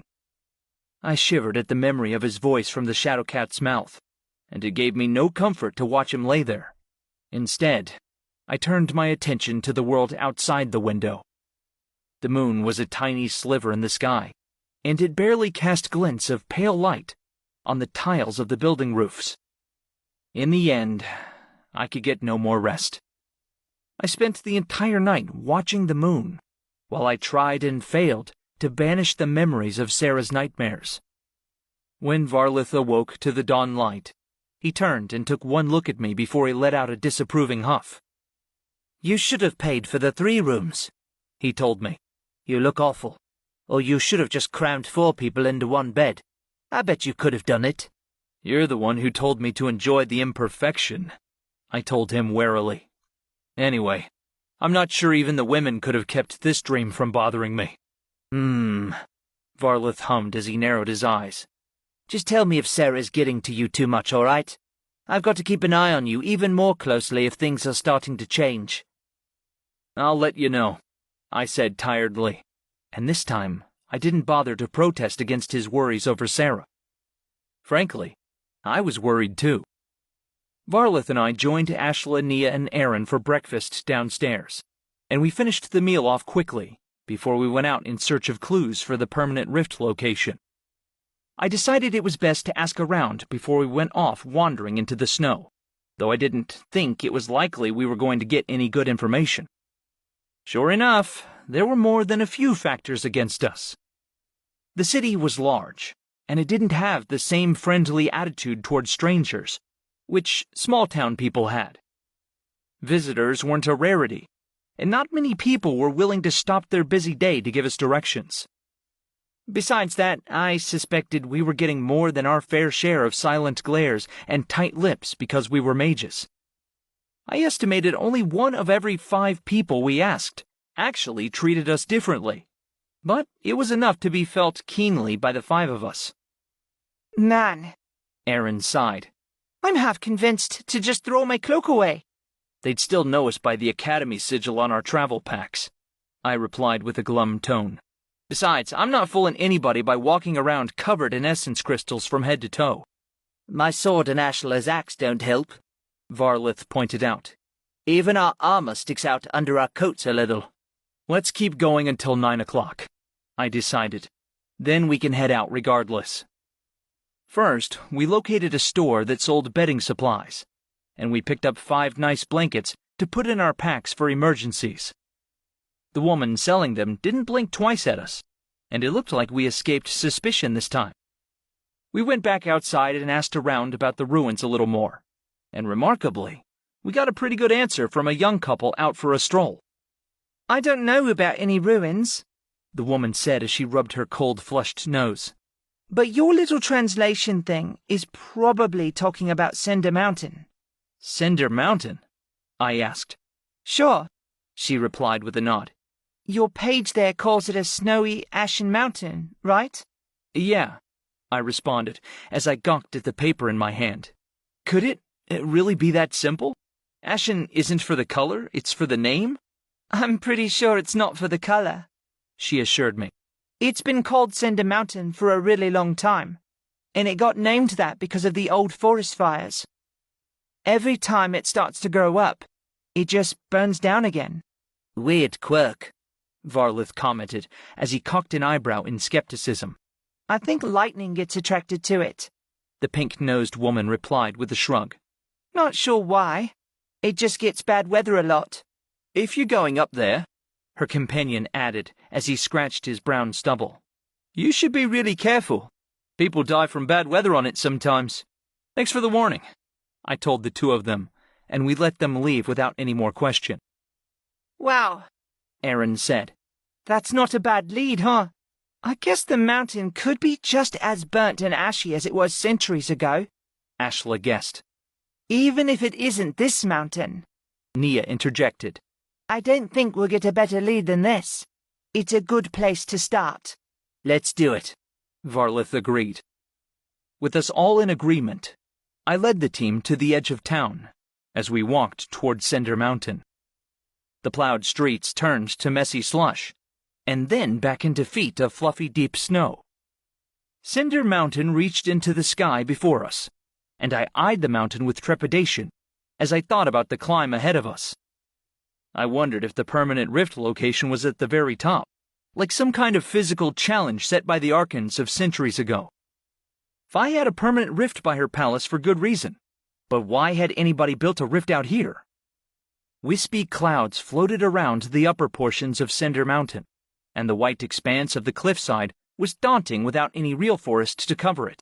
Twisted, blackened remains of burned trees were the only thing to mark the landscape along the climb, and our footprints were the only ones visible in the stark, unforgiving snow.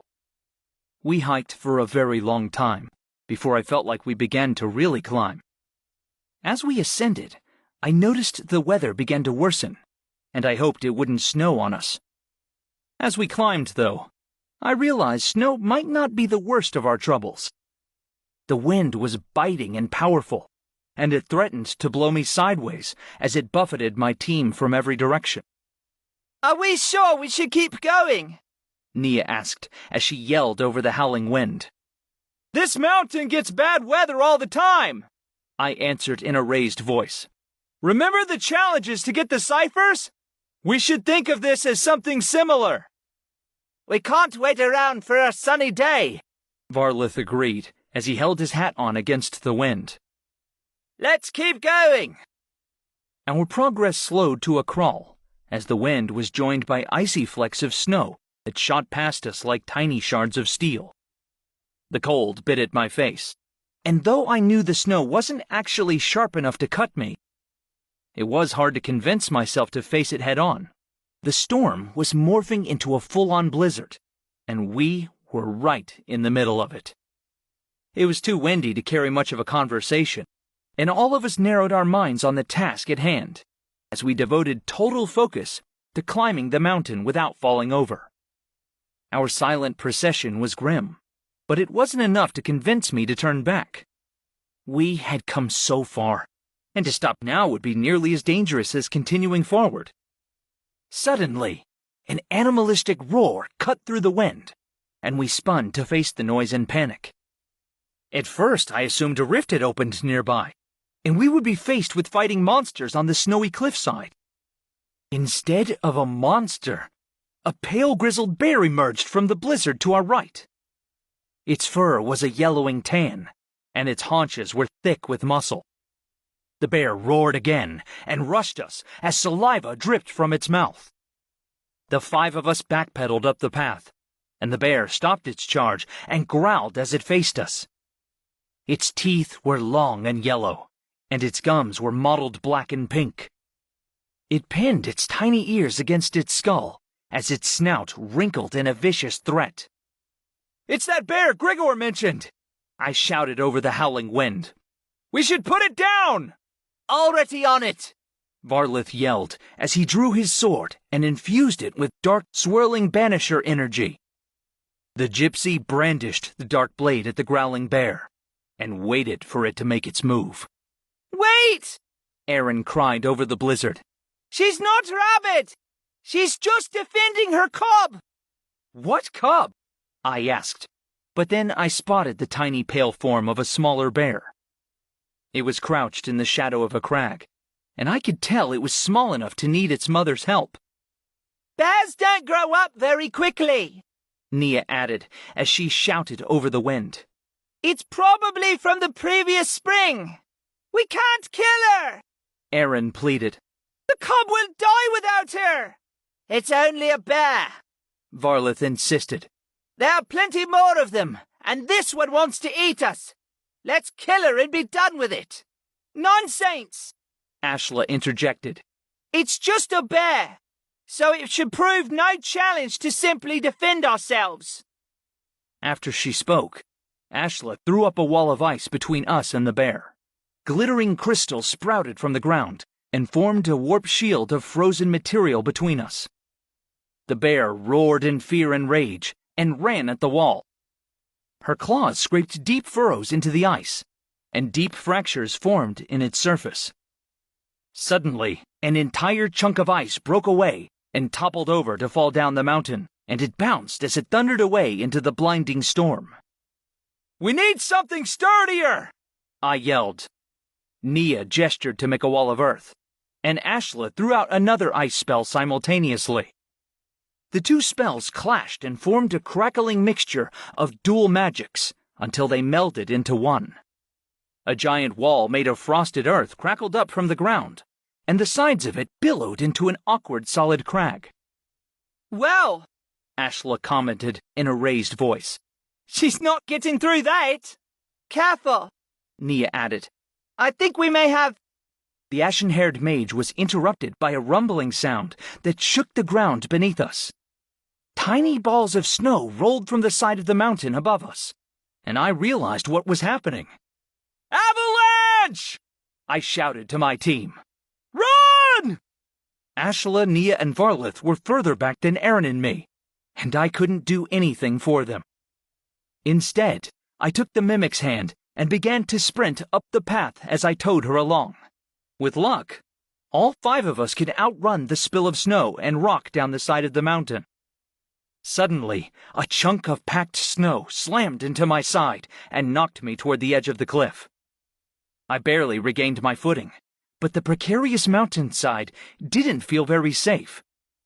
Erin yelped and dug her feet in as she pulled me back toward the inner part of the path, but I could tell our safety wasn't going to last. An enormous flow of snow and rock spilled down the side of the mountain, and it was headed straight for us. It was an avalanche, and we were directly in its path.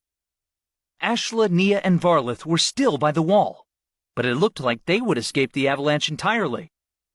Aaron and I couldn't outrun it, and I knew we had no choice now but to face the avalanche head-on.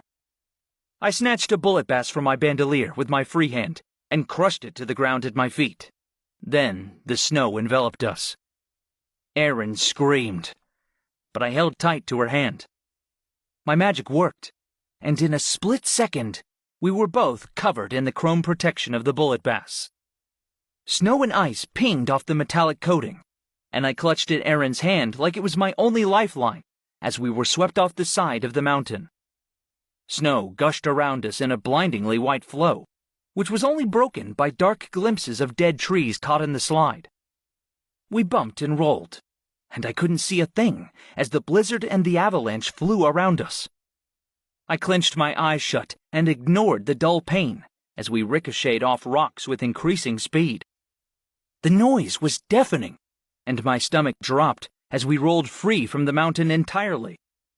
Aaron and I plummeted with increasing speed as we began to freefall without a single thing to stop us. Finally, we hit the ground and punched through a thick layer of snow before more avalanche piled on top of us. Darkness enclosed me as debris buried me alive, and my heart pounded with fear as the pressure increased above my head. Then the roar of the avalanche ceased, and I knew the flow had stopped. Now was our chance. The pressure of the snow above me was intense, but I knew I could escape if I kept my cool and tried hard. I thrashed and kicked my legs as I dug upward, and I tightened my hand to pull Aaron with me. My hand closed around nothing but snow and air. Somehow, in the fall down the mountain, I'd lost her. When had it happened? Did my bullet bass cover her entire fall, or had she dealt with the impact without an ounce of protection? My head broke the surface, and I gasped in a desperate lungful of fresh air. Slowly, I clawed and kicked until my back and legs were free as well. Miraculously, my backpack had stayed with me, but my friend was gone. "Aaron!" I called loudly into the white, featureless landscape around me. "Aaron! Where are you?" I listened closely, but there was no answer. Chapter 11. "Aaron!" I shouted into the blizzard's wind. The valley around us was covered in a thick blanket of snow, and I could see no hint of her in the white expanse. I shouldered through the swath of snow, hoping to run into something, anything, but it was just white powder and debris. Suddenly, a sizzling hole melted through the top crust of the snow. Erin's hand poked through, and her fingertips were still coated in metal. I let the bullet bass protection drop, and I stumbled through the thick snow as I ran to her. The warm glow of a fire spell melted the snow around her, and I pushed my way over to the sizzling hole before I seized her hand and heaved. I managed to pull her out with effort, and slushy, half-melted snow spilled from her head and shoulders as she climbed from the hole. Erin emerged with a wild-eyed look on her face, and her hair and eyelashes were frosted with the cold. She looked free from injury otherwise, and she broke into a relieved smile when she saw me. "Oh, Griff, she cried as she surged forward and wrapped her arms around me. I was so worried about you. You were worried about me? I asked with incredulity. I was worried about you. Besides, my bullet baths would have stopped protecting you if I died. I just wasn't sure. She burst out as water welled in her eyes. What if you were hurt, or... We're both fine, I assured her, and I gave her a tight hug. She gripped me back just as hard as we both recovered from our scare. When I pulled back, she ducked forward and kissed me briefly on the lips. There was no transfer of mana this time, just Aaron, me, and the snow that swirled around us. She was warm and flushed with adrenaline, and I was just as keyed up with the fear of losing her. We broke apart, and she looked at me with soft amber eyes. The others are all right? She asked me, but there wasn't much of a question in her voice. If we both think we saw them escape the avalanche, I answered. I'm sure they're fine. Good, Aaron breathed. I hope they won't worry about us. I'm sure they will, I replied, as I peered blindly into the swirling storm overhead. I just hope they don't do anything stupid trying to help us. Don't we kinda need help? Aaron questioned as she leaned into my shoulder. Maybe, I admitted, but we'll have to make do. Usually I'd just summon my pyreworm and fly us out, but in this weather... We'd be more likely to fall off and die than make it back to the mountaintop, Aaron confirmed. Cinder Mountain was too treacherous for us to fly up to begin with, so we shouldn't start now. Right, I said. So, all we have is ourselves, and our own 2 feet. Do we know which way Spellfare's Rest is? Aaron asked, as she spun slowly to look around. I can't say for sure, I responded as I waved a hand behind us. It might be that way, but I don't know if this valley even comes out by the city at all. We might be stuck in a bowl of snow for the time being. We'll have to wait then, Aaron confirmed. And hope the weather improves. The blizzard has to stop eventually, I asserted. We should definitely just wait. Maker, I'm glad I picked up Gawain's fire powers, Aaron said with relief. Maybe I can make us a campfire, and we can build a log shelter or... We both looked around at the total lack of trees around us. Maybe the forest got buried, I suggested. Or burnt to the ground because this mountain hates us, Aaron replied with grim concern. Without a shelter, a campfire will go right out, and this wind will freeze our toes even if I summon a fire spell. What's the use of fire magic if you can't burn anything? It'll be useful, I said as I chewed my lip in thought. Just let me think through this for a while. Aaron obliged and stood close so we could shield each other from the wind. I closed my eyes and ran through my options as I discarded a variety of doubtful theories. I grew up in the wilds, but I didn't have much experience with a situation like this. With no trees and no nearby town, we were stuck in a death trap of a valley. My monsters couldn't help us, so our magical options seemed limited at best. Finally, a good idea hit. We have to make ourselves an ice cave, I proposed. What? Aaron asked. I'm not a fan of the wind either, but I don't see how a cave made of ice will help. It's just like the ice huts some people here make for fishing, I explained. They hew chunks of ice and form them into a round structure. The walls are cold, but the inside stays nice and warm if you heat it up with a fire or with body warmth. I could use a tiny globe of flame and keep us perfectly hot through the whole night, Aaron realized as she considered my plan. Yeah, I think this will definitely work. The pilot's eyes brightened with exultation at the thought, and relief flooded through her expression. All right, I said as I grinned. Let's do this. I directed Aaron as we troubleshooted our plan to create the ice cave. We stacked chunks of snow into the shape of 3 walls, and Aaron used her borrowed fire magic to melt the sides slightly. I packed the slush into place to form a tighter, stronger wall, and then I let the frigid temperatures do their work. Soon, we had a lopsided domed roof to our hut, and I started work on the 4th wall. If we didn't seal ourselves in, we would lose what precious heat we worked to create. The sky began to dim as the sun faded behind the mountain range, and the blizzard showed no sign of letting up. We wouldn't be able to find our friends tonight, but the ice hut was almost finished. Aaron and I stopped when the hole was sized roughly large enough to crawl through. Think it's ready? Aaron asked nervously, as her amber eyes flickered over our questionable construction. It doesn't seem like it'll fall down very easily, I said in return with a shrug. I'm not sure there's much more we can do but go inside and seal it up. Probably better to stop when the sun goes down anyway, Aaron agreed. Temperatures are going to drop.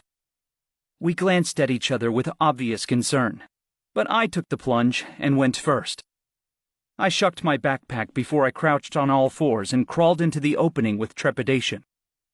Ice scraped against my back, but there was more than enough room for me to maneuver inside. I slid my legs through and turned around as Aaron shoved my travel pack through the hole. I pulled it inside and gestured for her to come after me. "Nice and cozy in here," I called with a grin. Coming in, she answered back with a giggle. Aaron stretched and dropped to all fours before she began to wiggle inside as well. "Nice view from here," I commented, and it earned me another high delighted laugh from her. As she entered, I examined her for scrapes and scratches. She looked remarkably good, thanks to the bullet bass coating, but her coat and winter pants had suffered in the fall. Rips and tears revealed layers of clothing beneath, and some of those were damaged as well. She must have lost her backpack as well, I realized, because I hadn't seen it since the fall. It was a pain to have to replace everything inside a big hiking bag like that, but Aaron hadn't said a word about it.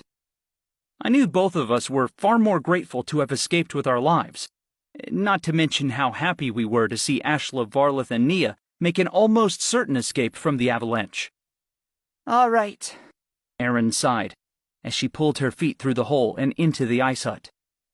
Now we're pretty much done, right? Just about, I replied as I eyed the hole. We have to fill that with more icy snow. Then we can rest and start to warm up the hut. Awesome, Aaron said with a relieved smile. I sure am sore and cold, I have to say. I know what you mean, I replied as I gathered loose snow from the bottom of the ice hut. I packed the snow between my gloves and tamped it into the hole until there was only a small hole for air. As I did, our thin beam of fading sunlight disappeared from view, and we were plunged into darkness. Wow, Aaron whispered into the pitch black of our man-made cave. Don't worry, I said. I left a small hole for air, so we won't be completely without sunlight. Good, she replied with a nod. Maybe we can keep an eye on the blizzard to see if it stops too. A fire spell flared to life, and Aaron was illuminated by its soft yellow glow. She scooted over and held the flame against the new snow, and it melted slightly to seal against the rest of the wall. With time, it would freeze into ice, and we would be completely trapped inside our own ice hut. It's pretty dark, Aaron commented with a smile as she shivered. But I prefer this to that blizzard wind. Me too, I agreed, and I pulled myself close to her to wrap my arm around her shoulders. How long until it gets warm in here, do you think? Aaron asked as she held her globe of soft fire aloft. Maybe a while, I admitted, but it will hold the heat really well. The orange-haired mimic leaned into me, and her shivering gradually slowed as she absorbed some of my body heat. I've never been truly out in the wilds like this before, Aaron spoke softly to me. I doubt even many wilds people have, I told her seriously. Not everybody wanders from town to town doing odd jobs. Lots of people who live in the wilds just spend their entire lives living at home and talking to the same neighbors all their lives. It's not too different from the enclaves in that way. I guess, Aaron responded with a smile. Still, I just hadn't realized how dangerous nature itself can be. I thought my only worries were monsters and the Shadowscape. But not everything dangerous comes through a rift. That's true, I agreed with a nod. I'm sure from a state-of-the-art airship, not even the weather can really threaten you. I know you fly in all kinds of situations without a shred of fear. I used to, Aaron whispered, as her eyes flickered up to meet mine. Maybe I was wrong to have so much faith in my flying skill, though. I thought nothing could go wrong, since I knew what I was doing. That's not true, is it? I guess it isn't, I admitted. You can't control freak accidents like this one. You're one of the best pilots I know. But bad things can happen in the best of circumstances. It's not very comforting, but it's true. And I think that's just part of life. I think I get it, Aaron replied with a frown. It's out of your control, I suggested. So just don't worry about it. Aaron leaned her chin on my shoulder and sighed. Why do you always have to be so smart? She asked as she ran her hand over the back of my shoulder. It makes me look bad. Sorry, I apologized, but her words put a smile on my face. I do think it's funny you were helping me out just a couple of days ago, and now you think I'm the one with it all together. We're both a little ridiculous, Aaron stated with a soft smile. Aren't we? We are, I confirmed. The ice hut was beginning to really warm up, and I could tell the soft radiating heat of Aaron's floating orb of flame was taking effect. The mimic shivering had faded away, and the air didn't feel nearly as cold compared to the floor below us. Come on, I said. I think if I spread out my blanket, we can sleep on it for a warmer night. Sure, Aaron said, as she gazed at me with a content expression. I tugged the blanket free from my pack and managed to unfold it so it covered most of the ice hut's floor. Aaron laid down on the blanket's surface, and she nodded as she moved her thinly gloved hands over the ground. I think it is better, she said, and then she gave me an appraising look. It might even be better if you slept right next to me. I can't argue with that, I answered in a low tone. Aaron sat up and opened the front of her coat, and I did the same. Under the thick, downy fabric, her shirt was torn in places, and her creamy, unmarred skin showed through the gaps. I lifted one hand and removed my glove before I traced a rip in her shirt. When my fingers met her skin, she shivered. I'm glad you're okay, I said quietly. That was a close one. Aaron tossed her orb of flame upward, and it bobbed on its own near the top of the ice cave. Then she took her gloves off and set them to one side. It was too close, she agreed, and she leaned toward me before she traced a path down my shirt with her bare hand. This is good, though. Feeling you. Knowing you're alive. It's reassuring. I could say the same to you, I murmured as I ran my hand down her chest and across her folded leg. Erin's eye grew dark and wanting, and she took my hand before she guided it toward her inner thighs. I'm still cold, she told me in a voice loaded with meaning. But I know a good way to warm up. I chuckled and smiled as I took the hint. I could go for some warmer activities, I responded easily. You might have to take those pants off first, though. Why don't you help me? Erin suggested as she winked. For a moment, I marveled at her open lustfulness. Erin was a virgin when I first had sex with her, but she had grown from a nervous, uncertain lover into one who knew exactly what she wanted and wasn't afraid to ask for it. When did you become so bold? I asked as I cocked an eyebrow. When my teacher gave me some good instruction, she answered in a playful voice without a moment of hesitation. I grinned at the idea of being called a teacher, and the thought filled me with heated anticipation. I'd barely shown the orange-haired mimic anything yet, and there was so much left for her to learn. Erin stretched her legs out, and I unlaced her boots before I pulled each one off her feet. Then I tugged at the hem of her pants, and she smiled as she sat up on her knees to allow me better access. The small dimensions of the ice hut made maneuvering difficult, and Erin giggled as I struggled with the pants. Finally, she tilted onto her back, and I stripped the thick snow pants off in one go. Ridiculous clothing, I said with a teasing grin. I don't know how anybody can live in Svel Freyr's Rest. I think it's the satisfaction of ripping them off, Erin suggested with a lustful lilt to her voice. And getting to see what's underneath, I added, as I examined her outfit. I stripped off her coat and threw it to one side of the ice cave. Under the snow gear, Erin was wearing an outfit worthy of the warmer weather in Varley Enclave. On top, the white shirt was cropped short and fitted tightly under her breasts as it exposed the rest of her torso. Pale green detailing traveled over the short sleeves to add some interest to the outfit, and the color had a nice contrast against her orange hair. Short white leggings traveled down her hips, to end just above her knees. A thick band of white fabric encircled her hips, and it flared into a green half-skirt that covered her backside, while it revealed everything in front. "I haven't seen this outfit before," I commented as I ran my hands against the bare expanse of her back. "Maybe it was supposed to be a surprise," Aaron teased back. "I figured it would be safe to wear it today because of the snow gear would hide it. But then we fell down an entire mountain." "That does tend to change plans," I remarked, as I teased my hand under the white fabric to squeeze her ass. She let out a low sound of pleasure before she smiled and leaned forward to strip my clothing off.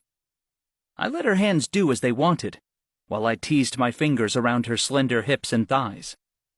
Erin unbuttoned my shirt and threw it from my shoulders. Then she started on my pants. After she undid each of the buttons, I stood and took my boots and socks off before I helped her slide them off my legs. "It's amazing how warm it is in here," Erin said as she pressed her body close to mine. "But you're the warmest thing by far." I hummed. "I think I need a better read on you before I can agree for certain. What if you're the warmest thing?" Erin giggled as I pulled her leggings down and freed her legs. Underneath, she had pale green panties that matched her outfit, and I left them on for now, in favor of working at her top. "It's tight in the back," she whispered conspiratorially, and I grinned as I reached around to feel the ribbon that held the thick fabric of her shirt together.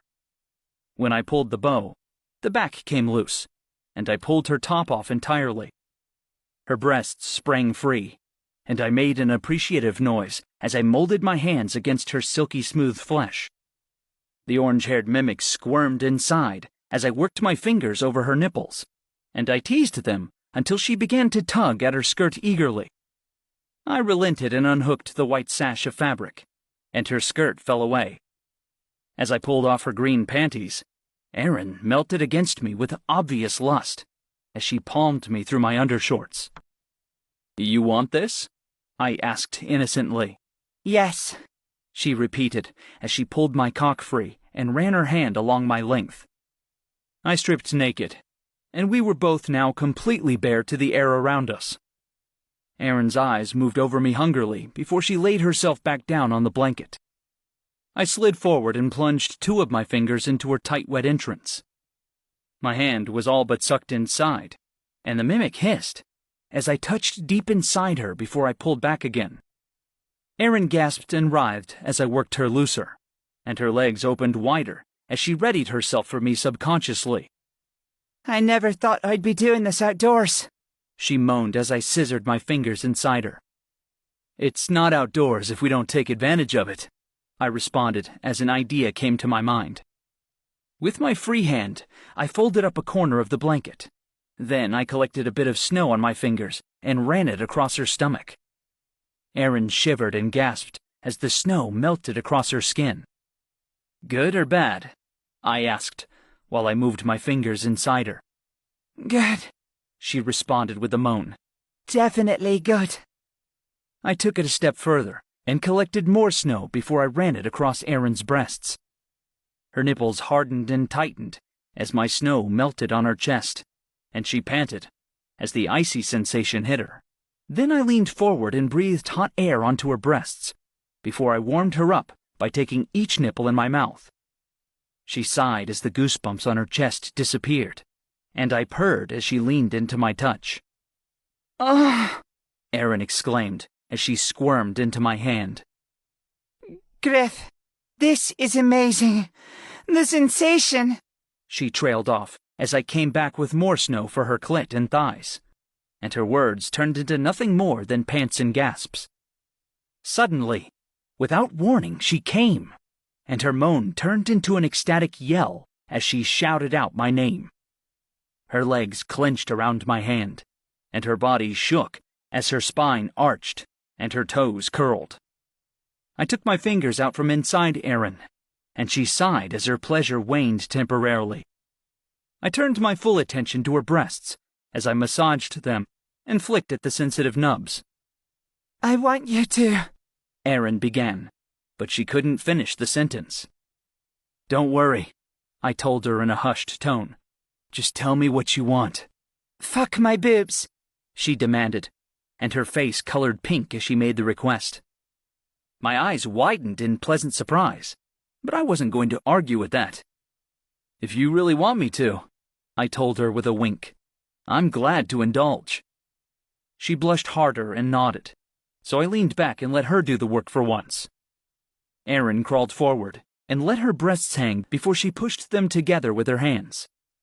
She didn't have the largest boobs out of all my women, but they were more than average, and her breasts were gorgeously round when she squeezed them up and together. She grabbed her own handful of snow and rubbed it over her breasts to give them a slick surface. Then Erin leaned down and pressed my cock between her boobs before she slid up and down slowly. My breath rushed out as delicious pressure slid around my cock, and I loved the sight of her bent over me as her breasts spilled over her hands. She glanced up to meet my eyes, and the look of seduction she gave me was heart-stoppingly intense. Her pupils were dark and wide, and the rim of amber irises around them glittered with lust. She bounced up and down as my cock poked through the top of her breasts, and her speed increased as pleasure mounted inside me. Finally, neither of us could wait any longer. I moved to sit up, and she dropped my cock obligingly. Her breasts were slick and shiny, and a red flush traveled between them and down her stomach. I leaned Erin back before I spread her legs to either side, and she smiled as her pupils widened in excitement. Then I guided my cock into her entrance, and she exploded into moans of pleasure. The cold had somehow made her pussy tighter than ever before, and it clenched around my cock with an amazing grip that gave us both delicious friction as I pumped in and out of her. She was extra slick from the melted water, and my cock slipped deep into her with ease as she seemed to wrap around me. She enveloped me, and I leaned close to massage her breasts as bliss mounted inside me. Her legs bent sideways into a wide shape as she pressed her feet together along my back. She crossed her ankles, and my angle got deeper and better as I thrust inside of her. I took another handful of snow and rubbed it down her hot back, and that was enough to send her over the edge. Erin climaxed as the cold water dripped down her back, chest, stomach, and around my cock, and I could feel the walls of her pussy clench against me in rhythmic spasms. I thrust through her orgasm until pressure built up inside me, and I came as my wave of pleasure crested. My seed gushed inside her tight tunnel, and I stilled as I pressed our hips together in one last thrust when I emptied. Erin panted, and our eyes met as satisfaction thrilled through us both. Then I took my cock out of her and let the chilled air cool us both down. I lay next to her and draped her coat over her to keep her warm. She snuggled closer to me, and I stroked one hand across her neck idly as my mind wandered in lazy circles. When Erin fell asleep, her fire spell dissipated into flecks of flame, which faded quickly from existence. The ice hut was warm and safe, and the darkness was perfect for a solid night of sleep. I closed my eyes and drifted off. I woke to the pale sliver of light entering our ice hut, and I realized the sun had started to rise. I shook Erin awake, and she yawned as I crawled toward the air hole. I peered outside, only to be met with the sight of snow piled nearly to the top of our ice hut, and it even threatened to cover our air hole. A ton of snow had fallen overnight, but the blizzard had stopped completely, so we were home free. I began to put my clothes on as I prepared for the cold outdoors, and Erin followed suit. She slipped on her nice outfit before she added her coat, socks, and boots. "We'll have to tunnel out," I commented. "Shouldn't be too hard with your fire powers." It'll be a piece of cake, Erin pronounced. Stand back. I'm gonna tear a hole through this thing. I shuffled to the wall as Erin crouched in front of me with her legs spread to balance her. She worked her hands in a circle, and a glowing white-hot spiral of flame formed between them. It pulsed with the movement of her hands, and I could feel the heat radiate from it as she worked the spell. The orange-haired mimic pushed her palms together, and the spiral tightened into a seething ball of fire.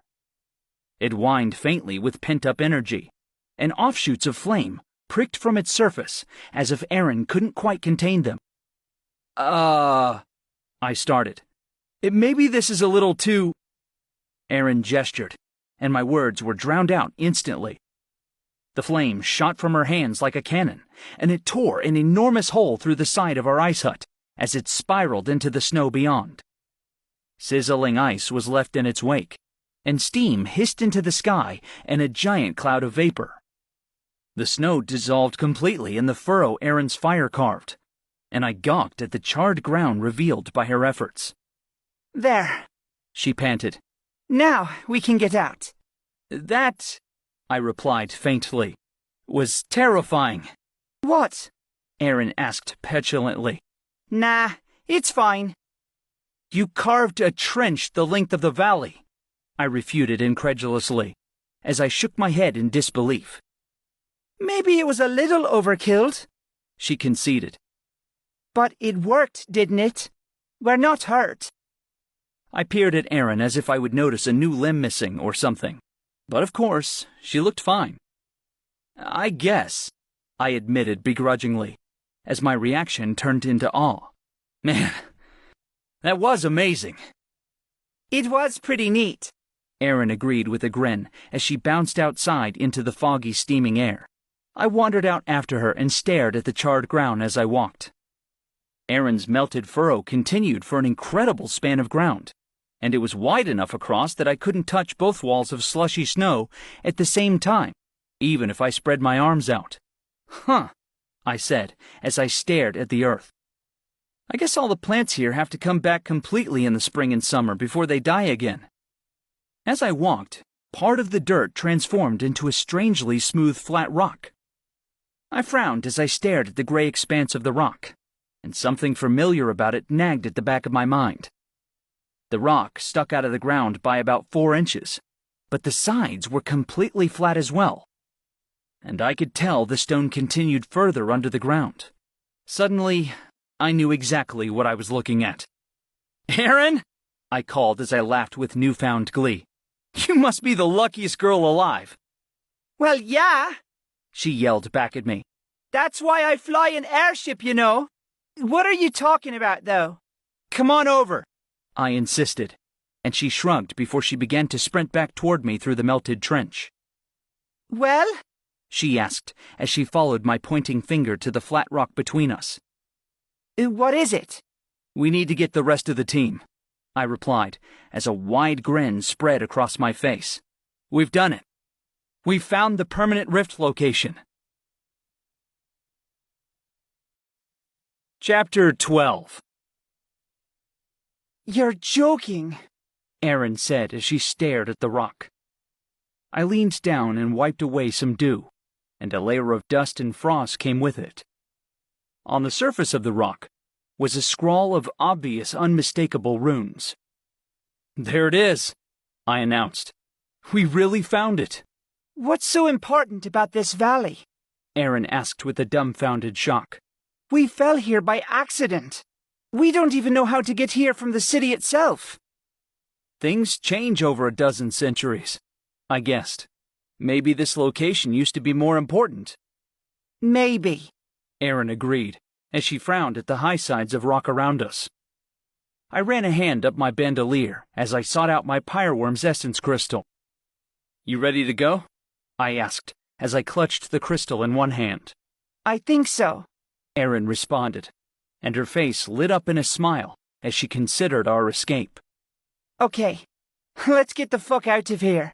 Couldn't have said it better myself, I agreed, and I threw the crystal to the ground before us. My pyreworm emerged in a flash and a puff of smoke, and its long neck twisted down toward us. Its talons clawed at the dirt and slush, and it made a thin warbling trill of a sound, as if to complain about the conditions. Oh, hush, I told it, as I put my hands on my hips. We're flying a wonderful lady again today, and you owe her some respect. My pyreworm rumbled petulantly and twisted its head over to Aaron. How does it know where I am? Aaron asked wonderingly. Or anything, actually. It doesn't have any eyes. I think it senses heat, I said as I pointed to two near-invisible divots on either side of its worm-like head. These seem like the pits of a snake, or something similar. Huh, Aaron commented with a frown. or maybe it's just magic. Could be, I laughed as I patted the side of my pyreworm's head. I mean, I don't see how it could scream at all without magic. Let's get going. Aaron nodded and followed my lead as I commanded my monster to crouch low. It did, and I clambered onto its back with serious effort as I tried to scramble into position without sliding off its black hide. Aaron got on after me, and I noticed my pyreworm crouched significantly lower for her. She hopped up with ease, and my monster rose again with a careful, steady movement. "Don't think I didn't notice that," I complained. "I can't believe you're nicer to her than your owner." My pyreworm shook out its back and stretched without a care in the world, as if it hadn't heard me at all. "Hey!" I repeated. It scuffed at the dirt with the tip of one shadowy wing and obviously ignored my words. I think you're imagining things, Aaron told me gently. You know, it's just a monster. It can't actually answer you. "That's what it wants you to think," I muttered as I crossed my arms. "All right, let's go." Before the final word left my mouth, the pyreworm crouched hard and pushed off to launch itself into the air. The wind ripped my sentence away from me, and the air whistled in my ears as we rose with dizzying speed. My pyreworm released a quiet shriek of glee, though it was careful not to scream loud enough to hurt Aaron's ears. My monster sure did have some compunctions when it was convenient for it. "This is amazing!" Aaron yelled as she stretched one arm out to feel the air rush past us. "Sure is," I had to agree, even though I chastised my monster through our bond. It ignored me and continued to shoot through the sky with incredible speed and power. "Do you see our team?" Aaron asked as she scanned the mountain below us. Parts of the peak were obscured by clouds, and I narrowed my eyes to try to see past the fog and mist below us. The mountain looked incredible from this height, and the trees were no more than tiny dots on the white snow below, so I wasn't even sure if I'd even be able to spot our team at all. Through our bond, I asked my pyreworm if it saw anyone, and it growled back a response in the negative. "Seems like they're not here," I yelled over the wind. "Unless they went all the way back to the peak or something. Those clouds are so difficult to see past." "Let's check back on the trail," Aaron suggested. "Maybe they doubled back to go to town. In fact, they might be there already." "Good idea," I agreed as I ordered my pyreworm to do as Aaron suggested. We swooped in a tight circle, and my monster dipped slightly lower as it turned to fly the other direction. It was warmer today than yesterday, but we still both shivered as the chill wind hit us with no protection. "There!"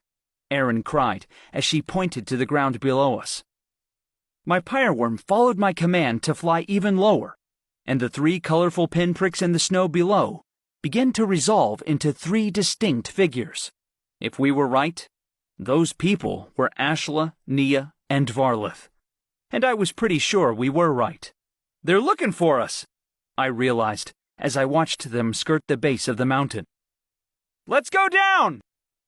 My pyreworm plunged toward the ground as it let out a warble of obvious excitement, and the 3 figures on the ground looked up as we dove near.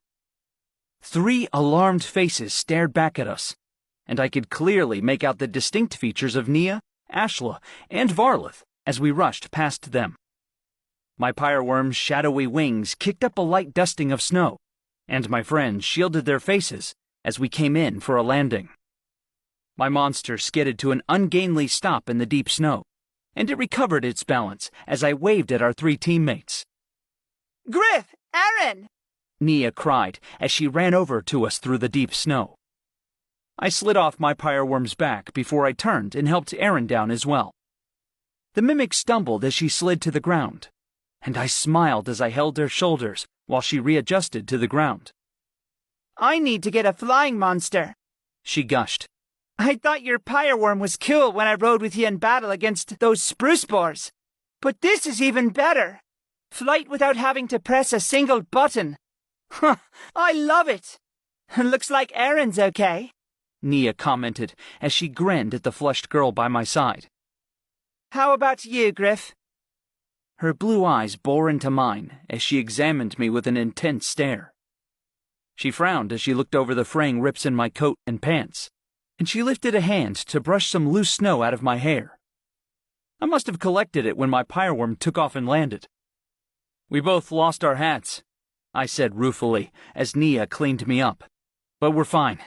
Erin's travel pack is gone too. But that's the worst of our damage.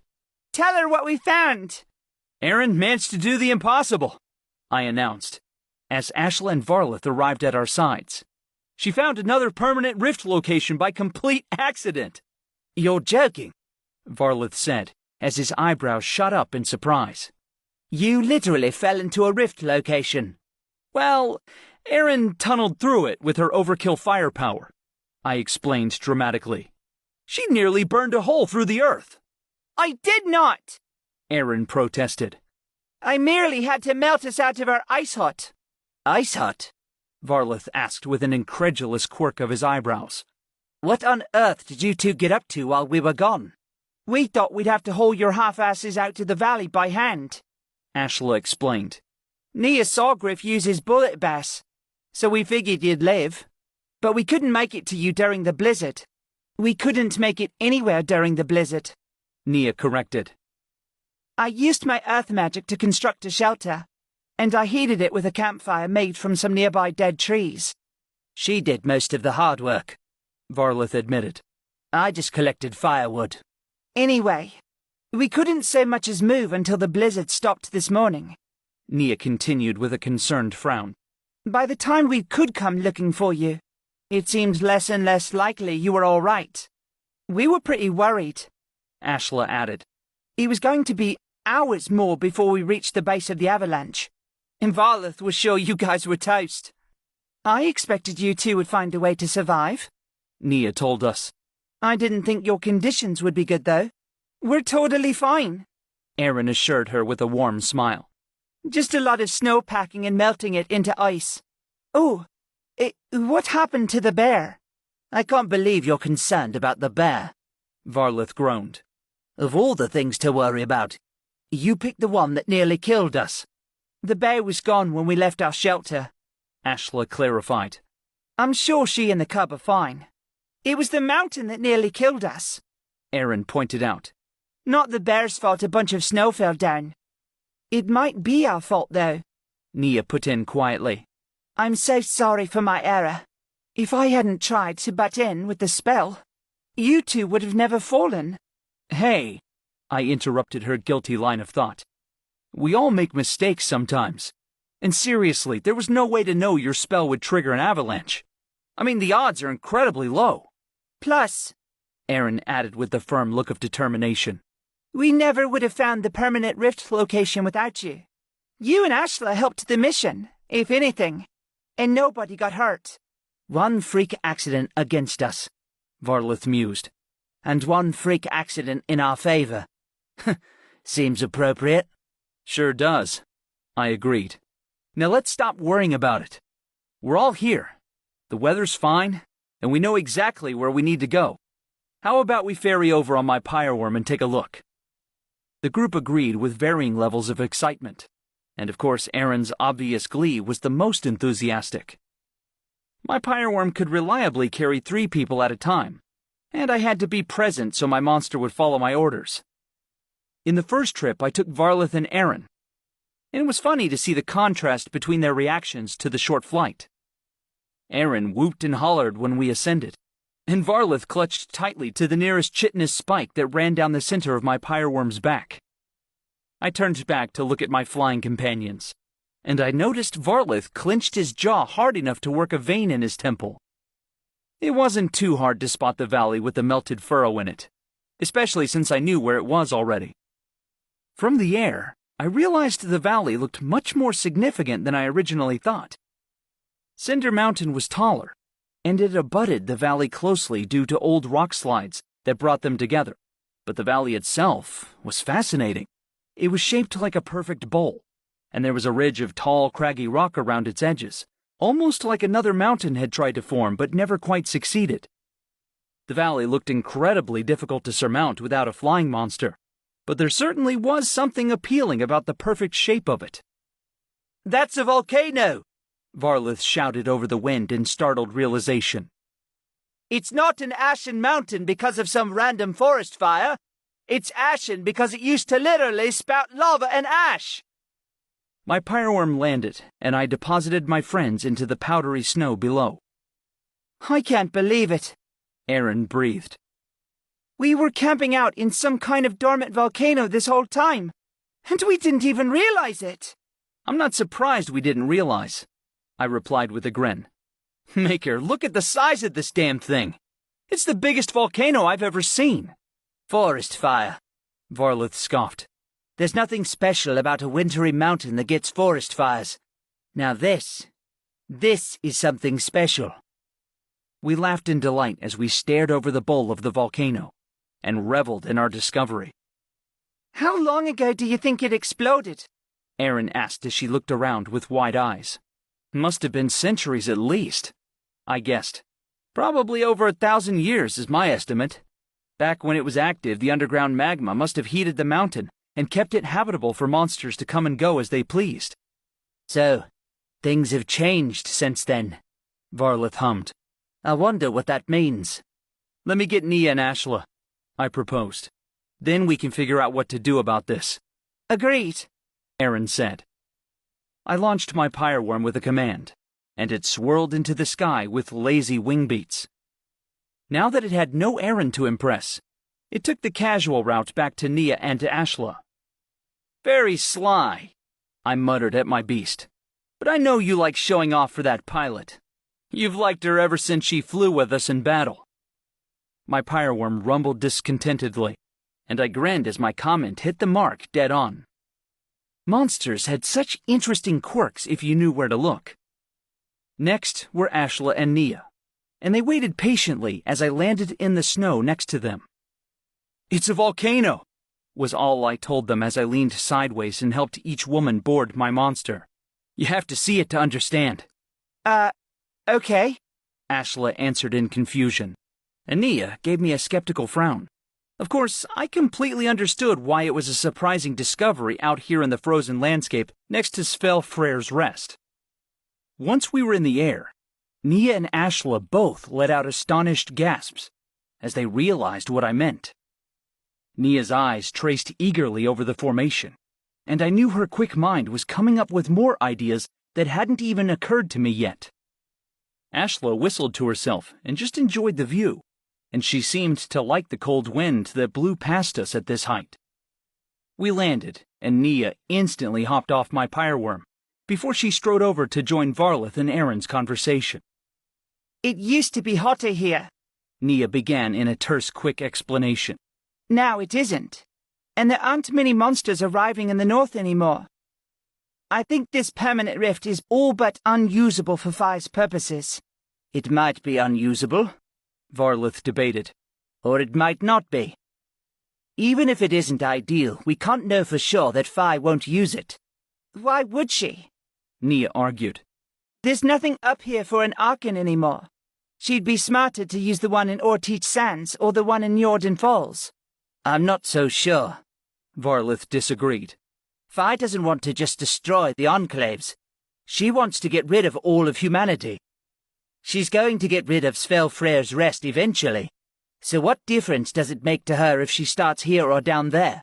If she starts here, her army suffers in the cold, Nia shot back. If she starts here, so do ours, Varlith returned just as quickly. Guys, I interrupted as I slid from my pyroworm and raised my hands. Let's not argue. I know you both like to reason things out, but the reality is that you're both right. We could be playing right into Phi's ruse if we ignore this rift location. But we could also be wasting unnecessary resources if we do focus on this rift. What do you suggest? Erin asked as she twisted her hands together worriedly.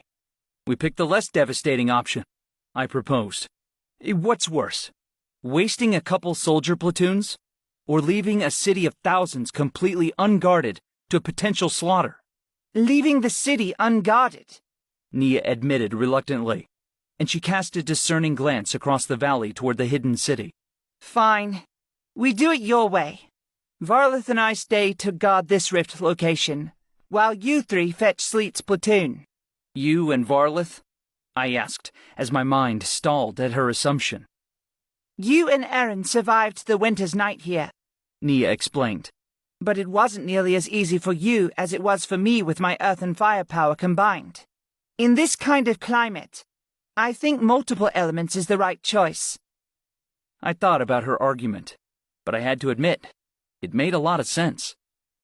I was reluctant to leave Nia behind when she was more attached to Varley Enclave than Ashla, but Ashla couldn't heat a shelter on her own. I was willing to stay behind, but I could neither build a shelter nor heat one. Nia's powers were the best choice, so she had to stay. I agree, I told the ashen-haired mage reluctantly. You and Varlith stay, and the rest of us will go back.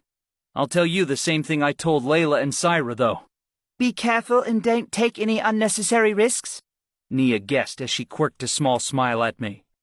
Well, yes, I laughed. Exactly that. I suppose I don't have to tell you two. We are pretty careful, Varlith agreed neutrally as he gazed out at the field around us. The question is, Nia asked as a thought occurred to her. How are we going to deal with the rift if one opens here? I realize we probably can't close a permanent rift with banisher magic, but if we can't even get into this valley, that might be a big issue too. Enemies could simply camp here and bide their time until we're at a disadvantage. You're right, I agreed, and I pondered the question for a moment. We have to build some kind of ramp into here, and maybe a shelter nearby. That shouldn't be too hard, Nia agreed. Ashla and I can complete the ramp in maybe a couple of hours, and the shelter will be even faster. We also need to take a complete transcription of the writing on this stone, Ashla added. There could be good information on here, even though the other rift stone didn't have much. All right, I ordered as I pointed at my teammates. Varlith is in charge of copying down the words on the stone. Erin and I are going to clear the ground for the ramp. Nia is going to build the shelter, and Ashla is going to focus on the base of the ramp. Where should the shelter be? Nia asked as she tightened her braid of ashen hair. We're going to fly just outside the rim on my pyreworm, I answered, and I'll show you where it should be made. We got on my monster and took off again in a swirl of powdery snow. My pyreworm wheeled as I scanned the ground, and I directed my beast to the spot I thought was best. We ended up landing at the base of the volcano. It wouldn't be fun for soldiers to climb up the rocky hillside, even though it wasn't as tall as Cinder Mountain. If the platoons had a shelter at the bottom, it would open up possibilities for defense. I think here is good, I said as I pointed to a spot near a group of spruce trees.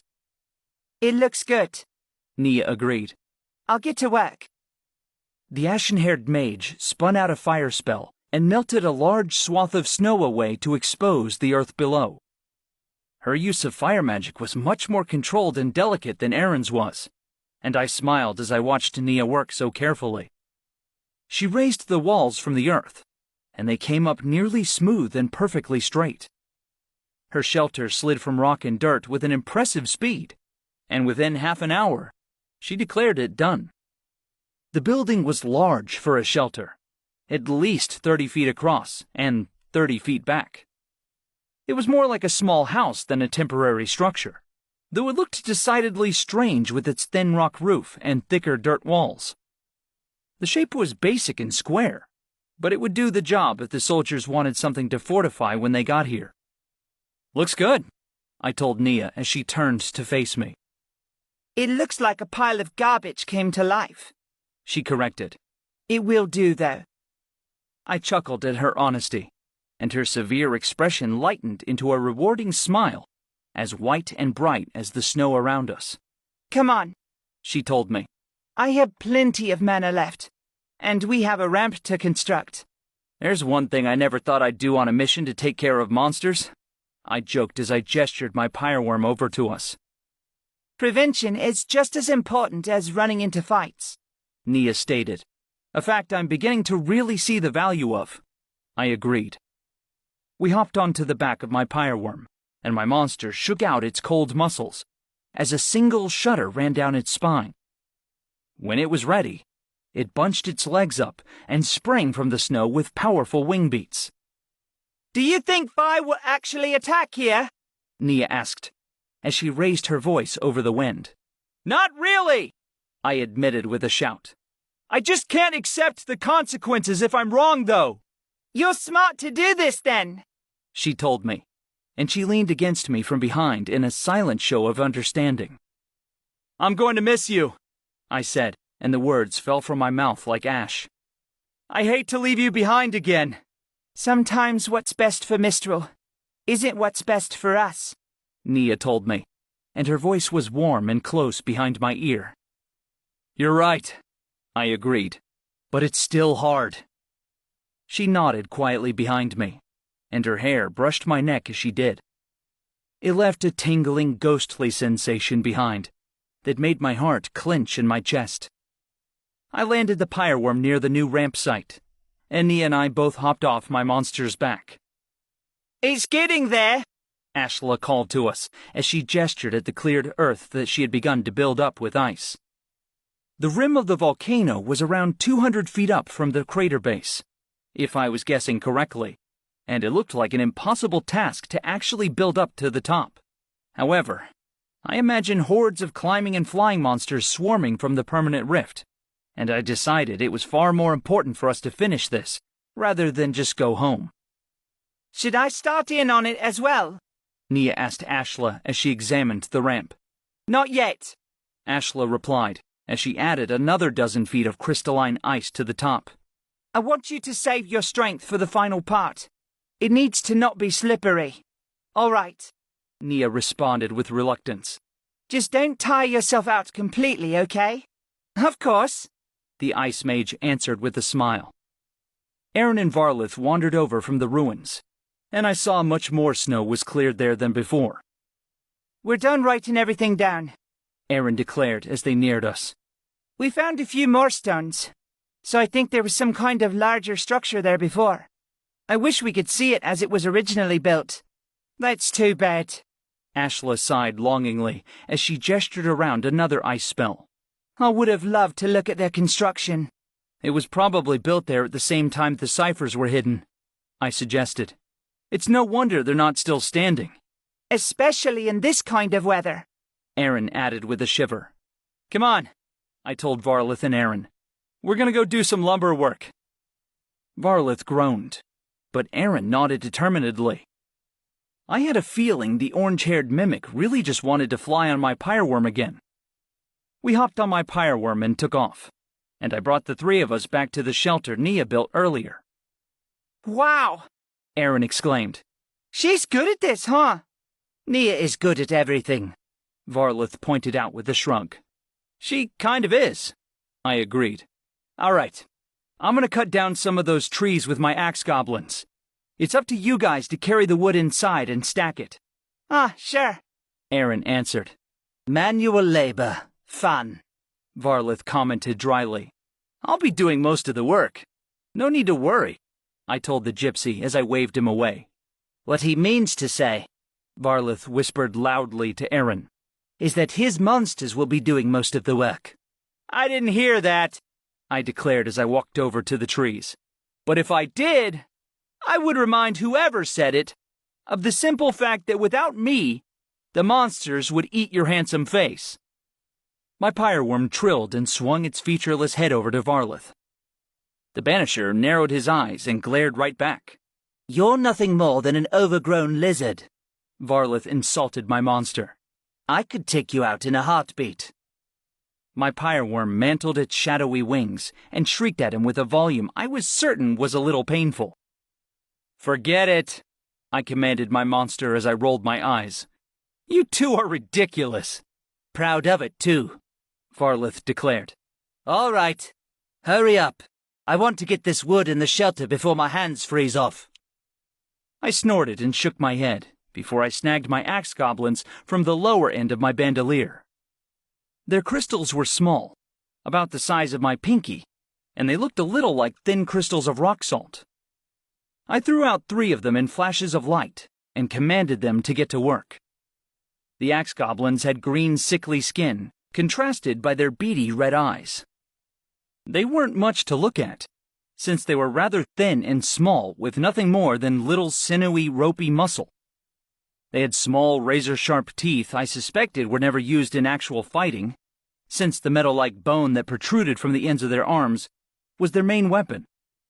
Those axe-like blades replaced their hands entirely, and it made them fairly strong enemies for their low grade, even though they were slow. Speaking of their slow speed, I had the perfect thing to deal with it.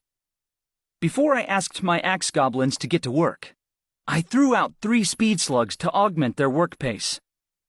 The slugs slithered into place, and the goblins sped away to the task. "Aw," Aaron cooed. "look at them go." "You think everything is cute, don't you?" I marveled with an impressed shake of my head. "She's a menace," Varlith agreed. "Those goblins are just uncanny at best. I swear I get nightmares every time you bring them out." "Sorry," I apologized, but I didn't quite reach sincerity with it. Varlith grumbled and wandered off to the shelter. Though the earth construction was odd, Nia had made a smart decision by leaving a thin entryway that one short man could walk through without bending down. Varlith ducked a little as he peered in, and his expression grew impressed.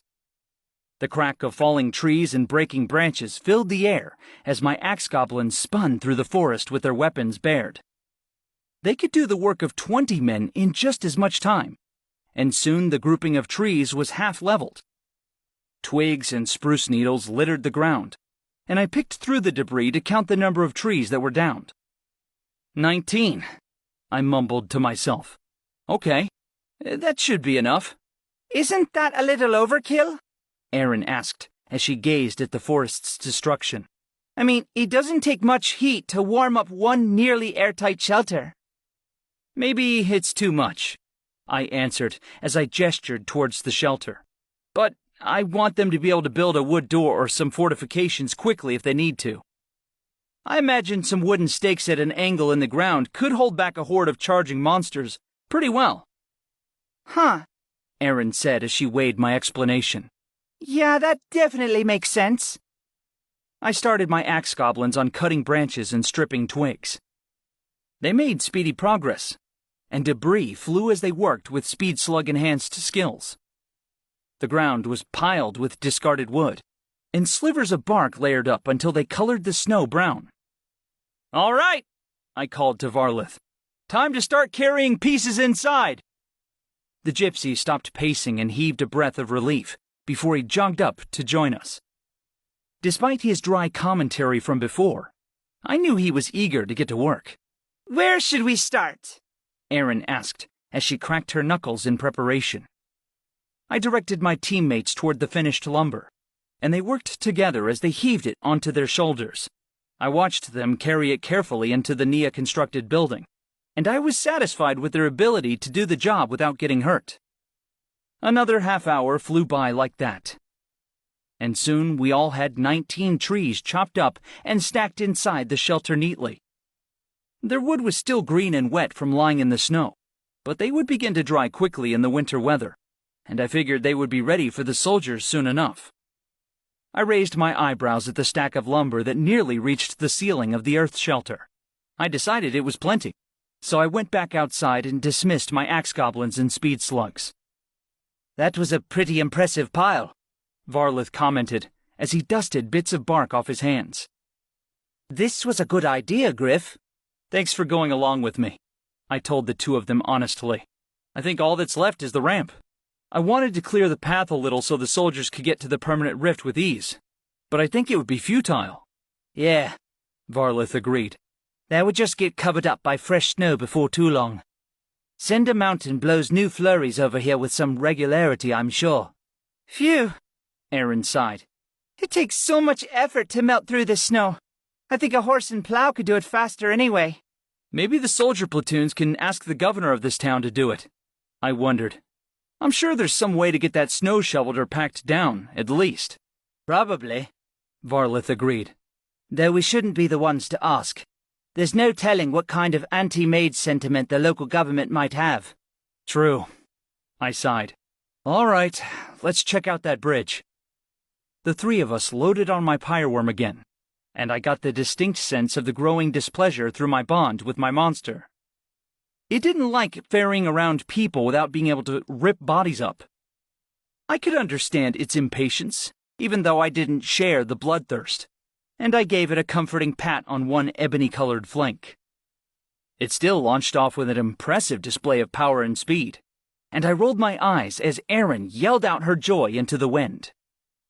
Of course, my monster was still treating the mimic better than it treated me. When we got to the volcano crater, Ashla and Nia were hard at work. Surprisingly, they were also nearing the completion of their project. We dismounted the pyreworm and walked over to meet them. Already I could see the signs of drained mana on their faces, but it didn't look too bad. Ashla was sweating despite the cold, and Nia held herself ramrod straight like she was fighting the very concept of being tired. 10 minutes, The ashen-haired mage declared. I think we'll be done in that amount of time. They had about 10 feet to go, and I marveled at the skill and power these two women possessed. The ramp was steep, but not too steep to be impassable, and it stretched incredibly far into the crater of the volcano. Most of it was a glittering wedge of ice, though the topmost portion was a mixture of frosted earth packed tight to the icy core material. "This is incredible," I told the two mages as I marveled at their handiwork. Incredible is nice, Nia agreed as she frowned at the structure. but I hope it's functional more than anything. Should be hard to mess up a ramp. Erin put up as she stared at the ramp with an impressed, wide-eyed expression. I planned for the correct grade and calculated angle needed. Ashla mused. It should be functional. I trust the master builder here. Varlith spoke. The thing looks solid. Nia grunted in effort as she raised the final layer of earth and rock into place. The spell in her hands hummed with power until it cut out abruptly. She dusted her hands off and panted as she stared at the new earth layer. The new layer fit perfectly, and the bridge was smooth and level.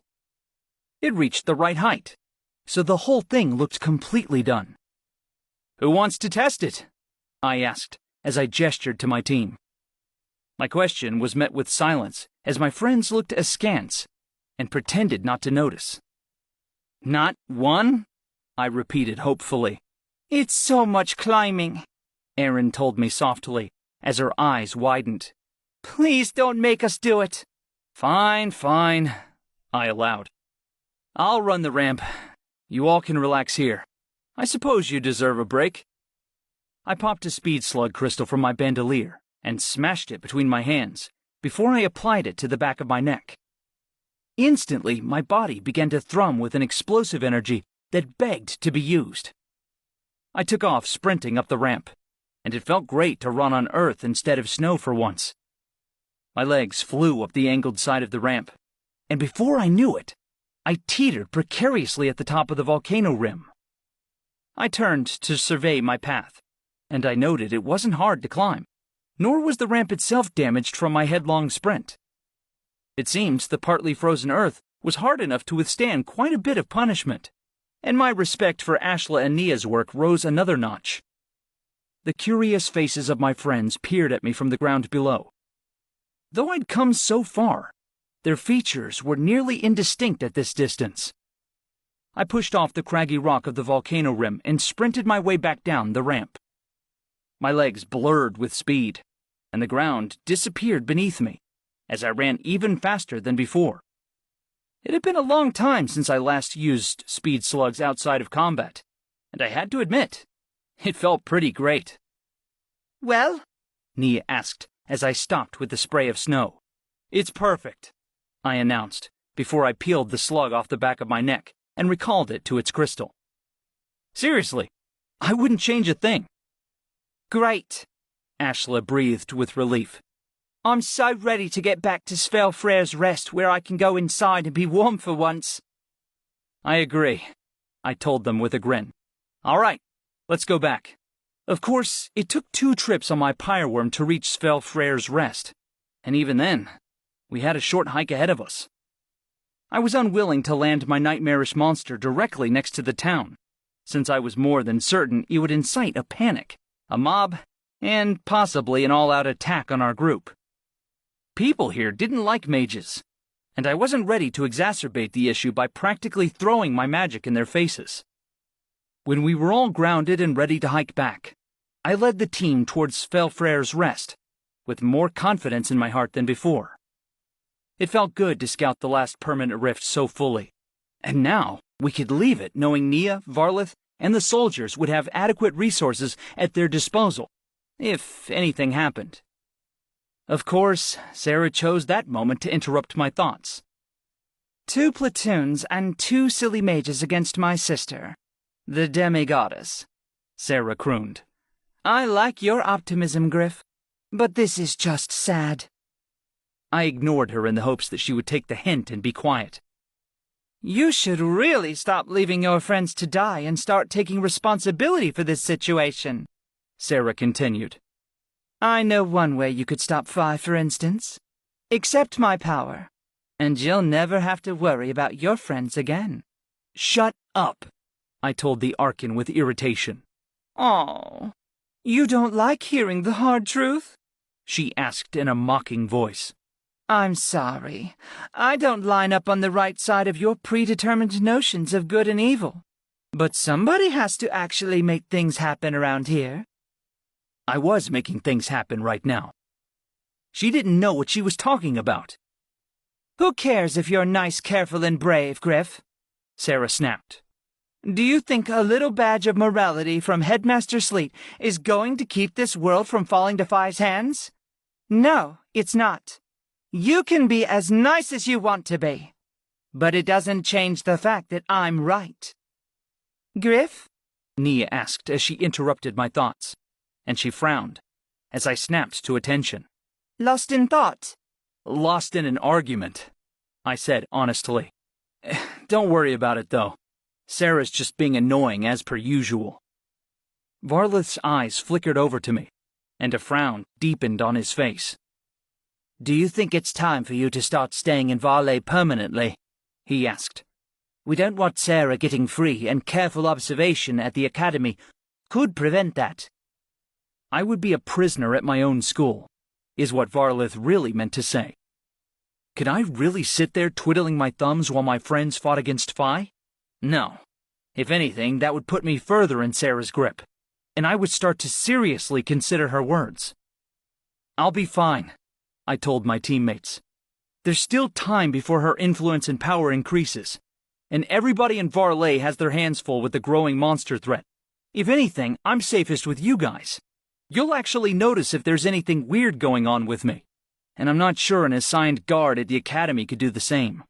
I suppose that's true, Ashla agreed. I'm not sure this is the right move, Varlith told me with concern. But I'll trust your decision for now. We reached the edge of Svelfrey's Rest and headed in the direction of our chosen inn, the Winter Heart. Aaron and Ashla headed upstairs to pack their belongings, while I explained to Grigor that Nia and Varlith would be the only ones staying from now on. Surprisingly, he suggested we rent out only one room, and he offered to put a decent mattress up there for Varlith to sleep on, while Nia took the bed. It's only fair I show you a little hospitality, Grigor explained as he patted me on the shoulder with one wrinkled hand. Since the rest of the city did you wrong, that is. I don't know how to thank you enough, I told him honestly. This will help stretch our limited budget a little easier. I know you academy mages, Grigor replied.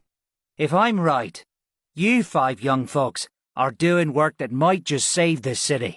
and I can't exactly turn your pockets loose for that.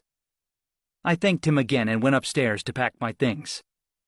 In just a few scant minutes, I had everything together, and I went downstairs to meet my teammates in the bar room. Here's the rest of the money, I told Nia and Varlith as I handed over the funds Sleet gave us. Ashla and Aaron had a few leftover coins as well, and they passed them over to Nia. Don't get too cold, Aaron told Nia forlornly. I'm gonna miss you guys, Ashla told both of them before her tone turned joking. Make sure to get into some good bickering fights while we're not here so you get it out of your systems. We don't argue that much, Nia answered in protest. Well, we kind of do, Varlith argued. I snorted and shook my head at the two of them. Sounds like you two will be fine on your own, I told Nia and Varlith with a smile. All right, let's get going. We've got 2 soldier platoons to inform. I led my diminished team out the door and into the cold outside. I was sorry to leave Svelfreyr's Rest without another good meal, but I wouldn't miss the frigid temperatures or some of the icy people. It was odd how unlike other cities this one was, despite it still being part of Mistral. We hiked back through the snow toward Aaron's airship as the sun reached its peak in the sky. Our path from a couple days ago was still here, though it had been dusted lightly in the fresh snow, but it was nice to have to work less to trudge forward. We reached the airship, and Aaron unlocked it before she lowered the ramp down. We filed on board, and some part of me was disappointed at just how cold the ship was. I wasn't sure why I expected it to be any warmer than the outdoors, but my breath still fogged from my mouth in puffs of cold air. It's gonna be a long trip back, Aaron told us both. So get some rest in the process. What about you? Ashla asked in concern. I'll be fine, Aaron answered, and she smiled slightly as her gaze flickered away. I ended up getting plenty of sleep last night eventually. Ashla looked from the mimic to me, then back to the mimic, and she chuckled knowingly as she worked out what had happened in the ice hut between us. You two sure know how to live, she said with an impressed whistle. I wish I'd been there too. Aaron giggled, and Ashla patted her on the head before they separated to take care of their different tasks. It took a long time for Aaron to finish her safety checklist, and even longer for the airship's inner workings to warm up properly, but eventually the ship jolted from the ground and began to rise. The journey back was long, so I tried to settle my impatience by involving myself in a routine of napping, reading, and talking with Ashla. Hours passed, and I snacked unsatisfyingly on my travel food to make up for a missed breakfast. I finished my book and turned to Arwen's study guide out of boredom, but there were only so many times a person could read the same 10 pages in repetition before the monotony got overwhelming. I set aside my reading material and switched to quietly humming to myself to pass the time. Ashla didn't seem to mind, and she joined in on a few of the songs she knew. For dinner, Ashla and I chatted about potential strategies to use against a permanent rift while we ate an unsatisfying meal of dried beef jerky and hardtack biscuits. We were both revved up on the idea that we were nearing Varley Enclave, at least in the sense that we were in close proximity to Njorden Falls and a few other villages known to us. Suddenly, Erin careened through the door and into the main cabin with a wide-eyed expression on her face. What's wrong? Ashla asked in alarm. We've got to set the ship down, Erin answered urgently. Make sure you're strapped in. Why? I asked as I tightened my safety harness. What's going on? It's a rift, Erin answered. One opened up below our ship. We have to stop it. Chapter 13. I stared at Erin in surprise for a moment before I gathered my thoughts. Of course, I told her. Let's put the ship down as quickly as possible. We don't have a full team or even a banisher, but protocol is to guard the rift entrance until the Academy sends a real team. Erin nodded sharply and disappeared into the cockpit, while Ashla and I fastened our safety harnesses tightly. Is your mana mostly recovered? I asked Ashla, as I ran my hands over my bandolier to check my monsters.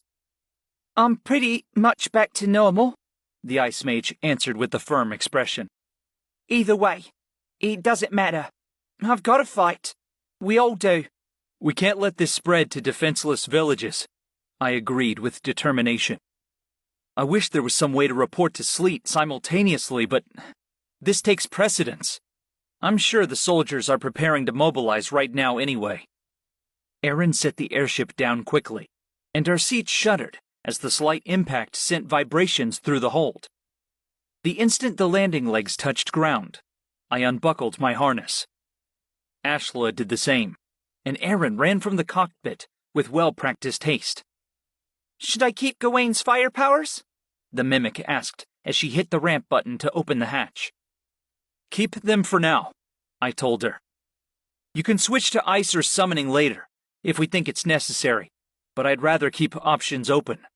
Got it, Aaron affirmed. How far out is the rift? I asked quickly. Should I expect monsters the instant we're out the door? No, the orange-haired pilot assured me. I would never risk Diamesha like that. It's a quarter-mile away, I think. Good, I said, and I led my small team down the ramp at a jog.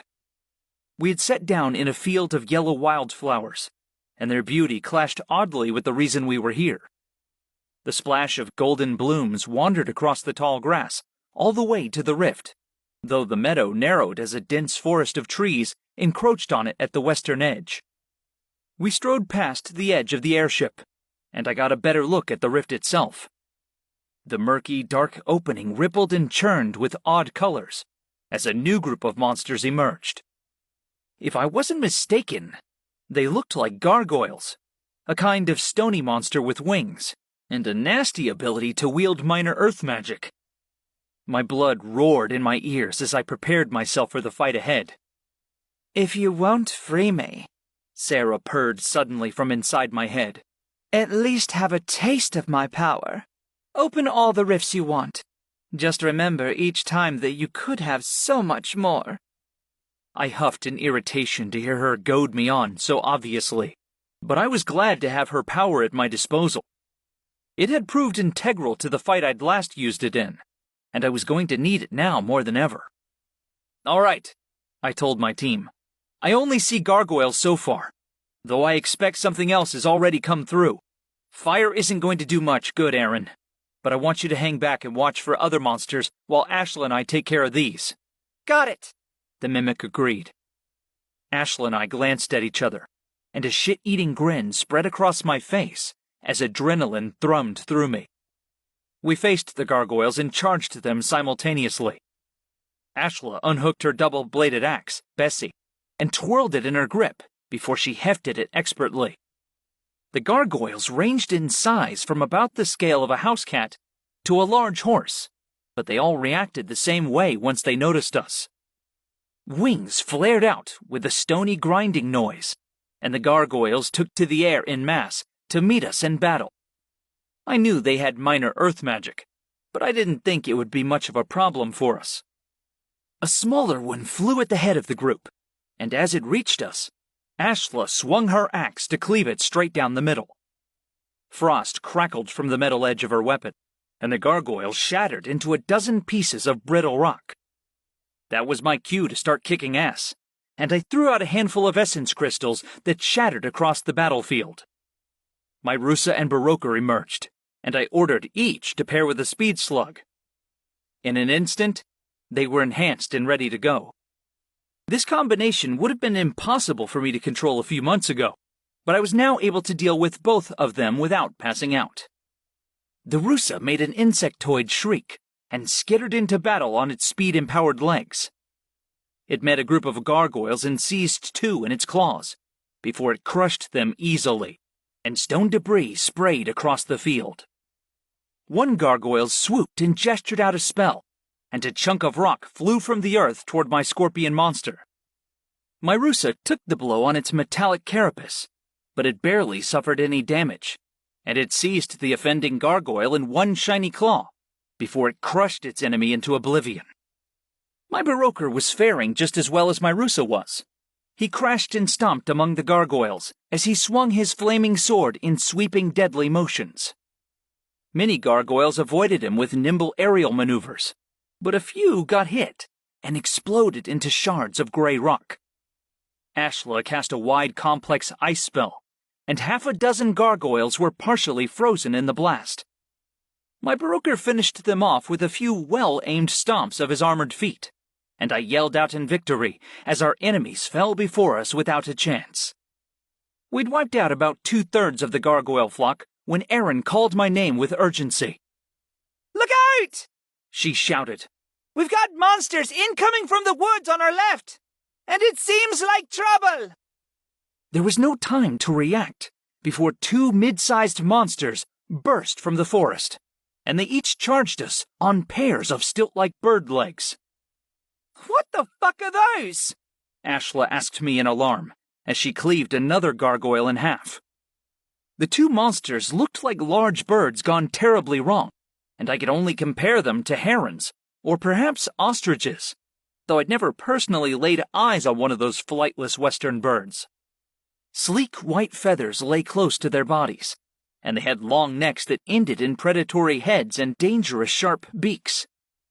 They were both only about 8 feet in height, but there was something menacing about them that convinced me that we should be careful. The bird monsters squawked as they ran, and I noticed briefly each had a different type of head crest. One had a sort of ballooned yellow growth made of beak-like material, and the other had a spray of impressive purple feathers. "I don't know what these things are," I yelled back to Ashla. "but I don't want to find out." "Too late to run!" Erin shouted, and she raised her hands to begin a fire spell. She shot off a fireball, but the nearest bird simply opened its mouth as the flame neared.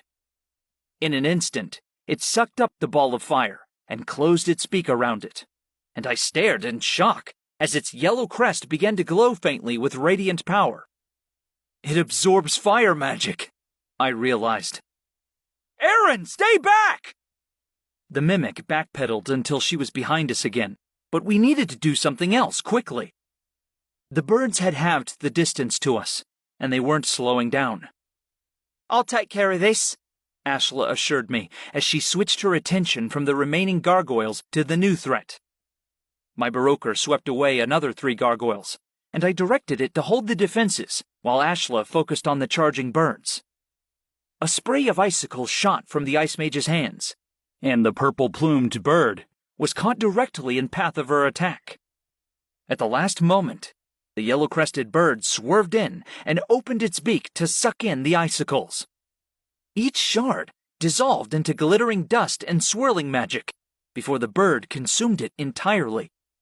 Its yellow beak snapped shut again, and its crest began to glow more brightly with a white aura of power. "Scratch that," Ashla amended. "It absorbs all kinds of magic as far as I can tell." "Shit!" I swore. "They're too close. Can you buy me a minute so I can finish the gargoyles?" "Can do," Ashla said, as her hands started on a new kind of spell. The Ice Mage gestured, and a long, snowy wall sprung up between the birds and us to block off their attack. Myrusa crushed the last 2 gargoyles, and I directed my scorpion-like monster to guard us on the left end of the wall, as my baroker stomped toward the right end. Suddenly, both birds appeared at the top of the snowy walls as they pumped their small wings to give themselves lift. Their talons curled around the top of the wall, and each bird landed heavily. They tilted their heads in curious, hungry movements as they regarded us below. "They can't quite fly, but they sure can jump," Erin squeaked out. "Shit!" Ashla swore as the birds mantled their wings to leap down. My mind scrambled as I tried to come up with a good idea, and a split second seemed to pass as slowly as a minute.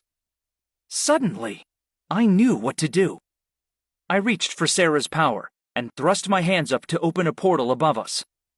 The magic drained from me as Sarah let it flow between us, and I panted as a rift swirled into existence a few feet above my head. Erin and Ashla ducked as the bird shrieked and leapt for us, but both monsters fell through my rift and vanished as they were transported to the Shadowscape.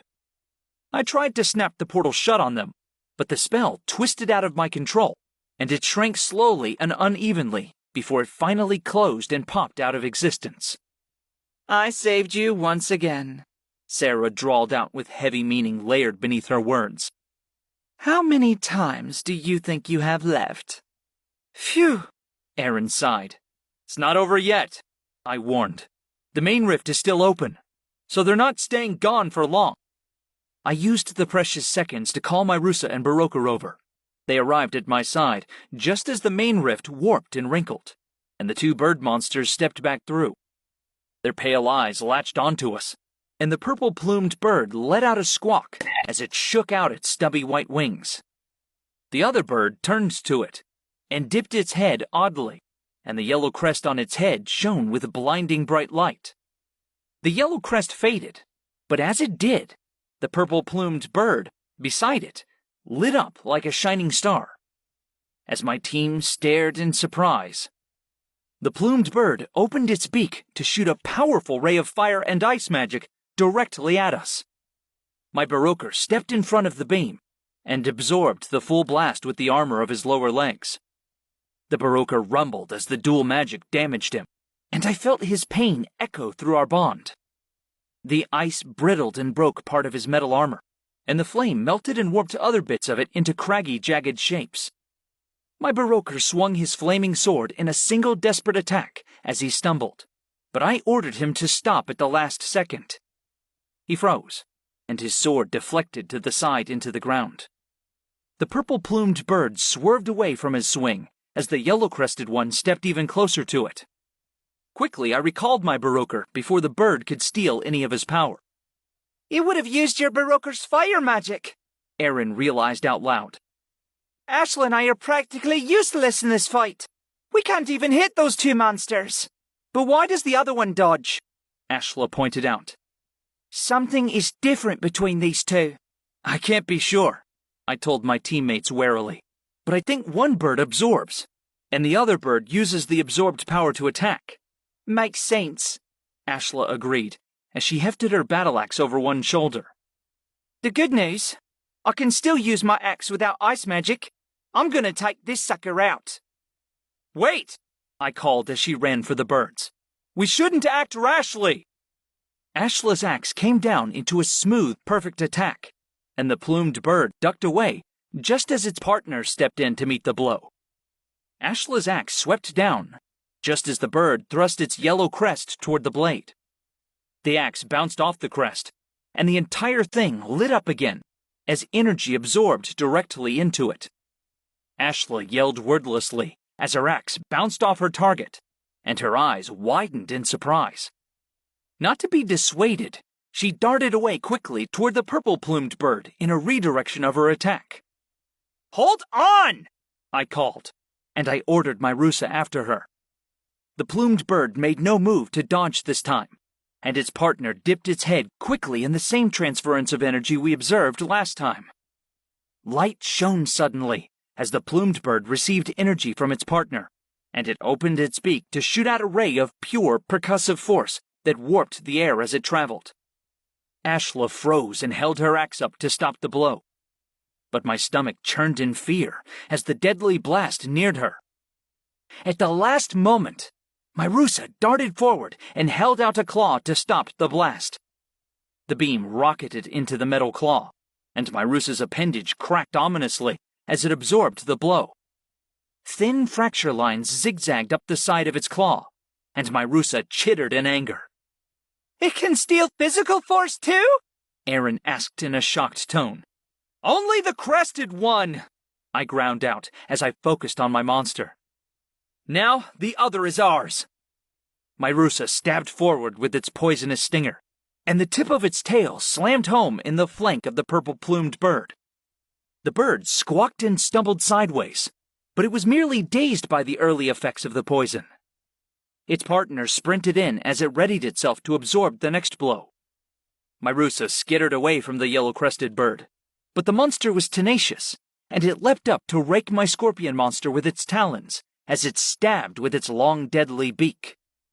My Rusa cringed away, but it couldn't hold out forever, and it thrashed back with one claw as it tried to hold off its attacker. The bird absorbed the blow easily, and its crest thrummed with new power as it hopped away from Irusa. In an instant, it could transfer that power so the plumed bird could unleash a deadly attack on my team. Ashla never let it get the chance.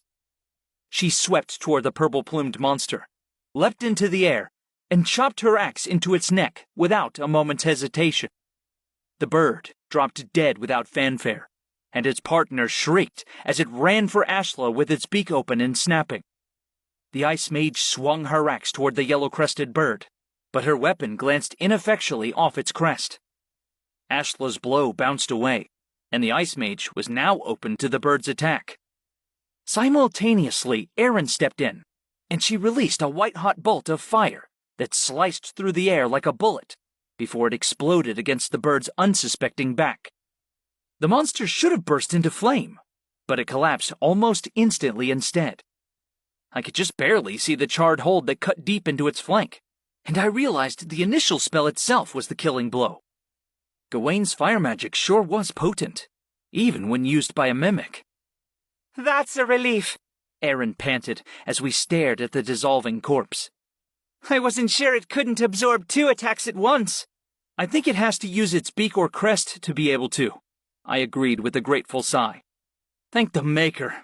Otherwise that thing would be invincible. At least it wasn't too hard, Erin pointed out thoughtfully, as Ashla jogged back to us. Once we figured out the trick to it, that is. Excellent, Ashla said as she strolled to a stop. Now we just wait for a real squad to arrive, and then Banishir can close the rift without a problem. At that moment, the rift swirled and warped as it shifted to a blood-red murky color. Why did you have to say that? Erin squeaked. A swarm of elemental imps emerged in a storm of sparking electricity, shooting flames, and icy hail. I never balked at the idea of taking care of a gang of imps, but there must have been hundreds pouring from the rift opening, without stopping. Even worse, the portal yawned and widened as something large prepared to step through.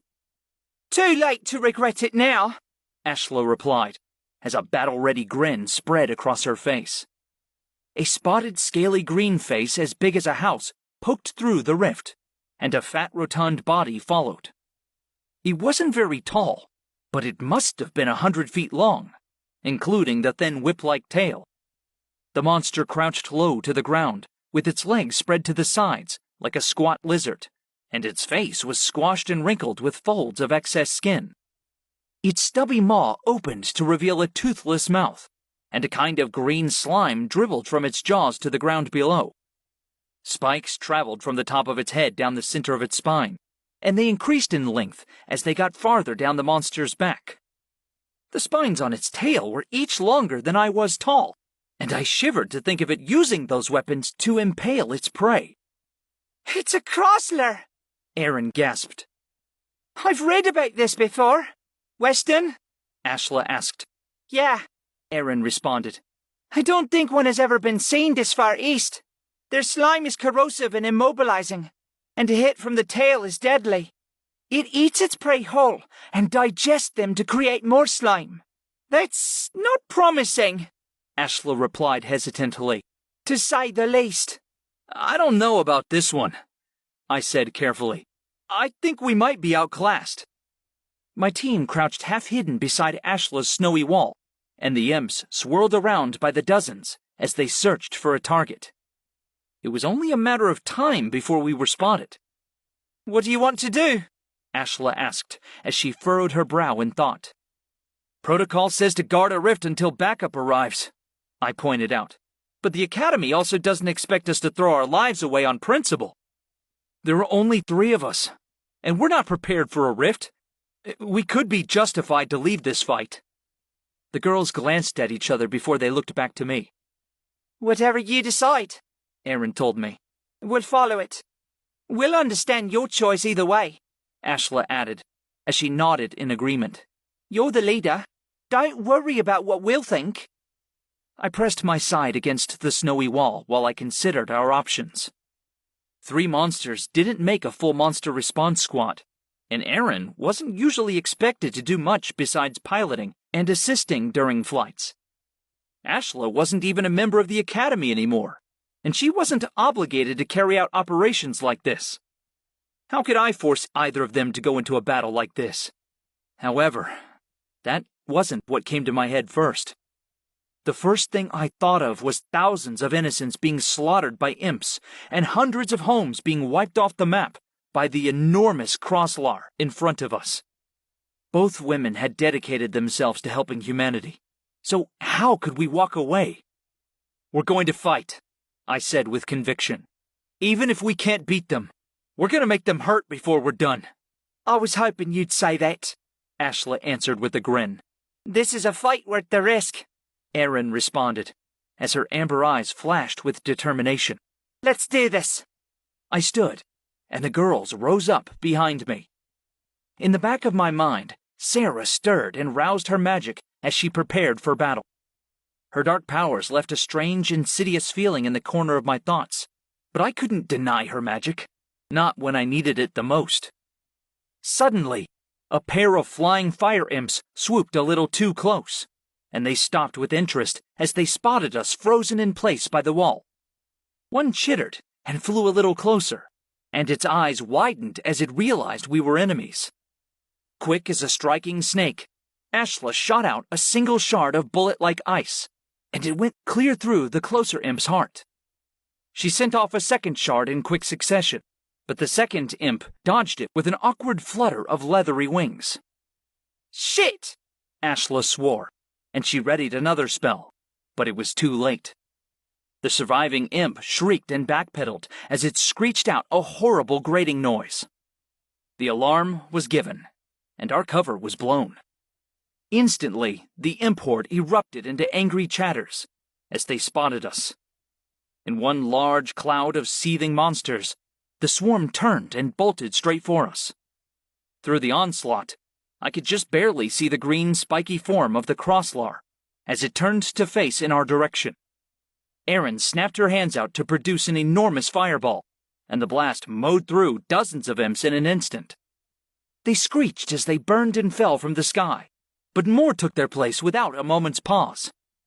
Ashla followed the mimic's attack with an icy hailstorm that ripped into the imp swarm, but it was merely a drop in the bucket of the onslaught, and I readied my monsters as the imps neared. My Kalgori came out, and I ordered the single butterfly to multiply and whirl around us in a defensive shield. Dozens of Kalgori became hundreds, and my team stepped into a tight back-to-back formation as the ball of swirling living knives dashed around us. Imps tried to fly through the barrier, but they were slashed to pieces by the blades of my Kalgori, and the green butterflies felled large swaths of imps at a time. "Nice going," Erin complimented as we sheltered inside the Kalgori ball. "I just hope it can last," I responded with a tight smile. Slowly, my Kalgori began to thin noticeably, and my stomach churned as the implication took hold of me. The Kalgori rarely died, but every bolt of lightning or ice that hit it, just right, could take out a single one of my monsters at a time. It was simply a game of numbers, and the imps were winning it. "I'm going to do something risky," I shouted to Erin and Ashla as they brandished their spells at the ready. More risky than this already is?" Ashla asked with a yell. "How can it hurt? Go for it!" I slammed an essence crystal to the ground, and my spruce boar emerged with a puff of smoke. Its red carapace gleamed in the flashing light of the imp attack, and its body buzzed with a willingness to obey.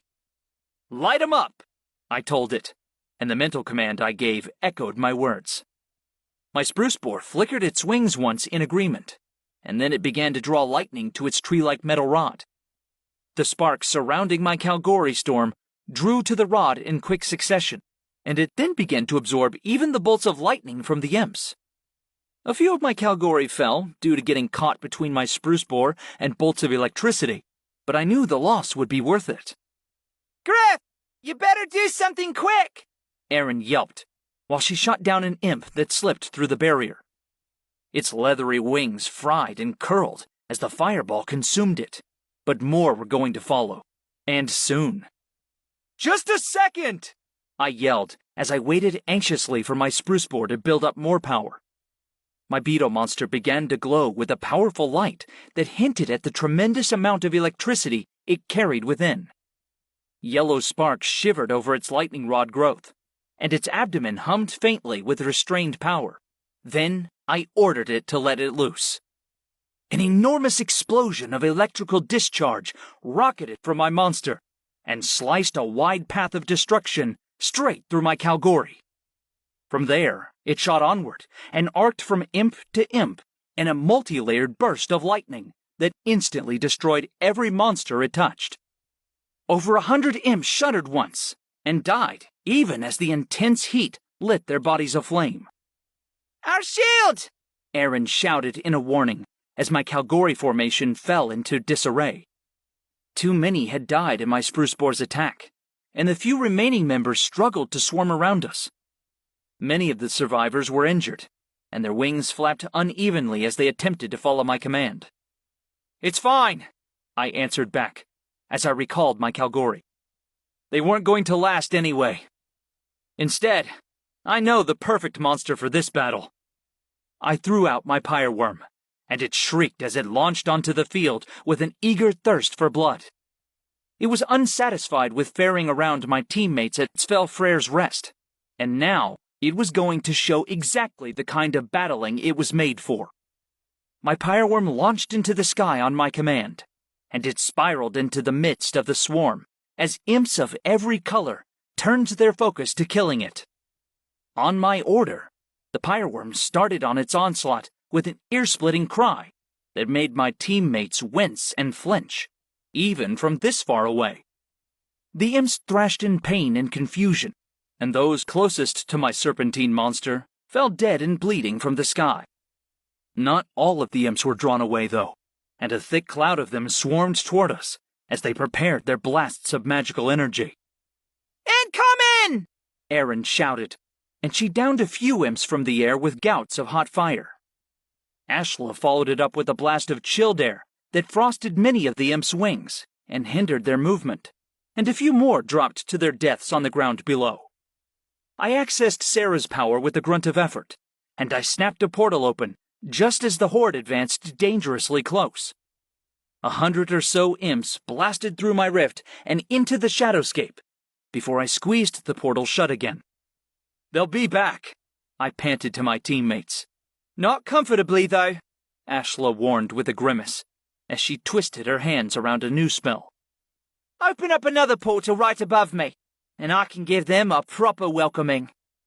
I grinned and thrust my hands upward to slam a new portal open directly overhead Ashla's waiting hands. When the first imps came through, they ran straight into her spell. Her spell turned out to be spear-like shards of ice that slammed upward into the rift opening as they wiped out dozens of imps at a time.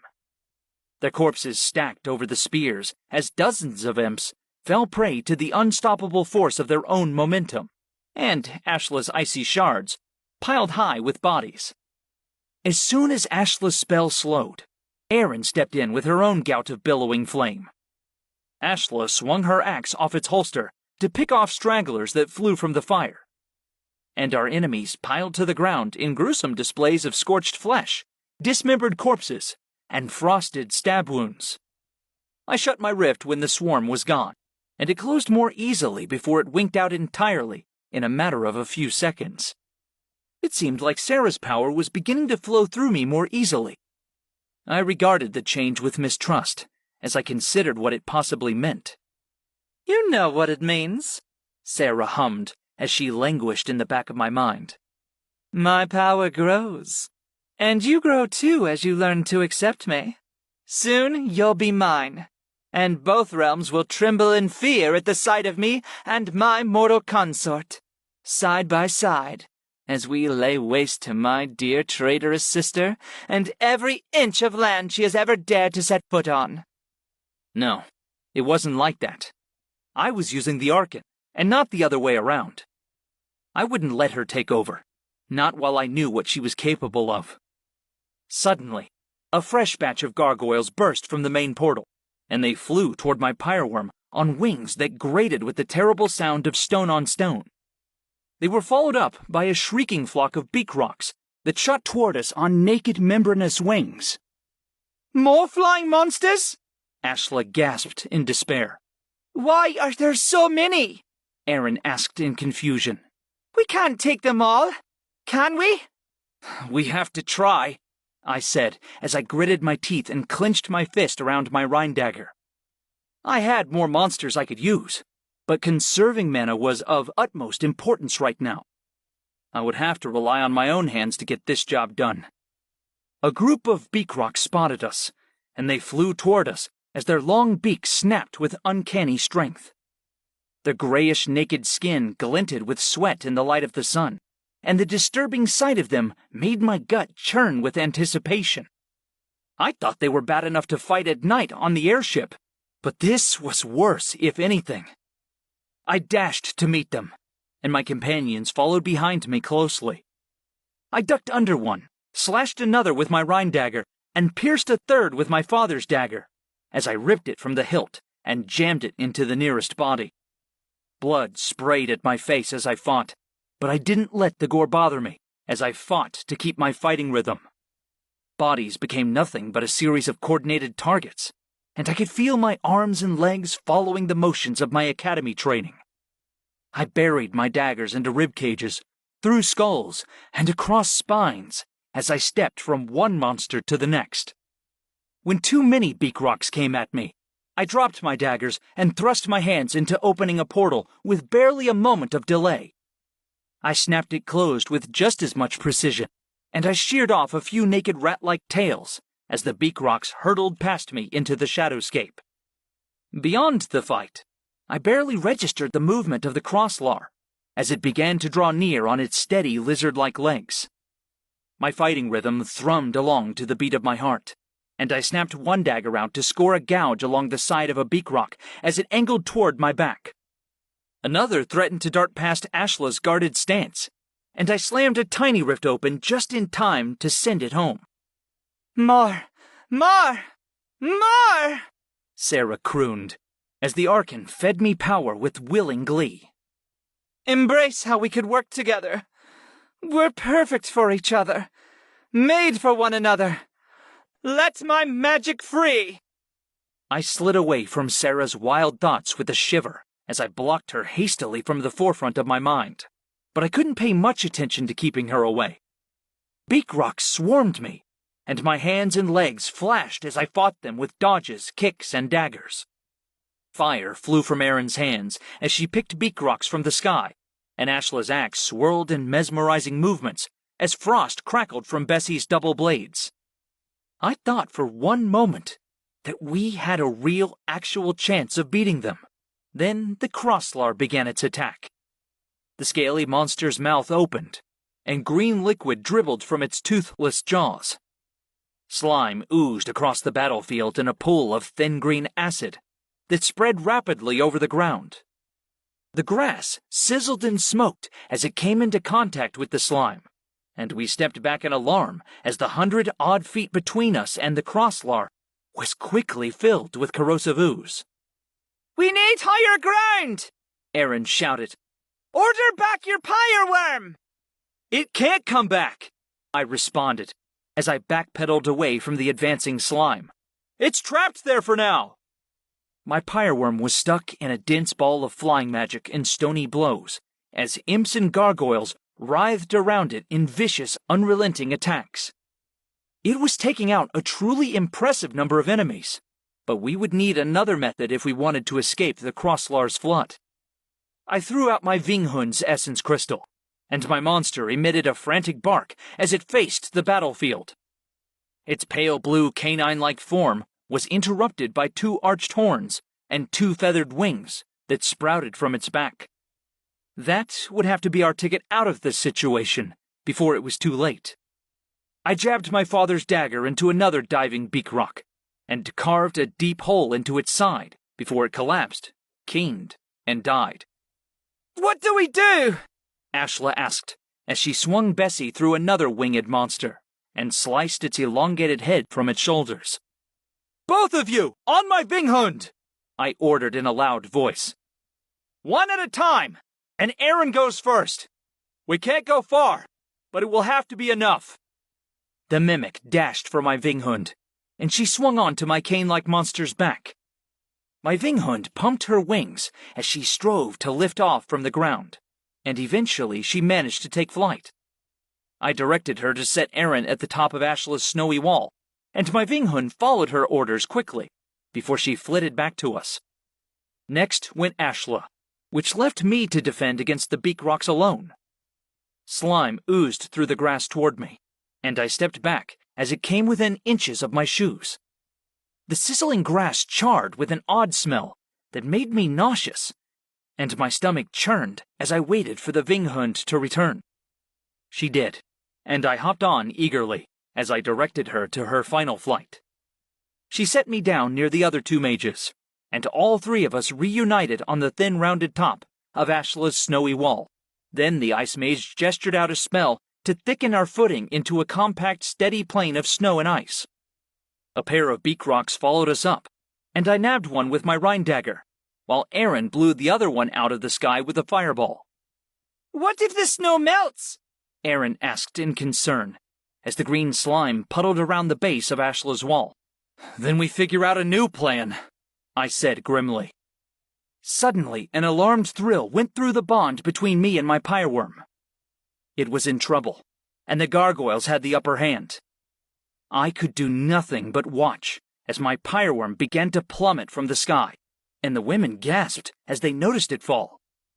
I recalled my pyreworm before it could hit the ground, and its grayish wing-shaped crystal returned to my hand.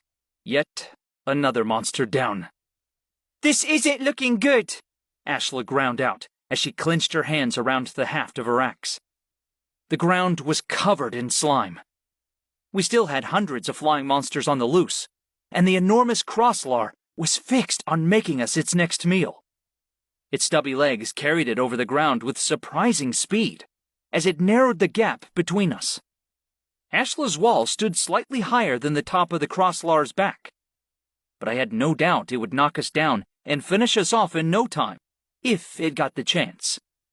A swarm of shrieking beak rocks, imps, and gargoyles dove for us, and the crosslar reached the base of the wall.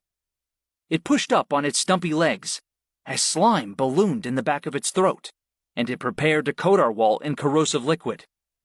Imps descended, and my companions turned to fend off the leathery winged beasts in one desperate final standoff.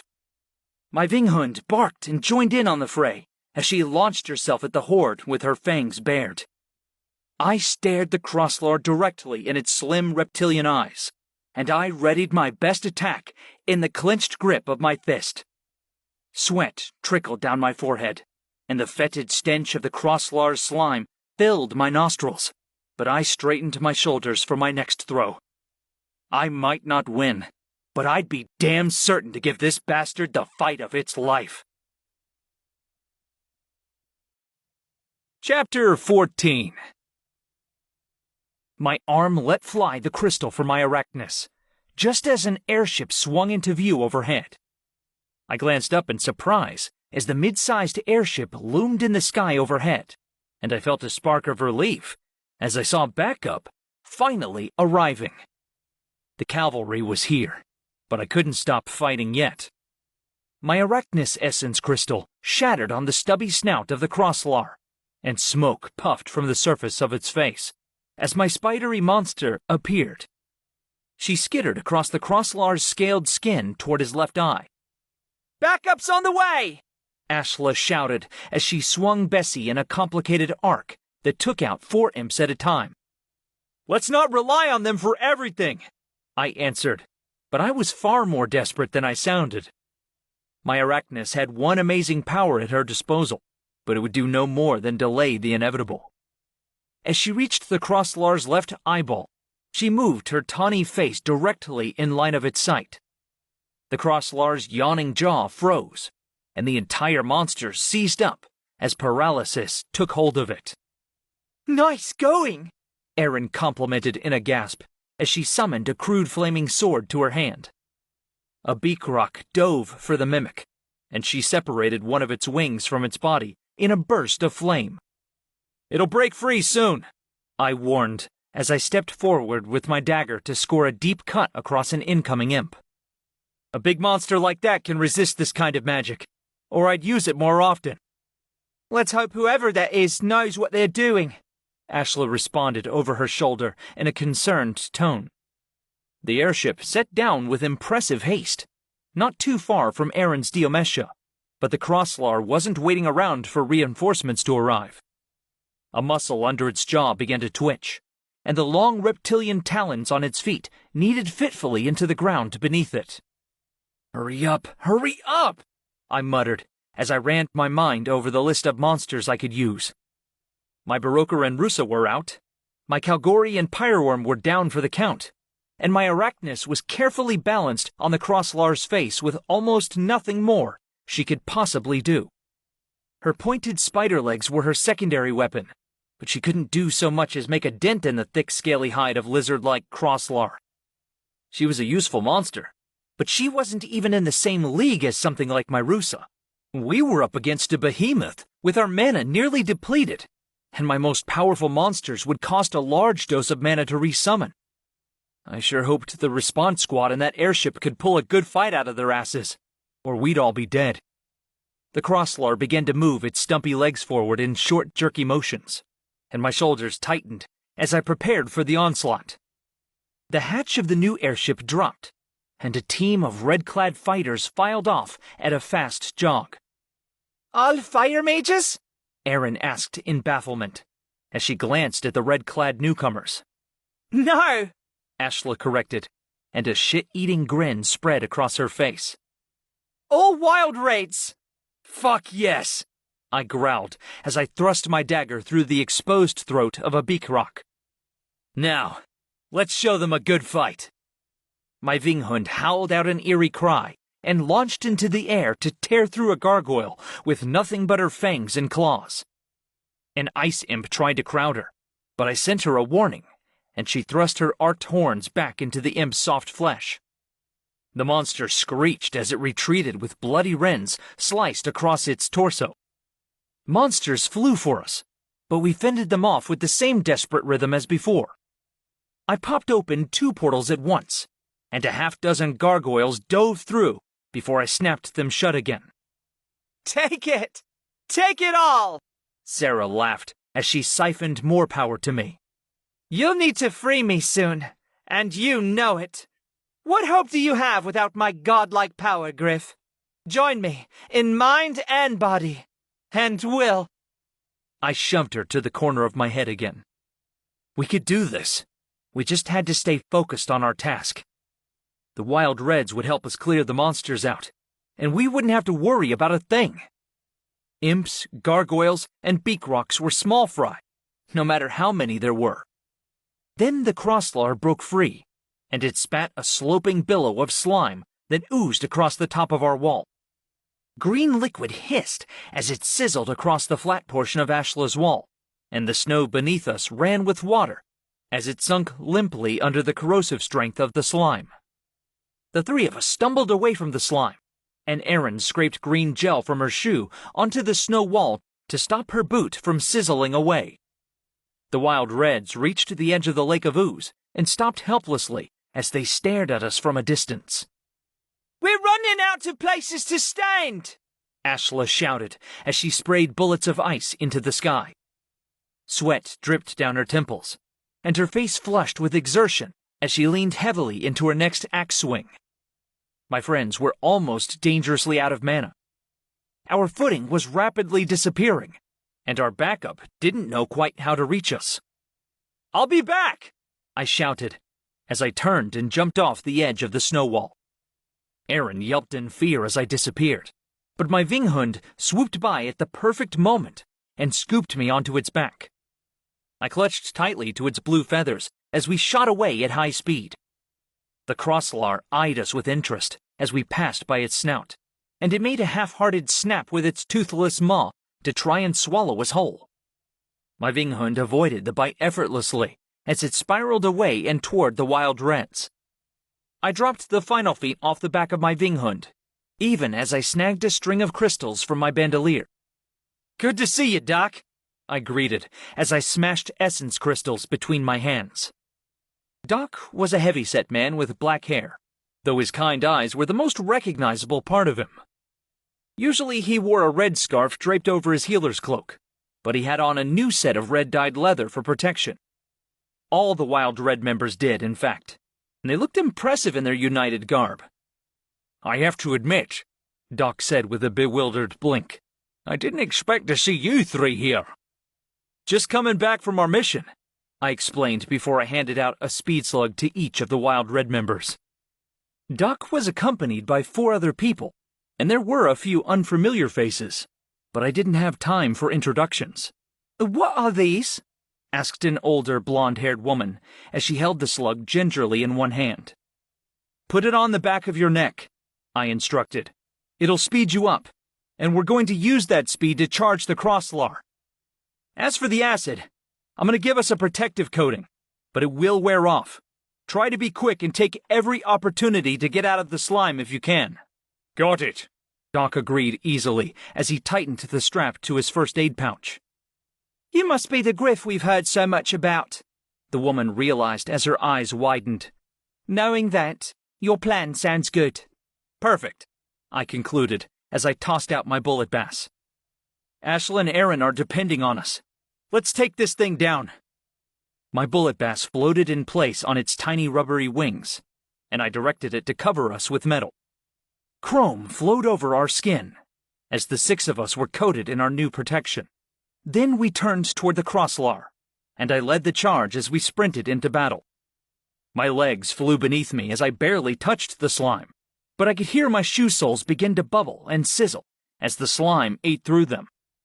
Even if I lost my boots entirely to the acid, the bullet bass would keep me safe a little longer, and I could protect the Wild Reds too, as long as they were near me. I suspected the acid was corrosive even to metal, so we would have to be careful. Staggered line formation, Doc shouted to his teammates as they spread into a widely spaced wing behind me. The older woman's muscles bulged into an impressive size as her biceps and fists swelled powerfully. She was an experienced augmenter, clearly, and I wondered where Doc found her. Then my expectations were blown out of water as the curly-haired Westerner toward my right gestured once and pulled an entire rifle out of his arm. Not from his sleeve, his arm, and his dark skin melted seamlessly into the wood and metal of the weapon until it slid free easily into his hands.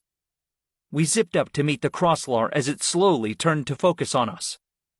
I was sure we looked like an appetizing snack compared to Aaron and Ashla, who remained out of reach on the wall. There was also a middle-aged southern woman with skin in a near golden hue. Her straight, thick hair fell down her back in a graying sheaf of dark locks, and electricity sparked from her hands as she sent a bolt straight for the Crosslar. Her attack smacked into its flank, and the monster flinched slightly as a charred stripe of black marred its scaled hide. This is going to need some serious firepower, the southern woman shouted to the rest of us. Get out the big guns! A lanky, pale man toward the far edge of our group gestured, and a focused beam of pure light energy blasted from between his hands. A light mage! I gasped out loud in surprise as the bright energy seared into the Crosslar's eyes. The monster rumbled and flinched away, and its jaws snapped shut around the gob of slime it was preparing. The final member of the new Wild Reds team was a man I guessed to be in his 50s. His salt and pepper hair stood in a wild halo of fluffy tan and white around the crown of his head, and he held nothing more than a composite longbow notched with a sharp barbed arrow. I didn't often see fighters go into battle with bows, since guns were the preferred ranged weapon these days, but he carried the bow with a confidence that reassured me. I spotted a black band of cloth wrapped around his upper arm, and I assumed he was the group's banisher, or the Wild Reds never would have been sent to this rift on their own. The Crosslar moved its spiked tail back, as it prepared to unleash a devastating sweeping attack that would wipe us out in one blow. Its jaw hung open again, and fresh ooze slopped across the dying grass toward us. Suddenly, my arachnus skittered into the lizard monster's mouth, and I grinned as my orders took effect. Even as the acid scalded her, she stabbed her 8-pointed legs into the soft flesh of its toothless maw. The crosslar flinched as her attack hit home, and its jaws snapped shut as it shook its head in pain. Its spiked tail returned to the resting position, and it forgot about me and the wild reds, as it tried to deal with the enemy inside its own mouth. My bond shuddered as my arachnus was consumed by fresh corrosive slime, and I recalled her back to my hand as we sprinted the final steps towards the crosslar's legs. We arrived, and our attack began in a chaos of magic and noise. Arrows thunked into the crosslar's face, and steel barbs stuck from its nostrils and eyelids. They were small, but they had a noticeable effect on the beast, and it bellowed as it shook its head in irritation. Ice magic and fire magic twined together to blast flying monsters from the sky with the occasional brief shot toward the crosslar itself. Ashla and Aaron were exhausted, but they weren't going to step aside and let the wild reds do all the hard work. I looked up to check on them, and both girls gave me a brief wave. It seemed like I could leave them up there and use my Vinghund for more exciting things. The crosslar shook off the pain from the arrows and turned to us with fresh hunger. Its black eyes shone with interest, and it wound up its spiked tail for a deadly blow. "Warner!" Doc barked urgently. The light mage worked his hands around a spell, and a field of sparkling stars popped into view around the crosslar's head. The monster swung his stunted face in confusion between the lights. In its distraction, it snapped toothlessly at the air, and the humans at its feet were quickly forgotten. "Just an illusion," Doc explained to me as he passed by with his hatchet drawn. "But pretty effective on a dumb monster like this."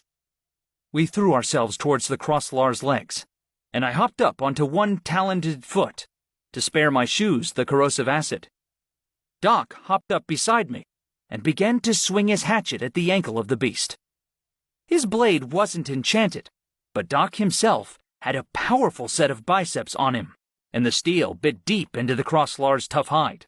Then the monster picked up his injured foot and shook it brusquely in an attempt to knock us off. Doc and I clung desperately to the flailing limb, and eventually the monster stopped to set its foot down again. "Maybe I won't do that one again," Doc panted as he clutched his hatchet and clambered to his feet.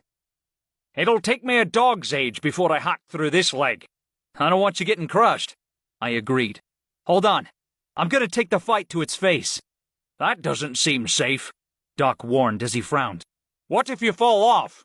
"If I fall off," I explained as I jabbed a finger toward the wheeling silhouette in the sky overhead. "My Vinghund will catch me. Just make sure to keep the flying monsters distracted, or I'm a goner." "Let me ask my team to change tactics," Doc requested, and he turned to bark a series of orders to his companions. "You'll have to avoid the slime while I'm gone," I told Doc. "My bullet bass can't protect your feet while I'm not here, and the speed slugs will have to go."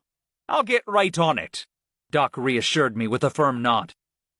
"Don't worry about your thing. One more thing," I asked as a smile spread across my face. "Can I borrow a flare?" "Will you give it back?" Doc asked, but he was already unfolding his hip pouch to dig a flare out. "Nope," I said frankly, and I gave him a confident grin as he handed the flare over. Doc sighed, but I ignored him in favor of checking on how his team was doing.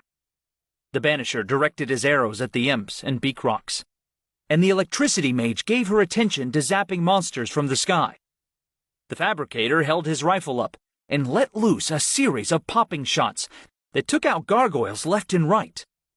The augmenter was stuck fighting on the ground, but she guarded the ranged attackers carefully and destroyed any monster that dared to fly down and interrupt their work.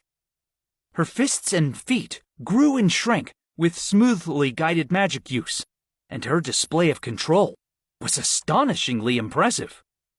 Where had Doc found these experienced trained mages? True, the academy was mostly full of young adults in their 20s, because that was when magic users were usually first discovered and drafted. but I hadn't considered the mages who'd graduated and went on to live their lives freely. Not all of them settled down completely, it seemed. Doc ran back to his team to get away from the dangerous flailing of the Crosslar, and I watched as he had a short conversation with the fabricator. The dark-skinned man nodded, and he produced an enormous slab of rock that folded out from his arm like a magician's trick. The rock slab splashed to the ground, and the team hopped up onto dry ground. It was a good way to prevent the slime from scorching them while I was gone, so I recalled 4 of my slugs and asked my bullet bass to follow me closely.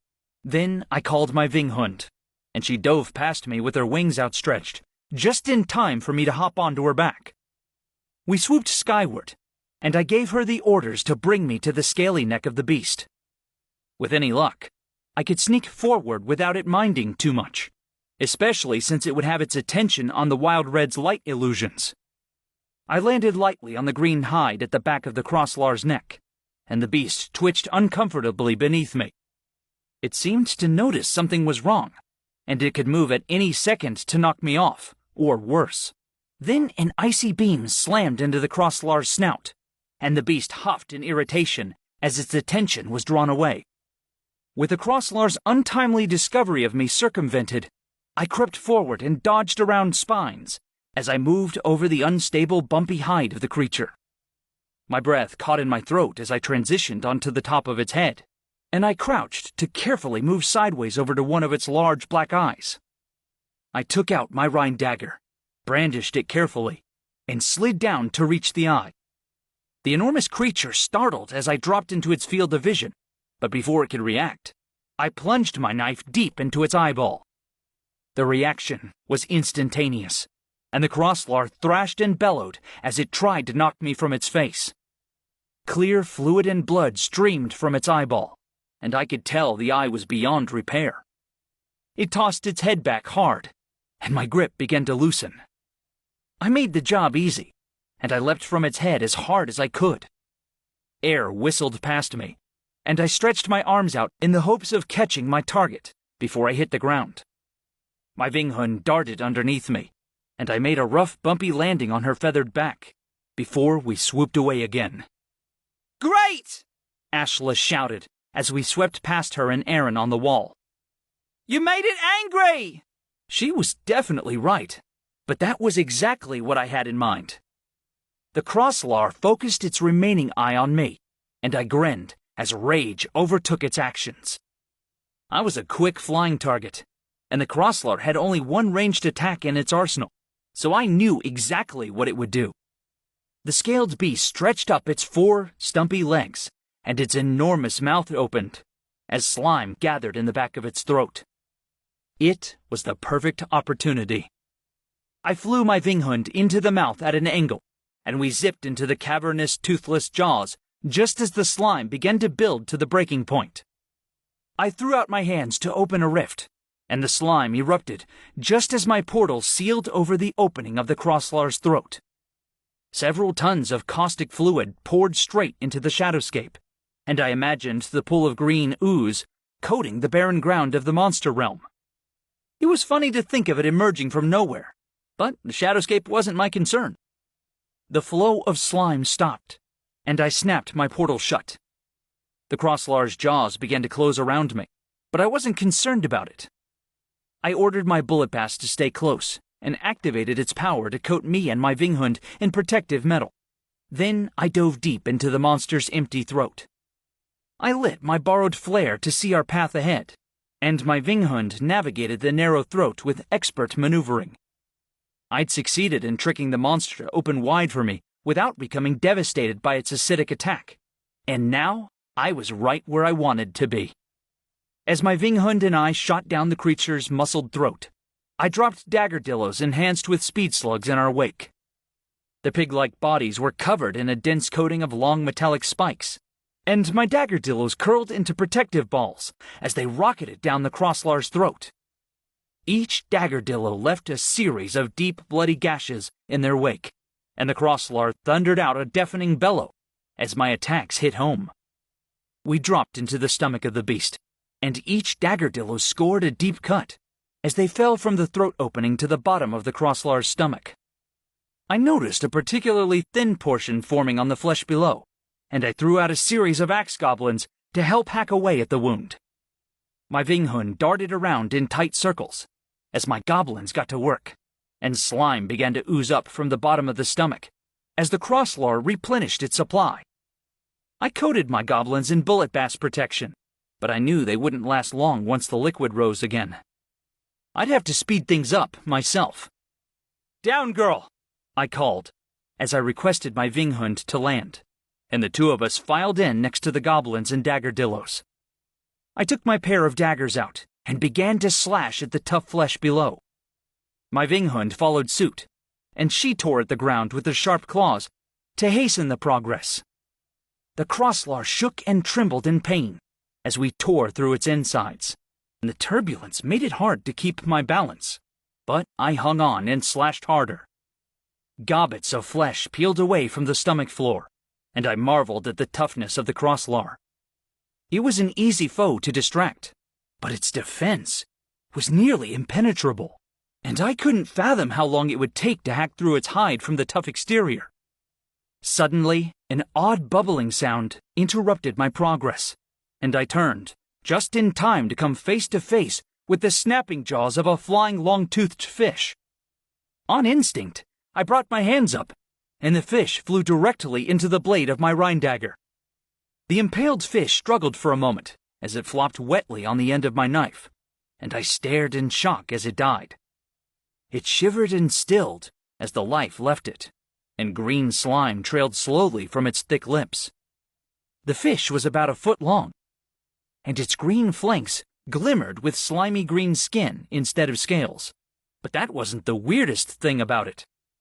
Its dorsal fin looked normal, but in place of its double forward fins, two small legs protruded from the bottom of its torso. "What the fuck?" I asked out loud as my jaw hung open in surprise. The volume of my voice echoed through the crosslar's stomach, and the slimy pool of acid bubbled in 24 places as a horde of fish seethed beneath the surface. I ordered my monsters to keep working, and I brandished my daggers as the fish began to jump for me. They had an amazing height to their leap, and I sliced several out of the air before one slipped past my guard and sank its fangs into my thigh. I yelped as I buried my blade into its back, and the fish released me as it died and flopped to the floor. The fish stopped flying, but the attack wasn't over yet.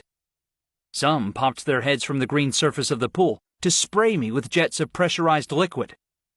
One spray of liquid hit me in the chest, and the breath huffed out of me as I stumbled backward. That was one powerful jet, and I felt sure it would have cracked my ribs if I wasn't wearing bullet bass metal. The liquid seeped through my shirt, and I patted the fabric frantically to try to stop the fluid from corroding through the fabric. However, it didn't so much as sizzle, and I stared at it in confusion for a moment. It was water, not acid, I realized. The reason the crosslar was so good at producing slime was because it had help from these fish that lived in its stomach, apparently. The fish produced the water, and the crosslar acidified it. Each type of monster was only responsible for half the slime attack.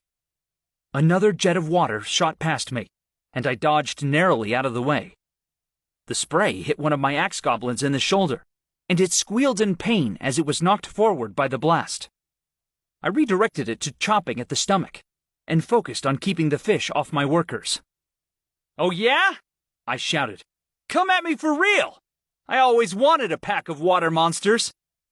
The slimy ooze bubbled again, and another storm of fish leapt from the surface. This time, I was ready with more than just my one dagger. I pulled out my father's dagger to hold in my left hand, and I stuck an empty essence crystal between my teeth. As the fish leapt for me, I slashed at them, and the fish dropped bleeding to the floor. When the storm of snapping flying fish was done, I spat my essence crystal out and slammed it into the nearest live body. The fish seized up before its soul was sucked into the crystal, and a thrill of victory surged through me as I captured the fish for myself. I slammed crystals into the rest of the living, bleeding fish, and I amassed 7 of them in short order. Pellets of water whizzed past me dangerously as the surviving fish in the ooze began to fight back again. I threw out a Wallerden from the lower end of my bandolier, and the tough segmented monsters settled into place like a shield between the fish and my crew of working goblins. That helped to stop the water pellet attacks, but green slime began to ooze around my feet. I stepped backward in alarm as the pond of caustic slime grew with renewed speed. It was only a matter of seconds before my monsters and I would be in danger of being digested alive. My Vinghund barked to interrupt me, and I turned to see what she was interested in.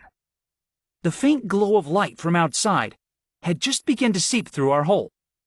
Just a little longer, and we would be free from the Crosslar with our attack completed. I shouted a wordless cry and joined the goblins in their effort to dig through the flesh.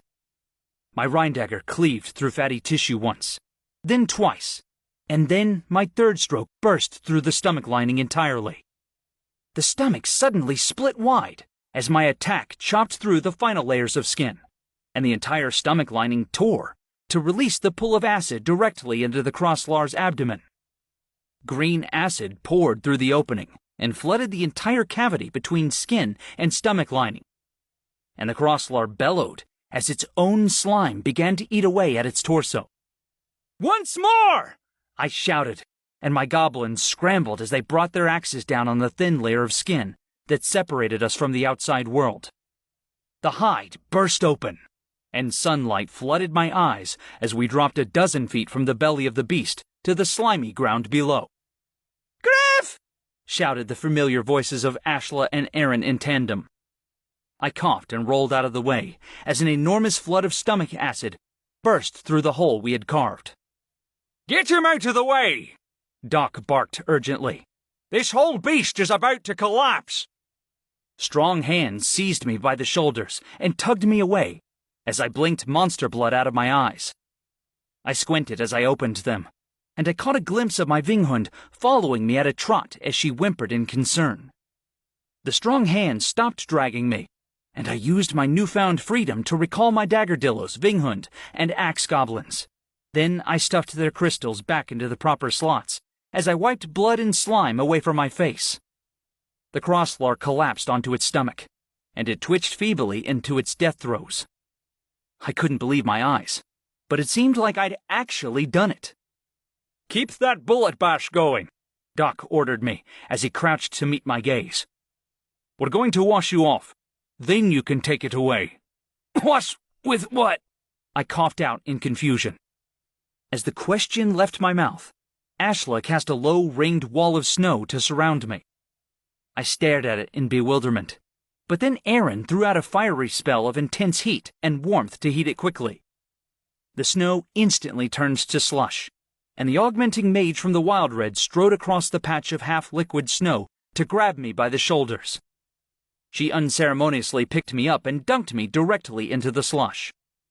I spluttered indignantly, but she rolled me over the damp snow until every trace of slime and blood was gone. By the time I fought back to my feet, I was shivering with cold, but I was also entirely clean. "I hate you all," I chattered out as I glared around at the 7 people surrounding me. "If you hate us so much," Erin growled as she put her hands on her hips, "why'd you go and risk your stupid life to kill that monster all by yourself?"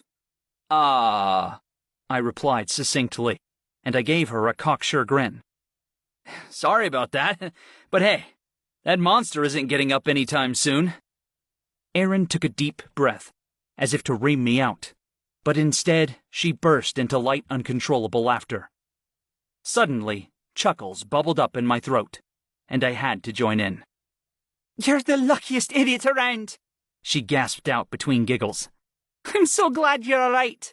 I never doubted you," Ashla added with a wink and a cheeky grin. "Honestly, it's a miracle Erin hasn't learned by now your strategies look like suicide and pan out as masterful plans. I just expect some part of it to go horribly wrong," Erin protested. "He can't predict everything." "Now," I cut in, "Erin's right about that. I got attacked by a bunch of stomach fish. Stomach fish? Aaron burst out in a bewildered giggle. What the hell are you talking about? They have legs, too, I added with a shrug. I can't make this stuff up. I'll show you guys later when I'm all rested up. About that resting up thing, Doc interrupted, and his face turned grim. Right before we landed at this rift, we got a report in about 3 new attacks, and it sounds like we're going to have our hands full. 3 new attacks? I asked, as I frowned at the heavy-set leader. What's going on here? Well, he said heavily, I don't actually know what most of the communication chatter flying around meant, but it sounds pretty bad. Like some kind of organized mass-scale attack. Organized? I asked, and my stomach dropped as my mind jumped to the obvious conclusion. 3 attacks, Doc repeated with a shrug. Let me know if I'm wrong, but I think these locations are pretty important, since as far as I know you've been sent to all 3 places on special missions. What are the locations? I questioned him as my brow knit in concern. Just tell me. I need to know. Orteach Sands, Svelfrey's Rest, and Njorden Falls, Doc reported with a grimace. It sounds like 2 of the attacks are under control, but 1 is under the highest alert. Massive amounts of military are being moved to it. Which one? I demanded in alarm. Which one needs help? Njorden Falls, Doc told me, and he shook his head with serious worry. Something really big is happening there, and I don't know if we can stop it. Chapter 15. Njorden Falls, I repeated, and my heart clenched with fear. We have to go stop the attack. You can't, Doc pressed, as he took an urgent step toward me. Look at your teammates. You're all mana exhausted, and you've done enough here. Me and the other Wild Reds have to complete our mission, which means we're going into that rift to close it, and I don't want you 3 to go off to Njorden Falls alone. Why did you guys get sent on this mission anyway? I asked in confusion, as I looked over the unfamiliar faces of the new Wild Reds. Who are all these people? The Reds have been gathering new members, Doc explained. I've got a lot of connections among retired mercenaries and ex-academy mages. We need all the help we can get in order to keep humanity alive. So you're the backup forces, I realized, and I huffed out a frustrated breath. Sleet is so low on spare mages, he had to send an outside team. And you're telling me we don't need backup at Njorden Falls? Doc frowned and narrowed his eyes at me. Just because the Grand Mage Kinnific and the Headmaster are low on forces, that doesn't mean you 3 ought to go running off to get yourselves killed. We're not going to get ourselves killed, I argued. We're one of the few people who understand the threat at Njorden Falls. We have to go. You've accomplished 1 miracle today, Griff, Doc growled as he jabbed a finger at the dissolving corpse of the Crosslar. Don't test your luck on another. It's not luck I'm working with, I ground out. I planned this kill, and it went fine. Strategy is not a miracle. You might be a good planner, Doc argued, and his eyes blazed with anger. But you're not immortal. You could have died if that Crosslar actually let loose its acid, and you're damn lucky it didn't. It wasn't luck, I growled. It was... I wanted to explain about the rift I made with Sarah's power, but I stopped and shut my mouth at the last moment. It would be fine if Ashla and Aaron were the only people listening to me, but none of the Wild Reds had any idea about Phi or the other Arkans. They weren't part of the coalition against Phi, and if I let slip Headmaster Sleet's biggest secret to a group of people I barely knew, I might as well throw in the towel on the whole idea of being a leader. That's what I thought, Doc answered, and he shook his head in consternation. Go home, Griff. Take care of Ashla and your other women. I don't want to hear about you back in battle until the week is over. Fine, I grated out. We'll go home. Promise me you'll take care of this rift. I swear it, Doc said solemnly. Not like there's much left to do, though. I'm sorry for giving you a hard time, kid. But you have to learn your limits. Of course, I answered in a dull echo. Sorry for arguing. I must just be tired. Do you have any spare mana potions? I'm worried about Ashla's condition. She spent a lot of power. Doc turned and frowned at his ex-teammate, and she gave him a weak smile back. Of course, Doc answered, and he gave Ashla a contrite smile before he dug a blue glimmering elixir from his bag.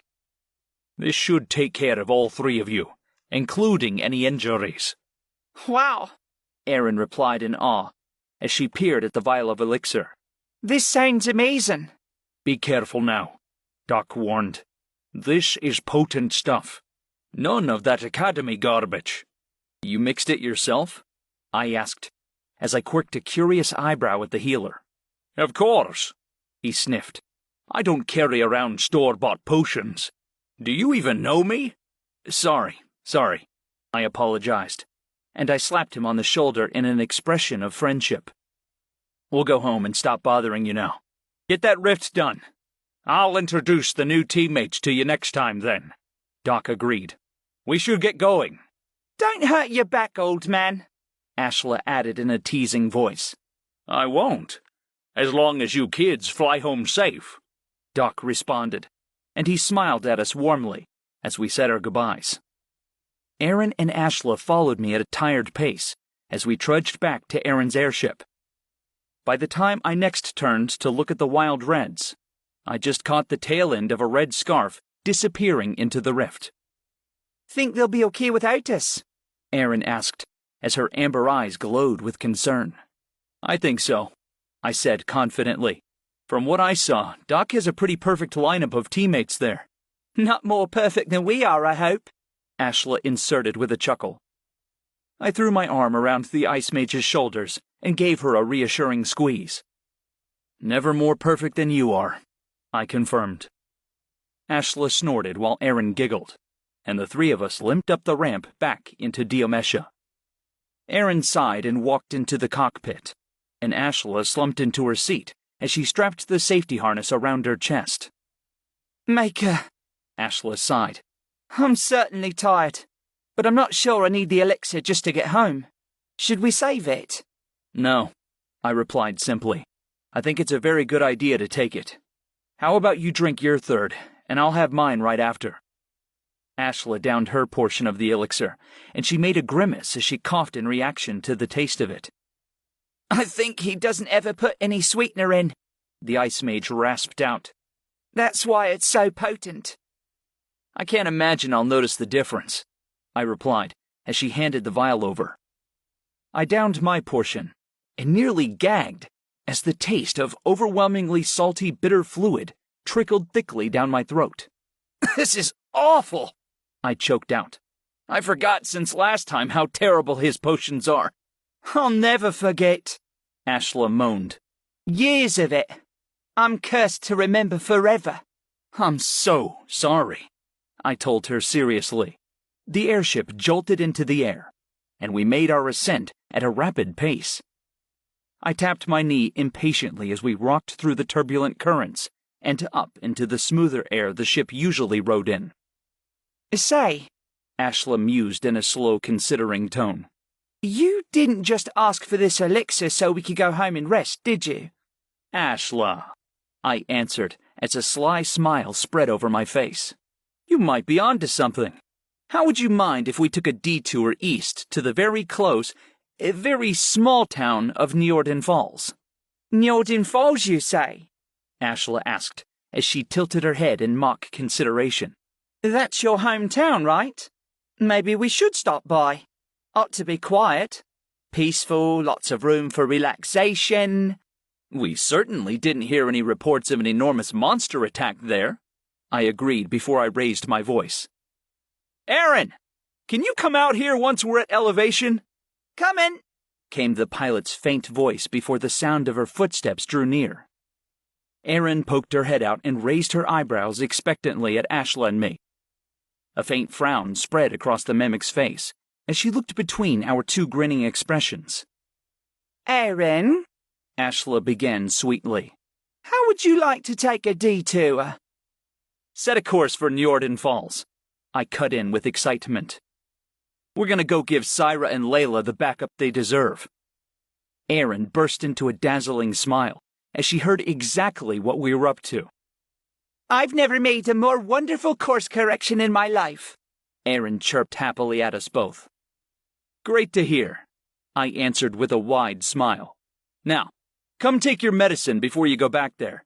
With pleasure, Erin replied, and she hurried forward to snatch the blue-stained vial from my hand before she ducked back into the cockpit.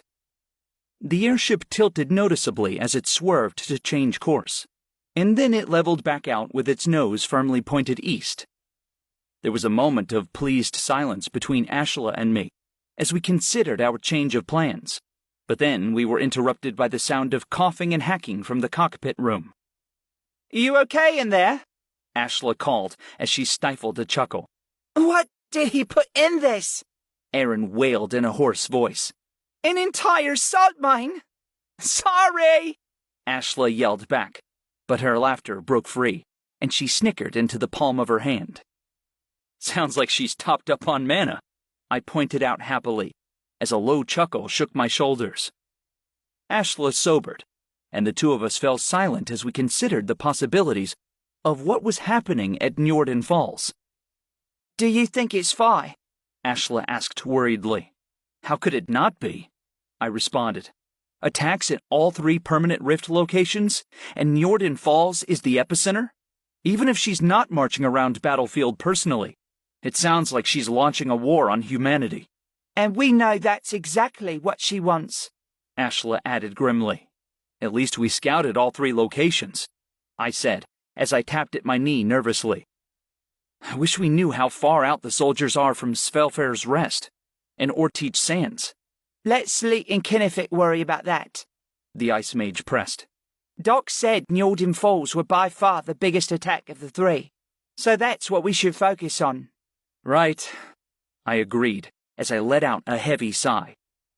Njorden Falls also has the worst capacity for defense, and Layla and Syra don't have a banisher with them. They'll need to hold out for many hours before one arrives. You think it matters if they don't have a banisher? Ashla asked. It could be a permanent rift for all we know. Doc didn't have that kind of information. It could be, I admitted, in which case the lack of a banisher won't matter.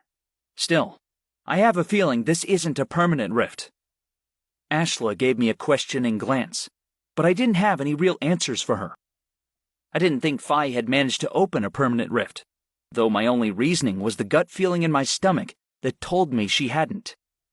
How long does it take to get to Njorden Falls from here? Ashla asked, as she turned to me with a concerned twist to her mouth. I reached down to snag the map from my travel bag and pulled it open so I could examine our airship path. Just under an hour, I replied. We're really close in terms of north and south, so we're heading directly east to reach Njorden Falls. Less than an hour, Ashla mused. Okay. Wake me up right before we're there, like during the descent. I'm going to power nap the shit out of this trip. Good luck, I replied skeptically. I'll wake you up, I guess, since there's no way I can hope to sleep right now. Too nervous? Ashla asked, as she slumped sideways and cradled her head in one hand.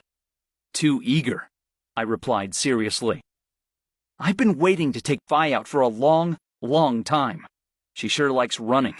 But this time, I'm not letting her get away. My sister draws her last breath today, Sarah hissed in the corner of my mind. I'll rip her heart out with my bare hands if I must. Wow, Ashla said as she gazed at me. You really mean it, don't you? I shivered a little just then. I do mean it, I answered, as determination blazed within me. She's not getting away. Good, the Ice Mage hummed before she yawned widely. I'm ready to kick that bitch to the curb. The Ice Mage laid her head down to sleep, but I couldn't find the same willingness for rest inside me. I knew a nap would help, but tension snapped in my chest like a taut cable. My hands were clenched so tightly, it felt as if I was about to dig my fingers straight through my palms. Every jolt of the ship made me nearly leap up in anticipation of our landing, but time and time again, it was only a breeze. It seemed unfair that somewhere out there, Syra and Layla were fighting for their lives, yet today's weather was just as sunny and bland as usual.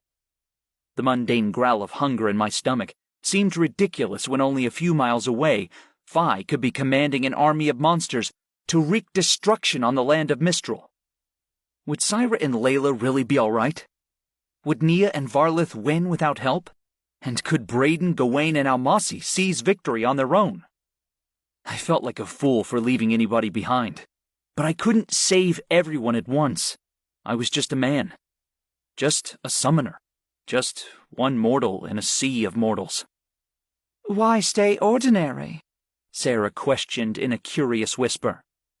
Why suffer like some masochistic weakling, born to live and die in the dirt? You mule about your problems, yet you don't take the one action that could fix them. You were destined for greatness, Griff. You only have to free me, love me, and we can change the world. Shut up, I told the Archon, but my protest sounded weak to my own ears. Somewhere deep inside, I was damn tired of seeing Phi get away with murder. In some corner of the dark, small part of my mind, I was ready to see her stopped, no matter the cost. Think about my words, Sarah whispered before she ghosted away from the forefront of my thoughts. Suddenly, the ship lurched to a halt and hovered in position. Landing! Erin shouted at the top of her lungs. I hope you can hear me, 'cause I'm not waiting around to set Diamesha down. Got it, I called back. Beside me, Ashla startled into confused wakefulness. Are we there? The Ice Mage asked thickly. I just put my head down. We're there, I confirmed darkly. Make your final preparations, because we're going to jump in fighting if we have to. Got it, Ashla replied, and she rummaged in her travel pack to shove some hardtack bread into her mouth. You should eat too. It's been a long time since our last meal. Right, I said distractedly, as I tried not to let my whirling thoughts get the better of me. I snagged a piece of beef jerky from my bag and ripped at it viciously to get my stress out. Ashla sent me a few side-eyed glances, but she didn't comment on my volatile state. The airship rumbled and jolted as it touched ground, and I hastily stuffed the rest of the jerky in my mouth. Ready? Erin asked as she ducked out of the cockpit.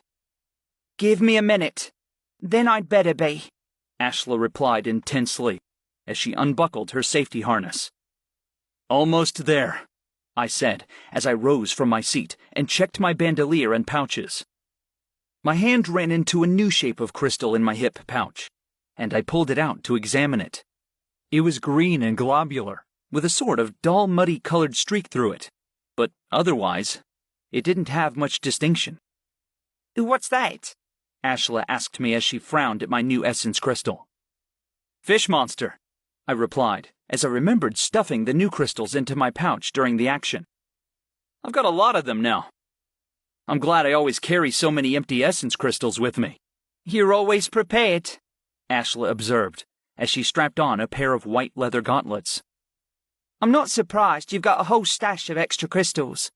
All right, I told Erin. We're ready enough. Let's do this. Erin slammed the palm of her hand on the ramp button, and we charged as a team down the hatch and out the door. Instantly, I noticed the monsters at the base of the ramp, but I also caught a brief glimpse of the familiar Njorden Falls river and grass. I couldn't see the destruction itself, though there was a haze of foreboding smoke on the horizon. Erin wasn't able to set down very near to the village itself, so there wasn't much to see beyond the trees. Goblins! I yelled as the first of the monsters rushed us. We had little time to prepare, since they'd obviously been waiting for us. The goblins met us instantly at the bottom of the ramp, and Ashla plunged her axe into the skull of the first one as it reached us. It gurgled and died without fanfare, and she heaved Bessie free from the dissolving corpse. These dozen or so enemies were just normal goblins, no special abilities or weapons, and they held nothing more than crude rough pieces of metal that could barely be called swords. In short, they were a piece of cake to get rid of. Warm welcome, Ashla grunted as she sliced through another goblin limb. I'd say a little closer to annoying than warm. I huffed back as I threw out 2 axe goblin crystals to combat them. I felt a little extra mana get sucked away as the summoning completed, but I wasn't surprised. It had been just a couple hours since I'd last used practically every single one of my monsters, and it would cost me nearly double the mana to summon them again. Doc's potion did the job of fixing up my various scratches and bites, but no amount of wound healing and magic regeneration would solve the cost of summoning a monster twice in one day. My axe goblins sheared through their enemies with ease, and Aaron picked off the stragglers with a flaming sword that left flickering fiery wounds on their charred bodies. "You're getting better at fire magic," I complimented as I directed my axe goblins to pin down the stragglers. "I'm still not even close to how a real fire mage would fight," Aaron answered as she whipped her flaming sword through the torso of a blue-skinned goblin. "And I probably never will be. But I'm okay with that. Flexibility is far more than becoming an expert at one thing." "I feel the same way about summoning," I responded as my axe goblins finished off the last enemy. "Phew," Ashla huffed as she leaned on her axe.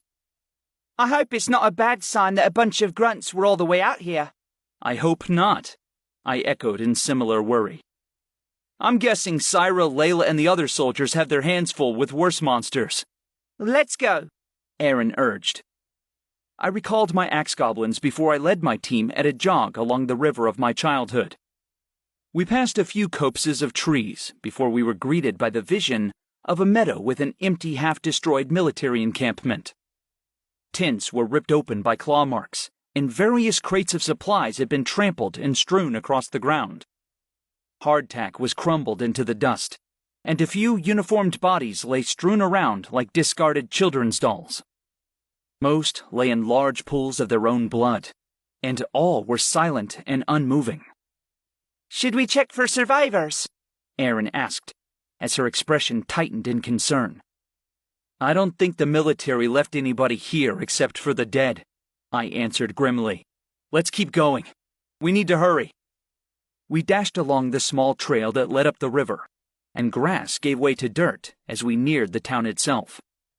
The sounds of fighting, screaming, animalistic roaring, and chaotic destruction filled our ears as we made the final turn past the forest and into the village itself. We stopped and stared as the 3 of us tried to understand what we were seeing. Phi was waging full-out war on Njorden Falls, and the town was losing. Teams of organized soldiers in military green uniforms fought desperately against an onslaught of monsters, both familiar and unknown. Buildings raged and crackled with blue fire, and ash bloomed into the air in a cloud of black billowing smoke and debris. Through it all, an enormous monster in the form of a blue-skinned woman strode through the village, and her bare feet crushed monsters and soldiers alike as she walked. She wore nothing more than a black leotard wrapped in golden chains, and a faint blue aura surrounded her. She was at least 50 feet tall, and her white hair, milky eyes, and angelic wings were unmistakable. "Phi!" I growled.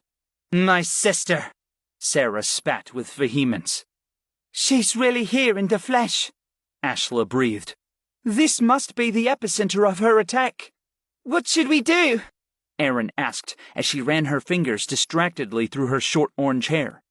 "There's so much fighting." "Let me think," I murmured as I examined the rest of the village. Behind a few of the burning buildings, I caught a glimpse of a large churning rift. It was certainly volatile, but it wasn't bordered by anything out of the ordinary, and it was lacking any sign of golden chains or glowing writing that characterized the permanent rift that nearly opened in Orteach Sands. "Is it a normal rift?" Ashla asked, as her eyes flickered from me back to the portal. "Yeah," I replied. "I'm almost positive Phi doesn't have what she needs for the permanent rift. Perhaps this attack is necessary in some way." "Blood sacrifice to fuel the magic?" Aaron wondered out loud. "Could be anything," Ashla refuted. I turned my gaze to the less significant parts of the battle. A crowd of refugees sheltered along the bank of the river, as soldiers formed a protective ring around them. The soldier guard tried to stave off the monster onslaught, but members of their team were dropping like flies. 2 mages in familiar academy cloaks stood at the head of the protective soldier ring, and the mages fought beside a silver-scaled dragon and an elephantine snake-headed hippocrans. Syra and Layla! Aaron gasped, as I pointed out the 2 mages. We should go help them first, I decided, and I stepped forward. All right, we know where we need to be, so let's try not to draw attention to ourselves until we're there. Let's move out. The 2 women nodded and followed me as I led our group into the fray. Most of the monsters were engaged in combat with the platoon soldiers, and I knew they wouldn't be looking for a fight until their current victims were dealt with. I led my team sideways first, then snuck along the riverbank as we wormed around the backsides of the buildings. Shadowcat! Ashla hissed out as we crept beside the riverbank. I froze, and the 2 women stopped beside me. Sure enough, a dark, panther-like shadowcat prowled along the edge of the building in front of us. The jagged spikes on its legs and back rippled as it walked, and it growled softly as it searched for prey. Shadows rolled off it like tendrils of smoke, and a bolt of fear ran through me. Don't let its aura of dread get to you, I whispered to my teammates, but it was just as much to remind myself. The nightmare I had in Svelfreyr's Rest was still vivid in my mind, and I expected the golden-eyed cat to speak in my friends' voices at any moment. I shook off the fear and reminded myself it was nothing more than the effect of the Shadowcat's aura. Let's take it out, I rasped, and we moved into combat together. Ashla layered ice at the Shadowcat's feet, while Aaron simultaneously lobbed a fireball at its face. The cat roared and leapt free of the ice, but the fireball hit it in the chest and knocked it to the ground. The Shadowcat's fur burned fitfully, but it snarled and shook its body like a dog shedding water, and the fire snuffed out. It roared again and pounced forward to rend us from head to toe. I threw out a Wallerden and a Daggerdillo, and my 2 monsters combined to form a steel-spiked wall in front of us. The Shadowcat dug its claws into the earth and ground to a halt, but it still got a flank full of shallow gouges as it spun sideways to try and stop its momentum. It snarled and skirted my wall, but Ashla was waiting. She swung Bessie in a wide arc that slashed deep into the cat's chest, and the monster stumbled away in pain as her strike hit home. I slapped a speed slug on my neck, drew my Rhine dagger, and sprinted at the cat while it was still distracted. The Shadowcat was quicker than I expected, and it turned to face me with its fangs bared. Aaron stepped forward and threw a white-hot jet of fire in its face, and the Shadowcat cringed away as the flames blinded it. I dropped to my knees and slid the rest of the way with slug-fueled speed, and I buried my Rhine dagger in the Shadowcat's throat. Instant panic filled me as I was exposed point-blank to the influence of the cat's dread aura, but the monster shuddered and collapsed quickly. The second the life left the cat's eyes, I felt the fear lift away. I sheathed my dagger and withdrew my Daggerdillo, Speed Slug, and Wallerden before I hastened to my feet. Fuck! Ashla swore as she sheathed her double-bladed axe again. I forgot how utterly terrifying those things are. I wish I'd stopped running into them, I agreed with a shiver. Let's keep going. We hustled along the riverside as we halved the distance to Syra and Layla. A few random goblins, Chatteroshi, and Bandersnatches threatened us along the way, but they were all easy to deal with quickly and efficiently. It was alarming just how many different kinds of grunt monsters there were running around the village of Njorden Falls, but at least we weren't running into flying ones. I bet Fi opened the other rift we fought at, Ashla said consideringly. Gargoyles, beak rocks, and imps so close to Njorden Falls. I'm sure they were supposed to swarm in and surround the town from the outside, like a backup team. I bet so, I answered. She's probably been planning this for days, or weeks, while she gathered her army. I really don't like monsters with brains. Aaron added with a shudder. The ground between us and our goal narrowed, and I could hear Syra and Layla shouting orders to the people around them as we approached. I decided we had a clean shot straight to our teammates from our current position, so I picked up my pace. Suddenly, an enormous draken lumbered into view between us. Its hide was covered in coppery shiny scales, and they gleamed like precious metal in the sunlight. A row of bronze spikes trailed from between the draken's ears, all the way down to the ends of both of its reptilian tails, which forked into two parts, just behind its hindquarters. Each tail was tipped with a cluster of spines that glistened with deadly sharpness. The draken had 4 powerful legs that ended in long bloody talons, and its snout was thin and crocodile-like. It was a monster that seemed similar to the similarly named dragon in its appearance, but every part of the dragon was ever so slightly more beast-like and less refined. It had no wings, and it walked with a lumbering side-to-side gait as its tail moved in counterpoint for balance. The draken stopped and sniffed the air thoughtfully as its reptilian eyes narrowed to slits, and it turned to face the group of Njordenfall refugees with hungry interest. Of course, Syra and Layla stood in its way, and they weren't about to let the draken even get close to its targets. Layla yelled out a suggestion, and Syra directed Kalon to meet the draken face to face in battle. Kalon grew to nearly match the dragon in height, and her size stopped changing after she reached a few hands taller than a plow horse. Silver Dragon met Bronze Draken in battle, as Ashla, Aaron, and I sprinted to catch up. Kalon's talons flashed, and her white teeth gleamed in the sun as she sank her teeth into the draken's hide. The draken slashed back in turn, and it wrapped its thick forelegs around Kalon's torso, before it twisted sideways and rolled both of them over. Normally, I wouldn't worry about Kalon's ability to take the draken in combat, since dragons were famously the more powerful and intelligent of the two types of monsters. However, her hide was already scored with bloody wounds, and her chest heaved as her breath came out fast and labored with exhaustion. "She's exhausted," I warned my companions. "We have to help." Ashla, Aaron, and I charged into battle with our spells at the ready, and our weapons drawn. The draken had its back to us when we reached it, so I slammed my father's dagger deep into one of its tails. The blade bit deep, but stopped against the bony vertebrae inside, so I leaned my knee down onto the hide of the beast and followed it up with a slash of my Rhine dagger as well. The tail split in half, and the lower end of it clattered uselessly to the rocky ground below, as the spined portion fell off entirely. Then the draken whipped around to confront me, and it raised its deadly claws to attack.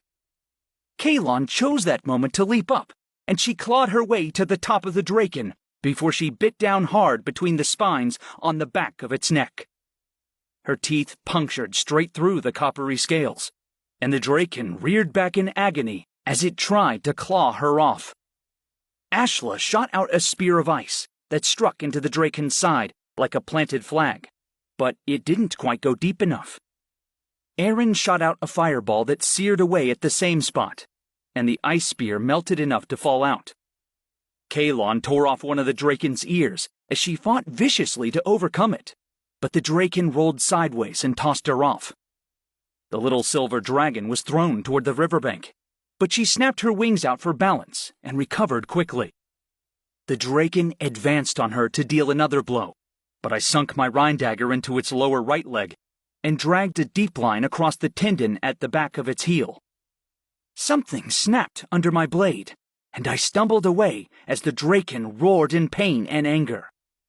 The draken turned on me, and I narrowly dodged as the remaining tail whipped through the space I had been in. "Again! Same spot!" I shouted to Ashla, and the Ice Mage's eyes lit up with understanding. Ashla created another spear, and this time she held it between her hands and darted forward to drive it directly into the same spot as the first one. The spear sunk past the long stab wound from before, but it traveled further still, and Ashla thunked it deep into the draken's flesh. Suddenly, the Draken seized up, as the ice spear hit something vital, and blood gushed from its nostrils and from between its elongated jaws. "You hit its lungs!" I called out. "Step away! It's dead!" Ashla and Aaron scurried back, and Kalon got to her feet unsteadily by the side of the river. I took a few measured steps away and watched as the Draken took one small step forward before it swayed, spat up more blood, and collapsed. Ashla watched it for a moment, and then she turned excitedly to the tail I cut off earlier. I watched in confusion as she bent down and wrested a spine from the sharp clump on the tip. "These are perfect for healing potions," the ice mage chortled. "Doc will be so pleased if I give him these. I won't have to pay him back for the elixir we took." "I don't think he cares we took his elixir," I told Ashla with a wry smile. "He will once he learns we used it to get into another fight," Ashla shot back, and I had to agree for once. Syra waved and gestured us over from where she stood near Layla, the soldiers and the refugees. They were still fending off smaller monsters, and Kalon got to her feet and bounded over as she shrank to a more dog-like size. "Let's go," Aaron urged as she hurried past Ashla and me. "They need us, and we need to figure out what the hell is going on." We hastened over to Syra and Layla, and as we reached them, I threw out 3 heavy apple-sized crystals the color of gray slate. My 3 box trolls emerged, and I paired them with 3 speed slugs from my bandolier. The box trolls were tall as a man's chest, with broad shoulders and grossly muscled arms. Long, fine hairs grew from their limbs and chests, and they grunted dumbly as they followed my orders and entered the battle to hold off the smaller grunt monsters. I usually never had much reason to use my box trolls in combat, but I was running low on monsters I hadn't used yet, and I wanted to save any double summons for if it was truly necessary later. "Mika, am I glad to see you 3, Syra gasped as we neared. "We've been fighting for ages, but it's like they never stop coming." "I'm glad to see that the 2 of you are okay," I breathed with relief as I checked Layla and Syra over for serious wounds. "What about the people of Njorden Falls?" "Almost everybody is safe," Syra explained as she pointed toward the huddle of refugees behind her. "Don't worry. Tabby is okay too." The civilians behind the ring of soldiers looked miserable and panicked, but more than a few of them clutched tightly to pitchforks and lumber axes. Just as I expected, the people of Njorden Falls wouldn't go down without a fight. "Good," I said with a smile. "You 2 did an amazing job to save so many. What do you need from us for support?" "We're a little lousy on the mana front," Layla chipped in as she directed her hippocrans over to a new batch of goblins. "But we're okay. How many others came with you? We need a team in that rift as soon as possible, if we want to control the damage out here." Ashla and Aaron exchanged regretful glances as I cleared my throat to break the bad news. "We're the only 3 so far," I told the petite mage soberly. "We were coming back from Svelfrer's Rest when we spotted another rift back in our west. We landed and fought for a bit, and we detoured as soon as we heard what was happening here." "So?" Syra breathed out, and her eyebrows lifted in worry. "You 3 are the only arrivals, and you've already been fighting." "I'm sure more teams are on the way," I said, and steely determination filled my voice. "We can hold out until they get here." "How much mana do you have left?" Layla asked, as her hippocran stomped a ghoul flat with its elephantine feet. "We all topped up," I explained, "but have already used pretty much every monster in my arsenal at least once. I'm going to drain out quickly." "Here," Ashla said as she dug in her bag. "It's nothing close as restorative as one of Doc's potions, but we still have these 2 standard-issue Academy elixirs for mana. Better than nothing," Syra huffed, as she took the turquoise vial of liquid. "I know how hard it is to get your hands on any potions at all these days. We only had one between the 2 of us," Layla added as she took her own dose from Ashla's hands. "Single dose, so we could only top off halfway. I'm afraid this won't refresh you more than that," Ashla explained. "But it's all we have." We're going to go take out some monsters, Aaron explained as she formed the beginning of a fire spell between her hands. Griff can figure out what we're going to do in the meantime. Stay safe, I told the two mages, as Ashla and Aaron jogged away to fight the monsters on the other side of the protective ring. I watched as they began to fling spells, and the fighting soldiers began to regain a little ground. I guess that means we have to drink now, Syra mourned. The tawny-skinned summoner gazed at Kalon as the dragon slashed her way through a scythe-armed Chatteroshi. Bottoms up, Layla sighed with a wary glance at the turquoise liquid. The two mages downed their potions and immediately started to cough and wheeze. Spicy, Syra elaborated as she wiped at her watering eyes. And it tastes like cow dung. Slum shit is what it tastes like, Layla argued as she doubled over with her hands on her knees. You don't sound very appreciative of our presence, I quipped as my box trolls slammed through their enemies. Anyway, what's your plan for dealing with Fi? We're losing too many lives to her. Yes, let's ruin her. Rip her to pieces, Sarah hissed vehemently. The enormous Archon was still trotting through the streets, and the screams of soldiers echoed in her wake. Those caught in her path were trampled, and my jaw clenched in anger at the thought of how carelessly she destroyed their lives. Though Fi seemed contained to the main street of the village for now, I had no doubt she could break through the massive, tightly clustered buildings and crush every last refugee, if she became so inclined. Our plan was to keep fighting grunts, Layla explained, and just wait for somebody smart to come in and take care of Fi for us. Look, here you are. Our plan worked. Got it, I chuckled. I'll come up with something. I put my head to work as I directed my box trolls on who to fight next. As I stared at them, a lucky Bandersnatch leapt off the roof of a nearby house and sank its teeth into the jugular of one of my trolls. I recalled the felled troll, even as I directed the other two to take the Bandersnatch out. The trolls were a bad omen of what was to come here. We had good fighters, but we were vastly outnumbered, and in the end, we would lose. The fight on this side of the village was slow, and we had many survivors among the people of Njorden Falls, but soldiers were dying by the minute. If things continued on like this, Fi would certainly win the battle. We have to confront her, I decided, as my brow furrowed in concentration. Once and for all, cut off the head of the snake, or we're doomed here. What? We just rush in? Layla asked in confusion. Leave behind our good defensive position and throw away our resources just to attack her? It might fail, I agreed, as I shook my head in consternation. But it has a better shot at victory than this. We're losing by inches. I say we blow it up for one good chance at knocking out a demigoddess. I suppose, Syra murmured. I suppose it's better than what we're doing now. However, I want all these refugees safe. I'm not making rash decisions with their lives on the line. Of course, I agreed. I say we get them back to Aaron's airship and load everybody up.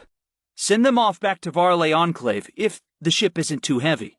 Aaron will have to decide that, Layla put in. I missed that school lesson since I never took Refugee Airship Physics 101. I'll go ask her about it, I told the two summoners, and they nodded in response.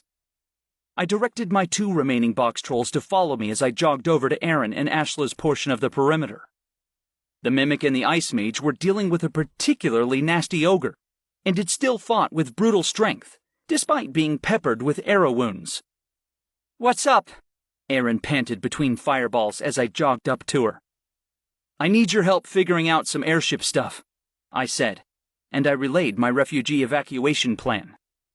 With this many people, they'd barely fit on the airship while standing shoulder to shoulder, Aaron explained grimly. I think it's a good idea to seal them away in the safety of the cargo hold, but I wouldn't fly them anywhere. That'll have to be good enough, I decided.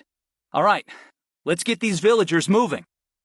There was no real leader among the platoon members around us, as far as I could tell, so I simply raised my voice like General Kennefic would have. Keep perimeter guard formation, I barked out at the top of my lungs. "Move the refugees southwest along the river and stow them on the airship. Do not take off, or you risk killing everybody. All right?" Yes, sir. One gangly soldier shouted out as she saluted me briefly. There were a few more scattered responses, and I worried the platoon wasn't going to listen to me. In a matter of minutes, however, we were moving as a squad with the refugees at the center. We attracted a lot of attention, and a few soldiers fell as monsters swarmed our moving ring of guards. I threw out my Rusa and felt mana tug away from me with the cost of my resummon. At least it was a monster I had personally caught, so the loss wasn't as drastic. My scorpion-like Rusa got to work as it crushed goblins in its claws and sank its venomous stinger into ogres. The next 30 minutes were monotonous, but my chest was tense as I tried to watch for as many threats as possible. Grunt after grunt threw themselves at us, and every soldier loss felt like a blow to me personally. As we moved past the borders of the village, a new voice spoke directly into my mind. What's this? Fi asked, and her mature voice was soft and elegant as it filtered through my head. Little Griff, come to play? Can't say I'm surprised. After all, I did make sure to target your hometown. What the fuck does she mean? Layla asked from beside me, and her eyes widened in alarm. She's messing with me, I told Layla, and it was just as much to reassure myself. There's a permanent rift location here, and she must think we don't know that. Her words meant nothing. I just had to ignore her. Sure, there's a permanent rift location here, Fi whispered into my mind. Orteach Sands would have been much easier to send an army through, though. I chose this spot, Griff, because I knew you would come and find me. She wants Sarah, I realized. The sisters have been at each other's throats for centuries. She wanted to lure me out here so she could fight Sarah again. Of course, Griff, Fi hummed in an unreadable monotone. All I want is Sarah. She said it so coolly. I began to doubt my own guess. Poor Griff, Fi whispered. You don't know who you really are. Keep your mind on your monsters, Layla urged me. Don't let her get to you. Let her get to you, Sarah cut in with a growl of anger. You should want to tear her limb from limb, just as I do. There were too many damn Arkans in my head, and I slammed my well-practiced mental walls into place to block them out. We reached Aaron's airship without too much more action, and the refugees filed on board as a small squad of soldiers organized to stay behind and guard them. When the last man was aboard, us 5 mages gathered to plan our attack. I murmured my strategy to them, and they nodded in agreement as they listened to what I had to say. Well, Layla said with a playful smile, it's not the stupidest plan I've ever heard out of your mouth. Are you sure about that one? Syra asked with a frown. Bah! I scoffed, and I led my team at a jog down the path by the riverside. Come on, time's wasting. They followed obligingly for half a silent second, before the commentary started up again. I think it's spectacular, Ashla commented, as she grinned and ran her hand along Bessie's handle. I'm going to regret following you guys, Erin sighed as she pushed her orange hair out of her face. But I guess this is the best idea we've got. I grinned at the show of support as I ran. When we jogged past the trees and entered the village clearing, we stopped to take in the view for a moment. Fi crashed through the buildings without a care in the world. As we watched, she leaned down to pick a soldier up by the nape of his shirt. Ready? I asked, and I ran my fingers along my bandolier in one last check born out of old habits. Ready, ready, ready, the women chorused in unison. Suddenly, Fi looked up and spotted us. She pinched distractedly at the soldier's shirt as she tilted her head questioningly at our team of 5. Pity Gawain couldn't join us. Fi's voice slithered through my skull with elegant dismissal. I would have loved to bring so many stories to an end all at once. No matter. You five will do fine. She flicked her fingers without looking, and the soldier went flying off into the forest. Branches cracked as he slammed through them, and I knew he couldn't have survived the fall.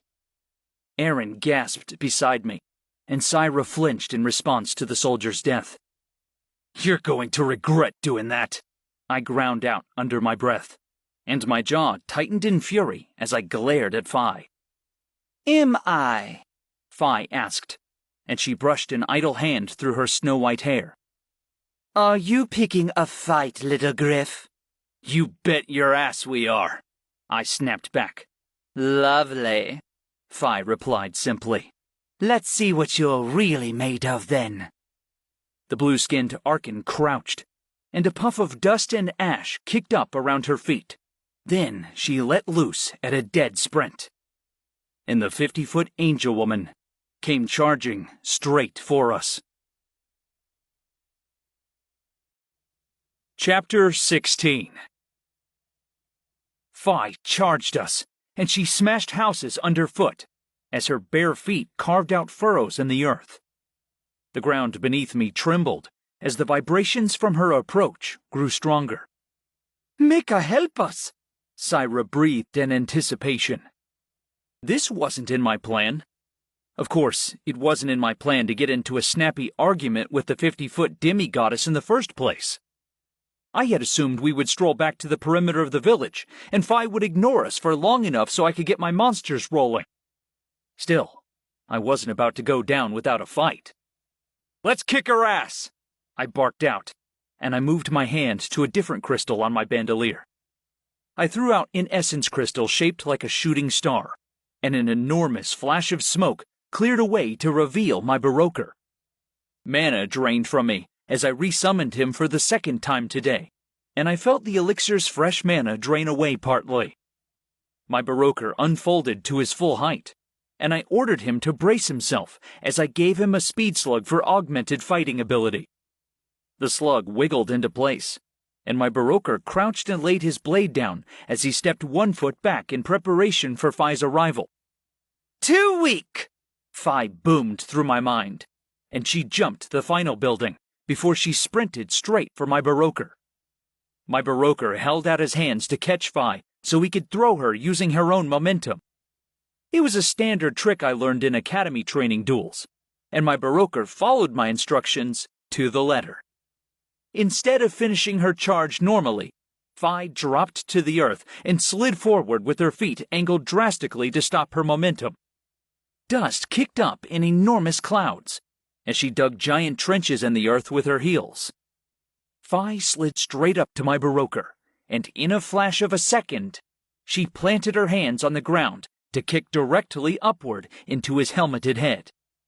Her foot connected perfectly with my Baroker's chin, and his head snapped back painfully as the force of the kick knocked him over backward. My Baroker's legs folded as he landed on his back, and I gasped as I felt fear and shock echo both ways through our bond. Fi bent down and picked up my Baroker's discarded sword. Fighting with this would be hardly sporting, Fi mocked as she examined the blade. You shouldn't use a sword against an unarmed woman. She turned slightly and pitched the sword over her shoulder, and it shot through the air with frightening speed and power. The sword hurtled end over end until it landed somewhere near the rift at the far side of Njorden Falls village. Get her! Syra cried, and Kalon launched from the ground, while her silver wings flared around her in an impressive show of speed. Ice and fire peppered the Arkan's heels, as Ashla and Aaron launched their own attacks. Their magic hit home, but the spells barely left a mark on Fi's pale blue skin. Frost barely clung to her, and fire only created slight discolored marks, like Fi had been merely brushed with ash. As Kalon approached, Fi reached out one casual hand and snatched the silver dragon straight out of the air. The Arkan's speed was uncanny compared to her size, and her hand blurred so quickly it was almost invisible. An Argentim dragon? Fi mused as she examined Kalon's struggling form. It's been a long time since I've seen one of these. No matter. She clenched her blue-skinned hand, and Kalon squealed as the pressure increased. Kalon! Syra shouted as she recalled her dragon familiar. The silver scale-shaped essence crystal returned to Syra's hand, as Kalon disappeared from Phi's grip. I commanded my Baroker to attack, and he swept his armored legs sideways to knock Phi off her feet. The Archon hopped up like she weighed nothing more than a feather, and my Baroker's sweep passed under her harmlessly. But then Phi stepped forward and planted her bare foot on the center of my Baroker's chest. Let me out, Sarah hissed from the corner of my mind. I'll kill her for us. You need me, and you know it. You're the last thing I need, I told the Archon in my head. My Baroker grabbed Phi's foot by the ankle before he rolled sideways. The Archon stumbled, tripped, and fell, and they both ended up in the dirt. Dust sprayed at us, and I tugged my teammates back from the fray as my monster tussled with Phi. They turned over and over, and I tried every arm lock and dirty move I knew. Every time I thought I had the upper hand, Phi twisted away again like water between my Baroker's fingers. She's eons old, Sarah whispered. You cannot hope to best her in combat. She's been fighting since long before you were born. I shook off Sarah's words. I'd beaten plenty of people who were older than me before. What were a few more millennia, after all? My Baroker flipped Phi over and pressed an armored knee into the Archon's back as he wrapped his elbow around her neck in a headlock. The position felt secure, and her golden chains creaked as my Baroker squeezed tightly at her neck. Phi slammed her head backward, and the crown of her skull shot toward my Baroker's helmed face. He reared back to dodge her attack, and she slithered and rolled out of his headlock with ease.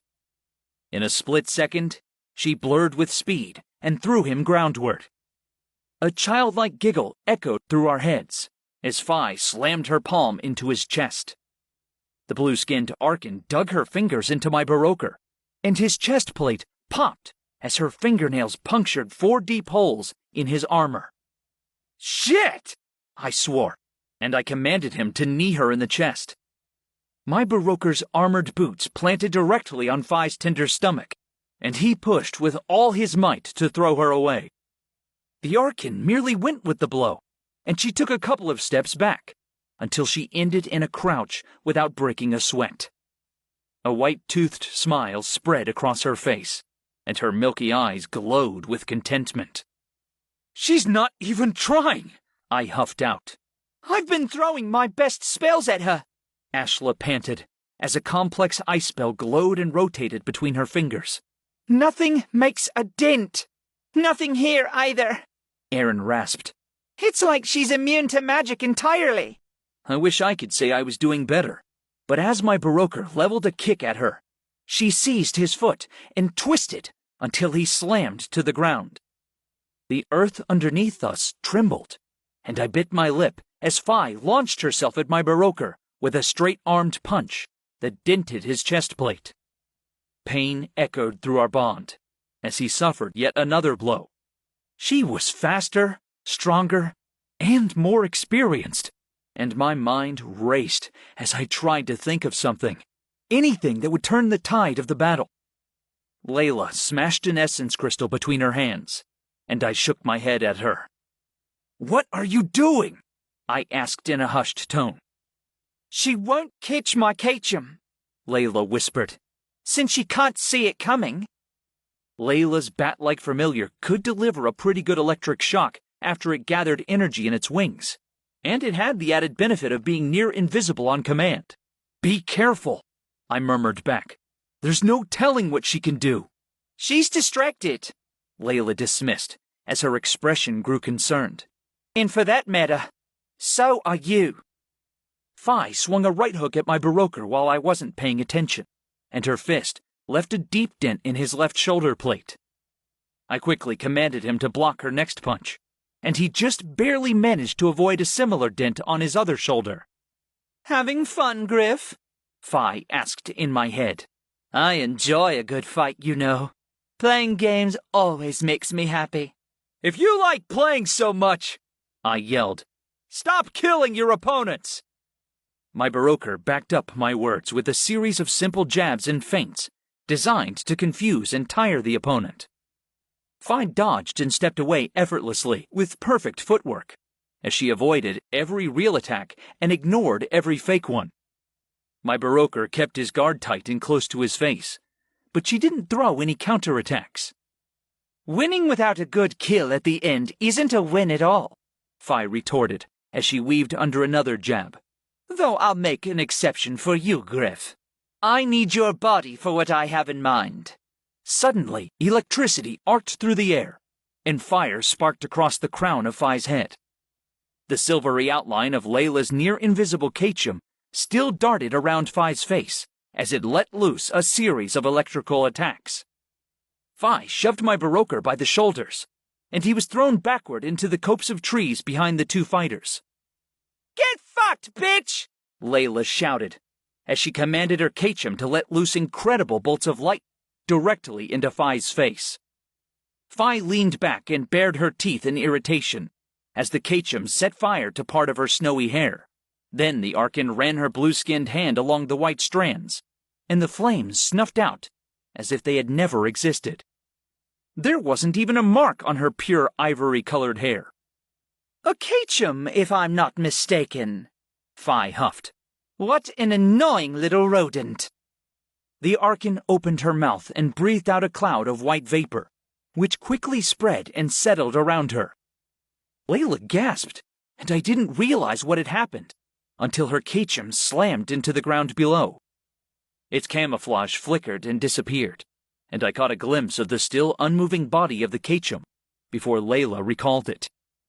Anger rushed through me, and my Baroker got back to his feet just in time to order him in for another attack. My armored giant picked up a nearby broken tree trunk and heaved it at the Archon with all of his strength. Fi held up her forearm, and the tree glanced off it as it shattered into a shower of dirt and splintered wood. I didn't wait, though, and my Baroker followed up the throw with a kick that connected just barely with Fi's chest as she dodged away. I ordered my Baroker to get in close, and he threw a series of punches to keep her off guard. Excitement thrilled through me as I felt the taste of victory for the first time. Maybe if we kept this up, we could actually beat her. Suddenly, Fi stepped forward and ducked with blinding speed. I directed my Baroker to back off, but she planted her bare foot on top of his shoe in a stomp that crunched the metal of his boot inward. I'm the winner, Fi announced. Your monster fought valiantly, but he's no match for me. The blue-skinned Archon grabbed my Baroker by his damaged shoulder and clenched her hand around the metal plating there. As she squeezed, my Baroker struggled helplessly against her while he tried to escape. Fi placed her other hand against my Baroker's cheek, and after she clenched her fingers in a firm grip on his helmet, she pulled in one smooth motion. My Baroker's neck cracked, and his head parted from his shoulders in one hideous sound of grating metal. Horror thrilled through me as I watched helplessly, and I could do nothing but recall him. My Baroker's decapitated head vanished from Fi's grip, and his body dissolved out from under her other hand. What do we do? Ashla asked in hollow terror as she thrust one more spear of ice toward Fi's leg. The point of it glanced harmlessly off the Archon's calf, and nothing but a discolored scratch was left behind. Let me free, Sarah hissed from inside my head. And I will kill her myself. My Baroker was supposed to weaken her, I said helplessly. Without any damage done, I don't know if I can finish her off. We have to keep going, Syra pressed. I wish we could get the soldiers involved, but I doubt it would do us much good. There are barely any survivors left, I agreed hastily. All right, I'm going to use my pyreworm, and hopefully we can weaken her in time for the final blow. I need to save the rest of my mana for that last attack, though. Use the pyreworm, Layla urged. We have to try. I threw out the gray essence crystal for my pyreworm, and my monster burst from it with a shriek and a whirling of smoke. "All right," I told the women. "Stay safe on the ground. I'm going to be flying circles around her, and I don't want you getting crushed underfoot." No worries, Ashla said as she passed me, and walked over to my serpentine monster. "What are you doing?"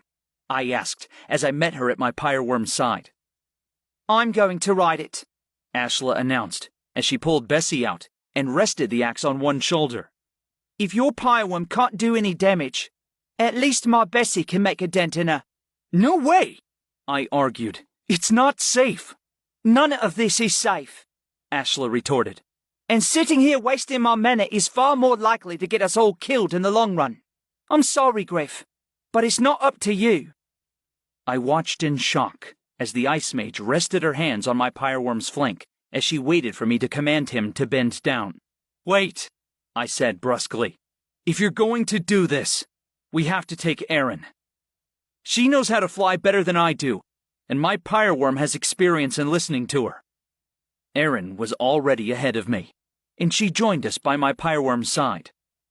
If you're going to take so long, Fi said as she pounded toward us, I'll end this myself.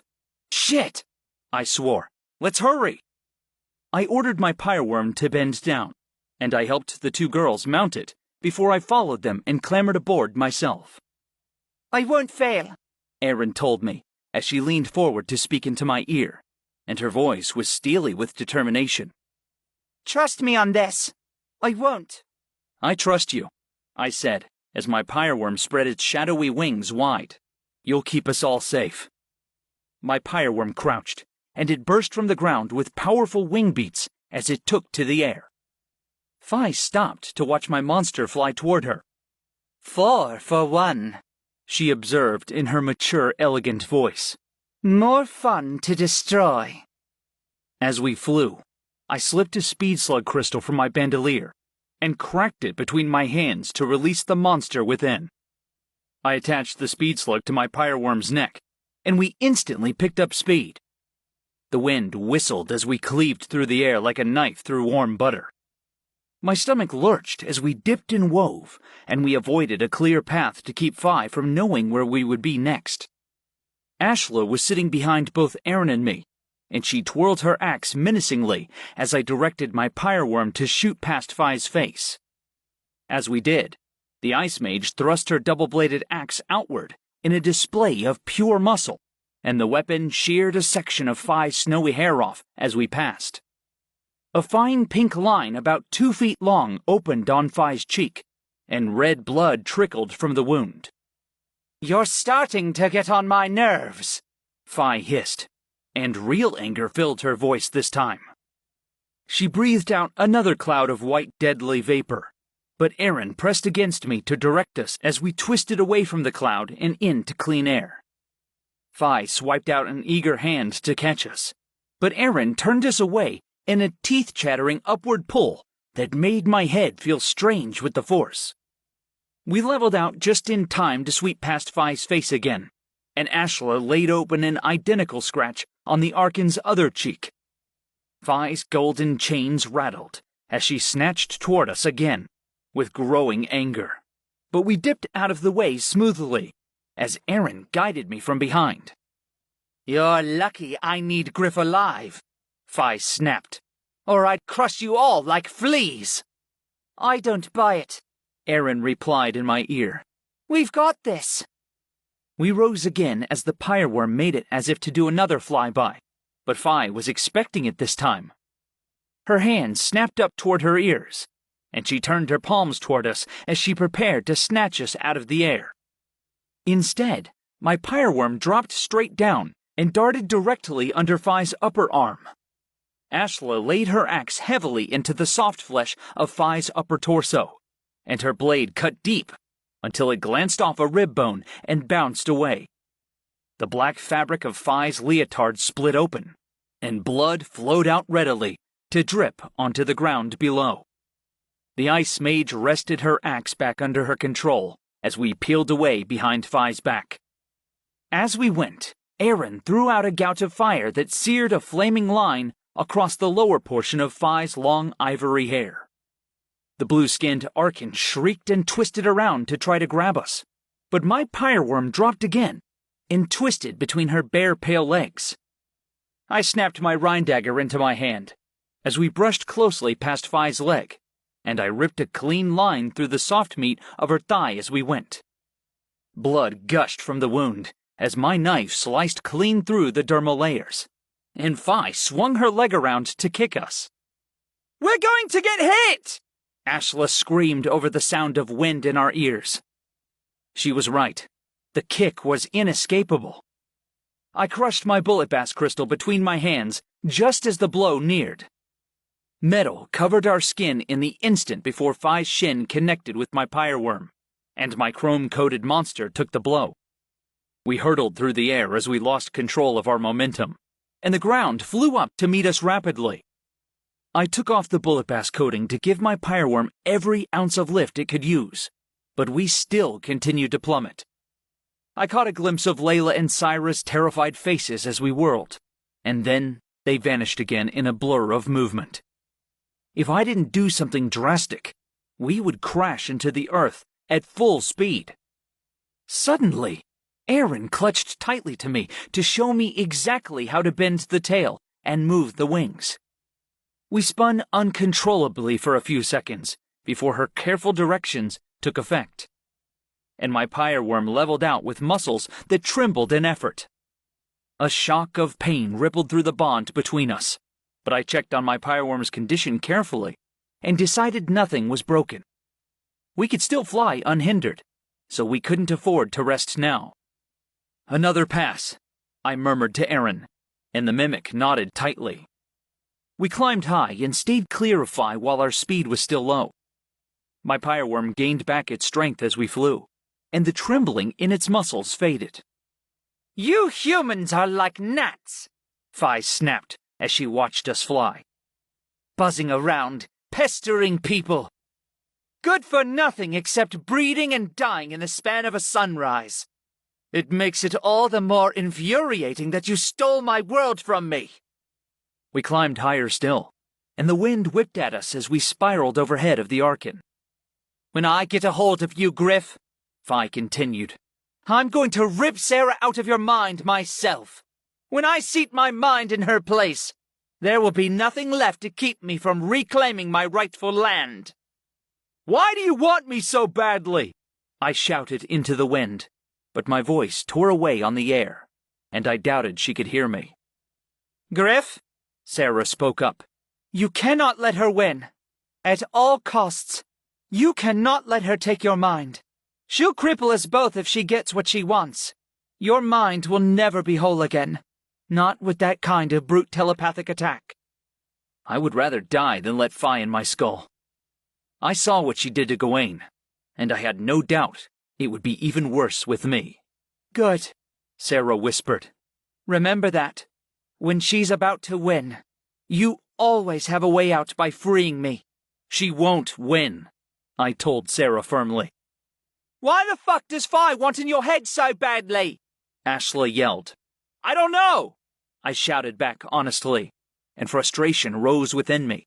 "I wish I did." Nothing in my life was making sense these past couple of weeks. One minute I was solving ancient cipher riddles, and the next I was faced with the mystery of my own past.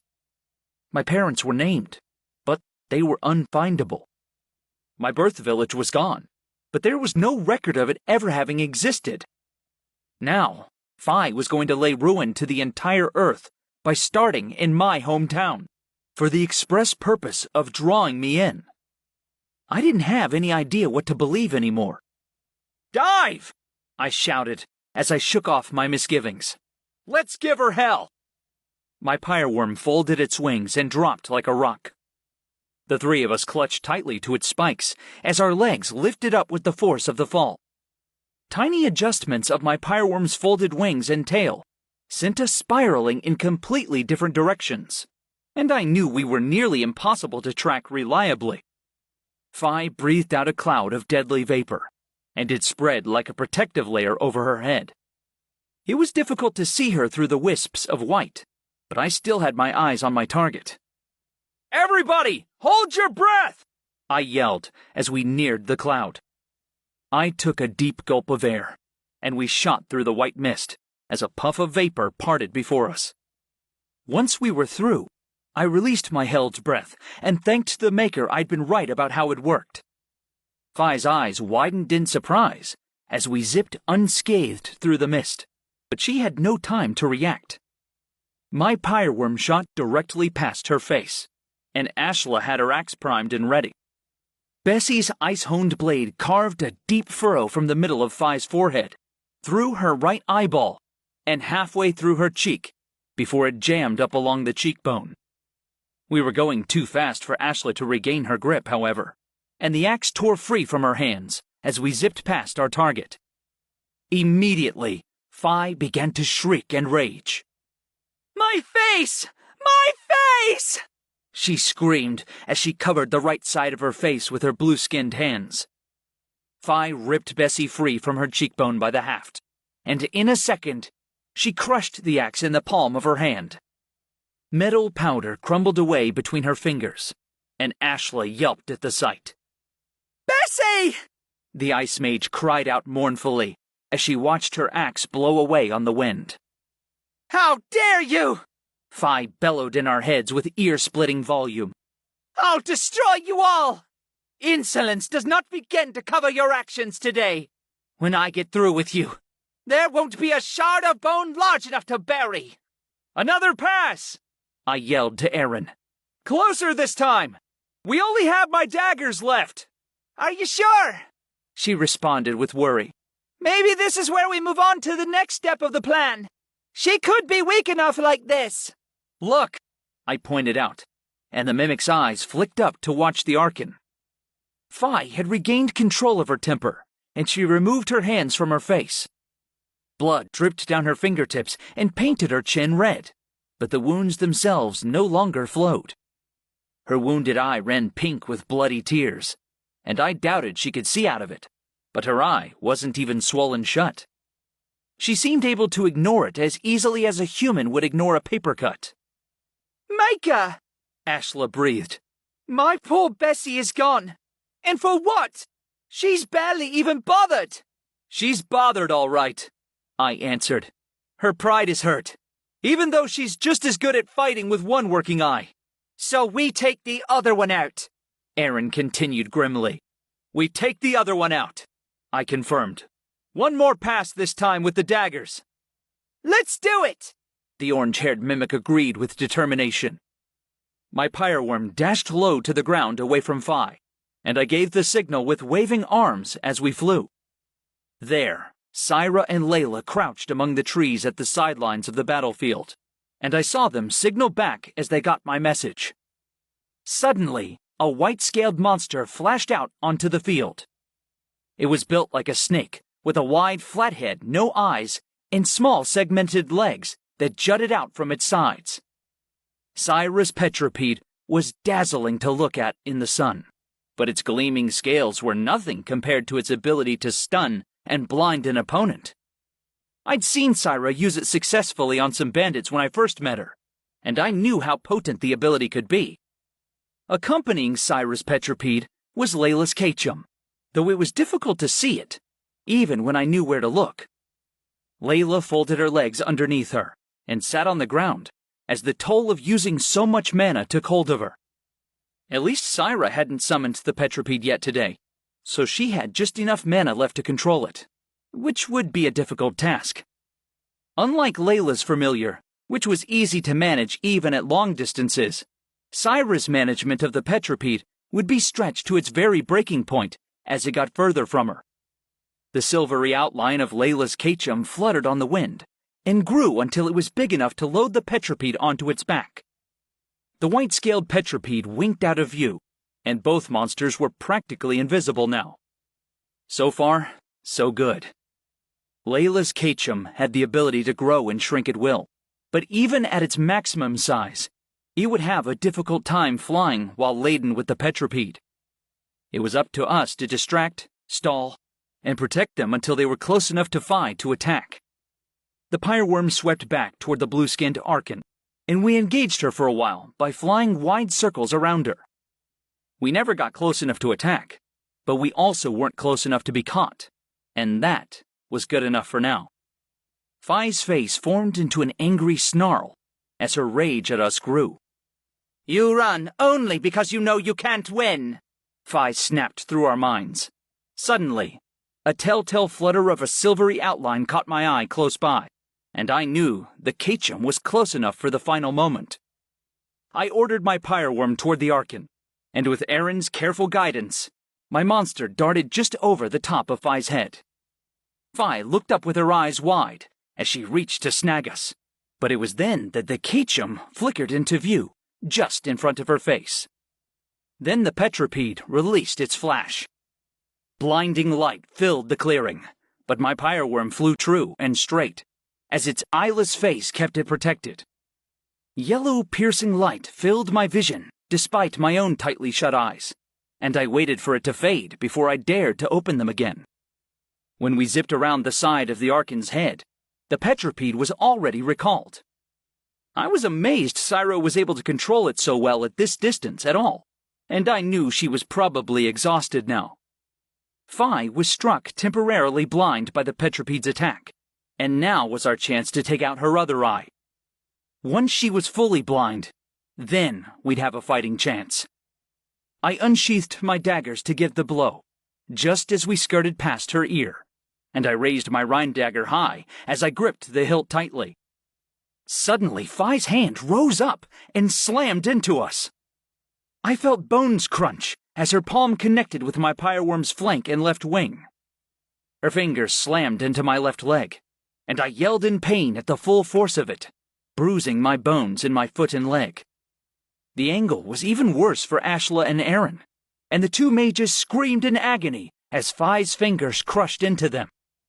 I knew without a doubt that Ashla would have a broken leg on that side, if not worse. You thought I would be helpless if I was blind, Fi snapped in rage. Unfortunately for you, I still have ears. I heard it the instant you flew past me. No! I shouted in despair, and my pyreworm began to spiral out of control as its left wing struggled feebly against the air. Now you die, little mages, Fi hissed in satisfaction. If I didn't need Griff, I would let the fall kill you. As it stands, I think I'll enjoy doing it myself. Fi brought her palm up under my struggling pyreworm, and her hand crushed my monster's legs roughly as we jolted to a stop. I couldn't bear my pyreworm's pain any longer, and I recalled it hastily to my hand. Ashla, Aaron, and I slumped into Fi's palm as my monster disappeared from underneath us. Now, Fi asked with malicious glee, how would you two humans like to die? Crushing? Suffocating? Or throwing? Personally, I'd pick throwing. It must be nice to really fly before your life is over forever. The pale fingertips of the Archon's other hand approached as she made to snag Aaron by the fabric of her shirt. Griff, Sarah urged in my head. You have to summon me. It's the only way out. Eat shit! I snarled out, and I crushed a large glowing essence crystal between my hands. My mana sucked away from me in one enormous drain as the sun giant exploded from its crystal. All hell broke loose. The giant burst free directly on top of Fi's palm, and the weight of it instantly dropped the Archon's hand like a rock. Fi howled and stumbled away in pain as she clutched at her arm. The giant unfolded to its full height of nearly 70 feet, as its feet slammed into the ground in two echoing booms. I ordered it to grab us as we plummeted from the sky. The giant's hand caught us gently before we fell too far, but Ashla yelled as she clutched at her left leg. Blood ran down her leg from a jagged gash in her calf, and I realized her bone must have snapped sideways and punctured her skin before it slid back inside. This kind of critical injury could heal up perfectly, or it could cripple a warrior for life. I wasn't about to take chances on Ashla's future, though, and I wanted her out of the fray as soon as possible. Get her back to safety, I told Aaron urgently, as the mimic stared wordlessly at the sun giant that held us. Aaron said with hollow shock. "Take her back!" I commanded as I gripped Aaron by the shoulder. The mimic snapped out of her daze, and she nodded as fiery resolve filled her eyes. "I'll do it!" I had the sun giant put both of them down hastily, and I watched as they scurried off into the forest behind the battlefield. With any luck, I could keep that portion of the woods safe from our fight. I took a moment to examine the sun giant with awe. The most powerful giant I'd ever faced before now was an ice giant, and that was a far cry from the ordinary garden variety giant. The might and size of the ice giant paled in comparison to the sun giant. Where the ice giant's eyes were white and frosty, the sun giant's eyes shone like two balls of pure yellow light. The sun giant's limbs were long and lean, and its yellow-hardened skin glowed red underneath, like the sun itself was trapped in its bloodstream. Its face was characterized most prominently by two pure white fangs, which curved over its upper jaw from below, and its nose was stubby and squashed below its luminous eyes. The palms of the sun giant's hands seemed to radiate glowing energy, and heat warped around them like shimmers in the daylight. Fi glared at me with murder in her eyes as she dropped her injured arm. "You sprained my wrist!" she growled in rage. "You scheming, slimy little human! Who are you to dare tame a sun giant?" "I'm just using a good man's gift," I shouted back at the Archon. "It's the least I can do for the one who raised me." Before I'd left for my first semester at the academy, Maylor had gifted me the sun giant and asked me to use it well. I didn't have enough mana, experience, or skill to summon the sun giant for the better part of a year and a half, and I'd never brought it out before now. Truthfully, before I'd summoned it, I hadn't even known I would be able to. "There's no way a child like you can hold that beast," Fi mocked with obvious derision. "I could just stand here and wait for your mana to run out, and I'd win." "Be my guest," I called back as I wiped the sweat off my forehead. "I've got all day." I ordered the giant to put me on its shoulder where I would be more safe, and it complied. The truth was, every second I held the sun giant under my control, the mana poured from me like sand through my fingers. Just holding the beast in one place made my jaw clench with effort, and I couldn't imagine ordering it around in combat like I did with my Baroker. I may have summoned the sun giant, but I was far from ready to use it. What option did I have, though? I had to take Fi out with this monster, or I would truly lose the battle here. My bluff sounded good, but Fi could see the slump in my shoulders and the trembling in my hands. She must have figured out I started this battle already tired from a day of fighting, or I would have used my other monsters more freely. My exhaustion was transparent, no matter how much I tried to hide it. "Let's test your control," Fi snarled as she advanced toward me with her pale hands upraised. I ordered my sun giant into a fighting stance, but my control of it was slippery at best, and it opted simply to raise one hand instead. Fi approached, and I told my giant to back away. Again, it didn't listen, and its glowing palm radiated more brightly as it stood frozen in place. Fi launched herself at my giant in one deadly fast tackle, and my giant's palm pressed against her chest as she leapt for it. As its palm contacted her torso, an explosion burst into flame between the two. Fire licked along the edges of the explosion, and liquid lava dribbled down from the heart of the blast. My eyes watered as I struggled to look into the core brightness of it. Fi shrieked in pain as the lava spattered over her chest, and parts of her leotard burned away completely. Her hair caught on fire, and she stumbled away with a blackened, gruesome wound in the center of her chest. A few quick swipes of her hands put the fire out, but it was clear Fi was truly damaged by this attack. She panted harshly as pure fury lit her eyes ablaze, and red, blistered flesh began to form around the blackened section. The only problem was, I couldn't control the sun giant at all anymore. It lumbered dumbly toward Fi, with no thought in its head, and the Archon's fury turned into action as she snapped a kick directly up into the giant's chin. My monster groaned and lurched back as it rubbed at its chin. Fi followed it up with several jabs, and again, every single one of them hit home. Then she lunged forward and grabbed the sun giant by either side of its neck. I directed the giant to do something, anything, but it only scrambled to try to pry Fi's hands away. If it was smart, it would do another palm attack, or twist its head to one side, or kick. But it simply grabbed at the Archon's fingers as it tried to remove them. I drew my daggers and slashed fruitlessly at the Archon's knuckles from my position on the giant's shoulder. Fi hissed as my daggers cut deep lines into her fingers, but her hands didn't budge an inch. My monster began to shudder, and its knees weakened until it collapsed. Still, Fi's hands continued to squeeze. Her knuckles creaked as she increased her force, and my sun giant's radiant eyes began to flicker and dim as it lost all access to air. I felt the life of the giant dim to nothing, and I decided to cut the mana drain loose. I recalled it back to its crystal. My monster disappeared, and weightlessness seized me as I dropped into thin air. The fall didn't last long. Fi seized me in her blue-fingered grip, and she drew me uncomfortably close to her snarling face. You lose, she spat in my head. You had all those monsters, all those little friends of yours, and now you're all alone. You're mine now, mine, and I'm going to use you for the only thing you're good for. When I open that permanent rift, my armies will march across Mistral and snuff the life from your dear countrymen.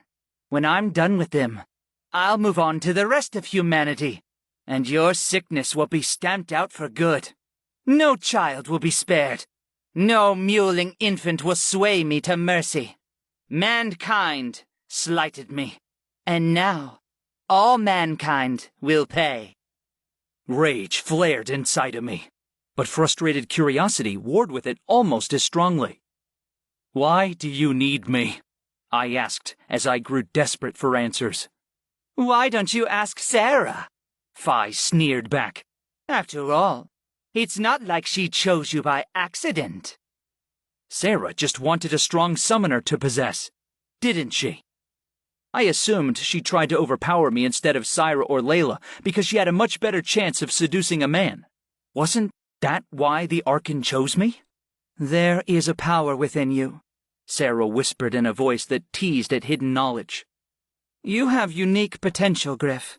Yes, I chose you for this purpose, and so I would never hurt you.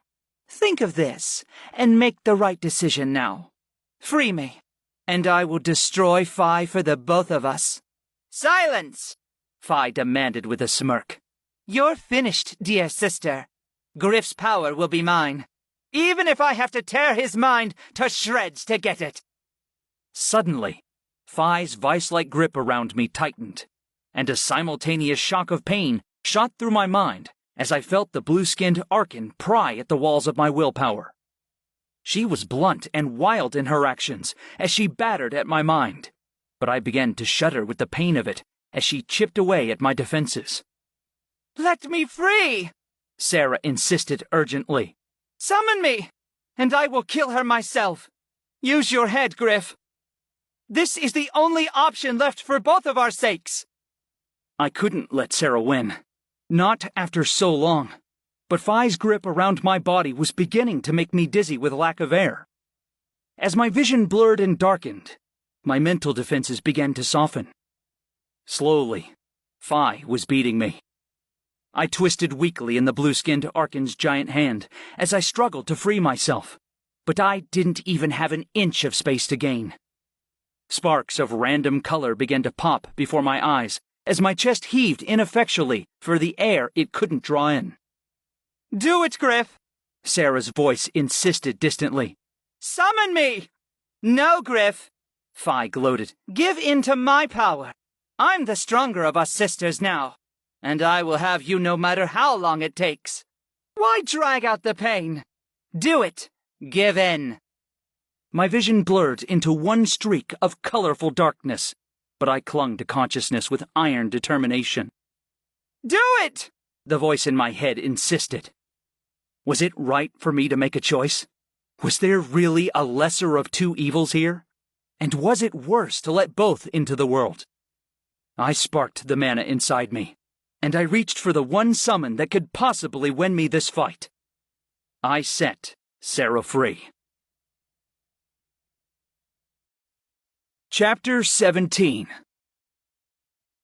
The walls within me that held Sarah back crumbled into dust, and the Archon rushed into the world with unchecked, uncontrolled power. Instead of Sarah possessing me, or me overcoming her, we'd reached a third option of mutual separation. Mana drained from me as Sarah manifested with the help of my magic, and I gasped as I felt her leave. I knew exactly what this meant, however, and my heart pounded with fear.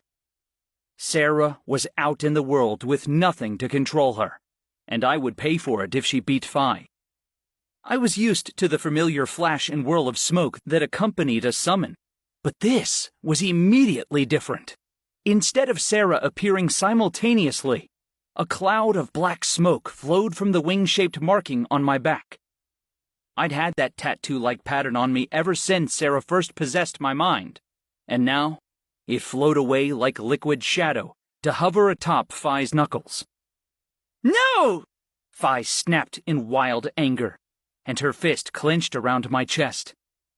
I gasped as I struggled for air, but my eyes stayed fixed on the ink-dark smoke. The cone of black shadow whirled slowly upwards, and when it passed over, Sarah's angelic form was revealed.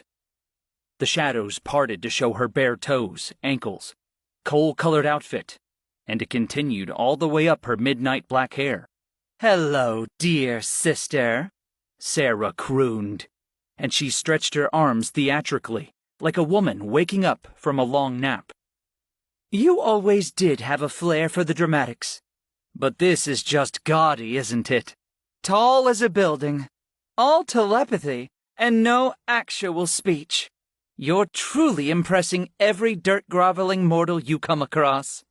You always had a knack for showing up where you're least wanted, Phi spat. Spare me the arrogant attitude for once. I'm going to bury you away, and then we'll see for real who's the most powerful of the two of us. Unlike you, Sarah drawled. I don't need to look like an overgrown ogre for people to take me seriously. Though maybe that's because I don't have the temperament of a spoiled child. Phi snarled audibly, and her free hand formed a fist that came straight down to smash Sarah's human-sized form. It looked certain Sarah would be crushed, but instead, the Dark Archon simply caught Phi's incoming fist with the flattened palm of her right hand. Phi's fist trembled as it pressed against Sarah's tiny palm, but my Archon didn't even move a muscle out of strain. Sarah was perfectly, terrifyingly still. That's what you get for diluting your strength into such a large form, Sarah chided blithely. Honestly, sister, who taught you how to fight? You did, Phi snarled with outright anger. Well then, of course you can't fight properly, Sarah tutted. I never taught you a single move that could ever be used to defeat me. Phi roared wordlessly, before she lifted her fist and swept it sideways to backhand Sarah away. Sarah hopped up as quick as a flash, and the giant hand passed harmlessly underneath my Dark Archon. You're going to suffer for your arrogance, Phi shrieked with obvious jealousy. And I'm going to snatch Griff right out from your claws. Good luck with that, Sarah replied mockingly. Griff has fallen to my power. Now that I've earned dominance over him, you're the only thing that stands between me and ultimate victory over mankind. Sarah skipped across Phi's giant hand before she bent down and slashed at her sister's fingers with her long, sharp nails. Phi's hand flinched open, and the vice-like grip around me vanished as I collapsed weakly to my knees. I was ready to summon another monster to get us out of there, but Sarah gripped my arm and tugged me off the side of Phi's palm out into thin air. We dropped like stones toward the hard, unforgiving earth, and I didn't have a single flying monster in hand. "What are you doing?" I shouted in panic as the wind whistled past us, but Sarah just grinned back at me wordlessly. Then she snapped her long, pale fingers, and instantly I landed on the back of something smooth and chitinous. I winced as my ribs bruised painfully from the landing, and I propped myself up to look around in confusion as I tried to figure out what had happened. A large flying monster had flashed into existence beneath us. Its 4 wings buzzed in odd patterns as it flew, and the sun glittered off the shiny, iridescent membrane of each long, partly translucent wing. The monster was mostly black in color, though brief white accents along its spine gave it a startling look. Its head was scaled and dragon-like, with a long snout and 2 reptilian nostrils, but its eyes were large insectoid orbs that reflected 100 different colors as the light hit them. Its back and tail were made of a segmented exoskeleton like an insect, though its tail ended in an arrowhead spike reminiscent of a dragon. The entire creature was perhaps 15 feet long, and it showed no sign of effort from carrying both Sarah and me. Sarah was seated sideways on the creature just behind me, and her legs dangled idly off the side of its tail as we flew like a bullet away from Phi. "What do you think?" Sarah asked coyly. "My snapdarner is quite the creature, isn't she?" "She's quite the overgrown dragonfly," I respond with stunned disbelief. "You can summon your own monsters?" "Of course I can," Sarah scoffed. "Anything my little sister can do, I'm even better at. Phi has power, but no wisdom for how to use it. Thanks to you freeing me, I'm going to rip her to pieces and claim my rightful place as ruler of all realms. Together, we'll command a land of monsters that bend to our every whim." Sarah leaned in and ravished me with a kiss that sent fire searing through my spine. As her tongue sought mine, I pulled away and gasped in fresh air. "You're a bloodthirsty killer!" I snapped. "You'll destroy humanity just for power! You're no better than Phi!" "I'm infinitely better than Phi," Sarah disagreed, and her eyes narrowed in annoyance. "The difference between us is vaster than the difference between a mouse and a mountain. Phi is no more than a blip on the history records, while I am inevitable. Don't worry, Griff. Humanity's end will come about quickly, without much pain." "I won't let you," I swore fiercely. "After Phi is gone, I'm putting a stop to you." "I'd like to see you try," Sarah responded with a lazy blink of her yellow eyes. "If you can't defeat Phi, what hope do you have of holding up in a fight against me?" I opened my mouth to reply, but Sarah waved a hand dismissively to cut me off.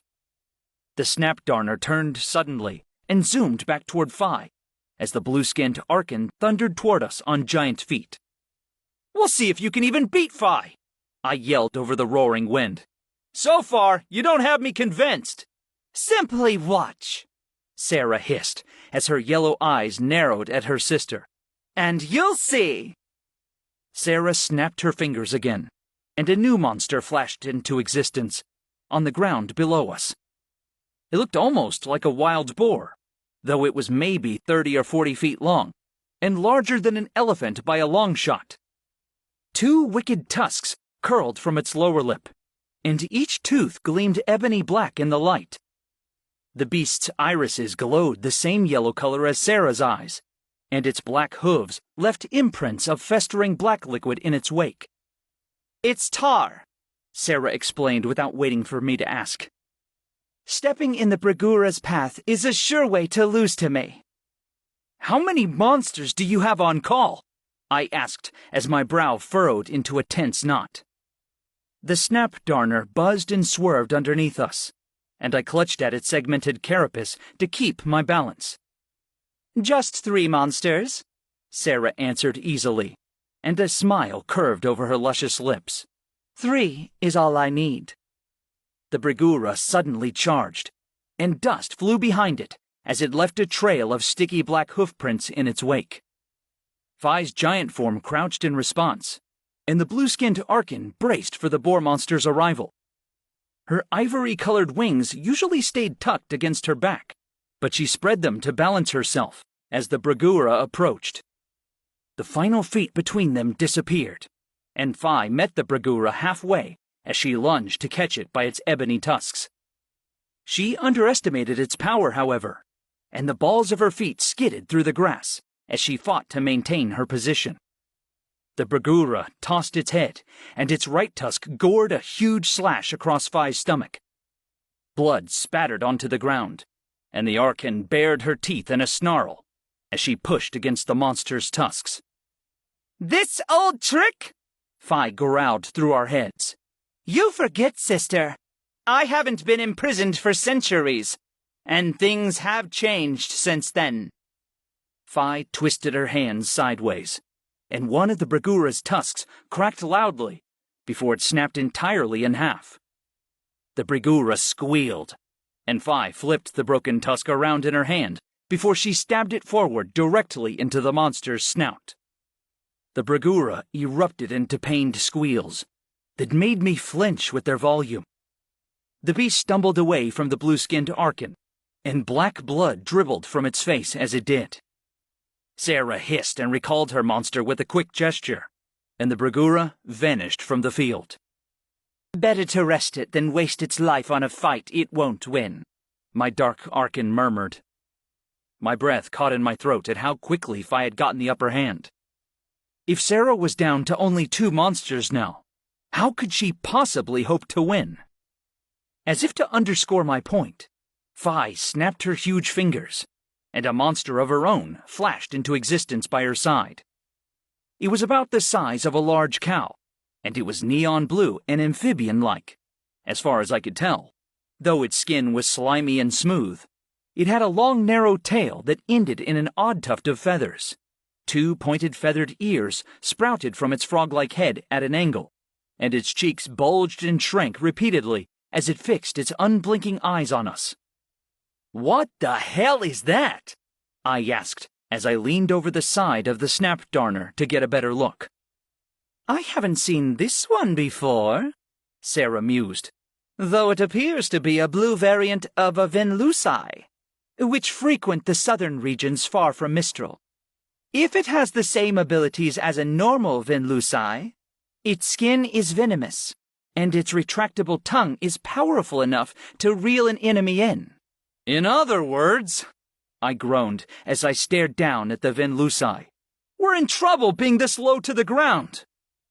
Suddenly, a blue slimy tongue shot into the sky, and my stomach dropped as Sarah's snap darner barely managed to dodge the tongue with deft movements.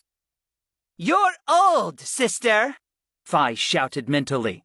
"Prepare for the real world, the new me, and your destruction." Phi cackled eerily through our minds as we rose higher into the sky to get distance from the Venlusi. "You can't beat her," I accused as I twisted to stare at Sarah. "It may seem that way," the Arkan purred with a smile. "but you haven't seen my third monster yet." Sarah snapped her fingers, and a behemoth descended onto the battlefield. "Leviathan!" I breathed in horror as my eyes widened at the sight. It must have been over 100 feet long, though it coiled instantly in a serpentine heap behind Phi's Venlusi after it appeared.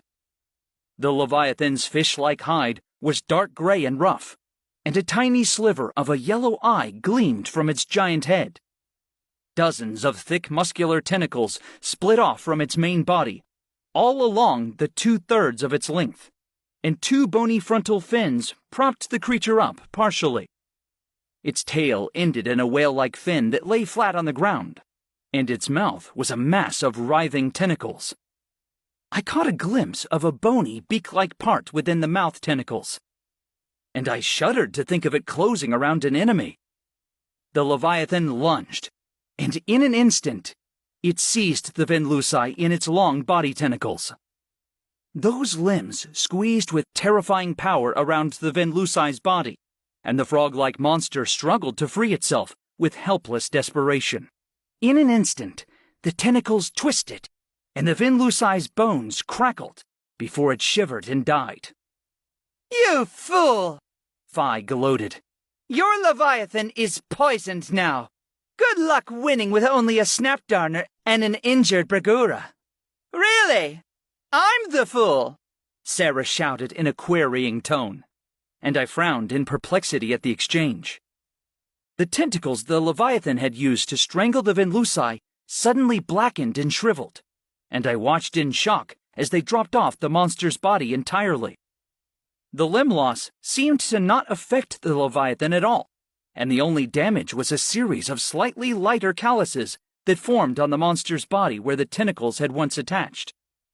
It can drop the poisoned limbs at will, I released breathlessly. Like what you see? Sarah asked with a pleased lilt to her voice. Now you know why you should give in and join me in my conquest. We could be unstoppable, untouchable. Just you and me and the children I bear you. Nobody will ever compare to the kind of love I can show you, Griff. I found myself leaning in as she spoke, but I scoffed and shook my head in disgust as I regained my senses. I'll never join you, I insisted, and the force of my emotion rang out hotly from my voice. I don't even know why you want me, but I know you have nothing in your heart but lust for power. Power, Sarah repeated, and her voice grew musing. Yes, I suppose that's what I find attractive about you. So much potential, so much buried strength you can't even see. You're the only human in this world worthy of my attention. She shivered, and her pupils dilated with curious lust as she leaned toward me across the back of the Snapdarner. Sarah, I warned, but it paled in the face of that alluring expression. You might be the only man who could overpower me, she purred. Come on and fight! Phi snarled from the ground where her giant form loomed. Or are you too afraid of being destroyed by my final monster? She has only 2? Sarah wondered out loud. All Archons can easily keep at least 3 monster essences within their souls on this plane, without too much strain, though the Shadowscape allows us to summon even more. What happened to her 3rd one? Oh, I realized suddenly. I think I stole it. She sent her Vinghund out to fight me earlier this year, and I captured it in an essence crystal. You stole your Vinghund from her? Sarah asked with a surprised blink. I suppose that explains where you got such a rare monster. That's it! Phi growled. No more waiting around! Phi snapped her fingers, and a small glowing creature appeared in the palm of her open hand. It was tiny, and I couldn't see a thing beyond the blue aura that surrounded it. What's that? I asked in confusion. Rippervol, Sarah breathed, and her eyes widened in shock. Can she really use it and live? What's it do? I questioned. It doesn't look like much. Similar to your speed slugs, Sarah explained grimly. It enhances the Archon who uses it. It comes at a cost, though, and I never considered Phi could sustain the effects.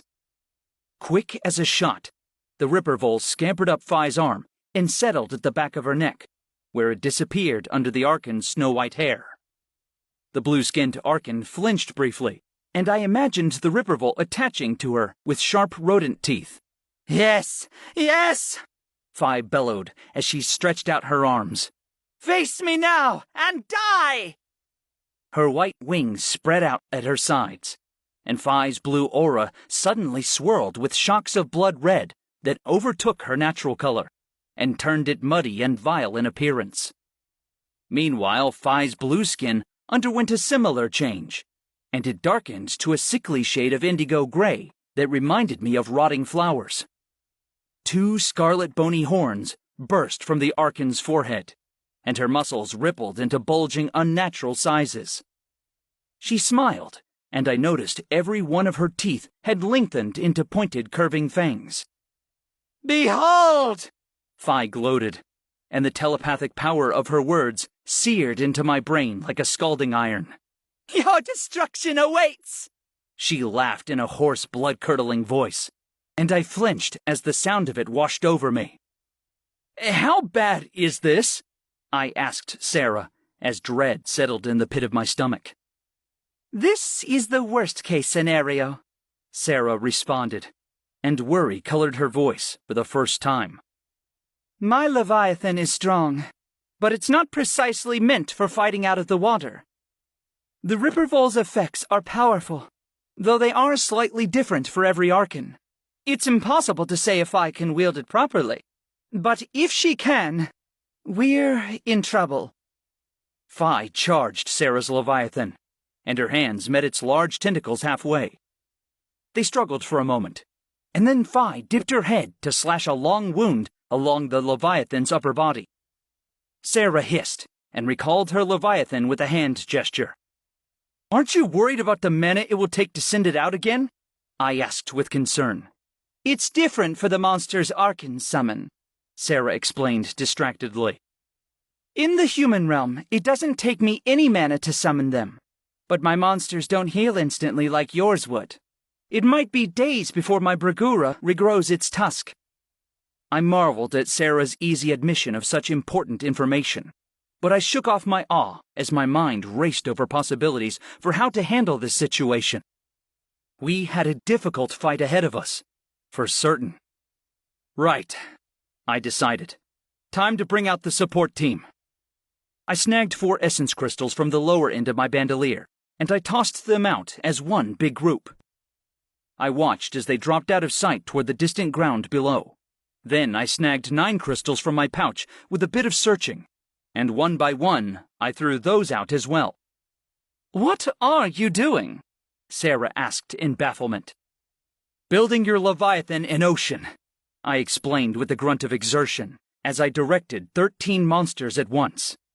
I barely had any mana left, and sweat beaded on my brow as I used even these minor monsters.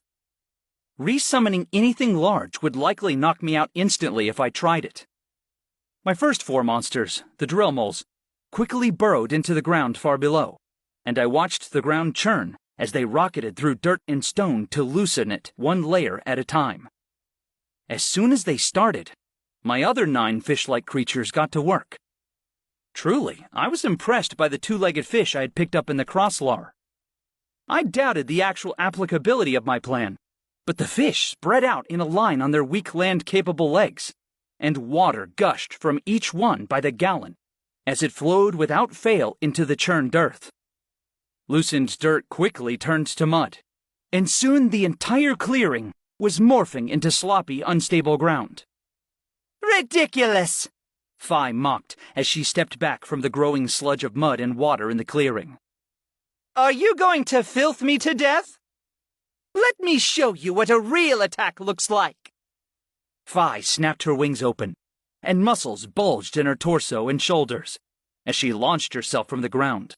Then the Archon flew straight for us, and my heart clenched as her fingers stretched out to grasp our snapdarner. At the last moment, Sarah's flying monster dropped downward, and we swooped under the enhanced Archon's massive wing feathers in the nick of time. The snapdarner darted away to the other side of the clearing, and I watched as Phi receded to a safe distance. "We don't have much time," I said quickly, "so you have to listen to me now if you want to win." "I'm listening," Sarah responded skeptically as her yellow gaze flickered over to me. "I want you to follow this plan," I proposed, and I explained to Sarah exactly what I had in mind for Phi. "Fine," Sarah agreed as her eyes narrowed speculatively at me. "We'll do it your way, but I decide how it ends. I want to make her suffer for what she did to me. You understand?" "If you kill Phi," I warned, "she's only going to come back eventually. Because of the Archon capacity for resurrection, we have to recapture her." "And just how do you plan on doing that?" Sarah asked as her brow lowered in consternation. "Simple," I explained as I patted my pouch of empty essence crystals. "I'll catch her like any other monster." "She'll need to be barely clinging to life if you hope to catch her," Sarah hissed. And even then, no ordinary crystal can hope to properly contain her forever. I'm killing her. You'll have to accept disappointment. We'll see about that, I warned, as I flicked my eyes over to examine Phi. I'm not just going to kick the can down the road and leave this problem for the generation after me when she comes back to full strength. Then I set my plan into motion. Phi charged back at us with her wings outstretched to leap into the air, but the Snapdarner dropped back down to hover a mere 30 feet off the ground, and Phi folded her wings in response to our lower height. She followed us straight across the field and through the muddy section, which was now closer to becoming a shallow lake as my monsters did their work. You can't run forever, Phi taunted as she sprinted through the water on enhanced legs. Now! I shouted, and Sarah snapped her fingers twice. Her Leviathan reappeared, and it dipped quickly beneath the rippling, splashing water to disappear in the murky lake. Phi stopped and twisted around to try to spot the monster, but she spun aimlessly without ever catching a glimpse. The second monster Sarah summoned was her Bragura again, and the boar-like creature stood at the shoreline of the lake for a moment before it began to run in a ring around the perimeter of the water. The Bragura was stunningly fast, and it left a tarry black mess in its hoofprint trail that began to seep and mix with the water at the lake's edge. Suddenly, the Leviathan lunged from the water, and the lake surged around it as its behemoth form shot upward with devastating power. Its larger tentacles clung to Phi's wrists and ankles, and it heaved itself upward to dig its beak-like mouth directly into her stomach. The white-eyed Archon howled in pain, and she thrust out at the Leviathan with wild, muscled blows. Phi ripped 2 tentacles off entirely, and they fell into the muck below, as the Leviathan fought the wide-eyed Archon. Phi's next blow cracked against the monster's serpentine body as her fist broke a few rib bones. Sarah ordered her Leviathan off the attack, and it slunk beneath the murky water once more before it swam away from its victim. Now freed, Phi stumbled away from the water and ran back onto the dry dirt at the edge of the lake. Unlike her wounds from before, the deep gash of her stomach wound began to seal and heal up as blood bubbled hotly from the cut. Regeneration, Sarah spat. We'll have to drain all her mana. Or we could just take her out in one go. Mana takes too long, I decided. So we'll take her out in one go. So we will, Sarah agreed with a dangerous glint to her yellow eyes. The water stirred as the Leviathan pinpointed Phi at the water's edge, and ripples flowed in its wake as it approached speedily. Phi spotted the telltale signs of the oncoming Leviathan, and the white-eyed Archon tried to rush away. When she moved her legs, her bare feet stuck and sank into the black tarry hoofprints of the Bragura. Phi frowned and beat her wings to lift free of the tar, but her feet remained entombed. She was trapped completely, and her movements grew erratic as she twisted, pushed, and dragged to try and free her feet. Then the Leviathan rose from the water's edge, and Phi tumbled to her knees as she tried and failed to loosen her feet enough to pull free. Let's see how pathetic your trap fares against real power, Phi snapped with fresh confidence as she stopped pulling away. The tips of her scarlet horns glinted and glowed as power formed between them in a gathering ball of red and blue magic. The Leviathan lunged, and Phi's power ball shot forth in a beam that seared its gray hide with magic so powerful it burned the Leviathan's skin in ripples of blue and red fire, and lava-like liquid dripped to the water below. The Leviathan thrashed in pain as it tried to duck and weave around the beam of energy, but Phi kept up her onslaught with careful precision, and it was beginning to do serious damage. I have to retreat, Sarah insisted as she began to order her Leviathan away. No, I insisted as I scanned the ground below. Order it forward at all costs. One decisive sprint is all we need. Sarah gave me a skeptical glance, but she obeyed, and her Leviathan surged toward the white-eyed Archon in one aggressive movement as it embraced the assault of the power beam. Lava dribbled down from the point of attack, and the hot liquid landed directly on the pool of tar Fi knelt in. In an instant, the giant Arkan caught aflame in a blaze so hot, I had to squint and look away. Fi shrieked as the burn scalded through flesh and tissue with blistering force, and she beat her wings reflexively to try and pull free of the situation. Her feathered wings fanned the flames, and the inferno roared up around the Arkan stronger than ever. Fi realized her mistake quickly, and she dropped to her stomach to smother the flames with her body. The golden chains around her torso rattled as they ground along the dirt and tar, and Fi's shrieks subsided into cursing and growling as the inferno devoured her. "Not so fun a game when you're not winning," I retorted privately to myself. "Is it?" The Brigura pounded around the edge of the lake as it returned, and its ebony tusks flashed dangerously in the sun as it charged straight for Fi's prone form.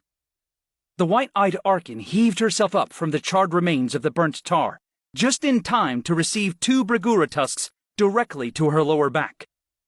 Fi arched and flailed as the tusks gored into her abdomen, and blood flowed like water down the small of her back. The broken tusk had left a jagged wide cut straight through the surface of her flesh, and I imagined it hurt even more than the deep puncture wound of the other intact tusk. "You're all cheaters!" Fi bellowed as she twisted around to grab the Brigura by its tusks just as before. She never got the chance to do any damage, though, since the Leviathan was waiting right behind her. The watery serpent lunged free of the lake, and water splashed behind it as it sank its beak-like mouth directly around Fi's left shoulder. The Brigura and Leviathan both slashed, stabbed, and tore at the Arkan as she fought to fight them off, but she was already thoroughly weakened from the extensive burns, as well as the eye injury and other wounds she'd suffered earlier at the hands of me and my friends. Fi collapsed, and her fragile attempts to defend herself weakened, until she simply curled up and lay in the mud. I recalled my fish and drill moles, and I sagged with relief as the drain on my last dregs of mana ceased. "Now for some real payback," Sarah gloated, and her snap darner zipped down to meet Fi on the ground. The flying monster's 6 insectoid legs clung to the ground beneath it, and Sarah hopped off before she walked toward Fi in menacing slow steps. As she walked, her form grew rapidly, and I stared as Sarah reached an enormous 50-foot height to match Fi's. Sarah stepped forward, and the expanse of her pale skin nearly glowed as the sunlight reflected off it. The Leviathan and Brigura parted just as Sarah reached her target, and the dark Arkan planted one bare foot directly on Fi's stomach with crushing pressure. Fi gasped and sputtered, as pain from her burns and cuts were amplified by Sarah's simple, unrelenting press. Fi began to curse and cry out anew, but Sarah only tilted her head with predator-like curiosity as she watched her younger sister suffer. "If you had been in my place," Fi ground out through her gasps and pants, "you would have done the same thing." "I would have," Sarah agreed easily. "But the difference is, I would not be lying on the ground like you are now. Many Arkans sided against me, but only you were foolish enough to do it and never anticipate my return." Sarah delivered a kick to Fi's ribs, and a smile spread over her beautiful face. She kicked again, then again, and she knelt to add in a few well-placed punches and head slams. Fi's wounds continued to heal slowly from the influence of the Rippervol, but Sarah was content to inflict as much suffering as possible while she had the opportunity. It was clear Fi couldn't keep up with her regeneration for long. I hurried over at a jog while I rifled through my pack for an empty essence crystal. I had no idea if it would really work or not, but I wasn't about to abandon this task for the young mages who would one day take my place. Fi was too big of a threat to simply delay, and I only knew of one method to truly put a stop to her. As I neared, Sarah reached down and tore the Rippervol straight off Fi's neck. Her giant pale hand crushed the little monster in her grip, and blue and red aura sizzled off the rodent's body in droves before she dropped the river vole to the earth below. Phi's scarlet horns shriveled and broke off, and her skin slowly faded back to plain blue, even as her aura cleared of red streaking. Her powerful muscles shrank, and Phi collapsed weakly into the dirt below, as her last remaining shred of strength was leached away. Now that Phi's regeneration was stopped, Sarah switched from blunt strikes to cutting attacks. She drew her sharp, deadly nails across Phi's skin in quick blows that flayed open flesh and exposed lower layers of muscle tissue with every stroke. "This is for conspiring against me," Sarah snarled as she sliced open a cut on Phi's cheek.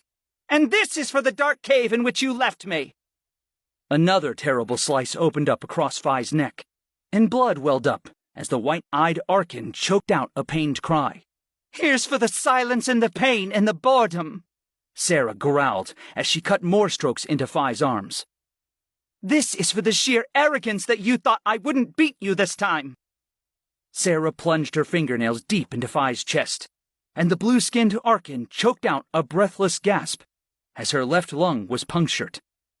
This was my chance, I realized, as I watched the life begin to drain from Phi's body from 100 different cuts.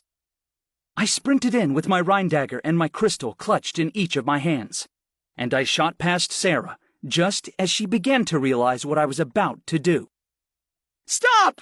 Sarah shouted in desperation, while I plunged my dagger straight into Phi's quivering shoulder. My Rhine dagger hit bone, and I wrenched it free with a sickening squelch as blood welled from the new wound. "This is for Njorden Falls!" I shouted as I positioned the empty essence crystal above the dagger wound. Sarah cursed, and the dark Arkan reached for me even as I raised the crystal and slammed it home. Blood welled up as I drove it deep, deep inside Phi's giving flesh, and the crystal heated as a bond suddenly sparked to life inside me. The world spun around me as I felt the crystal take, and the bond snapped fully into place between Phi and myself, as she dissolved beneath my bloody hands and was sucked into the empty crystal. A sickening feeling lurched through my entire body and mind, as I felt the connection between master and monster form and strengthened between Phi and me. The blue-skinned Arkan's rage was palpable, but she could do nothing as the essence crystal worked against her. The crystal in my hand was round and large, about the size of an apple, and it glowed with unsettling blue light as I turned it around. "Summon her back!" Sarah demanded, and she shrank back to her normal size until her yellow eyes glared directly into mine with a crazed bloodthirst. "I'm not finished with her, Griff. Summon her back!" "No," I snapped in response. "I'm keeping her right where she is. Your method of revenge is shallow and temporary at best. I'm gonna keep Phi locked away forever. Can't that satisfy your taste for blood?" "It's too painless," Sarah snarled, and her eyes gleamed with unnatural feverish light. "I need her to scream for mercy. I need it. You understand?" "No," I replied simply, and I tucked the essence crystal into my hip pouch. Sarah lunged for it, and I stepped away as she reached to snatch my pouch away from me. Her sharp fingernails left deep scratches on the leather of the bag, but the fabric held together. "If you won't give it to me," Sarah growled as her yellow eyes narrowed, "I'll take it for myself." The Arkan lunged, and her knife-sharp nails reached right for my throat. Chapter 18. Her fingers wrapped around my throat, and I struggled as she squeezed at my windpipe. "You won't kill me," I tried to say, but the words came out nearly too weak and raspy to be heard. "You're right," Sarah agreed, but her hand didn't loosen. "I won't kill you. You're far too valuable for me to risk my monsters on. But I can make you do exactly what I want to get my sister back. All I have to do is possess you, once and for all." A smile spread across the Arkan's lips, and her excitement grew palpable as she squeezed at my throat. My vision blurred and grayed at the edges as I fought to breathe, and I kicked and scratched wildly at Sarah to try to push her off me. The Archon's arms were like solid steel, and fighting against her felt like trying to move a building. Her mind slammed up against mine, and it was nearly as powerful as Phi's attack had been in the Shadowscape. I threw up walls to block her attack, but they faltered and threatened to crumble as she slashed away at my defenses. Sarah really was stronger, and now I was going to pay for my decision to let her free. Her hand squeezed my neck as her mind sliced into my head, and my hope began to fade as my defenses weakened and faltered. Suddenly, a gunshot rang out, and a bullet slammed into Sarah's right shoulder. She spun away as the force of the gunshot pushed into her shoulder blade, and her pale hands released me as she hissed out in pain. I fell away and scrambled backward on my hands as I fought to regain my distance. My breath rasped harshly through my throat, and my vision blurred as air filled my lungs once more. In the distance, a soldier squad advanced from the edge of the clearing at a jog as they skirted the edge of my muddy lake. At the head of the group, 3 female mages led the charge, and I grinned as I recognized Syra, Layla, and Aaron in their academy cloaks. Charge! Shouted Aaron's voice as the orange-haired mage pumped her fist in the air, and the entire group picked up speed as they approached at a run. Fools! Sarah spat as she pressed her hand against her bleeding shoulder wound. I hope they'll enjoy the privilege of seeing my Leviathan one last time before it rips them to shreds. Anger flared within me, and I launched to my feet to face Sarah fully. You won't touch them, I snapped. You're gonna stop me? Sarah scoffed as her full lips pulled into a mocking smile. You don't have the mana left to summon a single imp, let alone the monsters required to defeat me. No, I agreed as my hand fell to my Rhine dagger. But I do have this. I lunged forward, and my right hand swerved into a feint, as my left seized my father's dagger and swept it forward directly into Sarah's right hip. The Archon fell for my feint, and I was shocked as my father's dagger plunged home and hit bone as it dug deep into Sarah's flesh. I tore a deep wound straight up across her stomach, and arterial blood sprayed out in rhythmic spurts as my dagger cleaved flesh and muscle aside. Have you forgotten which one of us is really in charge? Sarah sneered as she knocked my blade away. I knew my attack must have hurt her, but she didn't seem to care.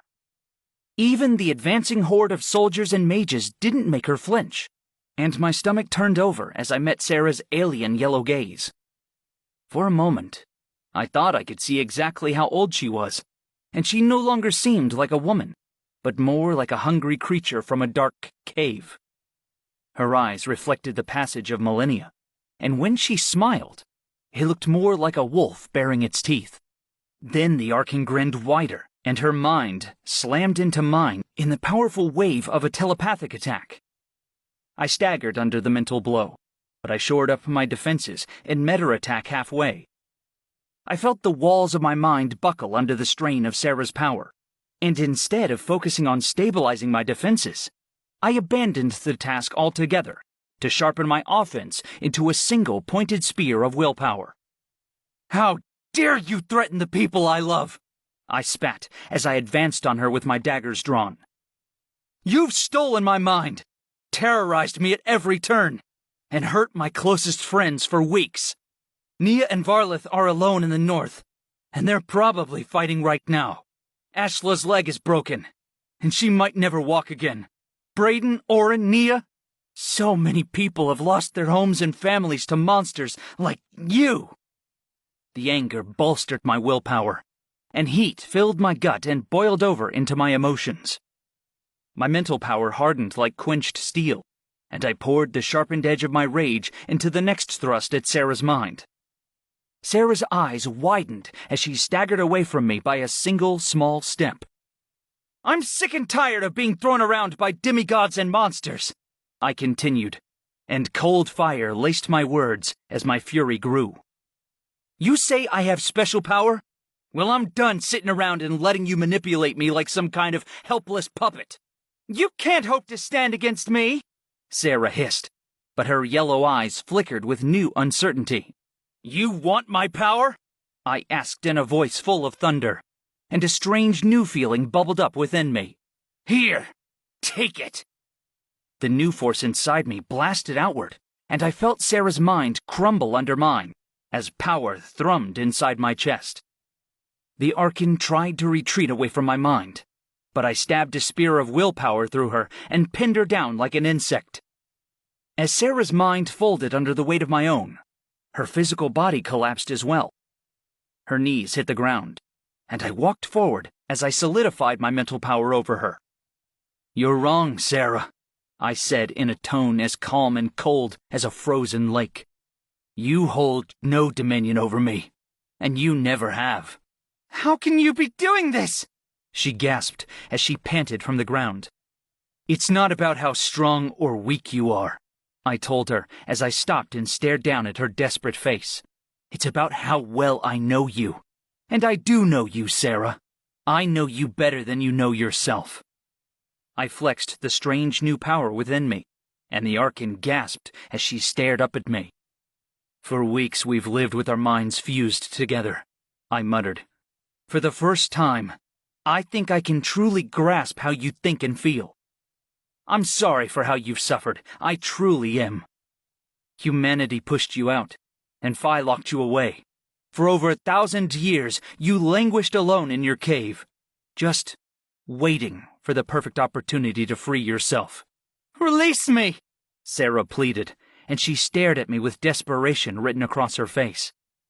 "Even when you escaped your cave," I continued, "you became no more free than you already were. You've been trapped by your endless obsession with revenge. No, I won't release you, Sarah. If you want to fight by my side so badly, you'll have to accept that on my terms. You're mine now."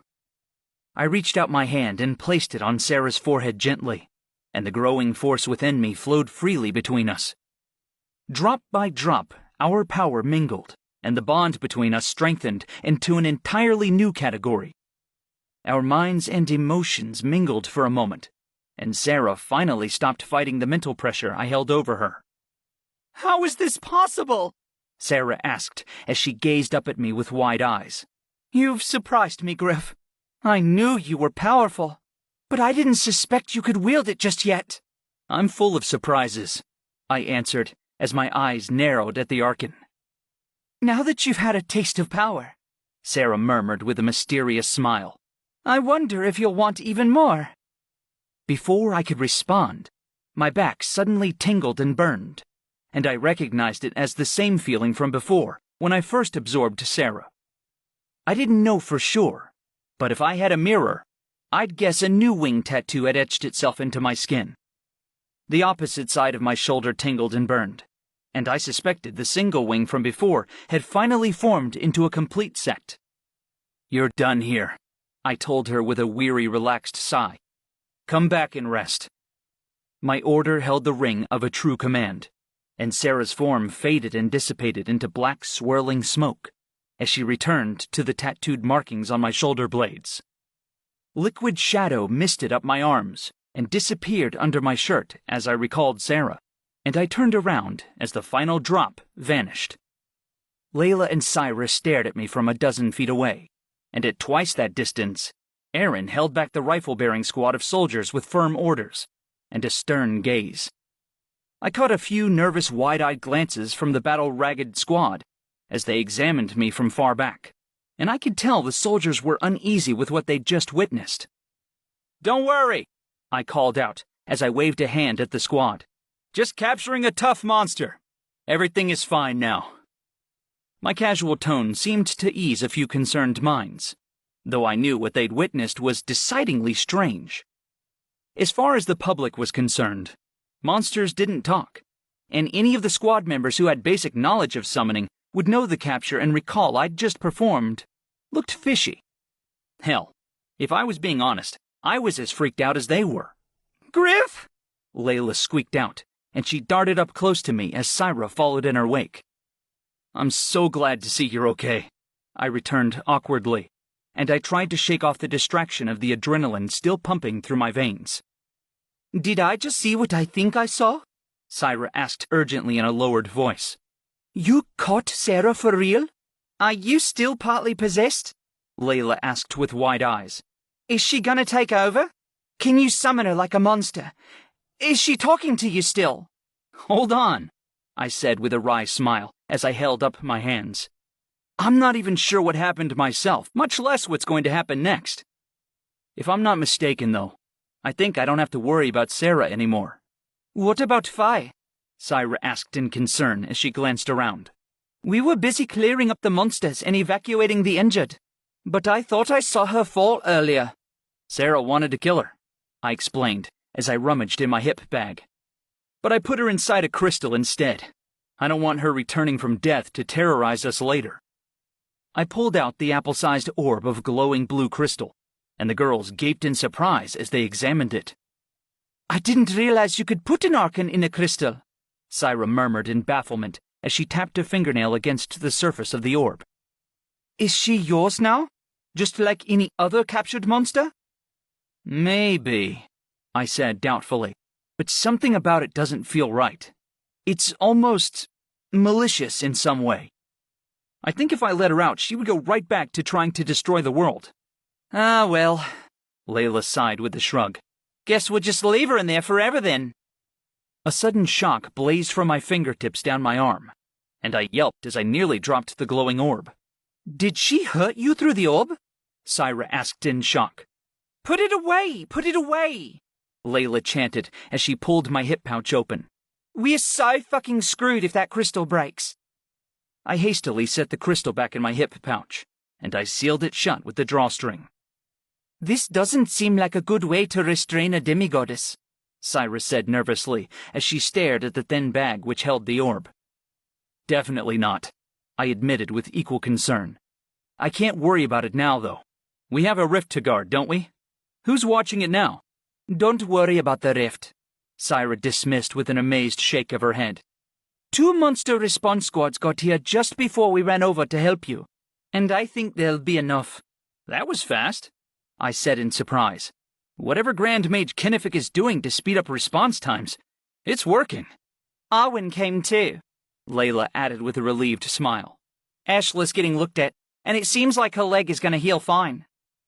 My tension eased as I received that news, and I gave Layla a tight-lipped smile in response. I'm sure she'll enjoy all the potions she had to drink in the meantime, I joked as my worry melted away. Have you heard anything from Svelfrer's Rest in Orteach Sands? It's too early to have any reports back, Syra replied uncertainly. But from what I've heard, Svelfrer's Rest had a monster response squad already near the area, and the nearest town to the south had at least 1 soldier platoon stationed there to combat bandits. If Nia and Varlith paced themselves, I'm sure they could hold out for the hour or 2 it took for backup to arrive. Good, I replied solidly. As for Orteach Sands, Syra continued, Arwen told me their soldier platoons were already stationed in place, and I doubt it took long for a Vale Enclave response squad to arrive. We got lucky, I commented as I turned the situation over in my head. Or we got prepared, Layla cut in with a shrug. We know Kennefic is always trying to think 10 steps ahead. In Sleet's even worse. Those 2 old coots probably planned for this whole battle ahead of time, regardless of what kind of scout reports we came back with. I can't say it would surprise me, I snorted as I shook my head. At least it's paid off, since none of the locations were left defenseless. We walked over and met up with Aaron and the soldier squad. There were 16 of them, I noted after a quick count, and my stomach sank as I considered exactly how many they might have started out with. If I remembered correctly, there were 50 riflemen in the typical platoon, which made it likely that over half of the platoon members were dead. "Which one of you fired the shot at that monster?" I asked as I raised my voice. A petite woman raised her hand timidly, and I grinned as I met her nervous eyes. "You did amazing work there," I complimented the soldier. "That shot was a lifesaver. You should be proud of yourself today." "Thank you, sir," the petite soldier said in a quiet, quavery voice. "She's a fucking star at shooting," another soldier quipped out in a booming voice. "Real gem if you ask me. Pardon my language." I took note of the shooter's name patch, which spelled out Lowenson in embroidered letters. Maybe I could mention this to Kennefic later, and he could make sure she got the position she deserved as a sniper of that caliber. Are things taken care of? Erin asked as she glanced at me with concern. Both monsters are captured, I replied, as I caught on to her reluctance to talk about the Arkans in more frank terms. We don't have to worry. Let's get you looked at the healer's tent, Erin decided, as her eyes traveled over my minor injuries. I agreed, so Syra, Layla, Erin, and I walked together through the ruined village of Njorden Falls. The little town was a terrible sight. Many of the trees bordering the village were downed, and those that stood looked like they'd been struck by a tornado. Cracked branches, stripped leaves, and burned bark marred many of the maples, elms, and pines around the village. The houses themselves were even worse, of course, and I estimated a good 3/4 of the buildings would need significant repair. My chest ached as my eyes fell on Tabby's ruined inn, which had suffered a complete collapse of its roof. I couldn't see any fire damage, at least, but anger roiled within me as I realized it was likely Phi who had destroyed it. The streets that were once full of the injured and fleeing were now clear, though the corpses of soldiers and citizens remained. The dead would be left until the living had been completely taken care of, and no sooner. I'm sorry, Griff, Erin said gently as she touched me on the arm. It could have been worse, I said with a stolid firmness. I wish it hadn't happened, but Njorden Falls will recover. For that, I should be grateful. We traveled back along the river toward Erin's airship, and I saw the healer's tent come into view. The tent itself was just being erected, and I watched as 4 soldiers draped the white and red cloth overtopped the structural poles. Once the cloth was up, the tent would keep both patients and healers from overheating or being scalded by the sun. As I expected, Arwen was knee-deep in the healing process, and she could only glance up and jerk her head sideways at us before she went right back to wrapping up a patient's wound. That's her way of being overjoyed we all lived, Layla explained smartly. Did any of you take any mana potions? I asked as I glanced over at the 3 women. There aren't any left, Erin answered with a sigh. I'm glad as hell you dealt with Sarah, because we were mostly there as a bluff. I see Ashla, Layla chirped, and she dashed away before we could ask any questions.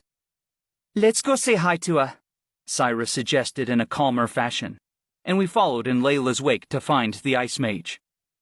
Ashla was laid out on a simple mat on the ground, and a blue sheet covered her from the neck down. Layla was already chattering away to the injured mage, and Ashla nodded along as a smile teased at her lips. How are you feeling?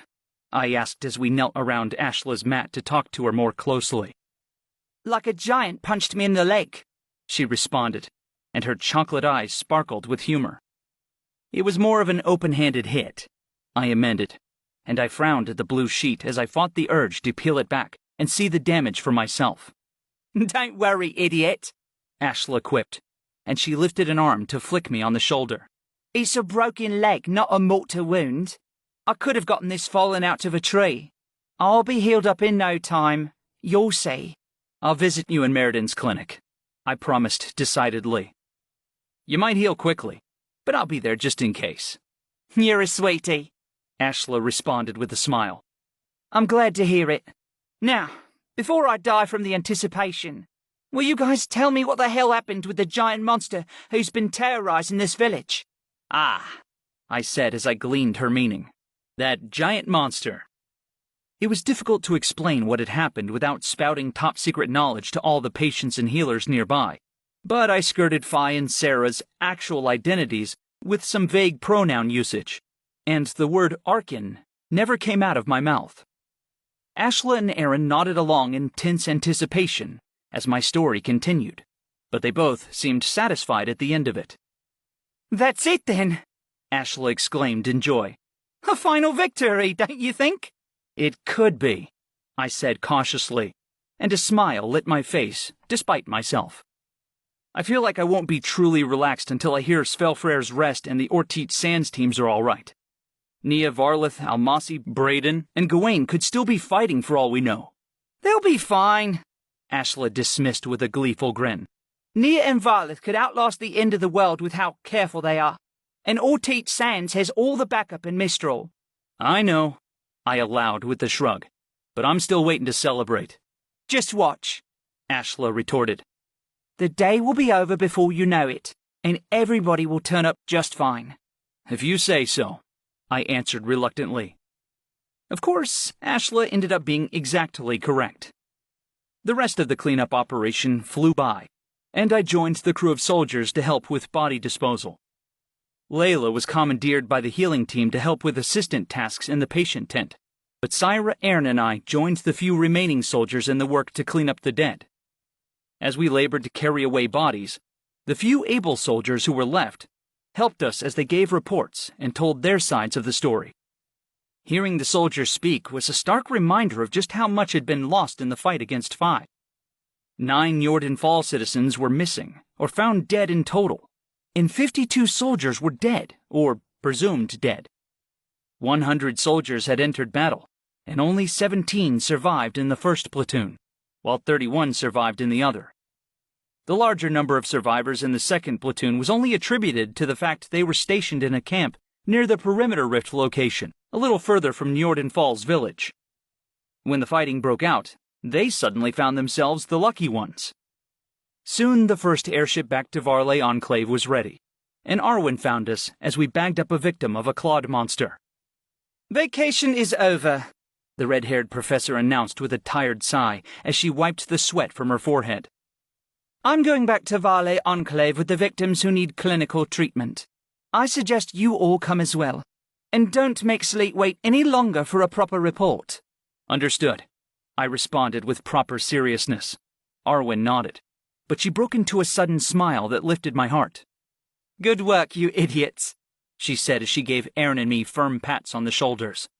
I really want to ream you out for disobeying protocol and flying straight to Njorden Falls, but I can't bear to do it when you saved so many lives and ended such a big threat.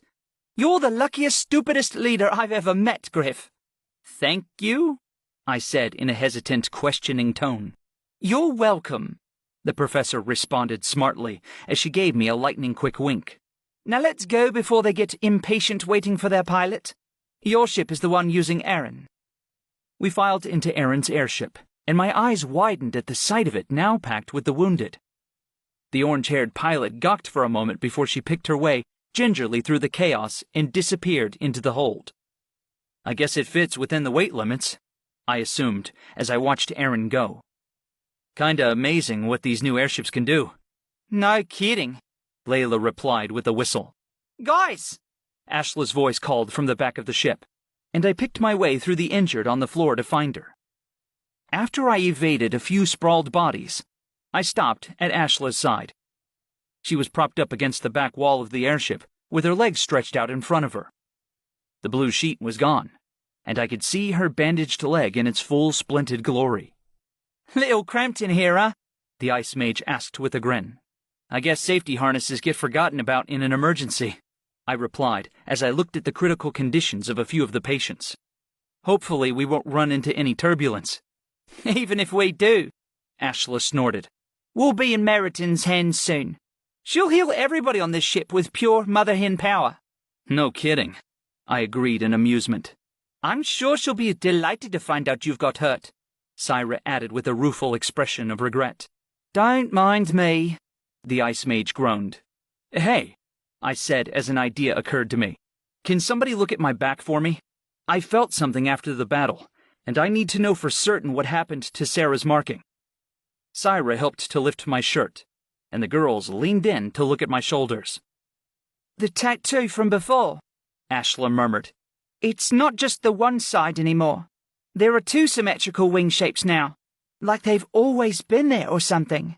Huh, I responded as my eyebrows raised. I guess I really did beat her. You sure? Ashla asked. 2 tattoos doesn't mean anything definite. If I'm wrong, I replied, at least Varlith will have both of his eyes on me. We all laughed, and the tension in my chest loosened as the ship lifted off and soared into the sky above. We were going home, and this time, finally, we'd gotten a real victory. I spent some time watching Arwen bustle around the airship as it flew. The healer worked tirelessly to stabilize her patients, and it seemed like all was going well. She and her mousy-haired assistant worked like a well-oiled machine, and patients never wanted for water or warmth for a second before Arwen and her assistant took care of their needs. I began to grow drowsy on the airship as the exhaustion from mana depletion overtook me, even though I didn't have a real seat or blanket. I kept my back against the wall, and Ashla and Layla were warm enough on either side of me to lull me into a fast, dreamless sleep. When I woke up, it was to the turbulence of the airship landing. The cabin hold creaked and shuddered as the ship lowered through wind currents, and Layla startled awake next to me in the next few moments. Didn't I just go to sleep? She complained in a quiet, rhetorical mutter. The ship set down with a familiar jolt, and Erin emerged to pick her way through the crowd of patients as she made her way to the ramp button. The door opened, and late evening sunlight shone into the dim cabin as the ramp lowered all the way to the ground. Immediately, soldiers rushed in to take the wounded off on wood-strengthened gurneys. Ashla stretched awake beside me as the patients were taken away, and she blinked in bewilderment as the next pair of soldiers reached her with a travel gurney. "Have a fun trip," I told the ice mage as the soldiers loaded her up with careful, coordinated efforts. This is mortifying, Ashla groaned as the soldiers tightened the canvas straps of the gurney around her. I feel like a newborn baby being swaddled by its parents. One of the soldiers chuckled in amusement, but they carried her away despite all her protests. Layla snickered beside me as she watched the procession, and Syra yawned as she shook her head at the antics. Finally, the wounded were gone, and it was now our turn. Erin emerged from where she'd been waiting in the low hallway between the cockpit and the cabin, and she joined us as we exited the airship and closed up the hatch behind us. Your dear Mesha has been doing a pretty good job, Syra commented as she patted the airship on its metal hull. I can see why you like her so much. She's a saint, Erin replied with a proud sniff. I'm glad you understand, Syra. I grinned at the exchange, and we made our way back to the academy with tired feet and light hearts. The huge wooden doors opened to us as we were magically commanded to do so, and we scurried through them into the lobby. When we took a few steps inside, we were met instantly by a messenger in the form of a student. Headmaster Slate wants you to join him for a meeting in the usual spot, the pudgy student said as he examined our ragged team. Hope you know where that is, 'cause I sure don't. Thanks, I said gratefully to the student. Sorry you had to go out of your way. The pudgy student shrugged, and he tugged at the tight fit of his fire mage robes before he strolled away without another word. Glad we had all those few seconds to get all rested up, Layla commented dryly. But we hurried along to the secret meeting room anyway. We pounded down the staircase and through the door, and we were met by the expectant faces of Grand Mage Kennefic, Professor Lie Shen, and Headmaster Sleet himself. I was surprised to see Braden and Gawain seated just behind the three administrators, and my face brightened in joy as I grinned at them. "Man," I greeted in a gush of relief. "Am I glad to see you two? What about Almasi? Is he fine?" "Totally fine," Braden answered with a steady smile back at me. "He's just running another mission, of course. The guy never quits." "Sounds about right," I agreed. "I swear Almasi would marry his ship if it could say the wedding rights back to him."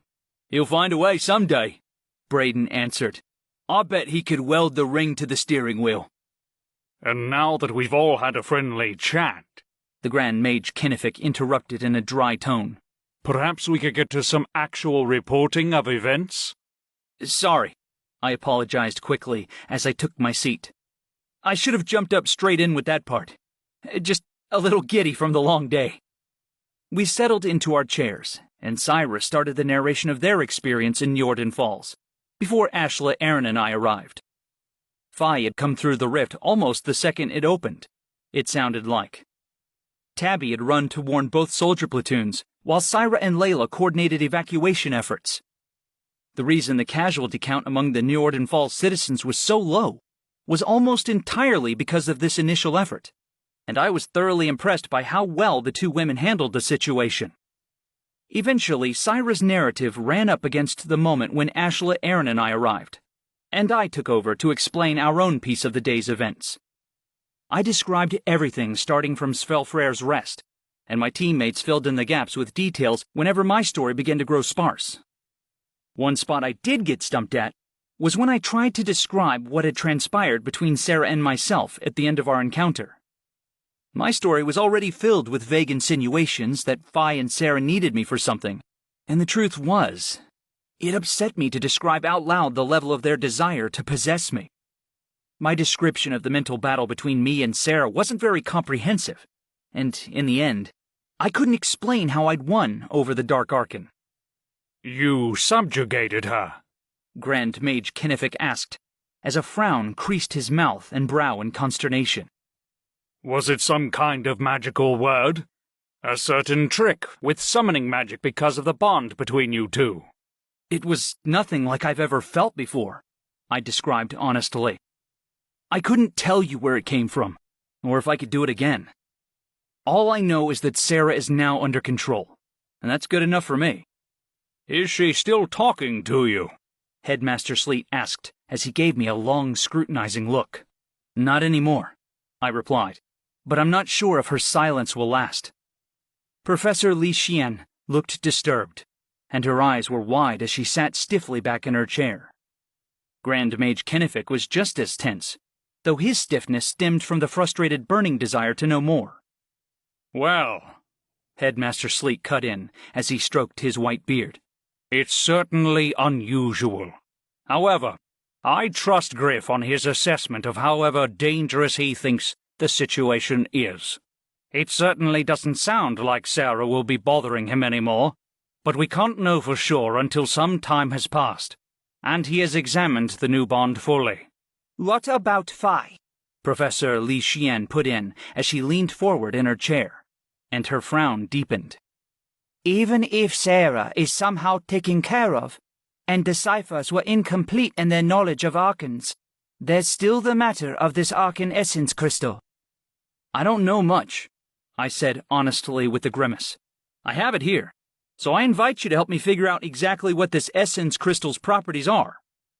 I pulled out the warm orb of blue Essence Crystal, and it glowed brighter as I set it on the meeting table. Grand Mage Kennefic leaned back in shock as the crystal touched the mahogany surface of the table, and Professor Li Xian let out a quiet gasp of surprise and dismay. Headmaster Sleet didn't react in any visible way, except by continuing to stroke his white beard, but his cloudy eyes flickered to me with a grave, serious set to his wrinkled face. This essence crystal is highly unstable, the headmaster explained calmly, as he nodded toward the glowing blue orb. The radiance it gives off is no mere ornamental effect, but rather a sign of magic leakage. Phi's very influence cannot be contained properly by this crystal, so it shows visual signs of the Archon's power stretching against the confines of her cage. In other words, Li Xian added with a shudder, you need to find a better prison to contain her, or she's going to be able to manipulate the world around her in unforeseen ways. I sucked in air through my gritted teeth and released it again in one long sigh. Perhaps the crystal caves can contain her, I suggested as my mind turned the problem over. Sarah was kept in a pillar of crystal big enough to keep her power stable for centuries. If we put Phi in the same space, it should solve the problem. At least until the next unwitting traveler comes through, Li Xian retorted. And Phi decides to possess them in the same manner Sarah did with you. That... I trailed off as my idea crumbled away. That is a concern. It would maybe take years for her to regain enough power to break free. But that's just pushing this problem into the future. I don't want to do that. Not after capturing Phi specifically so she couldn't be reborn and destroy humanity a century from now. This issue may require more research from our team of scholars, Sleet suggested, as he turned to the end of his staff to indicate Li Xian. For now, let us move on to some of the news reports we've been getting in for the past few hours. Excellent, Grand Mage Kennefic put in approvingly. These reports might help us come to some decision for the future, I should think. Svelfrey's Rest is doing well, Sleet began as he smiled kindly at us. The two remaining scout team mages, Nia and Varlith, were the only ones at the scene for 2 hours. Despite this, they held back the monster horde with ingenuity, talent, and impressively hard work. The soldier platoons arrived and the monster threat was wiped out, when a small squad of soldiers escorted Nia and Varlith inside the rift to find the catalyst. As you can see, the team at Orteach Sands was even better prepared, and their fight was concluded with minimal injuries or casualties. Braden nodded, and pride swelled in my chest when I saw the large summoner sit straight up with newfound confidence. Let's hear how things went at Orteach Sands, Grand Mage Kennefic decided as he leaned forward in his chair. Gawain and Braden started on their narrative of the Orteach Sands fight. It sounded pretty tame in comparison to Njorden Falls, but it was still a much bigger horde of monsters than was usual for a regular rift. You encountered a sandworm, Sleet mused as he leaned on his staff. At Svelfrey's Rest, it sounds like the largest enemy was a blue wing. In both cases, the monsters that appeared were well suited to the surrounding climate. I suspect Phi had a hand in organizing every part of these attacks. It would pan out, Grand Mage Kennefic agreed. What other conclusions did the academics draw, Professor? I've made some notes in the report about scholar findings, Li Xian answered as she brushed her dark hair out of her face. We found it interesting that despite the threat of a permanent rift location at all 3 major monster attack sites, no permanent rift was opened. It's clear that whatever exact conditions an Archon needs to open a permanent rift, these conditions were not met in Phi's case. This raises the hope that all permanent rift openings can be avoided, but we have to know for certain why Phi nearly opened one in Orteach Sands before. That mystery may have to remain for now, Sleet mused as he considered the situation. Any other determinations, Professor Li Xian? There is some great news, Li Xian replied, and her face grew warm as she spoke. Based on the sightings of Phi that coordinated with monster attacks, we can assume Phi's presence was at least partly responsible for the increased numbers of rifts lately. With Phi captured, I expect for us to see a decrease in monster attacks, anywhere from 20% to 80%. Gawain whistled as he shook his head in astonished amazement. 80's a damn good number to hear, the fire mage commented with a firm nod. I'm not so sure about the exact percentage of decrease, but I was with Phi a few times when she gathered monsters. I think she was responsible for a large number of the recent attacks, whether or not she actually showed up. More than 20% for sure. Good to hear, Li Xian breathed in relief. I'll make a note of that, though we won't be able to come to a more accurate observation for another month or 2. With that said, I think that's all our academic findings so far. Sounds like there's some important data to gather, Grand Mage Kennefic observed, as he ran a hand across the stack of paper reports in front of him. Schedule another meeting for 3 days from now, and we can decide what our next moves are at that time. The meeting dispersed slowly as various people split off to discuss things with each other. Li Xian talked over reports with Kennefic, and Braden and Gawain mingled with Syra, Layla, and Aaron, as they all caught up on various events of the last week. I wanted to do the same, but something drew me over to Headmaster Sleet instead. I have something to ask you about, I started hesitantly as I met Sleet's cloudy eyes. It's about why Phi and Sarah both wanted me so badly. Ah, Sleet hummed out, and he nodded slowly. It may have escaped the notice of others, but you're concerned about the fact Phi wanted you after all, and not Sarah. Exactly, I confirmed in a low voice. There's some kind of power in me the Archons want to get a hold of. What do you think that is? Sleet questioned. Opening permanent rifts, I replied honestly. The only time Phi almost managed to do it, she was taking control of me.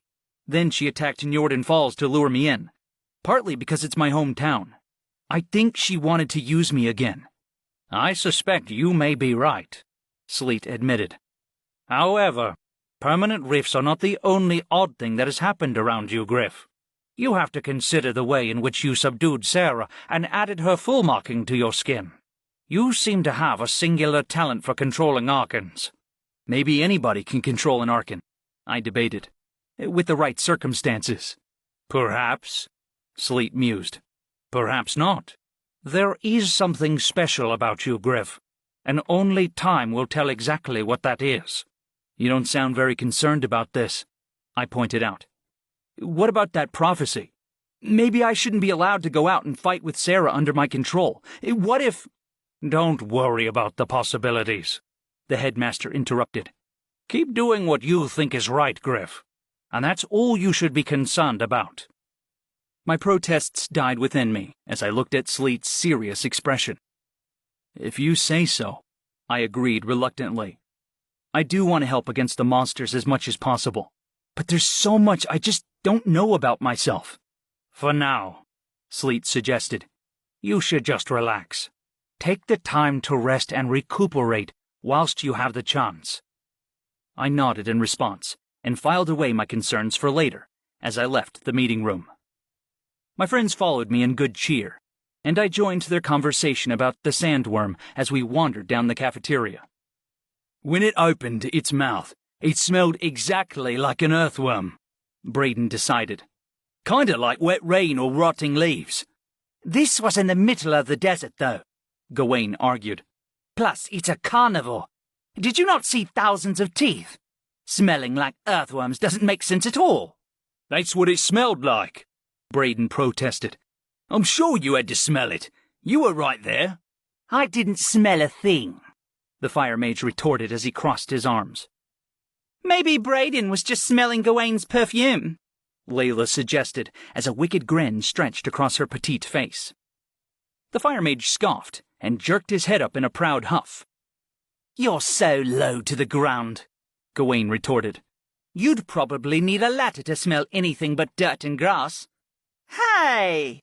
Layla whined, and she elbowed Gawain in the stomach lightly. The fire mage rolled his eyes and pushed her away slowly. We went to the cafeteria for an early dinner, since all of us were starving from the long day of fighting. The past 24 hours were one large blur to me at this point. Had I really woken up in an ice hut with Aaron just this morning? I was certainly feeling the long day in my muscles, and almost every part of my body felt sore and battered. Mana could be recovered easily with an elixir, but it didn't change the level of exhaustion felt in a mage's body and mind. I hope Arwen and Ashla are doing okay, I said during a lull in our dinner conversation. I'm sure Arwen is busy with all these new patients to take care of, Aaron reassured me. Maybe you should go see Ashla today, Cyrus suggested. I know we just saw her, but you'll worry about her all night long if you don't. I just want to know how her condition is, I defended myself. It's a normal concern. It's a broken leg, Griff, Gawain sighed as he rolled his eyes. You're going to tense up so hard, your face will never go back to the way it used to be. I suddenly realized how hard I was frowning, and my expression melted away under a sheepish look as I tried not to seem self-conscious. Gawain snickered anyway, and Layla giggled loudly in tandem. I'll go see her then, I relented, as I blocked out the snickering noises of my friends. Just for the record, I liked it better when you two were enemies. I jabbed an accusatory finger at Gawain and Layla in turn, and they both wrinkled their faces in disgust. We're still enemies, Layla asserted with alarming force as she pounded her tiny fist on the table. I've got plans for wrecking him, just you wait. Layla's my least favorite person in this school, Gawain grumbled. And that includes the maid who doesn't fold my bedsheets correctly. His bedsheets, Braden groaned as the big summoner put his head in his hands. I can't believe I just heard that. Well, I commented lightly as I stood up with my empty tray. This was enlightening. I'm going to be off before I spur on any more declarations of war. Take care, guys. My friends said goodbye, and I dropped off my tray before I made my way down to Meriden clinic. I knocked on the door quickly before I entered, and my eyebrows shot up in surprise at the scene inside. At least a dozen injured soldiers were set up in the lobby area on makeshift cots, and my eyes fell to a healer's assistant who bustled around the room with a harried expression. "Excuse me," I asked in a hushed tone. "Do you know where I can find an ice mage named Ashla? Do you have a description?" The assistant asked without looking up at me, and he darted efficiently through the room of patients to recover a paper file from the desk. "Dark hair, pointy nose, broken leg?" I started off hesitantly. "Is that enough?" "I guess so," the assistant muttered under his breath. "She's in Healer Arwen's lab, I think. They're friends or something, so Arwen let her in to clear up some space." He snagged another clipboard at the end of a patient's bed and began scribbling quickly on it without a single glance up at me. "Thanks," I said gratefully to the overworked assistant. "I'll get out of your way now." The assistant didn't respond, which was just fine by me. I squeezed through the cots and hurried down the hallway toward Arwen's lab, and I felt a flash of gratefulness that the healer had the foresight to move Ashla away. I was sure she knew it would be impossible for us to discuss secret topics while the ice mage was confined to a room surrounded by other patients. I knocked on Arwen's lab door before I opened it, and Ashla responded in a muffled voice to say that I could come in. "Just me," I announced as I opened the door. Griff! Ashla explained as her eyes lit up with pleased excitement. I'm so glad to see you. I've been dying here. "You don't look close to death," I observed with a warm smile as I closed the door behind me. Death by boredom, Ashla corrected. I really need a drawing pad and a pencil, but Arwen doesn't keep any good paper in here. "In that case, I'll find you something," I promised. "Should I go now or wait until after we're done talking?" Go now, Ashla urged. I've got the best weapon idea ever, and I've got to put it on paper before it disappears from my brain forever. "Got it," I responded, and I began to back out the door. One more thing, Ashla added hurriedly before I could leave. Since we have this private room, maybe you should come back with some things to stay the night. The ice mage gave a suggestive look, and my breath caught in my chest at the fire smoldering in her chocolate eyes. "That sounds like an excellent idea," I breathed, and Ashla grinned as I darted out the door immediately to hurry back to my room. There was no time to waste. This was going to be a very good night. Chapter 19. I spent the next 10 minutes on an uneventful trip to fetch drawing supplies and a change of clothes, and I hurried back into the clinic with everything tucked into my arms. The assistant raised an eyebrow as I passed, but he remained focused on his task of bandaging a patient's arm. "Drawing supplies are here," I announced as I opened the door into Arwen's lab room again. Thank the Maker, Ashla breathed as she held out her hands impatiently. Hand it over, quick, quick! I gave Ashla the sketchbook and bag of pencils and pens I'd picked up from my room. The ice mage quickly flipped the sketchbook open, and she rifled through it impatiently to a blank page without any class notes. "Is it another axe?" I asked as I watched Ashla begin to scribble quick sketch lines onto the page. "I'm so sorry about Bessie, by the way."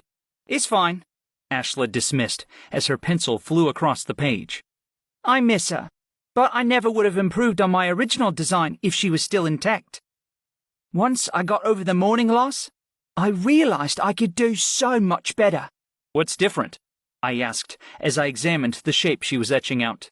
Bessie was symmetrical and double-bearded, Ashla explained, and quite heavy, but she really bit into deep monster hide. I want to keep the good parts, but add a little bit more. If I thin both blades out at the base, I can reduce the weight, and then add